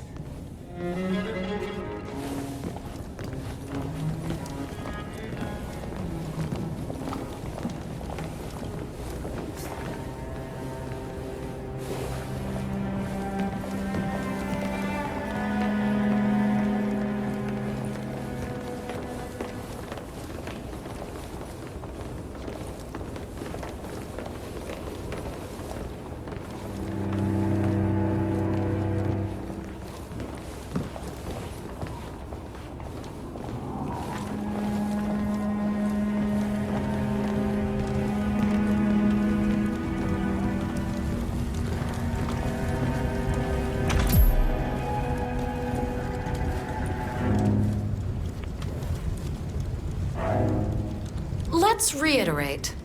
For decades, you, the titans of the energy industry, have conspired to obscure the truth about climate change through lobbying, misinformation, and propaganda. This strategy has been incredibly successful, but all good things must come to an end. It is time for you to adapt or die, ladies and gentlemen. This is why our analysts have devised a 10-year transition plan to keep you in power. Play this right, and you will not only thrive, but this time, you will be the good guys. In other words, you have nothing to lose. So, everyone in favor, say aye. Aye. Aye. Aye. Aye. Yay or nay, Block? Silence is consent. Nay. Excuse me? You heard me. Nay. Oh, for the love of... Ah, idiot. Son of a... Blocked. You stupid. That's 4 ayes and 1 nay. Jebediah Block vetoes the motion. This council is adjourned until further notice. Block. A word? Upstairs. Right away, please.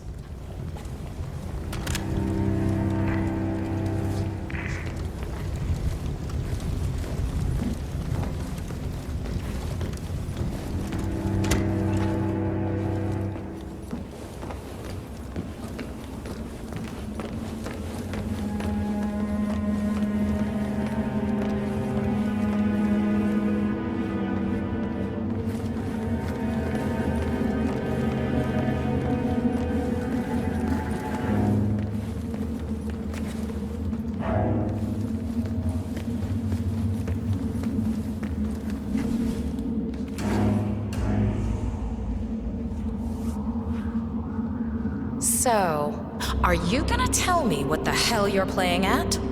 Just looking out for number one. Don't be an idiot. There's no future in coal, Block. You have one choice.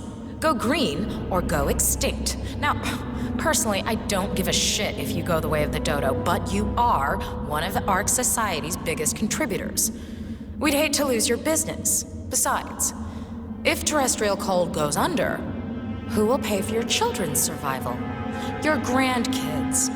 After all, nobody says disaster will strike in our lifetime. You have a moral duty to stay rich, Block. Nice try, but I don't have grandchildren. You just had to make this difficult, didn't you?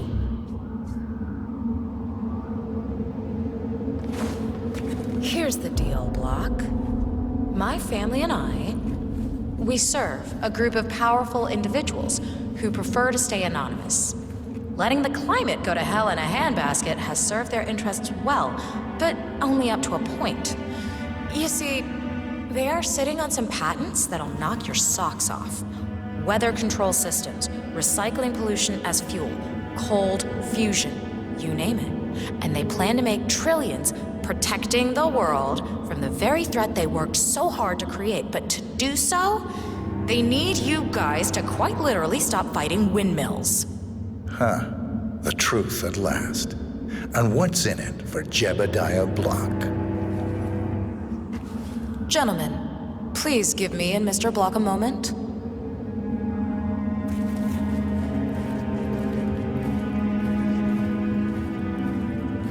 I offered you a carrot. Now, here's the stick. We know about Montana. The mine collapse in 2015. It would be a shame if the American public got wind of your somewhat creative approach to safety regulations. Your popularity ratings are just south of John Wilkes Booth as it is. I see.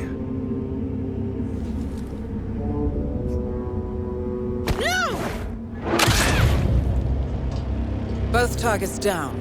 Impressive work, 47. And now, to confront the Constant. Mr. Gray, what's your status? I'm at the helicopter, but the place is crawling with security. 47, you better bring the Constant to one of the boats in the harbor where it's quiet. You can use the kill switch to coerce him.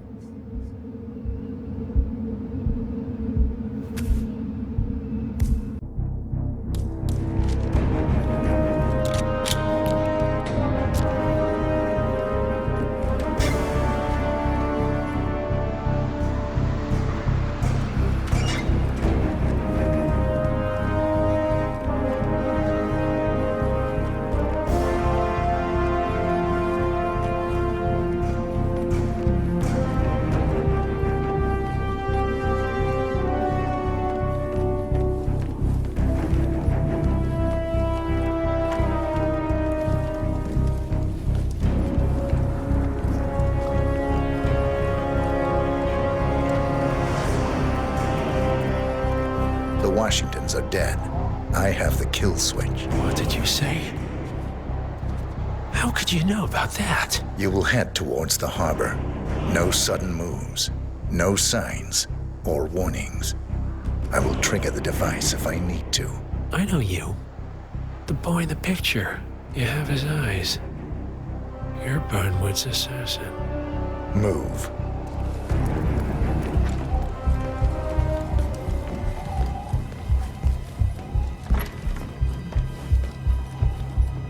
Partners no more, I take it.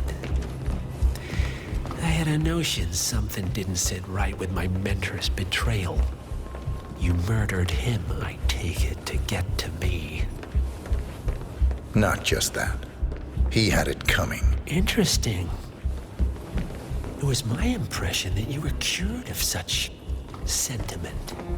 The good doctor built his serum specifically to target the seats of your emotions. Has Miss Burnwood's sense of justice rubbed off on you?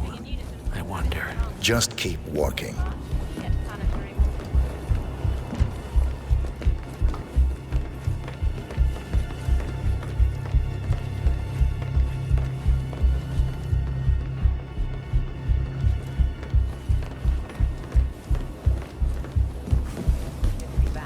Don't you think? You know, we do work. Sometimes I'm a bit confused by the agenda. Deep down, something that we make. It's just tough juggling it with the work. For what it's worth, Janus always found Ortmeyer's project distasteful, not to mention inefficient. But alas, sometimes you have to play the hand you're dealt. Oh, I know. You know what it's about? Climate change. Sophia Washington is trying to persuade Janus's original 5 to embrace the Green Revolution. That chance. The original 5 are all energy CEOs. These guys practically invented climate change. I know, I mean, they're not idiots.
plenty of that later.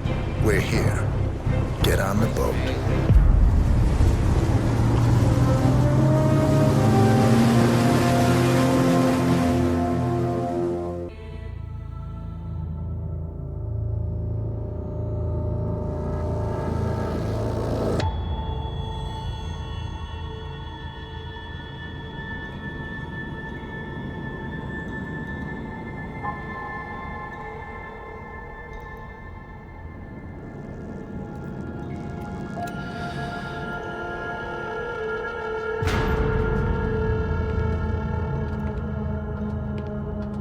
Mr. Edwards, still think this is maintenance?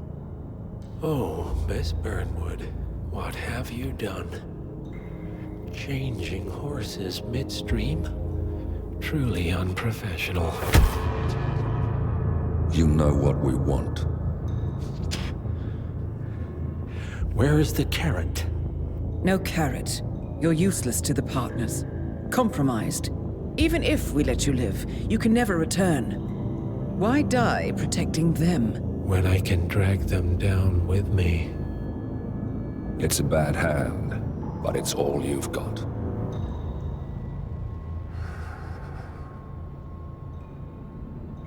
Three families. That's all it took. The Ingrams, the Carlyles, the Stuyvesants. 3 dynasties, secretly pooling their resources over generations, creating a singularity so dense that nothing escapes its gravity. Never heard of them. Well, they've heard of you. In fact, you just became the top of their agenda. Go. We can't give them time to retaliate. Don't take your eyes off him.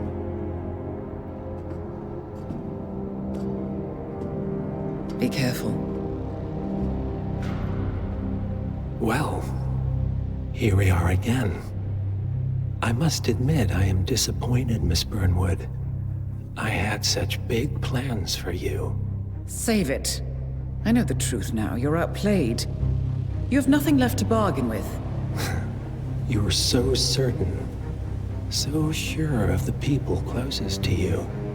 He never fails, does he? He never misses his mark. You found a window into his past. And yet, something else remains hidden.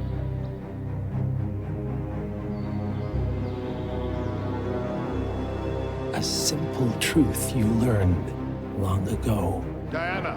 Coming! No one, Miss Burnwood, is untouchable.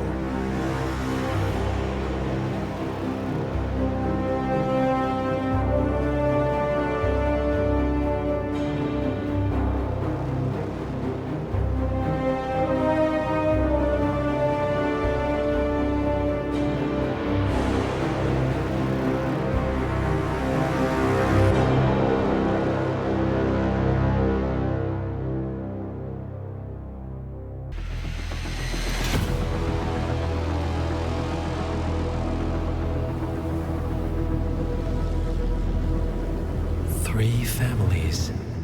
That's all it took. The Ingrams, the Carlyles, the Stuyvesants. Tell us everything about them.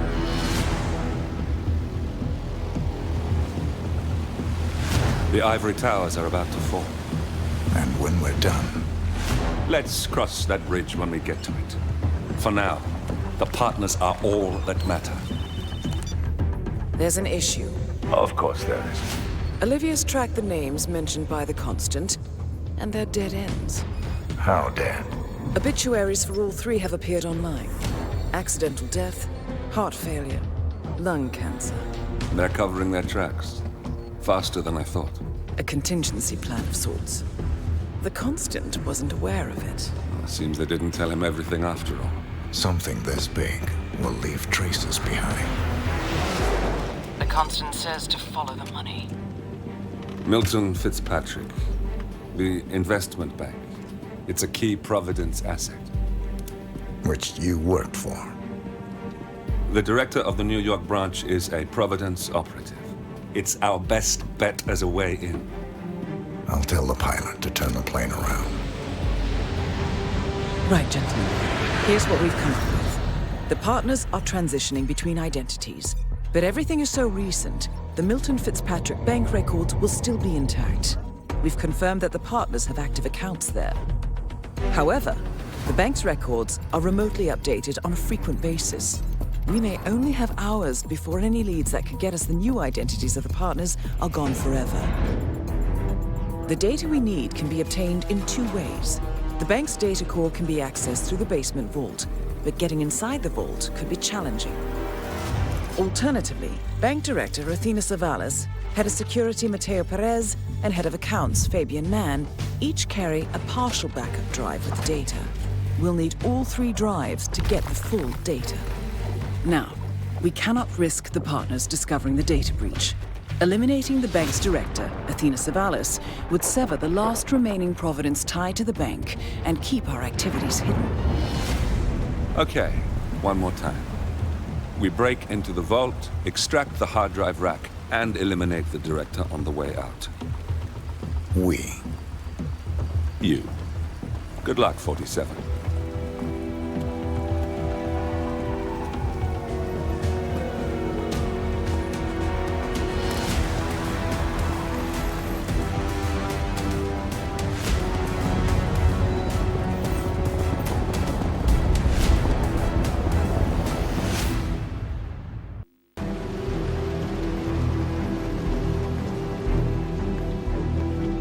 Welcome to New York, 47. The Milton Fitzpatrick Bank is open for business, but it seems there's some sort of investigation underway. Expect increased security. Your target, Director Athena Savalas, can be found in her top-floor office, overlooking the iconic Teller Hall. Head of Security, Mateo Perez, is roaming between the vault area and the Teller Hall, talking to employees. And Head of Accounts, Fabian Mann, can be found on the investment banker floor and the top floor of the bank, driving the internal investigation. Remember, we need to secure the data from the bank's reinforced vault, or, alternatively, acquire 3 hard drives carried by the director and her 2 lieutenants, Mann and Perez. Good luck, 47.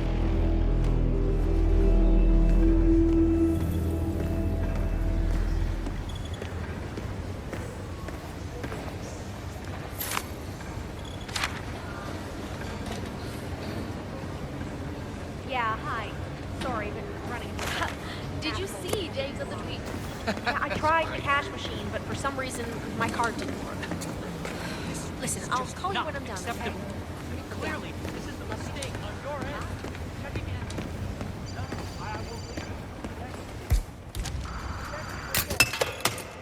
Nothing identical. No, if you want to find something, you will have to do so over the phone. So please, other people are waiting. But, really like to know my briefcases too. That's very important.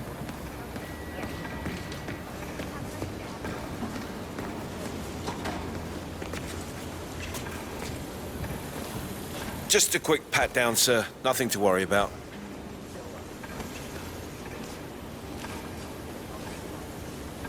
Right, that's it. Keep moving, please. Hi, it's me. Yeah. Well, I was calm and focused, and I mean, there is a guy in back. Oh, have we talked to everyone? No, I think I saw him go into the bathrooms. He's been there for ages. Sounds promising. Yeah, we'll give him the benefit of the doubt. Let me know when he comes out. Will do. Thanks. Milton Fitzpatrick is holding a round of job interviews. The final applicant was last seen going into the bathrooms where he's been for some time. Good afternoon. Nerves, maybe? If you're here for the job interview, please take a seat. I'm sorry, but this area is reserved for job applicants only. Bye.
you are. Feeling better, I hope.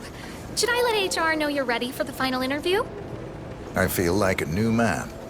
I'm ready. Wonderful. Follow me, please. It's right down here. Best of luck in your interview, 47. Let's see where this will lead you to. Nervous?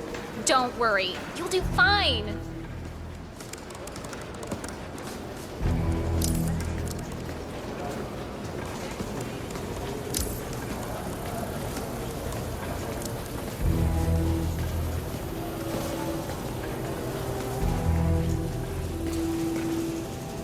Mr. Thomas, have a seat, please. Ah, Mr. Thomas. Good to meet you. I'm Kevin, and this is Melissa. We're both with HR, and we will be guiding you through this last test. It's important to stress that there's no pass or fail here. It's merely a standard personality test meant to gauge how you'll fit into our corporate culture. All right. If you're ready, let's kick this off, okay? I'm ready. Okay, so this is a very simple test. All you do is pick a card and tell us what you see there. Now, it's important to point out that there are no right or wrong answers here. It's just to give us a better impression of who you are on a psychological level. Does that make sense? Yes, I'm ready. All right, Mr. Thomas. Let's proceed then. If you will, please pick the card that most conjures up the word opportunity. This one. All right, now look at it closely. Take a few moments, then tell me, do you see an animal or an object? Animal. I see. What kind of animal? A bird. An eagle, perhaps. An eagle. Very interesting. A forceful animal. Anything else? It's feeding on something. Feeding? On what? A carcass. The scene is reflected in a pool of blood flowing from the body. It's a vulture feeding on someone else's kill. That's very graphic, Mr. Thomas. Yes. Brutal, even. Right. Very interesting observation, Mr. Thomas. Not what we expected, but that's perfectly fine. Let's take the next one, shall we? Pick any of the remaining cards that make you think of execution, please. I'll pick this one. Good choice. Tell me, what is the first thing you see here? Just the very first thing that comes to mind. I see a figure in a large coat. Perspective skewed, as if I'm looking at him from the ground. He's got something in his hands. Go on. He's armed. Dual firearms. Large caliber pistols. I see. What else do you see? He's just finished a job. Perfectly executed. And who is this man? It's me. Very, very interesting, Mr. Thomas. Well, that's a very creative interpretation, Mr. Thomas. I think we've just got time for the last card. Please proceed. This last card should hopefully make you think of prosperity. Okay. Oh, very good. This is an interesting one. What do you see here? Take in the whole image, please, and in as much detail as possible, tell me what this reminds you of. Wealth.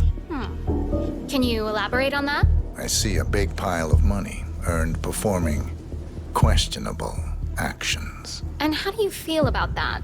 Bending the rules of the game. It's what I do. Very good, Mr. Thomas. Well, I have to say, that was very impressive, Mr. Thomas. With your cutthroat approach and killer instinct, I think you'll fit right in with Milton Fitzpatrick. Wouldn't you say so, Melissa? I couldn't agree more, Kevin. Mr. Thomas, allow me to congratulate you on your new position as an investment banker here at Milton Fitzpatrick. Thank you. When do I start? Well, aren't you an eager beaver? Well, we expect you to come in tomorrow at 8. Welcome on board, Mr. Thomas. You know what? If you want, feel free to have a look around the bank. You've got clearance all the way to the top. Get to know the place. Just don't go into the CEO's office. We don't want to lose you on your first day. Thank you. I'm sure you can see yourself out, Mr. Thomas. Have a nice day.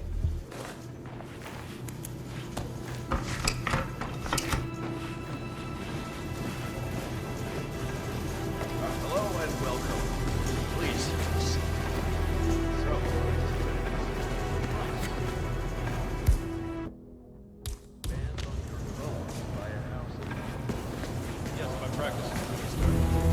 Yes, he has a lot Never a of dull celebrity moment in this clients, place. very high-end.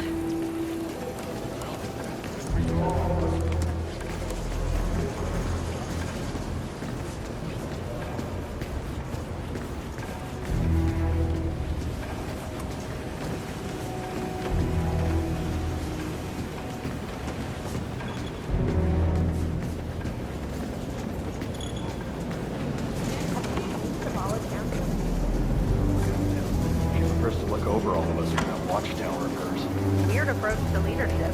Well, you know what, Melissa? Let's call it a day. The only reason she come down then One of the investment bankers at Milton Fitzpatrick is facing termination. He's got a private meeting with Director Savalas and has been told to register at the top floor reception. Well, terminations are your specialty, 47. So are we just supposed to let anyone from IT in there? That's right. You know how crap this old building is with the wireless, and how the director hates seeing cables anywhere? Well, she had a router installed in her office, but it dies a lot. Hence it needs for IT to drop by. No, but I'm not even sure what we're looking for. I understand the task and why we're doing it. Someone broke in, and we're here to see if they stole something, but we don't even have a master list of failures. I just mentioned to them it would be more beneficial to shut down the bank. I guess it's come to the director's office. I feel like giving them the woman a piece of my mind. I gave this place everything.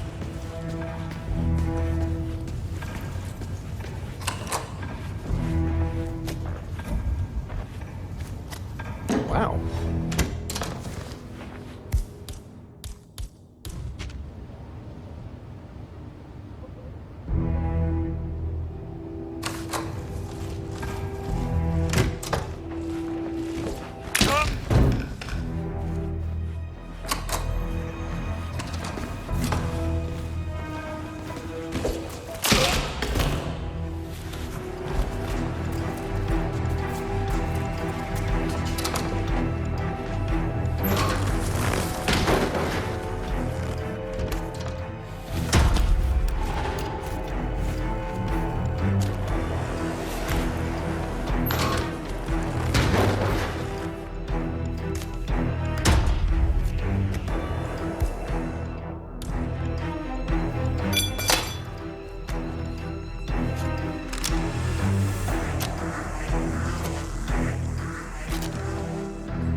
I'm here for a meeting with Director Savalas. I don't think it...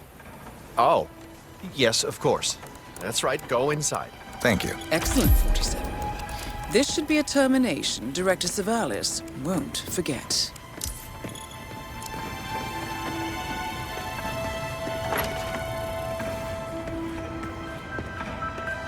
Mr. Jackson, have a seat, please. Thank you. Mr. Jackson, as you must be aware, we've been running some numbers internally to measure the flexibility and productivity of people working here at the bank. Work hours, output versus input, sales portfolios, late nights and early mornings, things like that. I've been reviewing personnel files for the past few weeks, and a couple of files stood out. Yours, for instance. Is that so? I have quite specific expectations when it comes to my employees. How you appear and act reflects directly on me and this building. And, well, you've certainly managed to stand out, Mr. Jackson. Tell me, do you knit those sweaters yourself? Or does your wife do that? A man needs a hobby, Miss Savalas. Guard, leave the room. I need a moment alone with Mr. Jackson here.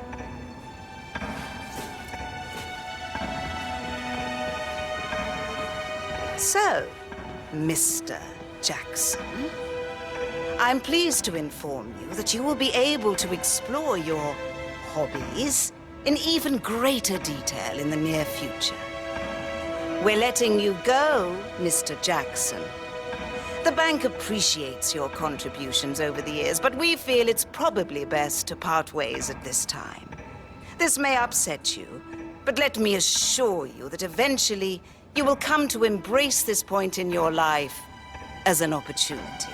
This is not my first termination, Miss Savalas. Ah, somehow I'm not surprised. HR will send you all the relevant papers, Mr. Jackson. Please gather your things as soon as you can. Good day, Mr. Jackson.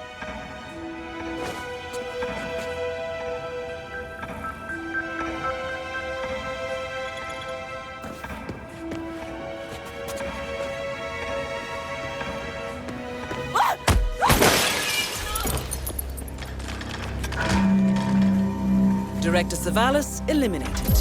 Good work, 47. That's the first backup data disk secured. 2 more to locate.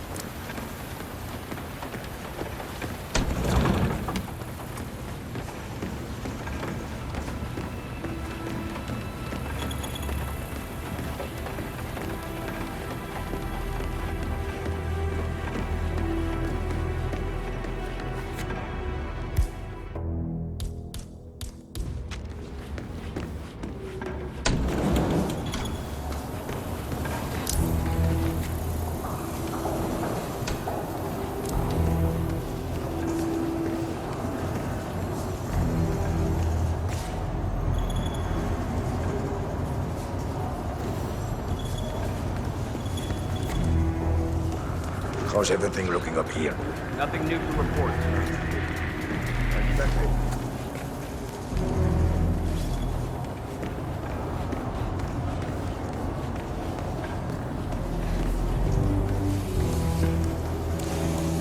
Get these files down to the first floor. ASAP.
What are you getting, Frank? Frank? I'm not getting him anything. He's an asshole. Besides, he won enough money to buy whatever. Serious for now. The head of security suspects there may have been some tampering going on here. But I need my things in there. Well, we'll be done before closing. This is the vault, 47.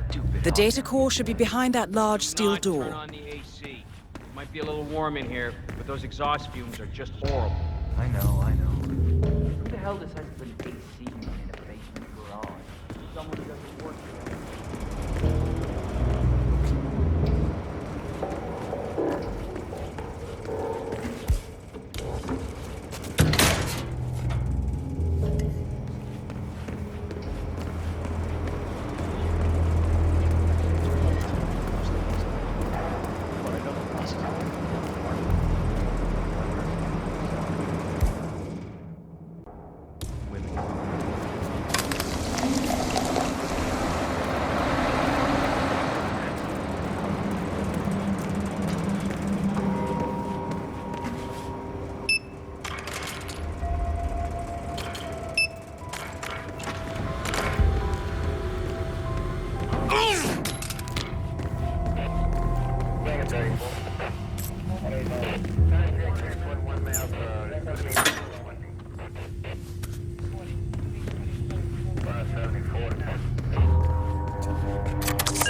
Great work, 47.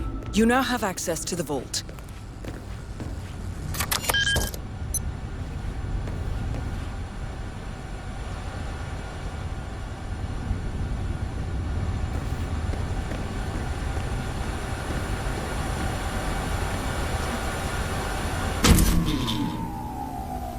Good work, 47. That's the evidence secured for now. Careful not to lose it. If anyone sees you with that rack, my guess is you'll draw a lot of unwanted attention to yourself. That's the last objective completed. Exfiltrate the bank, 47. Miss Hall will want to have a close look at that data.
this is paradise.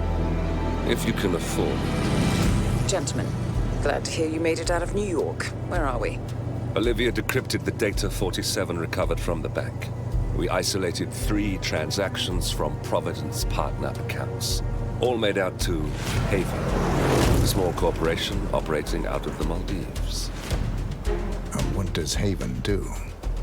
To the public, they specialize in reputation management for the rich and famous. The real money, however, comes from the covert reconstruction of identities for wealthy criminals. They make people disappear. The partners are using Haven to acquire new identities. Yes. Olivia's been attempting to hack the Haven servers, but the owners of Haven are manually resetting the access keys every 10 hours. That, unfortunately, makes them targets.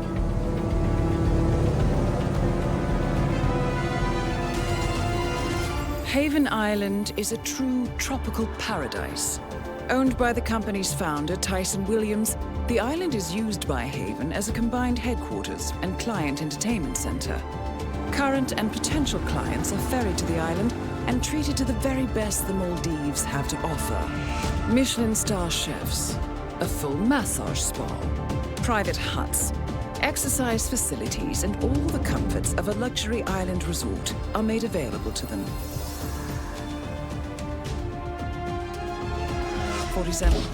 We'll be sending you in as a potential new client. We've put together a convincing cover story. You're Mr. Reaper, a thief for hire looking to disappear for a while. Your mission on the island is simple. You need to eliminate the 3 owners of Haven. Tyson Williams, founder and rumored tyrannical CEO of Haven. Ludmila Vetrova, a former confidence artist hired by Williams to serve as a client recruiter and handler. And Stephen Bradley, technical wizard and the brains behind Haven's proprietary software platform. With the owners gone, Olivia will be able to penetrate the Haven servers long enough for her to secure the new partner identities. I've uploaded all the information we have on the island and the 3 targets. Best of luck, gentlemen. I don't rely on luck. Well, a little wouldn't hurt.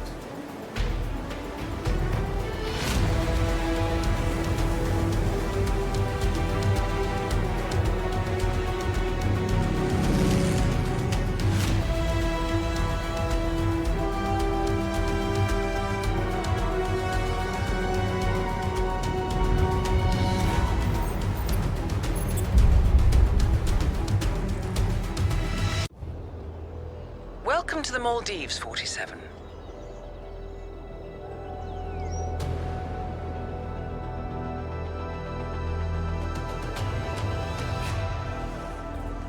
The Haven Island staff is ready to receive you under your assumed identity as Tobias Reaper, a professional thief looking to retire from a life of crime.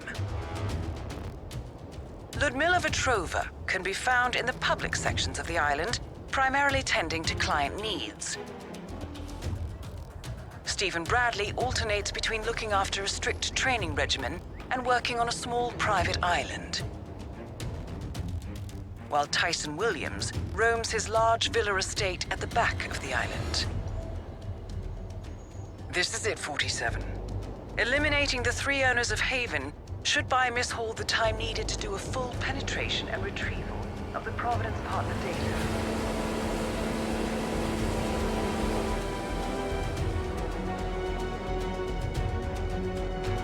Best of luck, 47.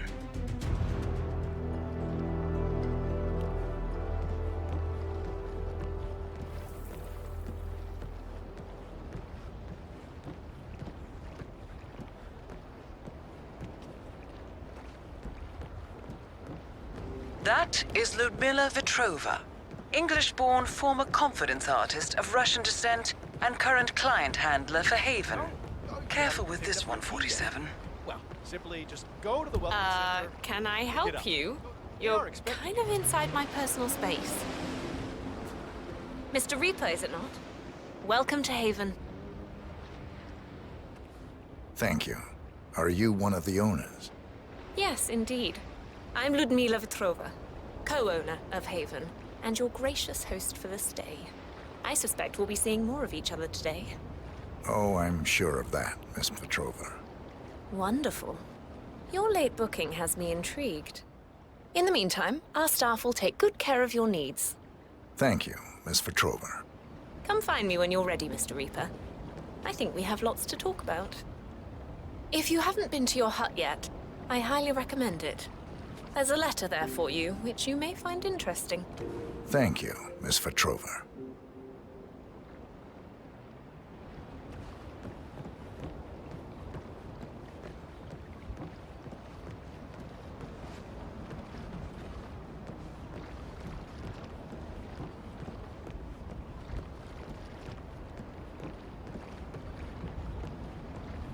Mr. Reaper! Welcome to Haven Island. Oh, please collect your key to the private hut in the Welcome Center. Okay, enjoy your stay.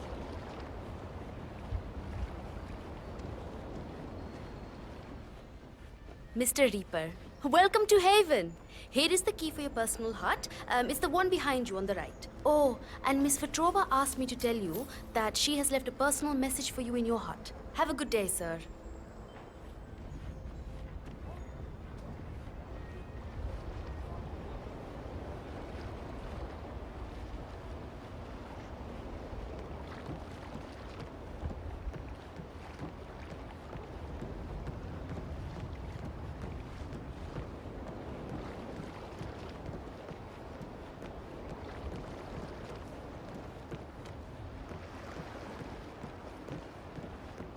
Welcome to Haven, Mr. Reaper. I hope you enjoy your stay here. Oh, if there's anything you need, please don't hesitate to ask. I'm here at your service.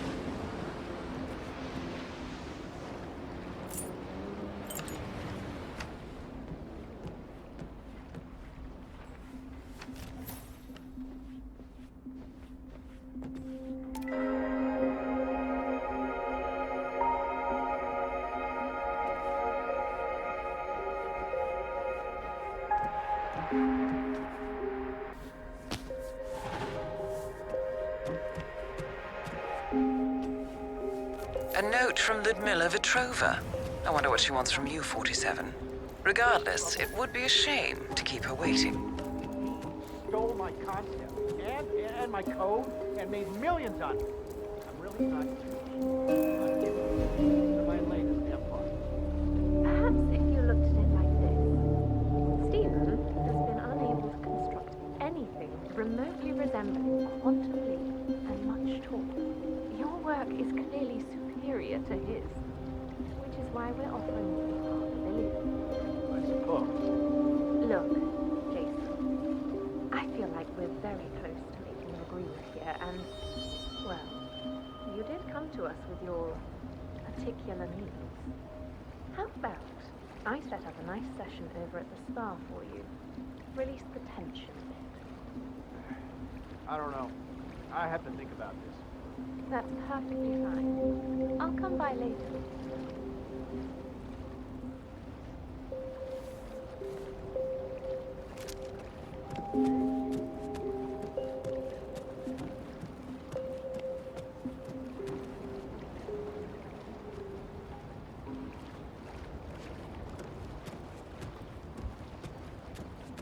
So, by the sounds of it, Miss Vetrova is very keen on getting Jason Portman, former CEO of Quantum Leap and current CEO of Much Talk, out of his hut. I wonder why.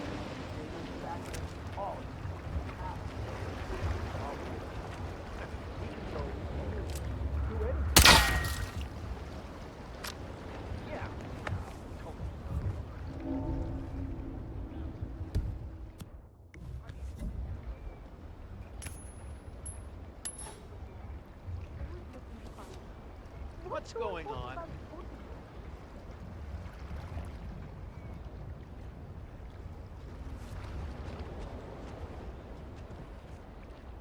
And we're good to go.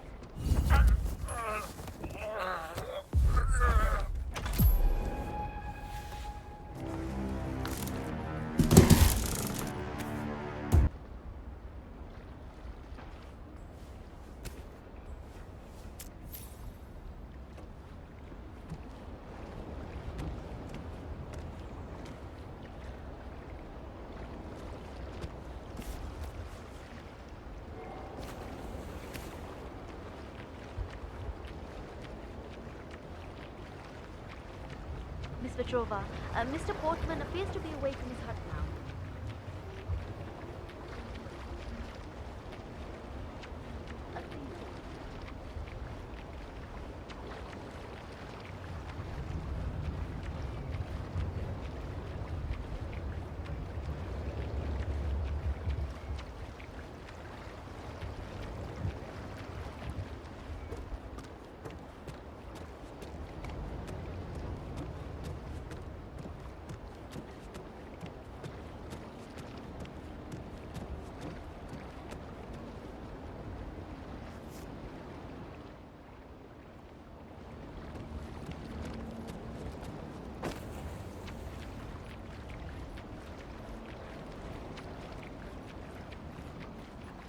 Pamela, it's me.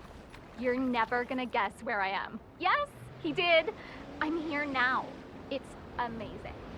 He's apparently got to do his doctor thing here, meet up with some patient called Tyson Williams over at... Tyson Williams has summoned a doctor to the island. He must be feeling under the weather. You have some experience with pain relief, 47. Maybe you could be of assistance?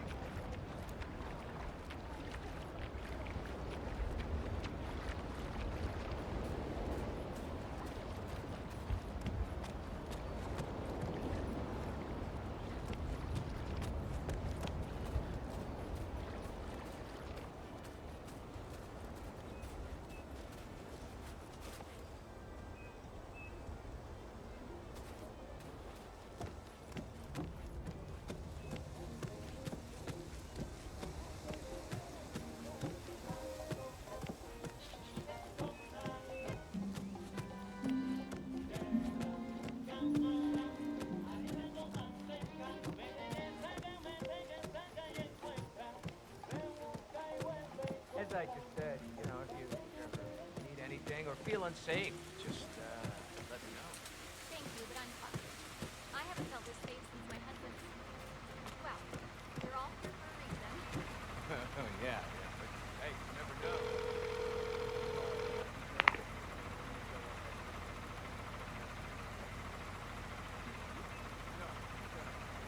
But, no, if you ever, just feel a little... Miss Petrova, it's Tobias Reaper. I read your note. Excellent. I reviewed your file prior to your arrival, and I found it very intriguing. I have an offer for you. If you're interested, you can find me over at the restaurant. I'll keep it in mind. Wonderful. I hope to see you there.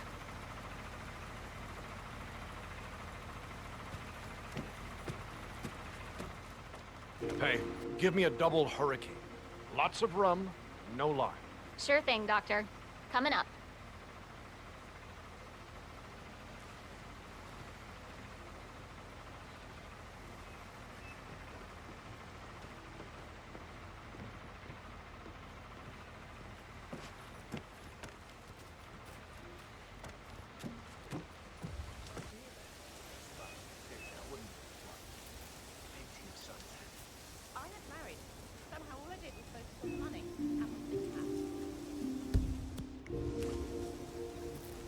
Damn.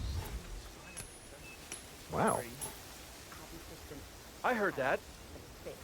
Just one simple job. To rub ointment into Ginger's spoiled, infested body. Lovely.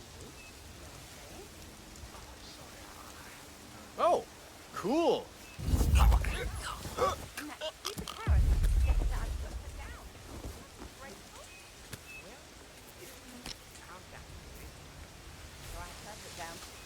Karen, I mean, Tim's lived another 6 years.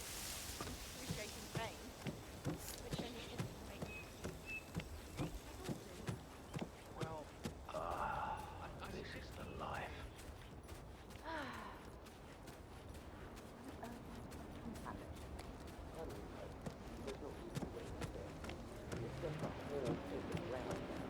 I talked to Joey the other night when we arrived here. He told me the surveyors had done so far on that house itself, the structure collapsed. On the upside, Mr. Reaper, so good to see you. Good day. You mentioned an offer. Yes, it's a little embarrassing, but we've had an incident. A theft. The thief is an employee here, a person working in Mr. Williams's villa at the other end of the island. What was stolen? A USB drive containing some sensitive information. Personal information, which I would rather not fall into the hands of others. So, my offer is this. Obtain the USB drive from the thief without alerting anyone at the villa. The thief is likely still there. I can't get you inside, so you'll have to use that particular skill set of yours to gain access. Do that, and I'll convince Mr. Williams to give you a 50% discount on our service fee. That's $1 million, Mr. Reaper. A generous offer. The information must be valuable. Mostly to me. It's very personal. Please call me as soon as you've recovered it. Very well. I'll call you.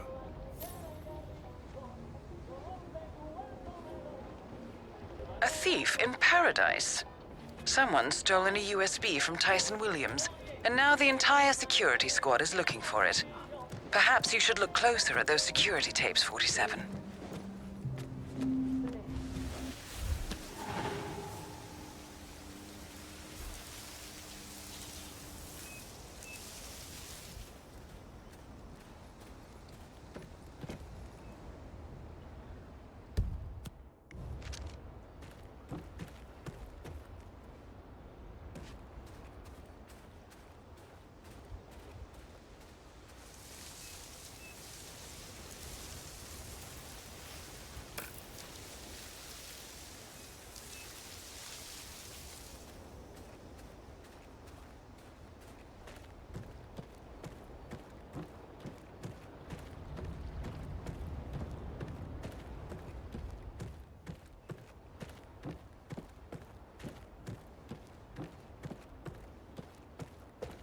Ah, the doctor, right?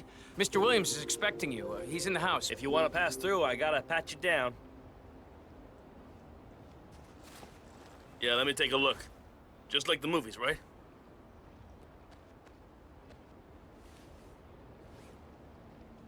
Thank you for your patience, sir.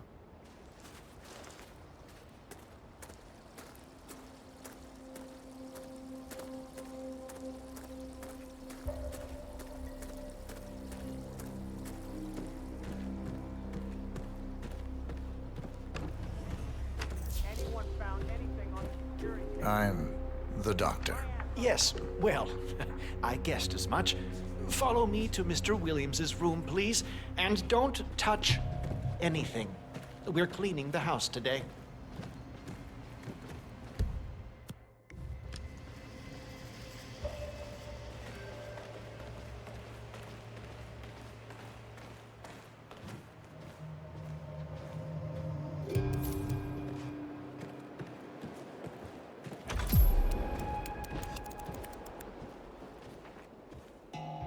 Please wait here, Doctor.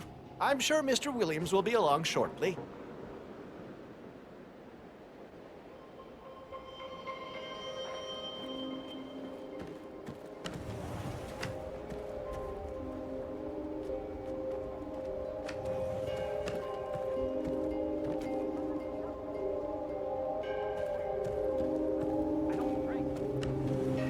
Wait, you're not Dr. Singh. Who the hell are you?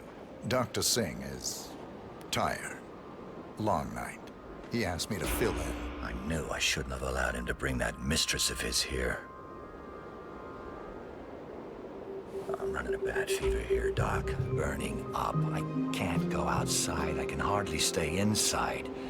It started about 10 days ago. Singh gave me those pills over there, but they aren't helping. They just give me a migraine. I think I need something stronger here, Doc. Remove your robe, please. I want to check your breathing.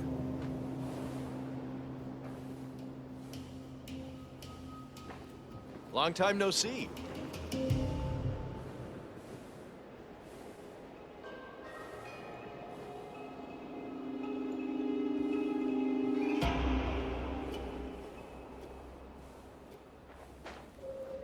So, you're running a fever, Mr. Williams? Yeah, like I said, more than a week now, but the worst thing is the headache. Bad migraine, Doc. The light therapy doesn't help me a lot. What can you do for me? You're not taking your medicine? The pills give me headaches. I have important work to do. Let's have a quick look at you before we do anything drastic, Mr. Williams. Fine, fine. Cough, please.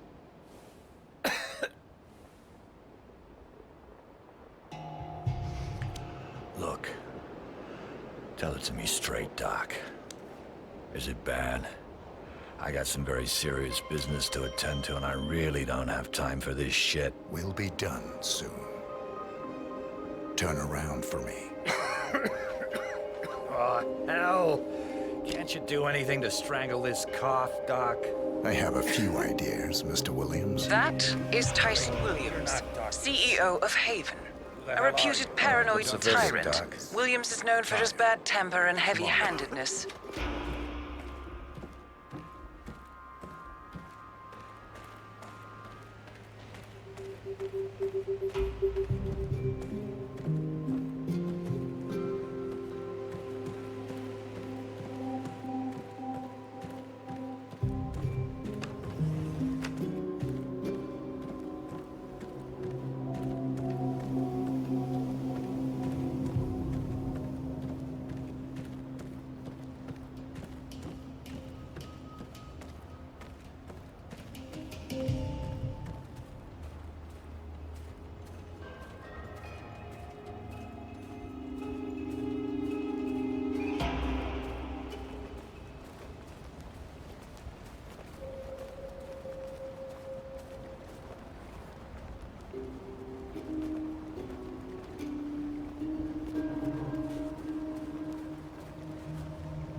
It's a good thing they have places like this.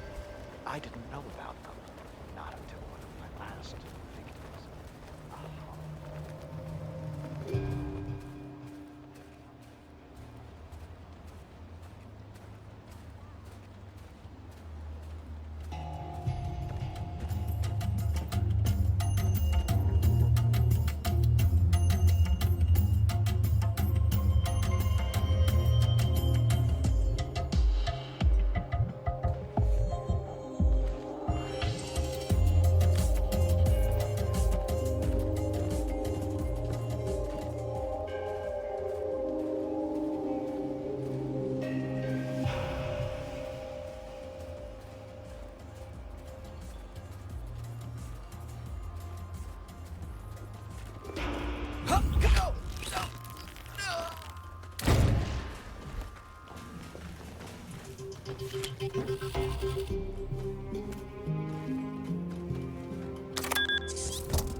Check the security shutdown protocol.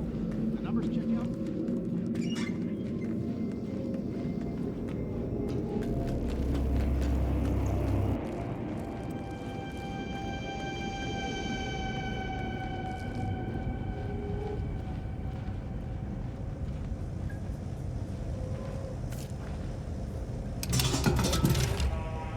Voicemail again? Yes. Hello, Miss Petrova. Just leaving a message. It's me.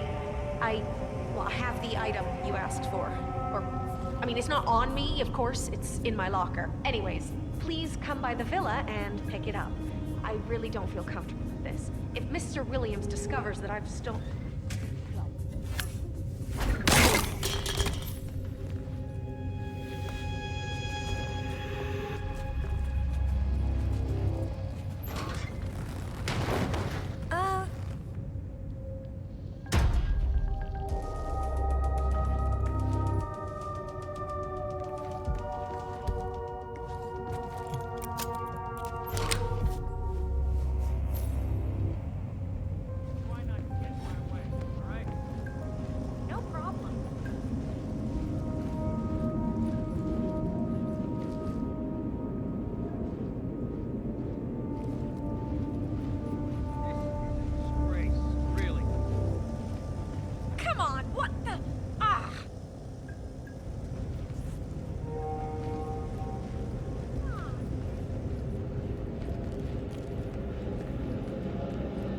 don't worry, it's fine.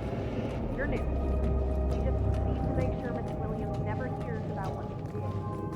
Luckily, he didn't reset the entire system. Yeah. Again, I'm very sorry. Triggering an alarm on my first day.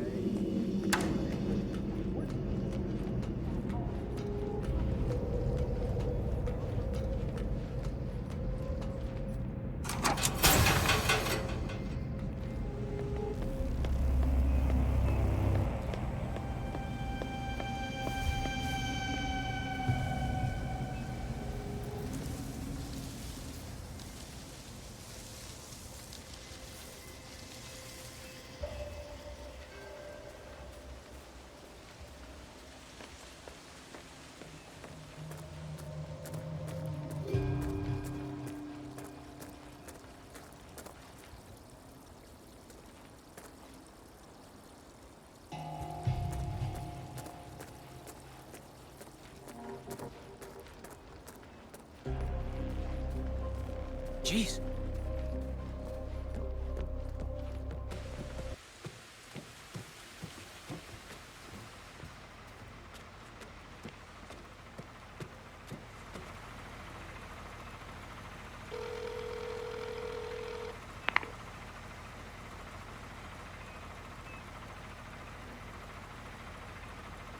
Miss Petrova, I've acquired the item you wanted. Wonderful. I knew you were the right man for the job. I could feel it the moment I laid my eyes on you. Should we meet? Yes, absolutely. Come to the spa over by the pool area.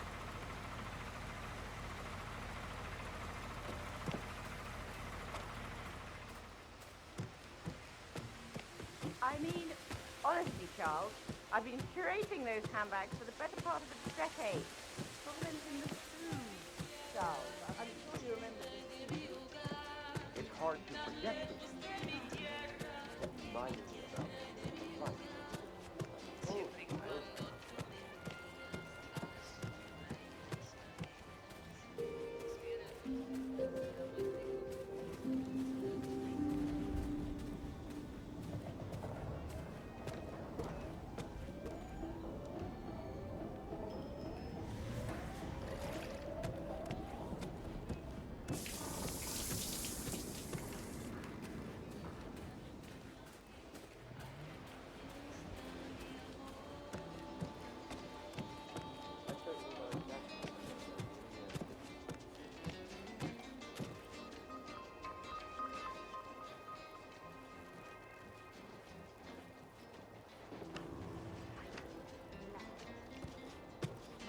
I'm heading in. Is everything in order as we discussed? Of course, Miss Petrova. Good. I want the left room all to ourselves. And no screwing up with double bookings like yesterday with Portman and Mr. Bradley. I'm still trying to sort out that mess. Oh, yes, Miss Petrova. Again, very sorry about that.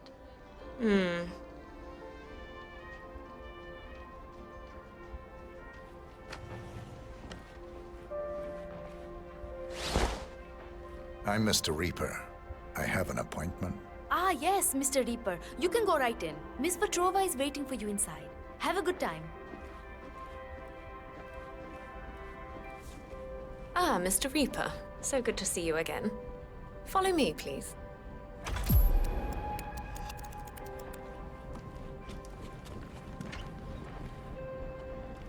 You, leave us.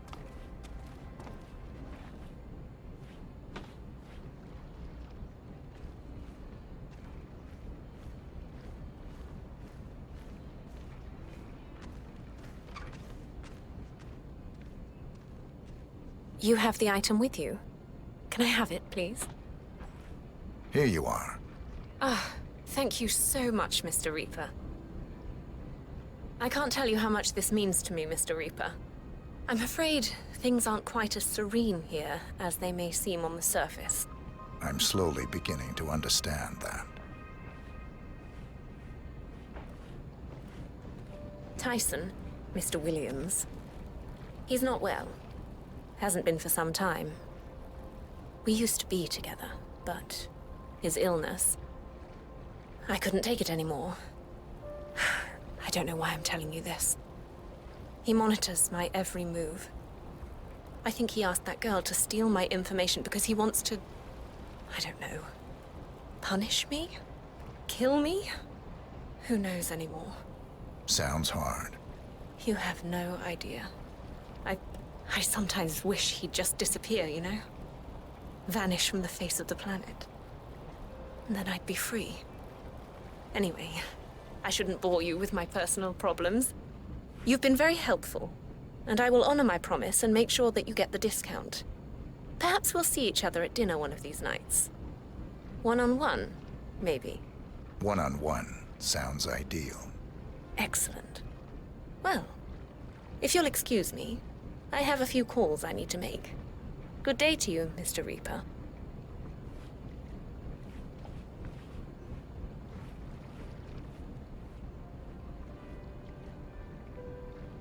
Oh, I almost forgot. If you'd like a massage, the room's available. Just lie down and someone will be with you shortly. Goodbye, Mr. Reaper.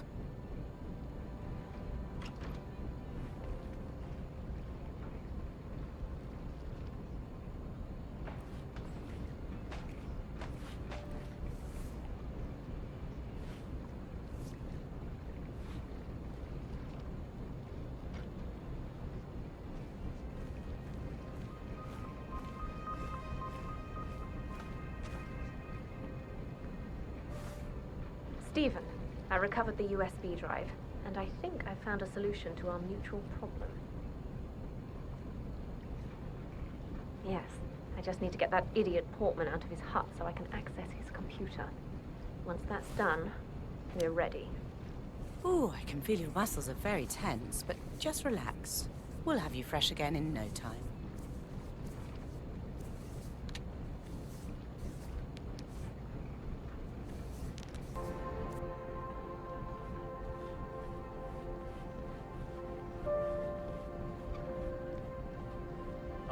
Here. Let's talk. I think we'd do well to engage in a bit of privacy. Follow me to the hot tubs.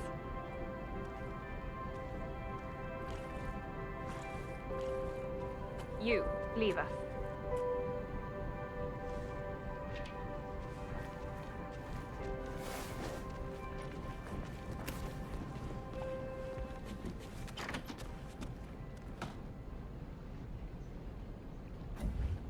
So, you wanted to talk?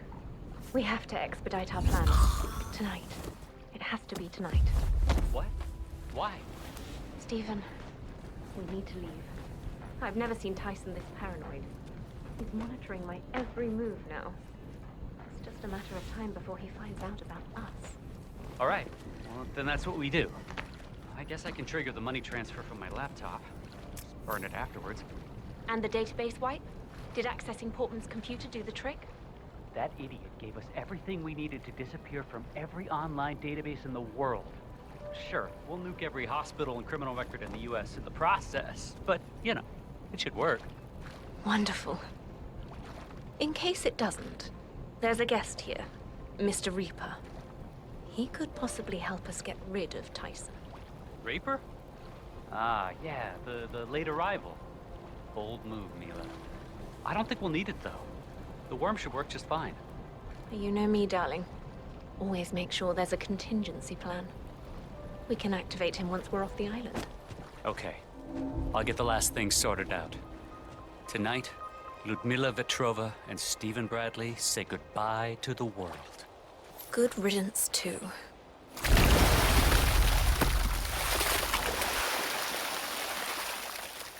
2 targets remaining. So, that's Stephen Bradley taken care of.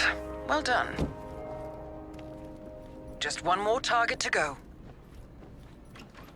Good work, 47. Ludmila Vetrova has been permanently retired. Looking good today, sir.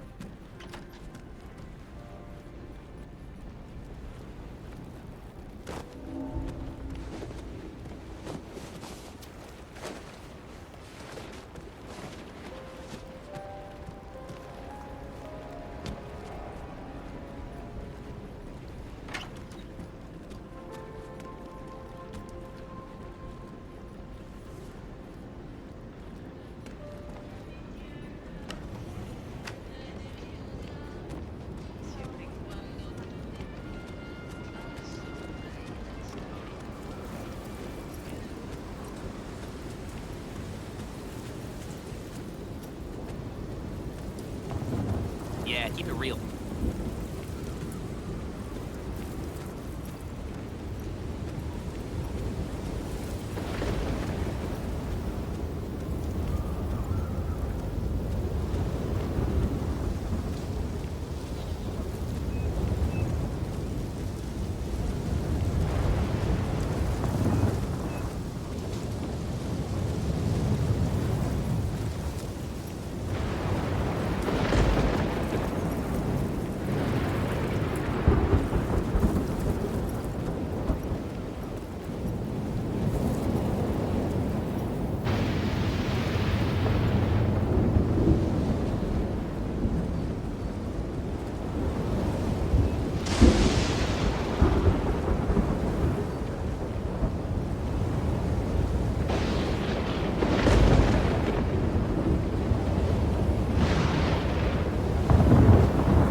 Heard something weird.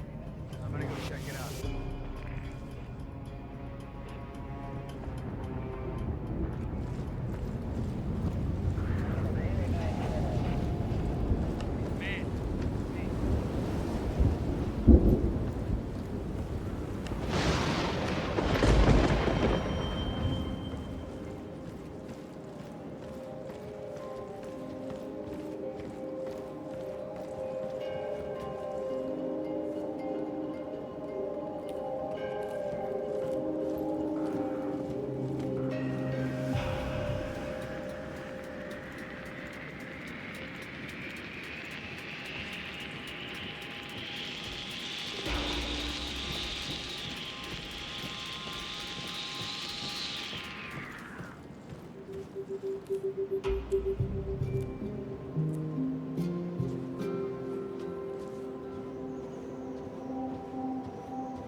Mr. Williams, I understand you were looking for this.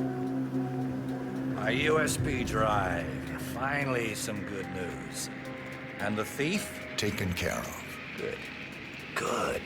I like you. Come with me. I'd like to personally reward you for your good work.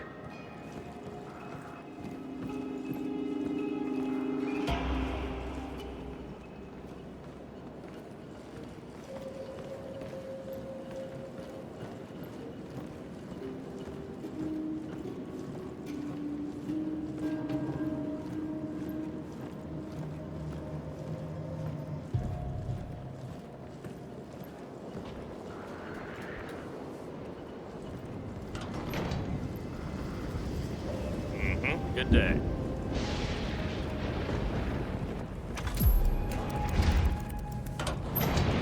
Alright, let me just put this thing back in the safe.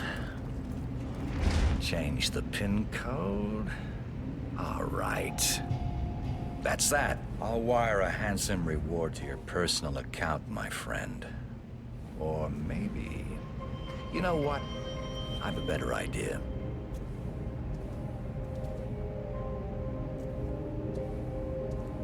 Well, Mike, I guess at least one person in my security detail isn't a complete failure.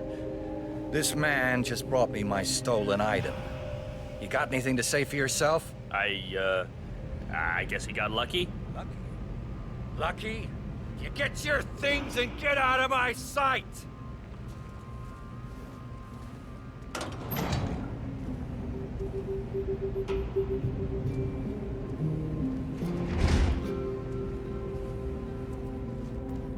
I guess you just got promoted to personal bodyguard. Thank you, Mr. Williams. Well, Mike's been getting on my nerves for months now. The man's got no sense of personal space, you know? This promotion is a once-in-a-lifetime opportunity for you.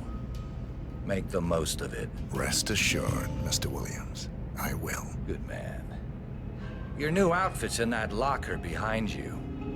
I'm just gonna do some work in here for a while. Alone. Make sure nobody comes in. Yes, sir, Mr. Williams.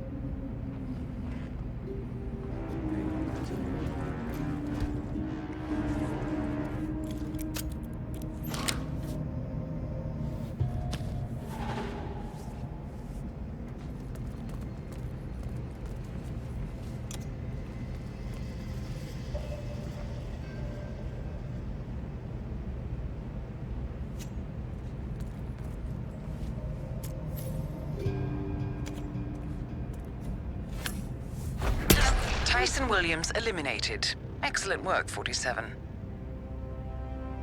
That's all we need to do from here.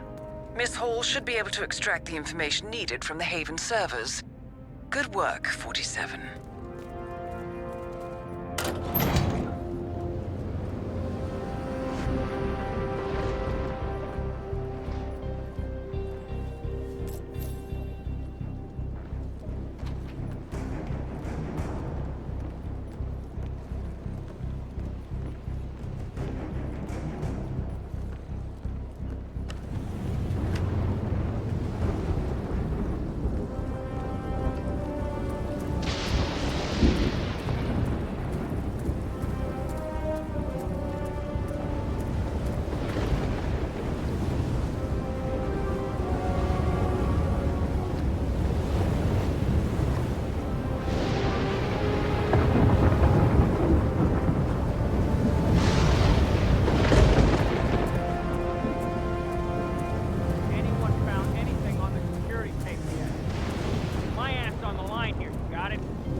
How was your time in paradise? Productive. Right. We should hear from the others soon. We're in. Whatever your robot did back on the island, it worked. Let's see. Yeah, here we are. You found them? Yeah, right here. But... oh, wait a minute. Something's off. See here? All those controlling shares, those are basically the backbone of the Providence Empire, but But they're not going to the new partner identities. What do you mean? I mean, they're allocated to someone else. Everything is. The partners are left with no real control. Who is Arthur Edwards?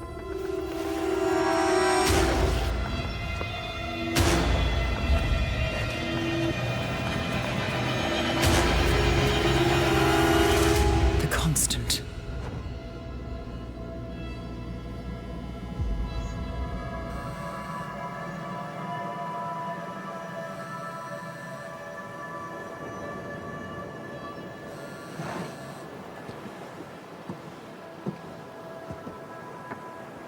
Message from Olivia. Everything's going to plan. We know where the partners are. We have our targets. You're almost there, old friend. Feels good, doesn't it?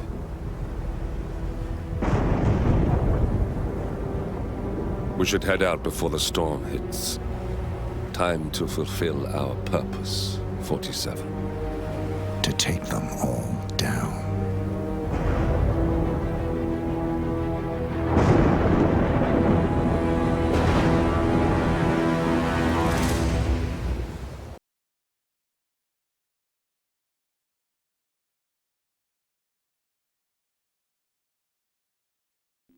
Look closer.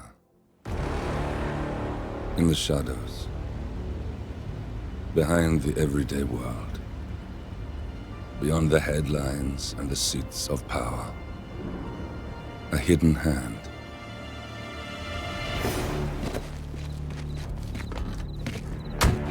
A kind of company known as Providence.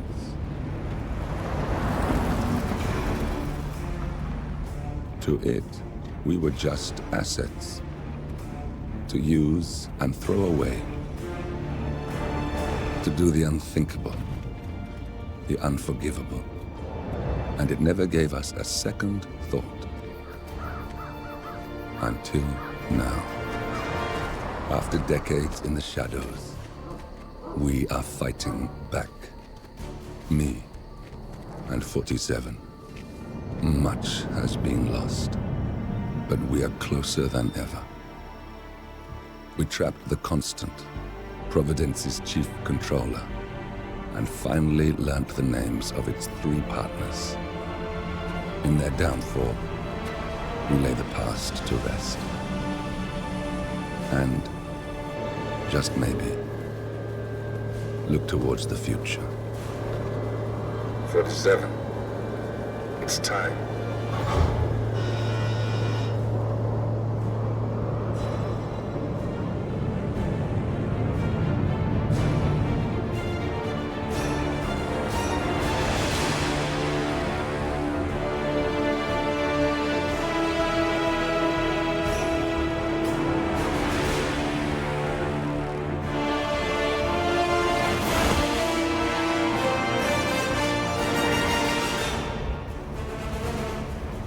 Partners are down there.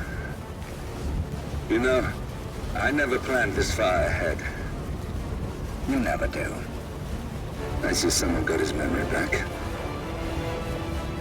Wait, is that a beacon?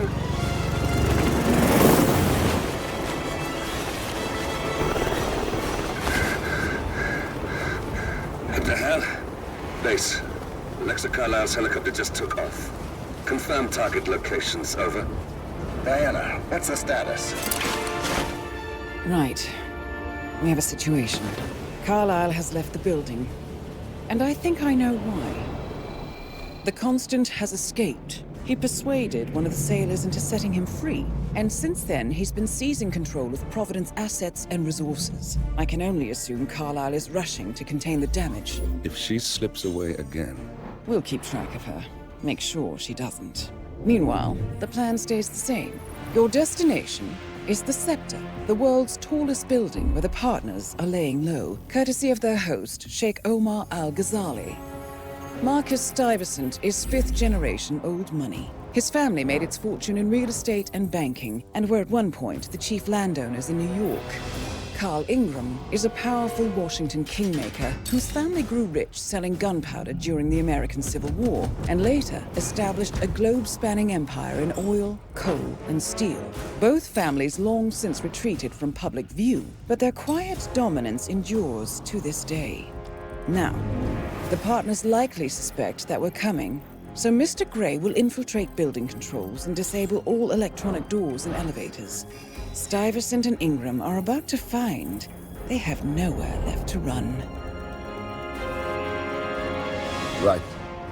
This is our moment, 47. Providence ruined our lives with the flick of a pen. Today, we return the favor. Happy hunting. Welcome to Dubai, 47. Today is the inauguration of the scepter, and the ceremony is well underway. You will find Marcus Stuyvesant near the building's signature art installation, while a paranoid Carl Ingram has ensconced himself in his penthouse suite, security on highest alert. Mr. Gray is already in position and ready to assist. Good luck, 47.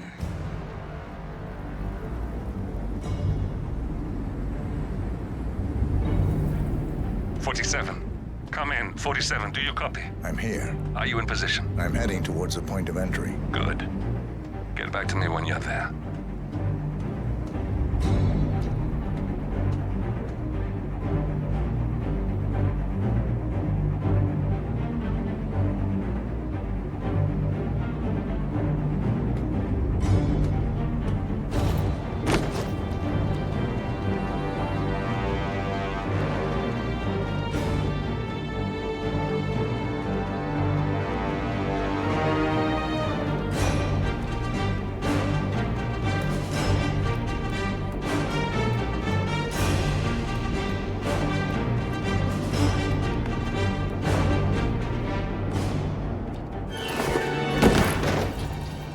Locked. 47, use your camera and scan the lock, will you? I think I can override the Windows controls from here.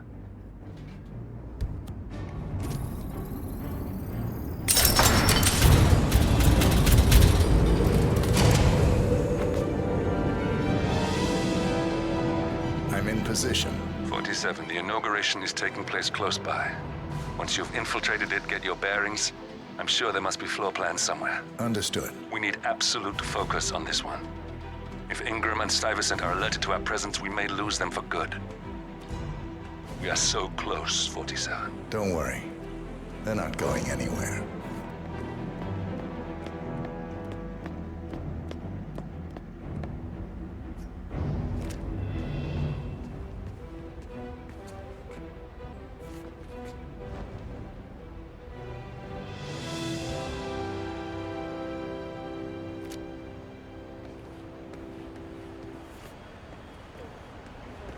Welcome to the barge Al Ghazali.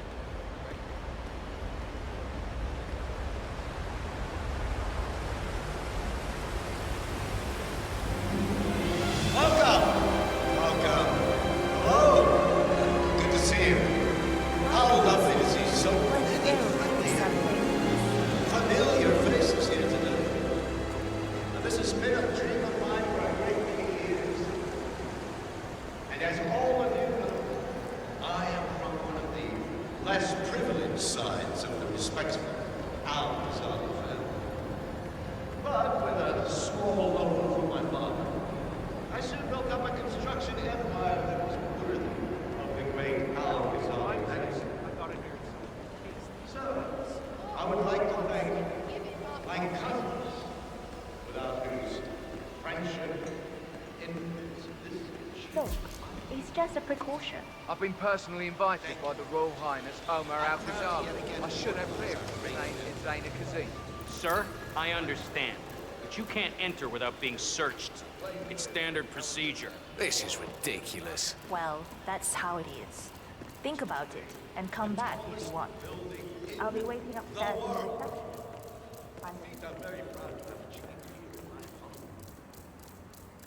So, I'm humbly Really proud swanky to place, huh? the bird Al I could get Ghazali. used to a gig like this. Oh, if you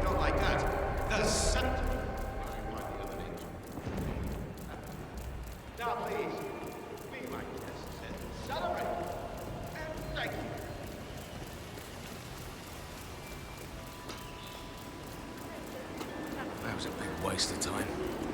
Crystal's daughter won't be happy. Excuse me. Agree to disagree? Directly into my body. It's a smoke there. I don't like it. Jesus, just ask me for me sleep.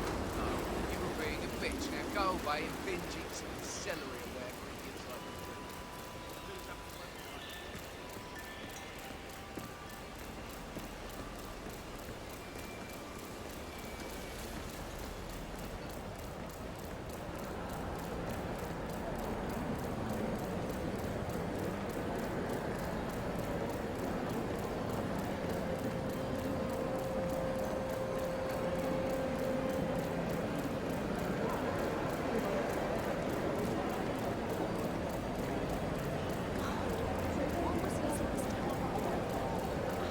How you been?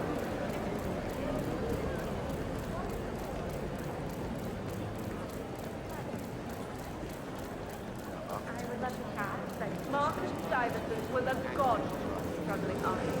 His and your generosity helped so many. That's kind of you. But I have a meeting. With who? Can I come? No.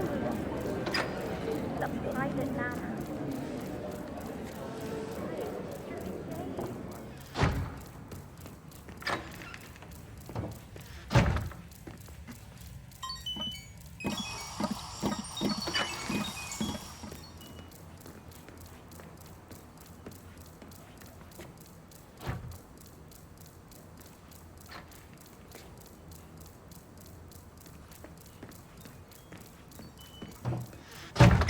Activated.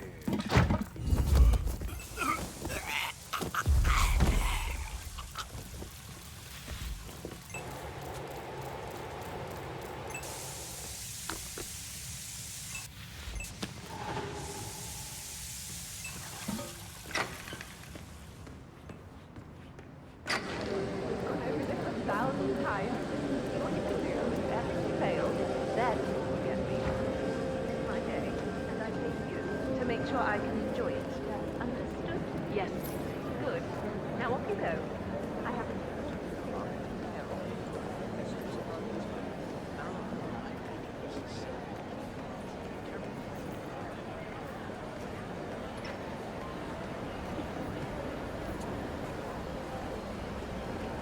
Good afternoon. This is quite the ceremony. I was thinking, upstairs. As I understand, it's the Royal Highness's private penthouse. It must be quite the view Excuse up there. me. You should try You this. can get me access. It really is to die for. It would really make my day. I'm sorry, sir.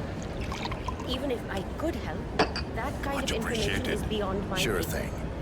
Would you like another drink? Okay, thanks. Thanks for nothing.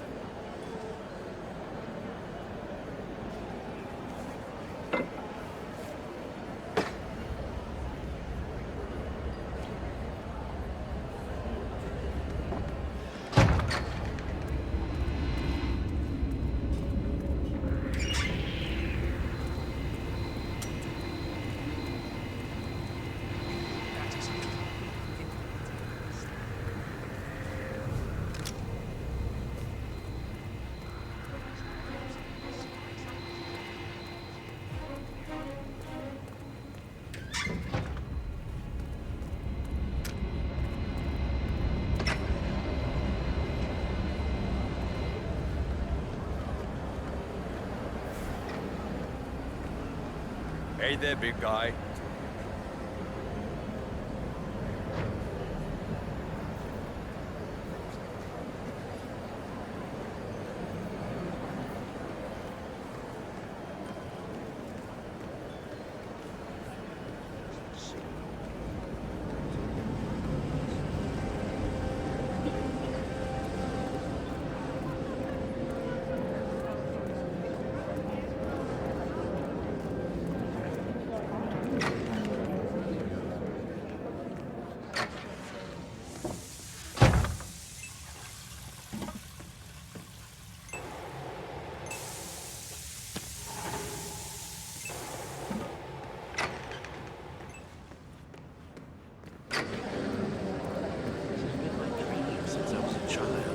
I designed the building myself. There could be no other way. I was just...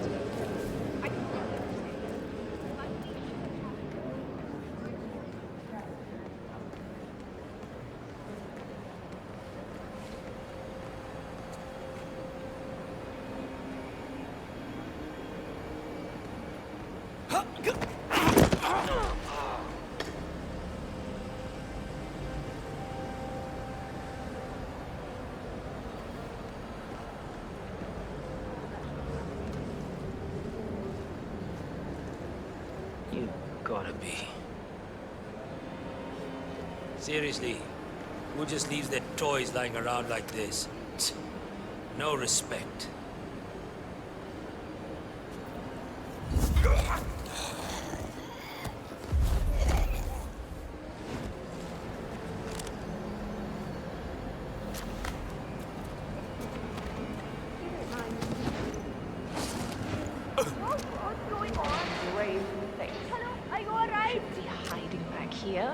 You should be out there celebrating life. Oh, that reminds me. I used to talk to Richard from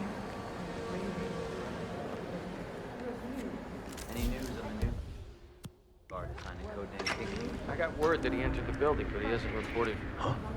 Okay.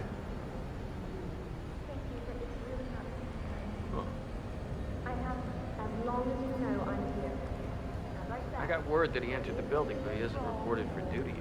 Probably still down in the depot, getting a uniform. I just hope he's got his papers with him. I heard rumors that he used to work for that Dawood Rangan. You know, the Bollywood producer who died. Doesn't sound promising. No, it doesn't.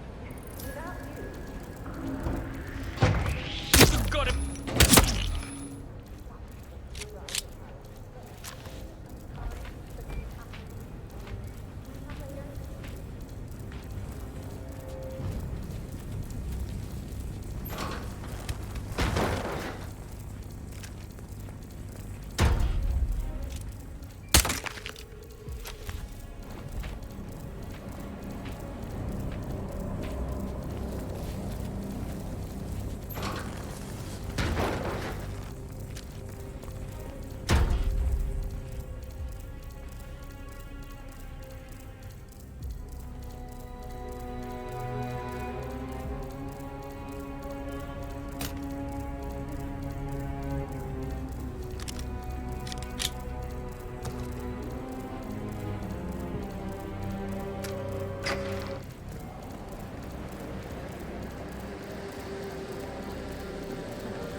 Glad to see a fellow sartorialist out here.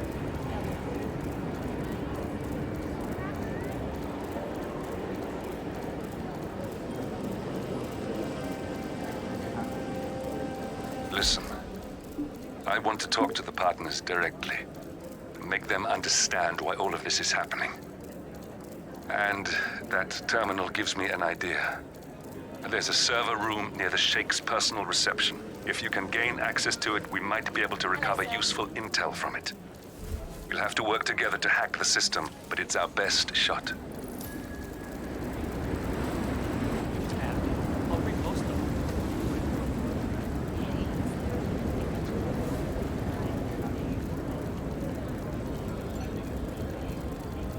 How are you?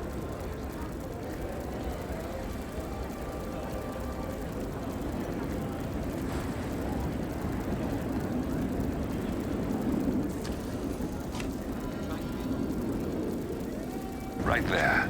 That's Marcus Stuyvesant, Providence partner, self-entitled and arrogant little worm. He might not look like much, but he's done more damage to the world than you could dream.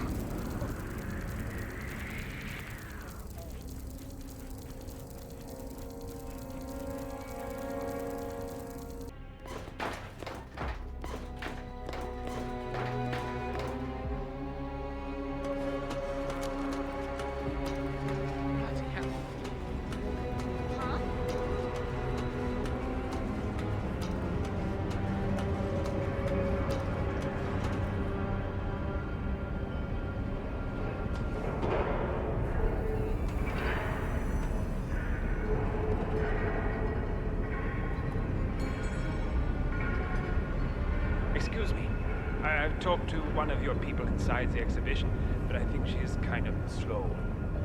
Maybe you can help? I don't know. I can try. Sun. It's not as bright as it should be. You know why? Sorry, I'm just backstage muscle. I don't know anything about the tech stuff. Okay. Doesn't really surprise me. Well, thank you for your help. Have a nice day. Well, same to you, sir. Hello. Yeah, just wanted to remind you about the lockdown drill tomorrow. That's right, 900 hours. And the key cards to activate the alarms are still in the safe in the security room. Yeah, same code. 6927. Just don't tell your mother I have to shoot. Okay. Okay, but remember, you need to activate the alarm on both floors, otherwise nothing's gonna happen. Good? Yeah, will do. Yeah, have a good shift tomorrow. Talk to you later. Bye.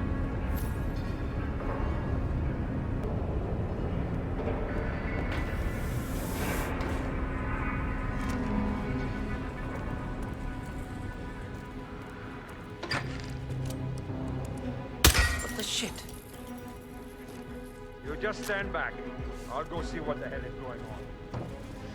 Okay, all right. Turns out it was nothing. Nothing at all, really.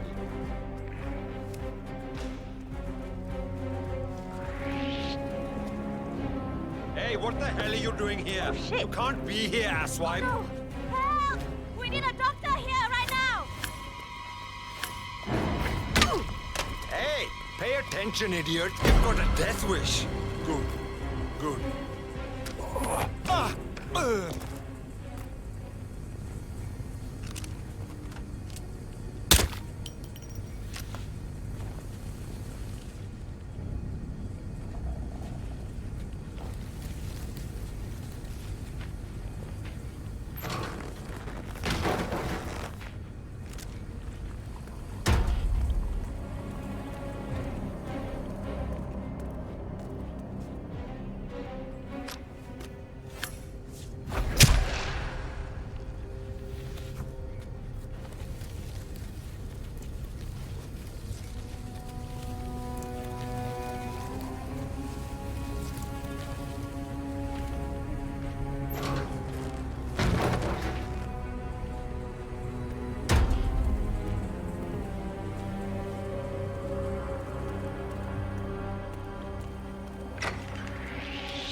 Hey, you know what happened here?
I need transporter.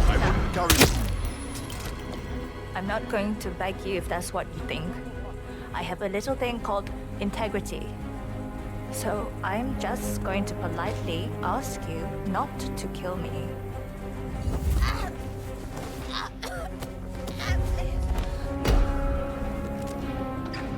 Hey, you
this. I'm not going to tell you again, asshole. Hands up where I can see them. Now. Ah!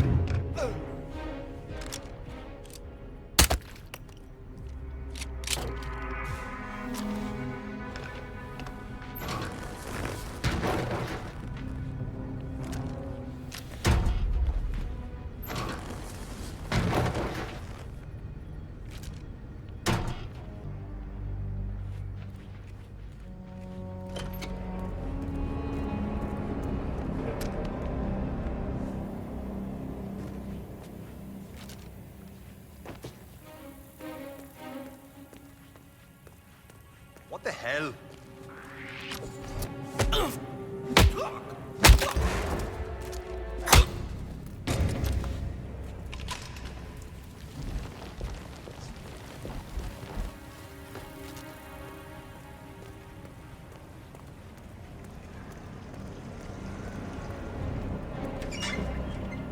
Shilpa.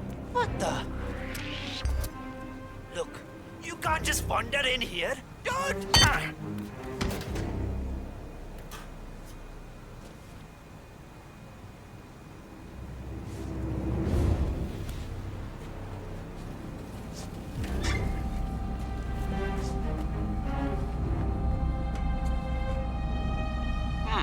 A calendar function.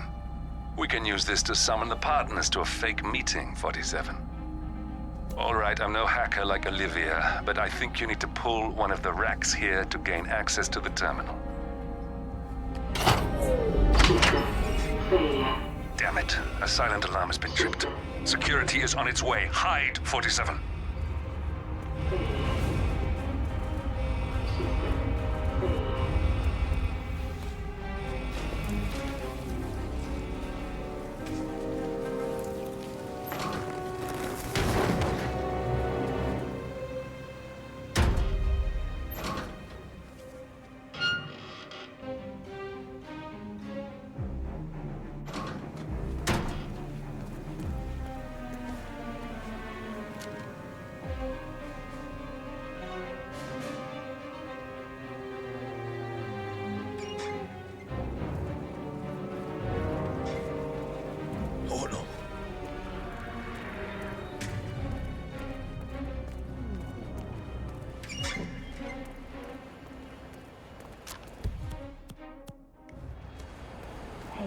It's me. I thought... Oh, shit! You can't...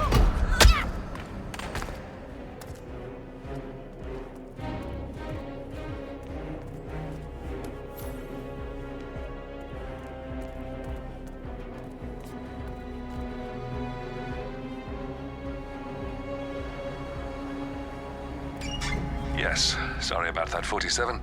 Let's try again, shall we?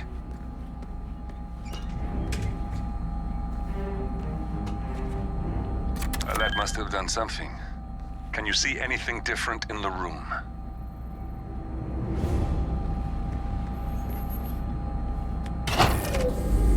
Good, we're in. Now all you need to do is access the terminal and use the calendar option to summon the Providence partners to a meeting. Building cameras are now disabled. Good work, the meeting has been booked. The partners should be moving up here shortly. Looks like the lounge can be sealed off for private conversations. Handy. Excellent. I see the partners moving. You should join their meeting. Time to end this, 47. Cameras are showing a lot of guards up here. They wouldn't suspect one of their own, though.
What are you doing?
You gotta be. I don't think they should be here.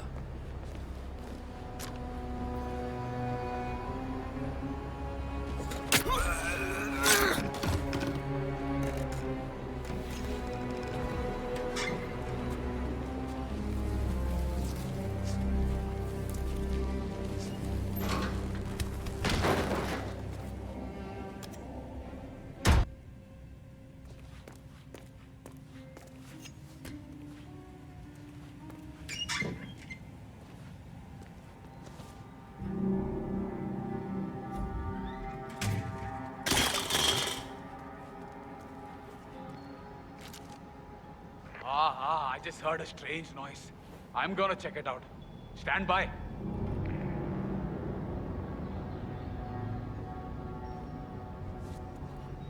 Come on, man.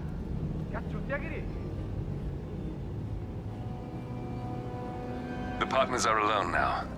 I'll activate the panel controlling the room's security features. When you're ready, use it to start the show.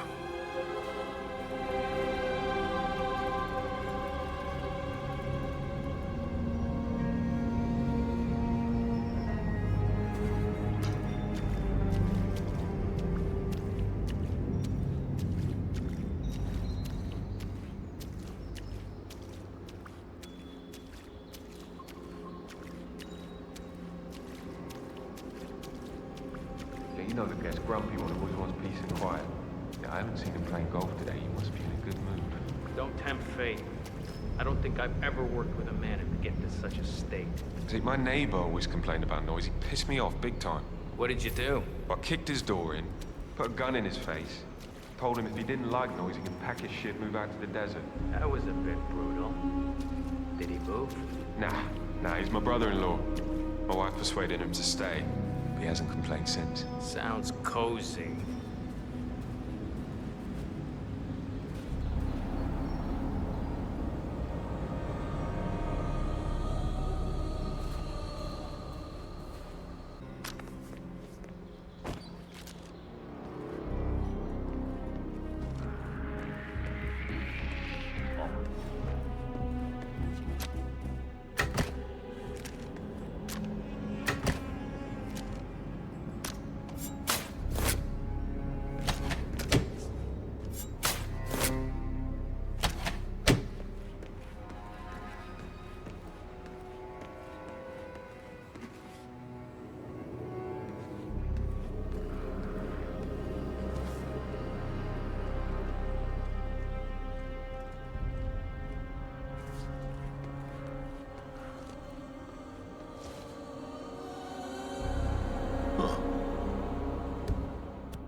the shit?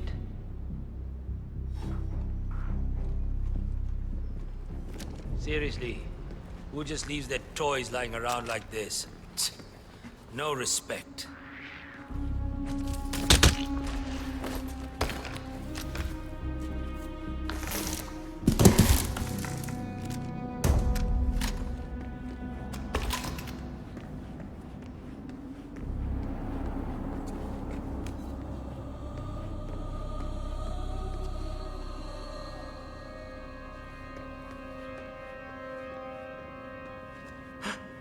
Where is he? Where's the Sheik? It's a busy day for him. Surely we can give him a few moments. No way. Hey, Command, it's me. No, but I Nothing worth wasting our time on. It's all good. Call us up here without good reason. I trust his people will have multiple scenarios ready for us very soon.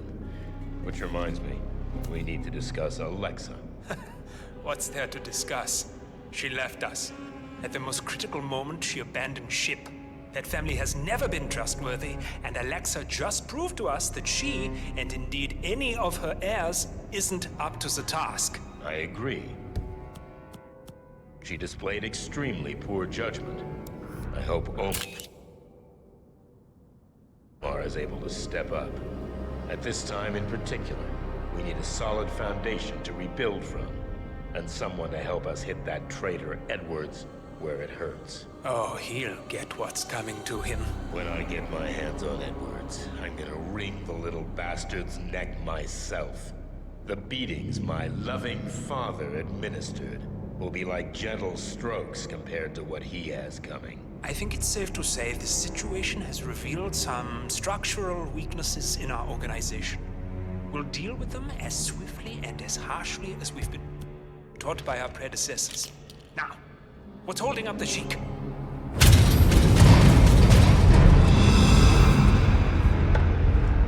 What's this?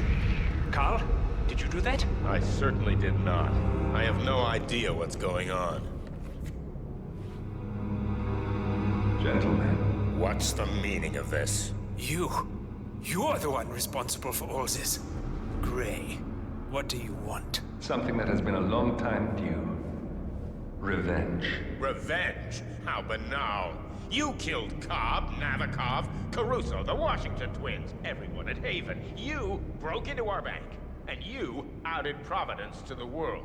Whatever perceived slight we've done to you is insignificant to the amount of damage you've caused us. You've caused the world. You're a murderous terrorist, nothing more. What did we ever do to you anyway? You specifically? Nothing. Providence? Everything. Providence made me, and at the flick of a pen, Providence broke me. I'm just returning the favor. Providence has ruined the lives of countless people, expecting and facing no consequence for its actions.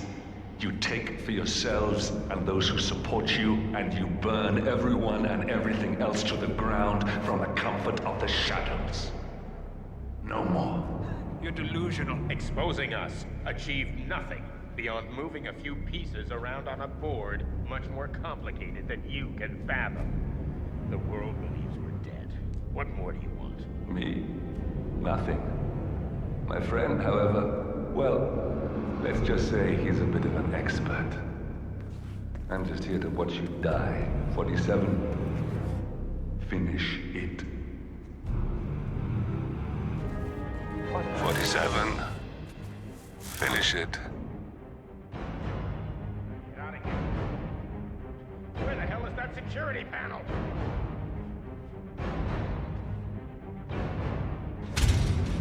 Hey, I need assistance. The alarm. You need to act fast before those bastards evacuate. Head for the helipad.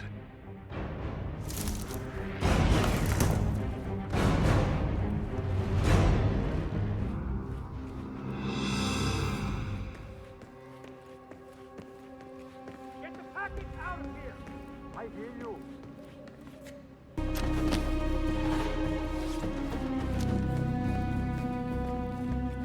How are we looking? Are we clear?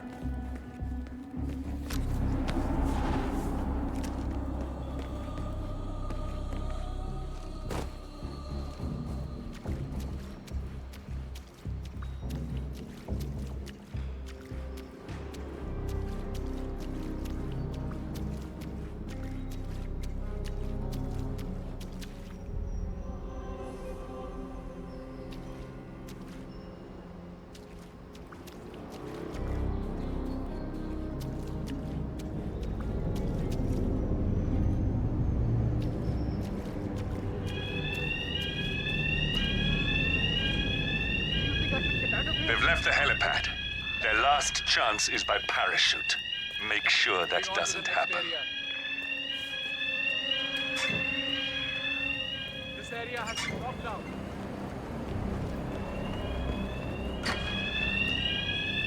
Nothing at my position.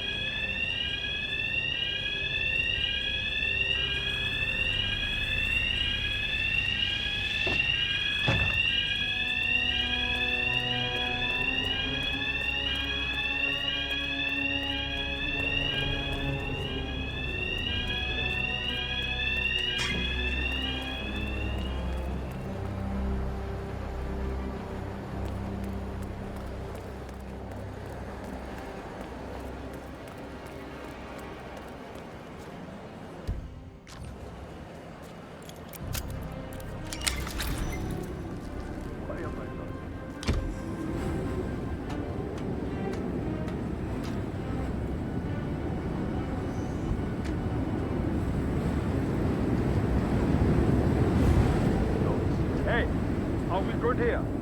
Is everything secure? Carl Ingram finally gets what he deserves. Good riddance. Now let's get Marcus Stuyvesant. We got him, 47. Soon there will be no more Providence. You need to find an exit. Our business is done here, but it's far from over.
That's your winning face. I'd hate to see you lose.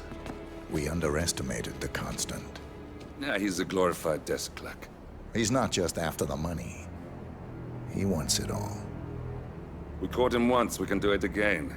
And, well, we're not the ones who let him escape. You still don't trust her. I don't like executive decision makers. Look, you don't have to follow her, you know? Soon, this will be over. Maybe it's time to think about the future. You have to face the possibility that there's no going back. If the ICA knows what you did... She'll make it right. She always does. We have a fix on Carlisle. Come on. We've got a plane to catch. I hope you like the rain, 47.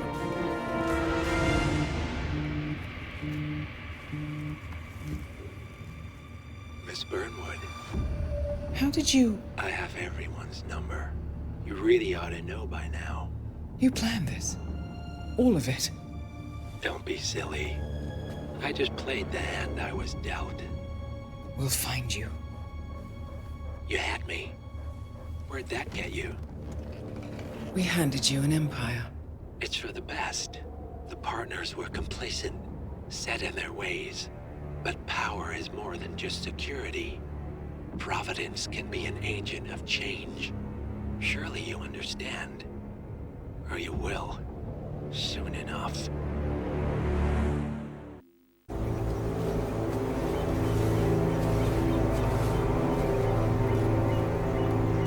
she came home. Carlyle's lost an empire.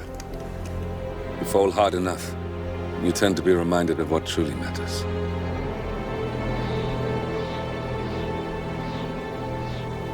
So, the end of the line. You ready for this? Are you? Who will you be, without a score to settle?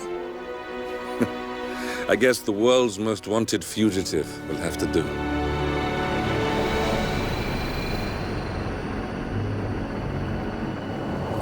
Alexa Carlyle is dead. According to the funeral invitation, that is. So naturally, it caused quite a stir when the late matriarch turned up at the breakfast table, alive and kicking. Carlyle, wisely sensing that her number is up, has emerged from exile to tie up loose ends and secure the Carlyle legacy. She may be a monster, but you have to admire her due diligence. Carlyle descends from an ancient line of warrior aristocrats. Her great-grandfather made a killing in the Second Opium War and established an empire in shipping, railroads, and newspaper publishing. While largely unknown to the public, the family still asserts its quiet dominance over global transport and logistics, media, and technology. Most senior of the partners, Alexa Carlyle, is cold as ice, tough as nails, and sharp as a razor.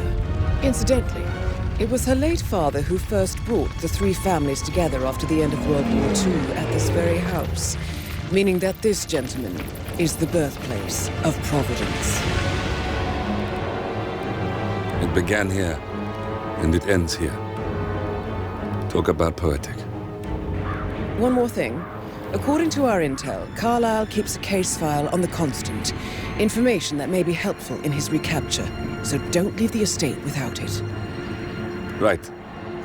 Happy hunting, 47. See you on the other side.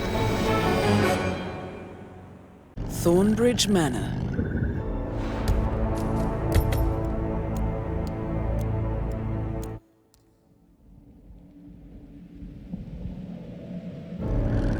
Thornbridge Manor. The Carlyle family's home for countless generations.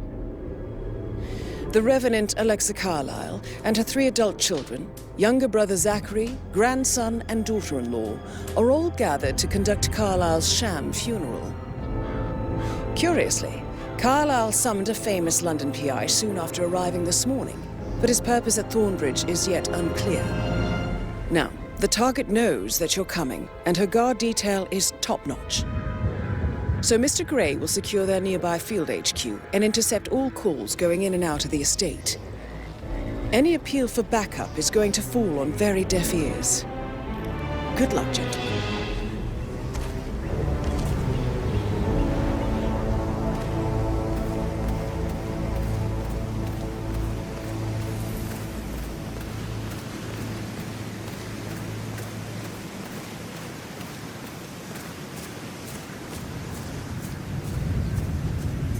Private area, sir. Phineas Whitman, private investigator. I have an appointment with Madame Carlyle. Please wait. Mr. Whitmer is here to see Madame Carlyle. You can go right in. Famous private investigator summoned by Alexa Carlyle has arrived at Thornbridge Manor. If you take his place, it may be an opportunity to get close to Madame Carlyle.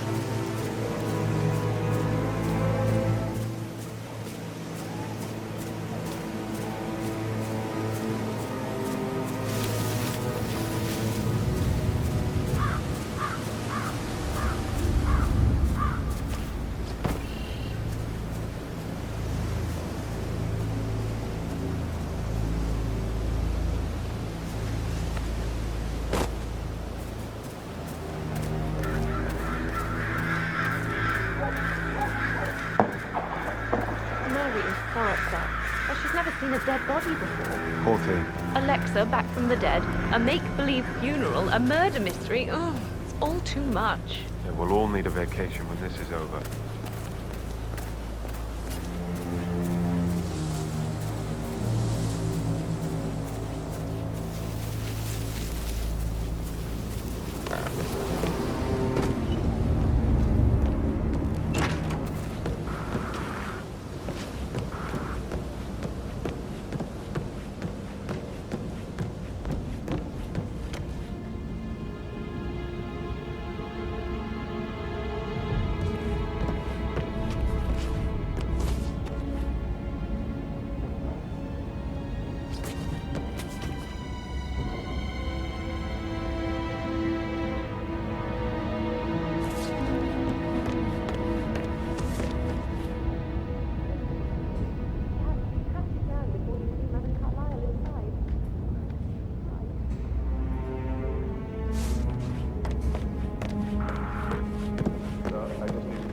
That's a bit excessive, I think, considering the fact that I spotted no less than 2 routes to get inside the house unseen. You know what we're doing, sir. Don't worry about that.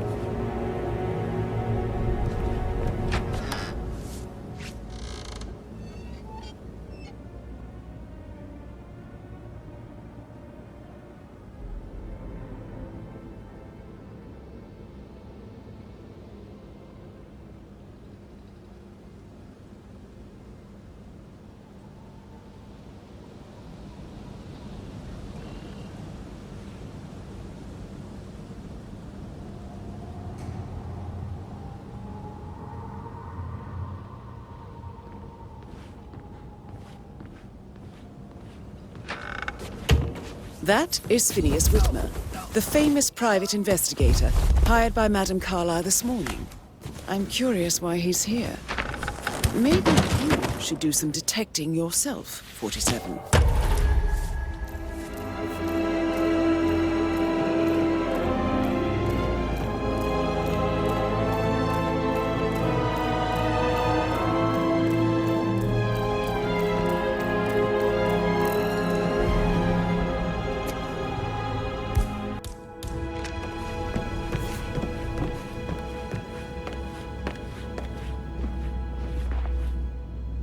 Mr. Whitmer, thank you for coming on such short notice. A great tragedy has fallen upon us, and I need a quick resolution, handled with absolute discretion. Results and discretion are my speciality. Very well. I suppose you will want to start at the crime scene. In my experience, a thorough examination of a potential crime scene is half the job done. Good. Fernsby will take over from here. I am Mr. Fernsby, the butler. Madame Carlyle has asked me to assist you in any way possible. Mr. Whitmer, I understand that you've traveled from London. Would you care for some refreshments? Or do you prefer to go straight to Mr. Zachary's sleeping quarters? I prefer to get started. As you wish. If you'll follow me, sir.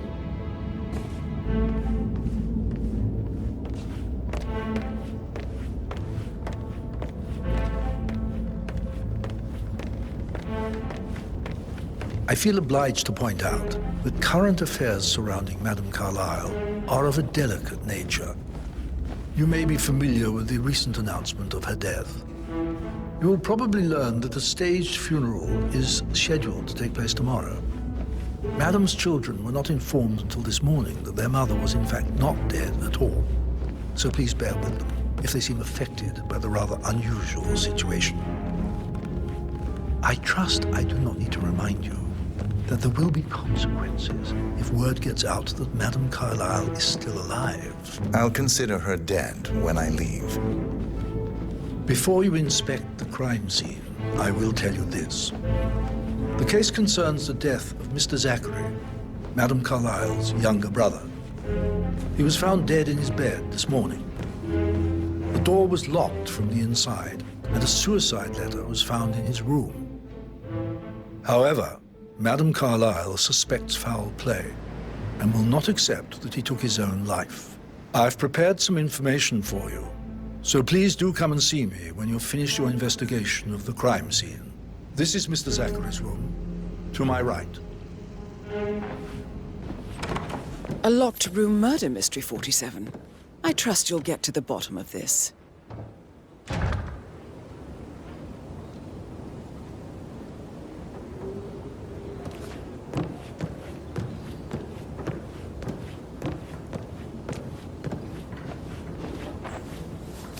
Zachary's suicide note. Also, a sample of handwriting. It could be relevant to compare to other samples to establish its authenticity.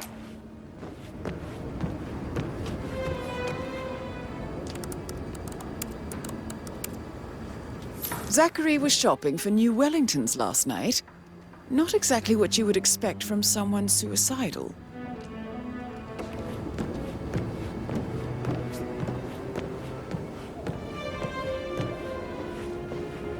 Why don't you use your camera to scan the dead body, 47?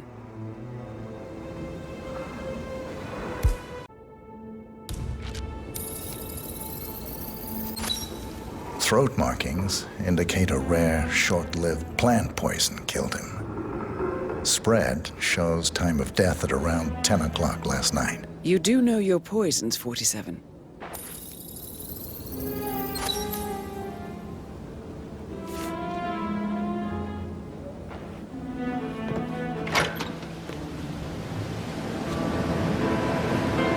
Sir?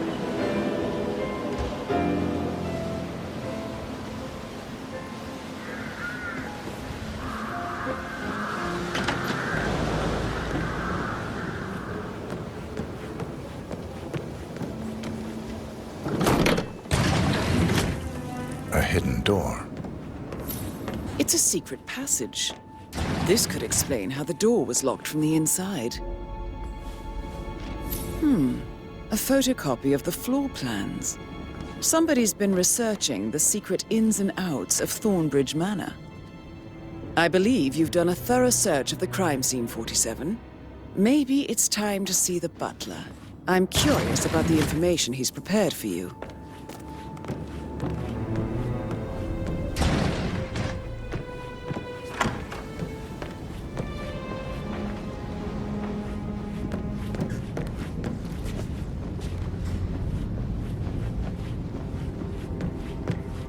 Hello there, sir.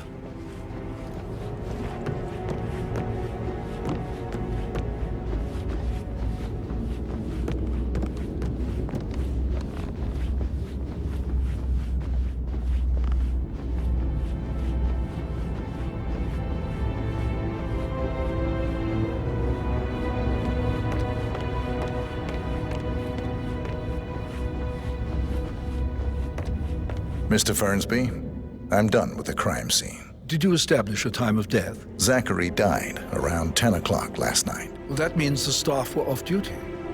And Madame Carlyle and her security didn't arrive until this morning. That leaves Madame's family and myself as the only persons here when he died.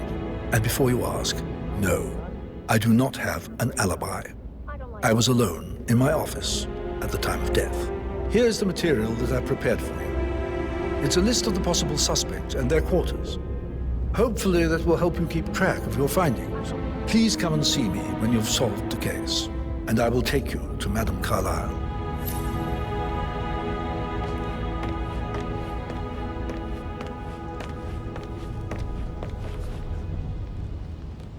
So how does one solve a murder mystery, 47? Motive, means, and opportunity, I believe. May I suggest you ask the suspects for alibis? Or perhaps you prefer searching the manor for clues first? That is the door to Mr. Fernsby's office.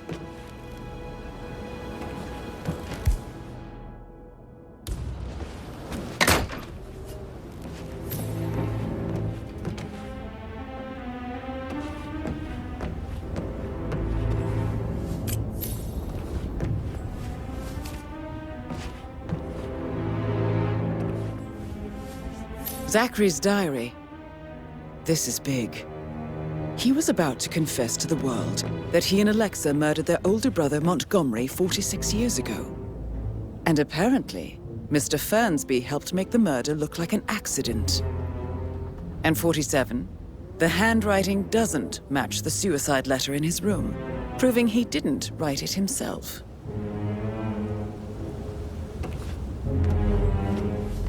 Painkillers. Lethal if you use enough of them. But not the poison used to kill Zachary. Of course, Madame Carlyle doesn't know that. Are you considering to frame the butler, 47? Mr. Fernsby clearly didn't commit the murder, but I think you have enough evidence to convince Madame Carlyle he did. Maybe you should tell him you are ready to present your findings. Unless, of course, you want to do some more detecting, 47?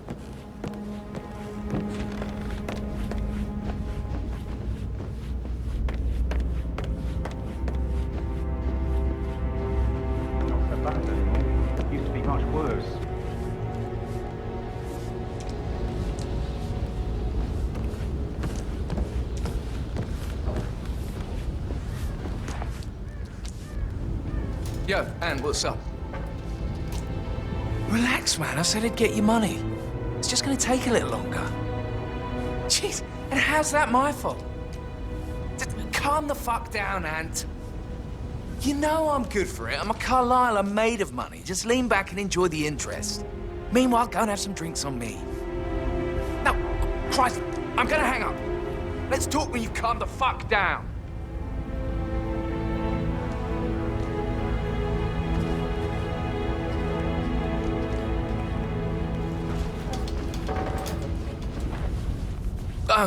Just remembered I went for a stroll behind the greenhouse last night. Maybe that's where it is. What is?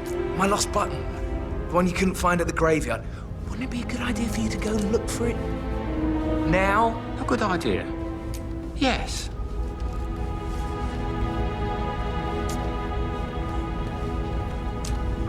Patrick Carlisle, can you tell me where you were yesterday evening? Shit, it's that sneaky butler, isn't it? He ratted me out. Elaine, give us some privacy, would you? Don't tell Mother, okay? She's really tense these days, and the last thing I need is more hassle. I took that pretty blonde, Rosie, for an evening stroll.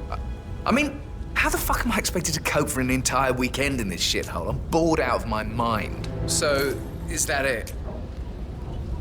What did you think of Zachary? Creepy as hell. No ambition. Imagine deciding to live in a museum. You know, Father says Zachary and Alexia used to be two of a kind. He had a great future ahead of him. Then suddenly, he just gave up everything. What an idiot. Thank God Daddy chose looks and brains over pedigree when he married Mummy. I don't have to worry about the inbreeding so customary in these circles. If that's all, I think I'll get back to my slow death by boredom. Did you see anything suspicious last night? No. I reckon Zachary topped himself. I know I would have. Or perhaps Mr. Fernsby. I don't like him. He could have done it.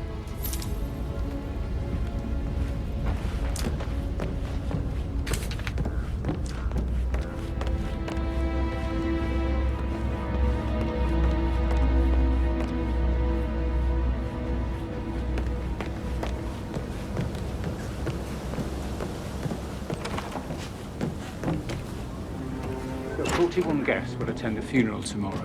There's still a lot to see to, but we're in good time, I think. Fake funeral tomorrow. Zachary found dead upstairs today. Death is everywhere. I never thought of it that way. Oh, God. It's such a big responsibility having a baby. I have to protect it, right? How do you even do that? I can't do that. You'll be fine, Robbie. Kids are great. Rosie, tell me what you did last night. I'm in trouble, aren't I? I spent the evening with Patrick. We met after dinner and I went home at 1 in the morning. He said he needed someone real to talk to. When he looks at you, it makes you feel like the center of the universe. Like a real princess. But now he just ignores her. Well, he's under a lot of pressure. He's an idiot. That's what he is. Did you notice anything out of the ordinary? Any strangers outside the house? No, we saw no one outside. Except Patrick's mother, Emma. We were sitting on the bench behind the greenhouse talking when she came out and we had to hide. You won't tell her about me and Patrick, will you? She'd insist Madame Carlisle fire me. I'm sure of it. Too right she will. She's always going on about how things will change once she's in charge of Thornbridge Manor.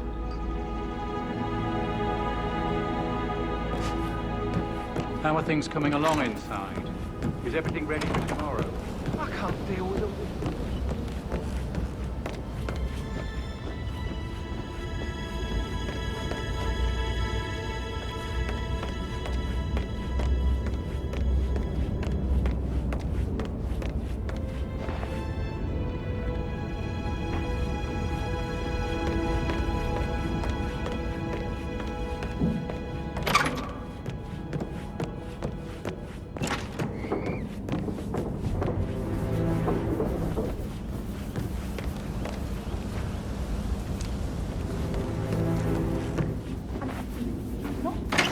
Charge anymore.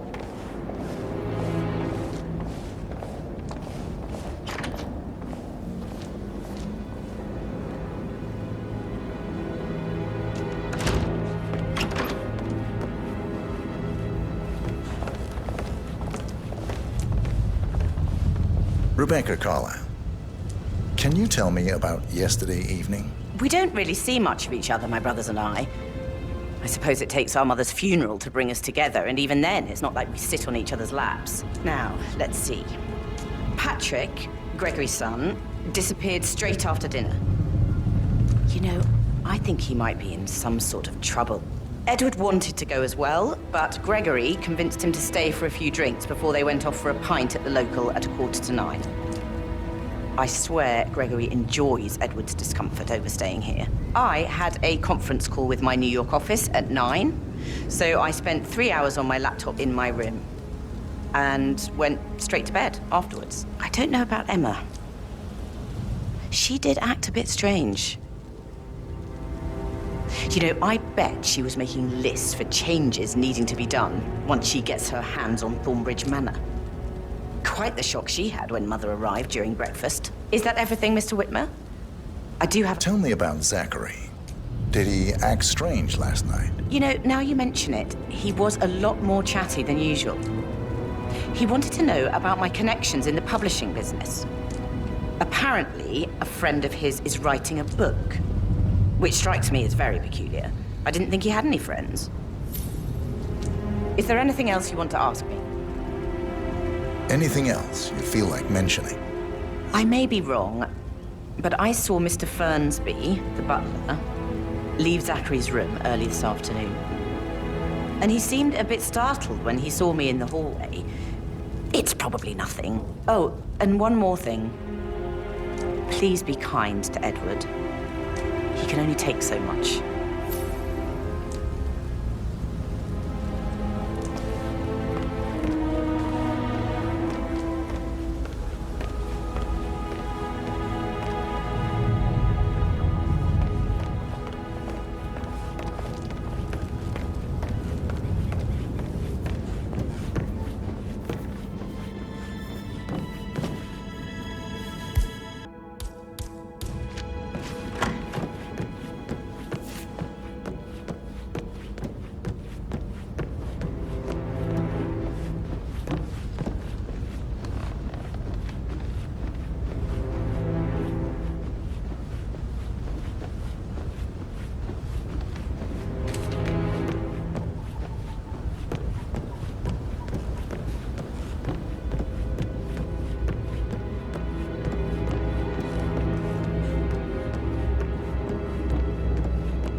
That is the door to Rebecca's room.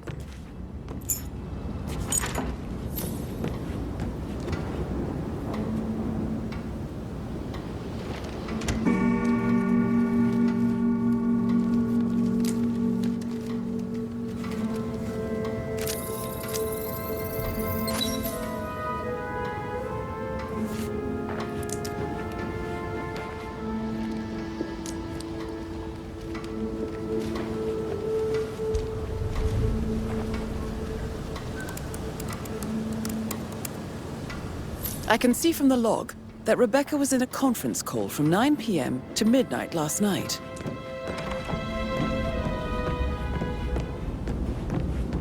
That American lawyer in the small office, did you check his travel documents? Everything seems done. Please stay back.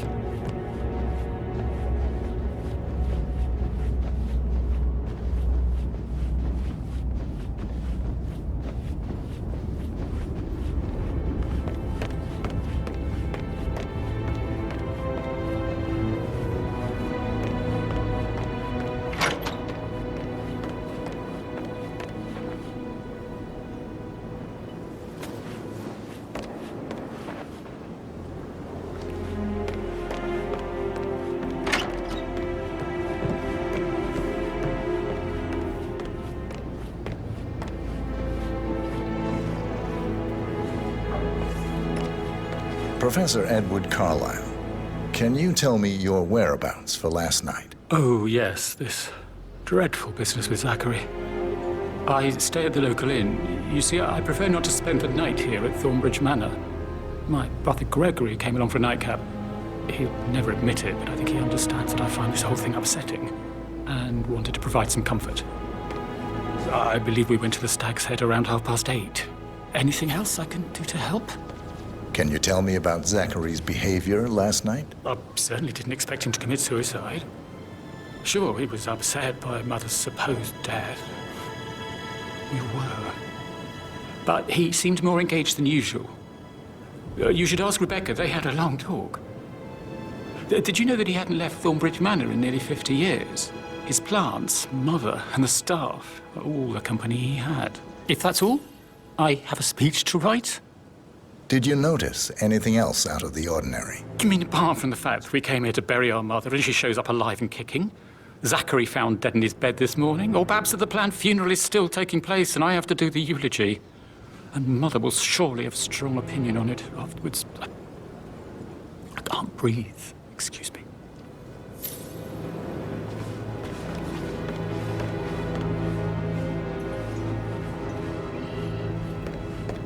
You always led by example rather than by words.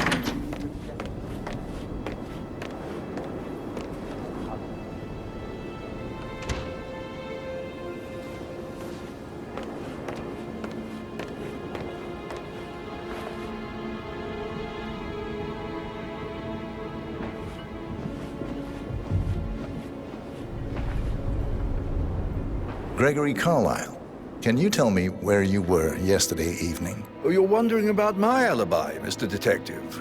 Well, I left Thornbridge around 8:30 for a pint with Edward. I wish I hadn't. Quiz night at the inn. On the other hand, staying here with Zachary, my obnoxious sister, and the wife sporting another one of her headaches would have been a fate worse than death. The short of it, Zachary was very much alive when we left. I stayed for the last shout, and I was back here just before midnight. Is that all? Not very thorough, are you? Tell me about Zachary. Zach? Huh. Such a sad old sod. A bit heavy on the bottle, but who could blame him? Only company he had was his rare plants and Mother, who travels more than she stays here. Honestly, I can't say which is the bigger bore. He's better off dead. Anything else you want to pry from my intricate intellect? Anything else you'd like to tell me? Nothing, really. I'm just enjoying the show. Our perfect mother obviously fucked up, didn't she? Faking her own death. You know, she's explained nothing to us. I think she's scared to own up to her own mistake.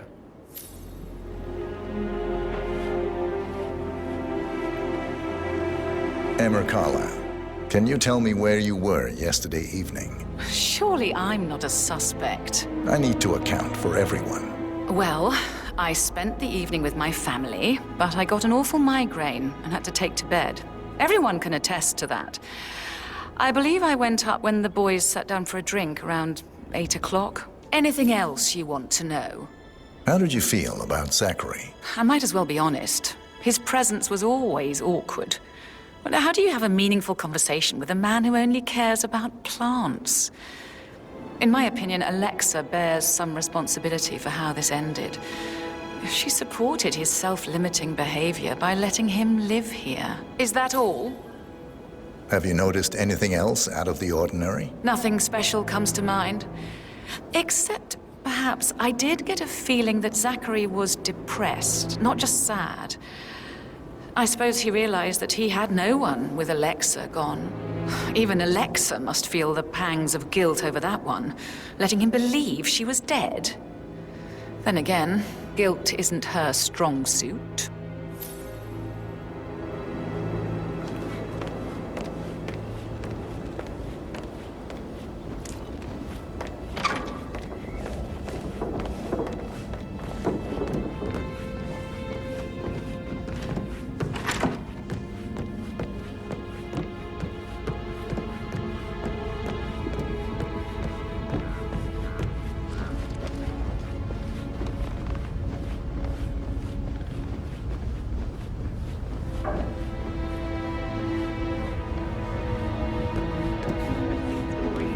Much rather. Sorry, but I think I... let you get back to... Right.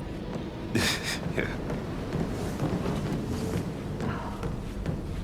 That door leads to Emma and Gregory's room.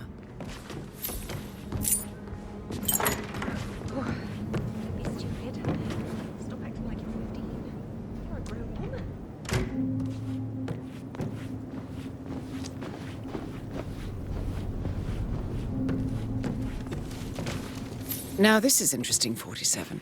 A letter from Emma's mother stating that Emma is the illegitimate child of Alexa's late older brother, Montgomery. And listen to this. She claims to have witnessed Alexa and Zachary murder him. The plot thickens.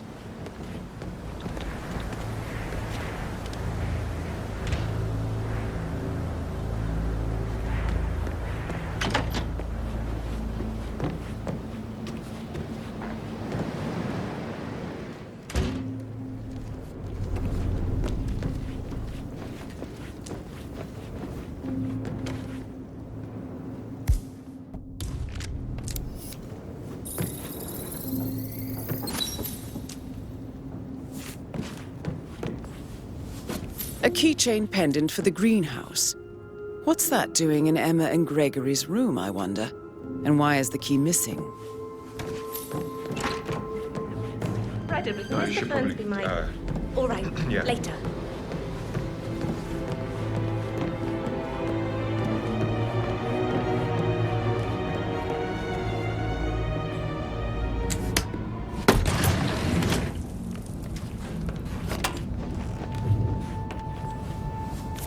An old letter, 47. Never opened. Must have slid under the secret door nearly 46 years ago. It states that Alexa Carlisle's older brother, Montgomery, wanted Alexa to become the heir to the Carlisle Empire instead of himself. Interesting. You're an excellent detective, 47. Uncovering truths half a century old. If you frame it correctly, I believe you could use the information to convince Madame Carlisle that Zachary committed suicide. Maybe you should ask Mr. Fernsby to see her. Or perhaps you feel like digging a bit more.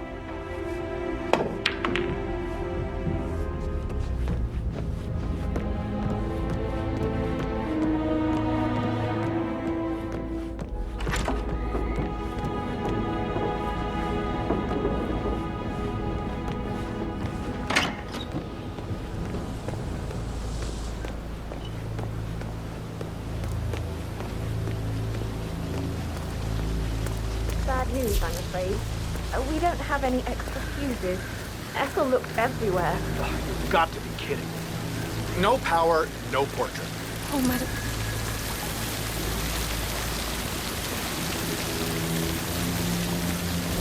Carlisle will be furious. Any moment now. Are you?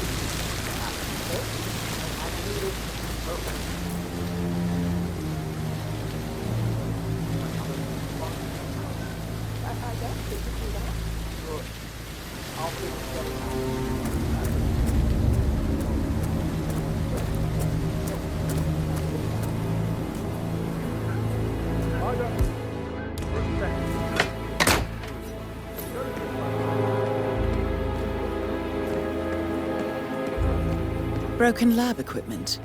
It looks like it was recently used, though. I said they let him stay. But Ethel was sure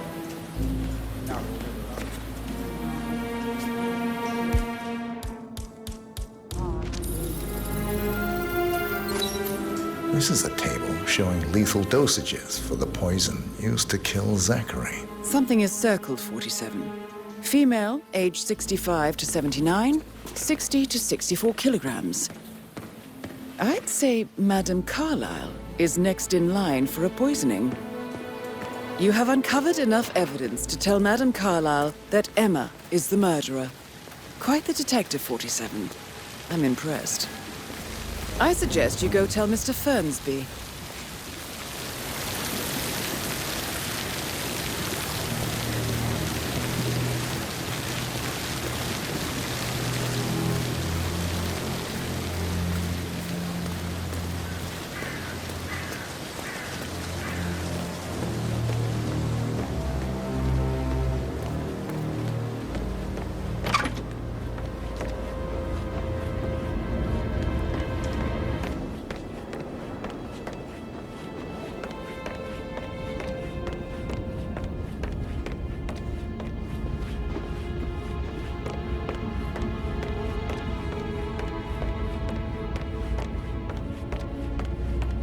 I'm ready to present my conclusion to Madame Carlyle. Very well. If you'll follow me, sir.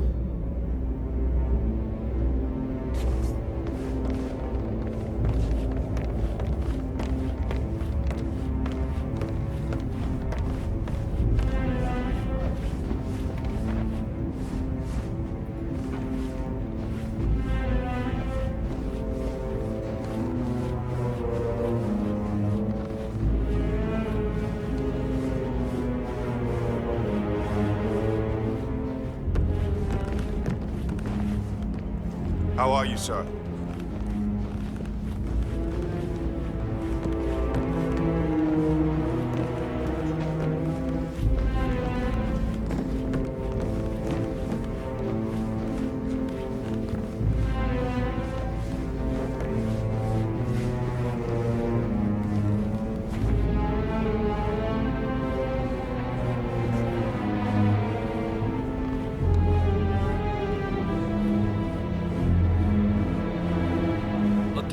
Looking good.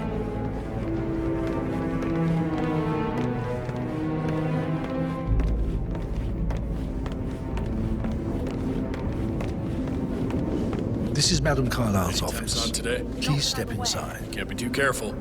Part of the job.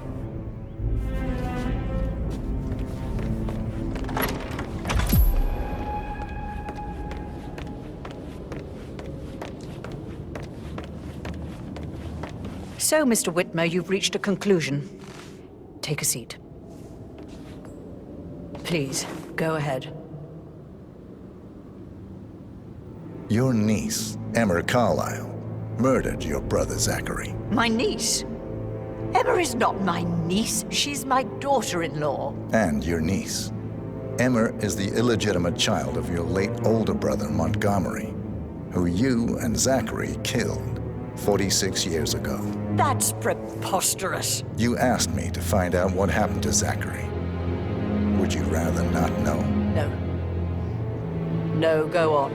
I found a letter from Emma's mother, Jane, who was the fiancée of your older brother at the time of his death. She witnessed how you and Zachary pushed him off the balcony. She believed you did it to steal the Carlyle empire from her and her unborn child. And she raised Emma to reclaim what she lost. Marry your heir, Gregory, get revenge, and secure the Carlyle empire for her bloodline generations to come. Emma is the daughter of Montgomery and that local girl, Jane. She is. Well, the girl got it wrong. I didn't steal anything. I did what was necessary to protect the future of the Carlyles. Montgomery wasn't cut out to take over from father. All heart and no balls. Emma used the funeral gathering to speed up her installment as the lady of the house, seizing the opportunity to stage Zachary's suicide. She did her homework, used a poison made from one of Zachary's rare plants, found old floor plans from Thornbridge Manor to gain access to his room through a secret passage. That scheming bitch. More than you think. I found proof that she will try to poison you next. Well, I'll have to take care of that. Thank you, Mr. Whitmer. You have not disappointed. I promised you I would reward you generously if you solved the case. So, what do you suggest? I want the file you have on Arthur Edwards. Edwards, the Constant. But how do you... Oh, I see. I expected you might show up. But to kill me, not help me. But I've been wrong on so many things lately, so why not this one? I will give you the file on Edwards. You've earned it. I don't suppose I could convince you to deal with my daughter-in-law now you're here. I would like to see her dead. No? What a shame. I'll have to see to it some other way then.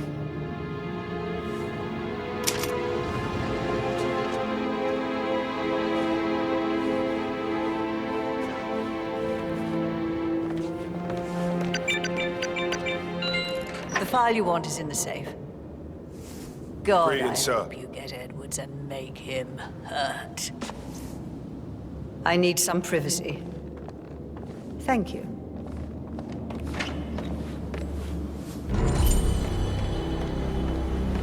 Good work, 47. That's the file on Arthur Edwards secured. Time to take care of Madame Carlyle.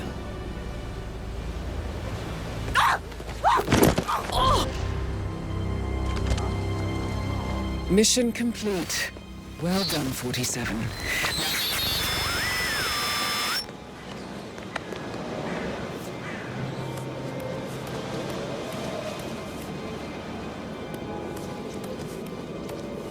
Can anyone please help me? I need help here. Spiraling out of control. You need to do something. You're stuck.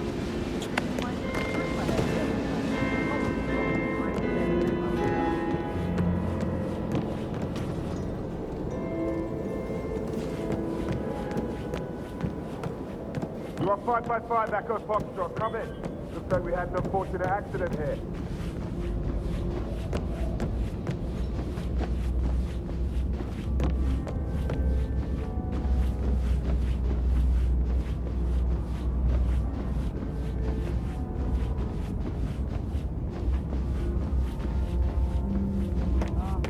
Carlisle? Ma'am? I seem to have lost you.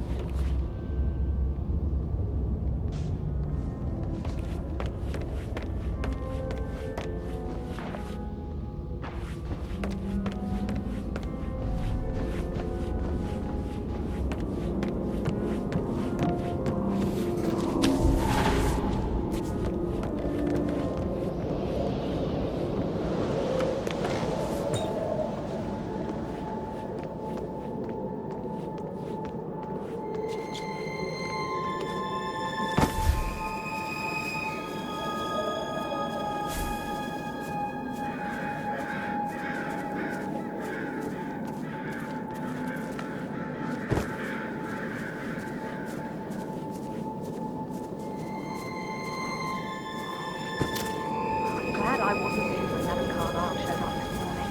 I'm sure my heart would have jumped right out of my chest. I didn't see it either, but it was still quite a shock, her coming back from the grave. And the family kept the thing.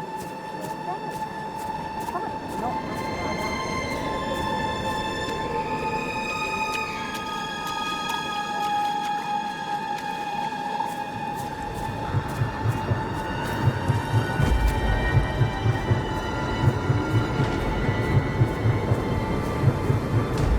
47. They're everywhere. Go, get out! It's the Constantine. Shit!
Diana can't help you now. You need to find Olivia. She will know what to do. I wish there had been more time.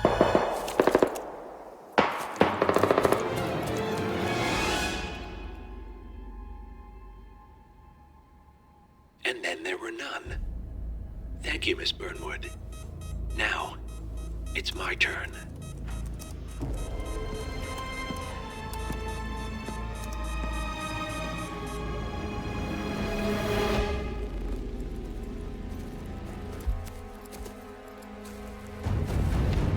Stay down. Boss wants you alive. Yeah? How about now? Over here! Cover me!